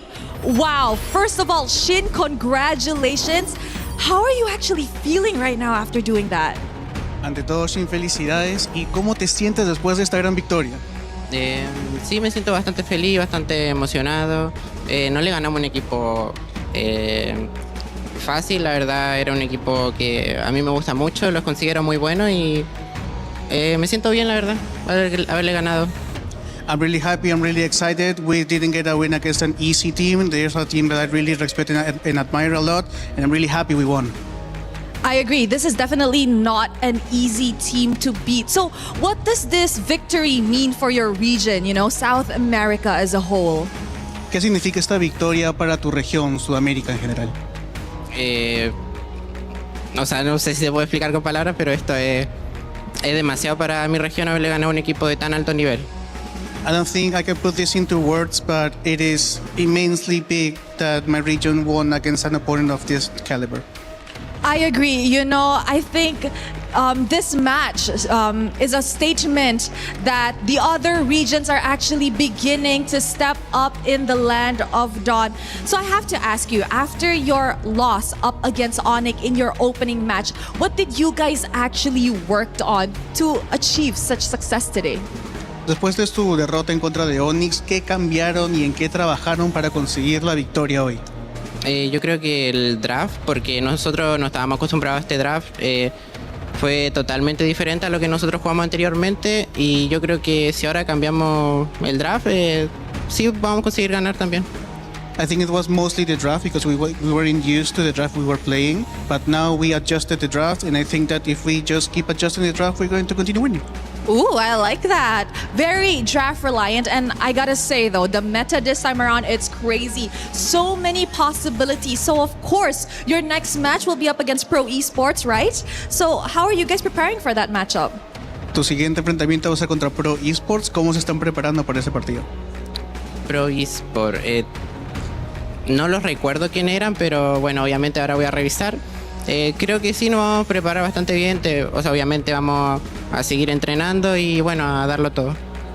I don't really know who they are. I'm gonna check them out right now, but we're going to definitely prepare and study them. Okay, now perfect. Before we crush some keys and some dreams, I want you to give a message to the South Americans watching back at home and supporting Entity 7's journey here at MSC. Quieren que des un mensaje para todas las personas en Sudamérica que los están apoyando. Bueno, que nos sigan apoyando. Yo había visto cuánto porcentaje teníamos y no mucha gente confió en nosotros, pero bueno, al final dimos una sorpresa y ganamos. Please continue supporting us. I saw how much percentage we have and not many people were with us, but please, those who are there, continue supporting us. Aw, so wholesome. And you know what? Are you ready to crush some keys? Are you ready? ¿Estás listo para romper unas llaves? Yes. Yes. All right, can we please have Entity 7 here? First up, who will be the one crushing the keys? Can I have a, volunteer who wants to push the lever? ¿Quién quiere? He wants to go? Okay, let's go, guys. Follow me. Let's go crush some keys over at the Key Crusher. Oh my. They are now considered the underdogs of the tournament after beating and eliminating Team Liquid in defending their title. Can we please have the LED to open up so we could actually proceed to crush some keys? All right.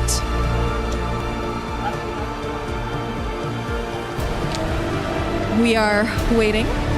A little bit of a suspense. I think everybody was really shocked at what has played out just now in the Land of Dawn.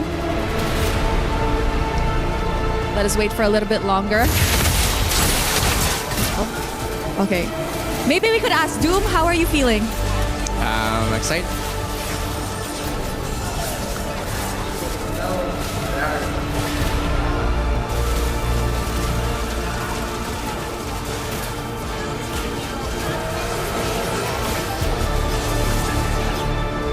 Right now. I love it. All right, guys, it is time to crush some keys. There was a little bit of a difficulty just now, but don't worry, all is set, all is well. You may go, don't worry. All right, guys. Entity 7, you can go closer and watch. Feel free. All right? In 3, 2, 1, Entity 7 officially eliminates Team Liquid from MSC at EWC 2026.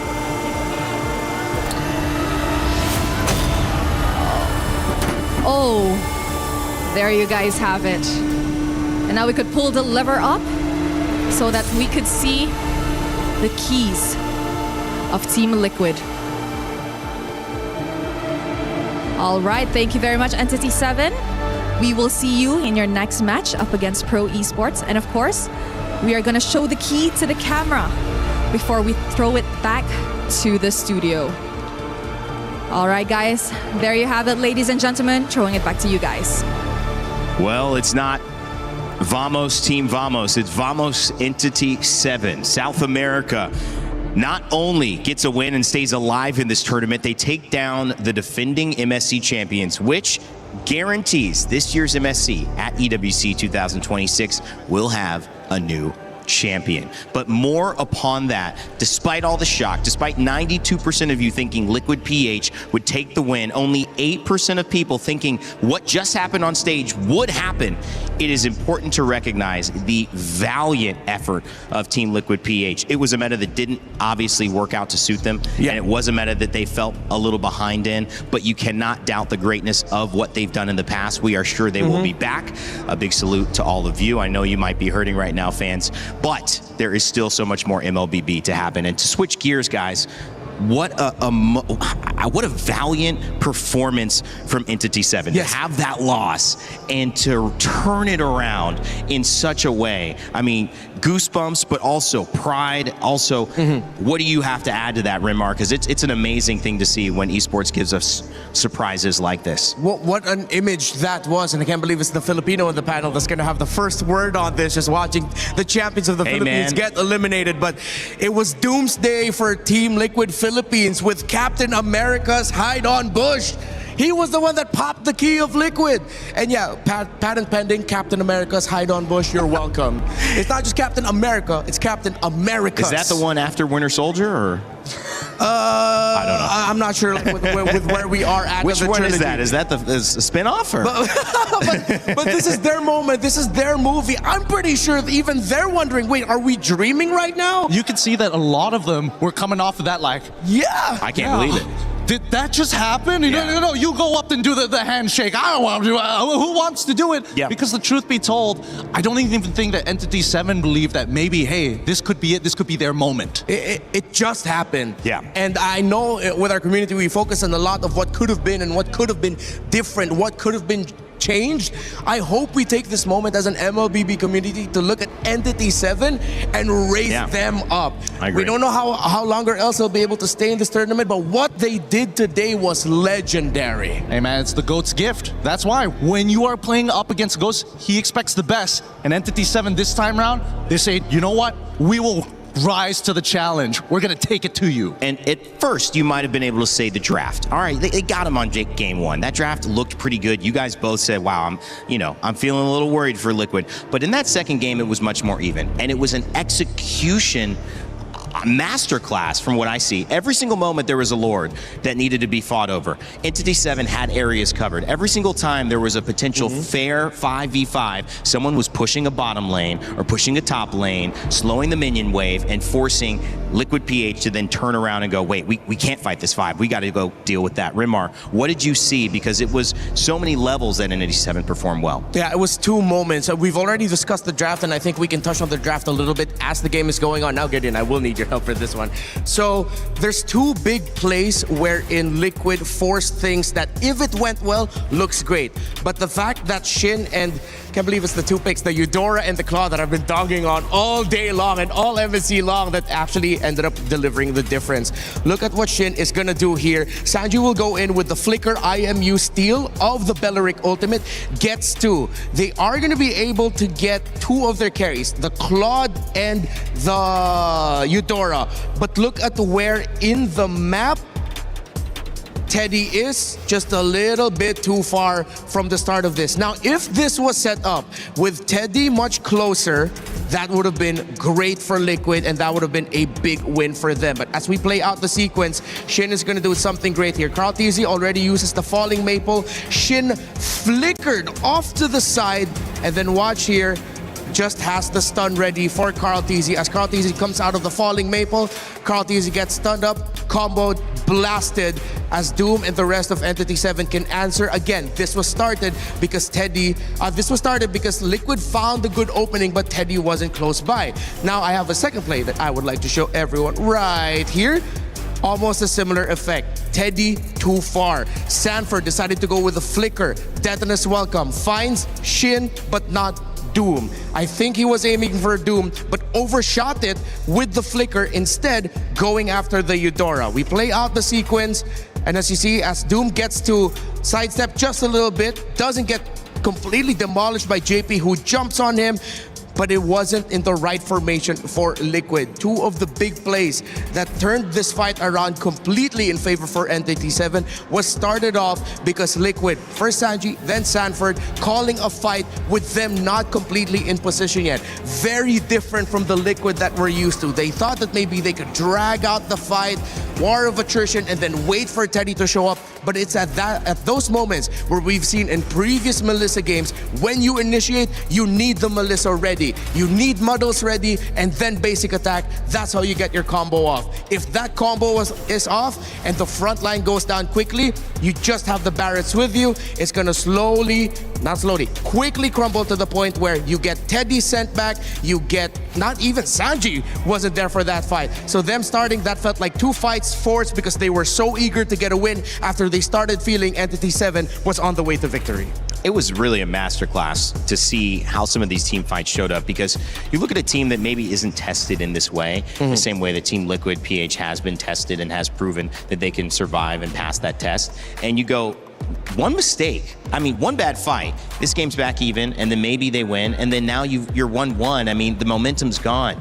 But to have the maturity and to be able to acknowledge the position that they were in, but not be afraid of the moment, I feel like that's just, again, congratulations, but also we need to pay more attention to Entity 7 throughout this tournament. Oh yeah, we absolutely do, because they were playing a much stronger game overall. Even in the moments in the clips that we did just see, there were moments of sloppiness, moments of, oh wait, how in the world does Shin walk away with 1 HP, even though Samford was right on top of him after the did was welcome. There's a lot of these moments that we aren't capturing as often as we expect TL to do. We expected them to play as clean as possible, and unfortunately that just wasn't the case, and that's how Entity 7 gets that one up on them, on top of the advantage from the draft, on top of the advantage being at match point. Yeah, I'm going to double down on that. People have to acknowledge Entity 7 played better within the game this entire series against Team Liquid Philippines. Yeah, it was clear to see, and someone who's new to MLBB and learning every single day, these were some of the things that just seemed kind of through the eye test, I say it, pretty obvious that Entity 7 was able to have command of that, and it shows in the results. 2-0, again, it's not easy. Team Liquid PH coming back, wanting to defend their title. It's in Paris. MSC's only been internationally tournament, in outside of South Asia or Southeast Asia? Southeast Asia. Southeast Asia for a couple of years, and so it's a great opportunity for everyone to be here. Everyone's putting on their stuff, and when you go home, that is a moment like here. You have your key crushed. It's hard to put into words. It's not something that you enjoy, and again, hearts go out to anybody leaving this tournament, because there's a lot of young men out here doing their absolute best, representing not just themselves, their families, but their regions, their homes, their countries, and their own personal stories. So again, we wanted to talk with them. We know it's not easy to do an exit interview. We appreciate you, Teddy, for taking the time to do it. Let's hear his final words here in this MSC as he tells us what's on his mind after the loss. It's Eterna here, backstage with Team Liquid. We have Teddy and we have Coach Aeon. Thank you so much for being here. Maybe, Coach, you could start. What went wrong in that match? To be honest, I'm not quite sure at this moment, because we need to review it. We knew what went wrong in the first series against Aurora Turkey, but in this series we felt that both games could have been won, which is very rare for us to lose games that,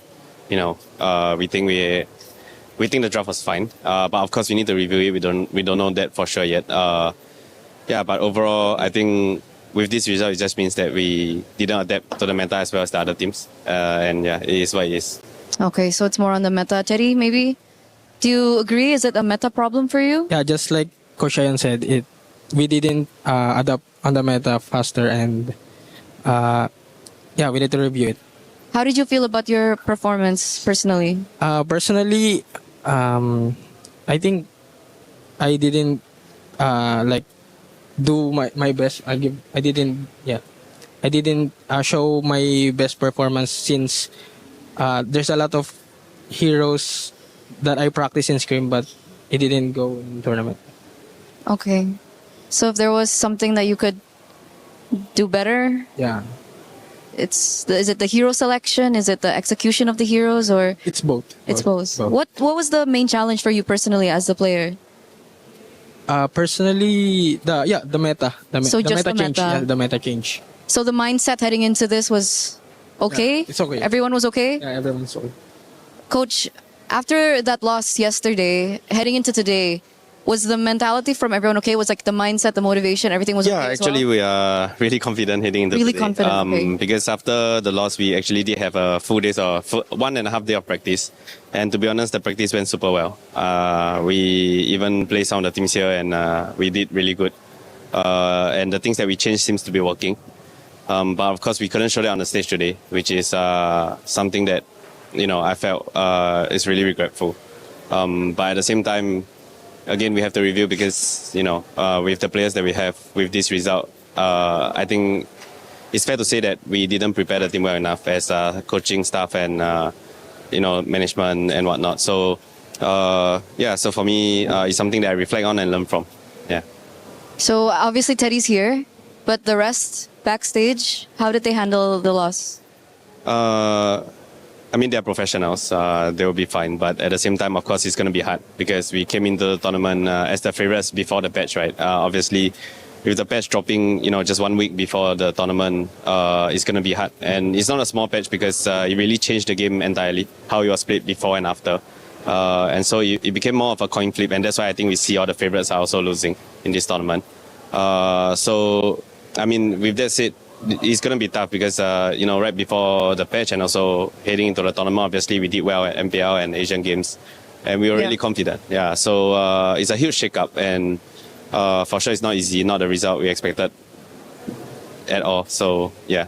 What are you going to tell the players when you get to meet them after this? I guess this is something that we have to learn from. I mean, whatever happened already happened. There's nothing we can change from it. So let's make sure that we use this to make the rest of our year stronger. Thank you, Coach Ayan. Teddy, maybe before we send you guys off, do you have something to say to the viewers, the audience, your fans? Yeah. I just want to say for all the Team Liquid fans and to all the Filipino fans, thank you so much for supporting us, and make sure I will make sure we will come back stronger. Nevertheless, whatever happened, you guys did your best. So thank you so much for being here. Thank you, Coach. Thank you, Teddy. Thank you. We're going to throw it over back to you guys. Well, you can tell that there's a bit of a dismal, outlook on the conversation coming up. It's tough. There's really not much to say now, but they're going to review it. And, what else can you say, Renmar, after a moment like that? It's going to be a difficult comeback. I mean, again, we've already mentioned the Team Liquid. They've been through a lot. They are professionals, as Coach Ayan said, but it's tough. With the results that they were expecting and the results that they got in the end, I hope for the best for them and for all the teams that have been eliminated already in MSC at EWC 26. I hope for all of you, y'all come back stronger. Yeah, honestly, I'm just Teddy, such a young player of this caliber, of this age, playing on such a high level as well, having to do a loser's interview on top of that with their coach, really showing not only professionalism, but dear Lord, he's a strong boy. He kept it together for a while. Yeah. Like, that was a long interview. He kept it all together without breaking. Like, give me a tear, give me something, and I would have been like, he's a human. But no, he kept it strong, and it really goes to show that, hey, the rest of Liquid is supporting him, and they're standing behind the backs of the right players. I think they're going to do it better, but for now, it's just, you got to take the L's. Yeah. It's part of it is like, taking those losses are huge ways that you learn. I don't think you can really go through an entire career, or at least entire life. You get to a point, but then you have to learn at some point. You have to expand. You run into, this is my limit now. And, for some of these players, limits are championship titles across all major tournaments. Yeah. But can I keep doing it? Can I do it in a different patch? Can I do it with a week before that patch? There's always a new task. So that is life, growing, learning, and adapting. Of course, let's take a look at the schedule for today and what we have upcoming tomorrow as well to preview what's going on. It was GK Esports who went out against Selangor Red Giants. We also lost Team Liquid PH. Yangon Galacticos and Aurora Gaming have advanced to the knockout stages, so congratulations to them. Pro Esports and Onyx are still alive, but they will have to fight for their life. And that means that these decider matches are coming up very, very soon. You can see it here on the bigger graph overall. It is going to be Onyx versus Selangor Red Giants and Pro Esports versus Entity 7 to find our final four who will join the knockout stage. That is legendary for either Pro or for Entity to make it to the knockouts, if ever. Tomorrow in Group A, we're also going to look at the other side of the decider matches, where we've already got Team Vitality and Team Vamos securing their spots yesterday. We've seen True Rippers and Ignite Gaming go home, and it's now GZG, Guangzhou Gaming, and Team Spirit who are going to be fighting for one spot, while Team Falcons will get a spot. No, I'm not a mind reader or a fortune teller. It's just that it's Team Falcons PH and Team Falcons Meta fighting against each other. So some Team Falcons is going forward. That will be the other two teams in the final four to join our top squads. A lot of head shaking, guys. It's a tough day. It's tough to say goodbye. Yeah, Gideon and I are a second shift. Gideon, look at the matches that we get, man. We get Onyx and Selangor in the Falcons match. I think it's necessary. I think, we lost Liquid today, and they already knew that, I was going to always, put my faith behind the go, even win or loss, no matter what. They're just going to run us through the ringer one more time. You actually said Entity 7 would win. You were trying to reverse curse, but you actually said it. Okay, with that, final thoughts, Renmar, and final thoughts, Gideon, before we head out. It's a tremendous day. I'm happy for all the victors. Of course, I am sad alongside those who had to go home, but I celebrate those who move forward and the action that we've seen. MLBB, we keep getting in better and better. Yep, our fans, especially those coming in from Liquid, every single time you support this team, it's not the opinions that they care about, it's your faith, that blind faith that they're going to come back. And honestly, for Latam, really happening for the Amers as well. Entity 7, I hope this region continues to grow and maybe get 2 representatives next time. Well, some wonderful MLBB on display today, fellas. It's been a pleasure having you and all of our cast members, all of our guests as well. Ready to tune into tomorrow. I hope you are, because we have even more action, more teams going home, more teams getting crushed on what has already been a historic MSC. You wanted fireworks? You got it. There will be a new champion next week lifting that trophy, but you're going to have to stay tuned to see who it is. From behalf of all of us here at MLBB at EWC 2026, my name is Rain Day, and I'll leave you with the STC recap to finish off today.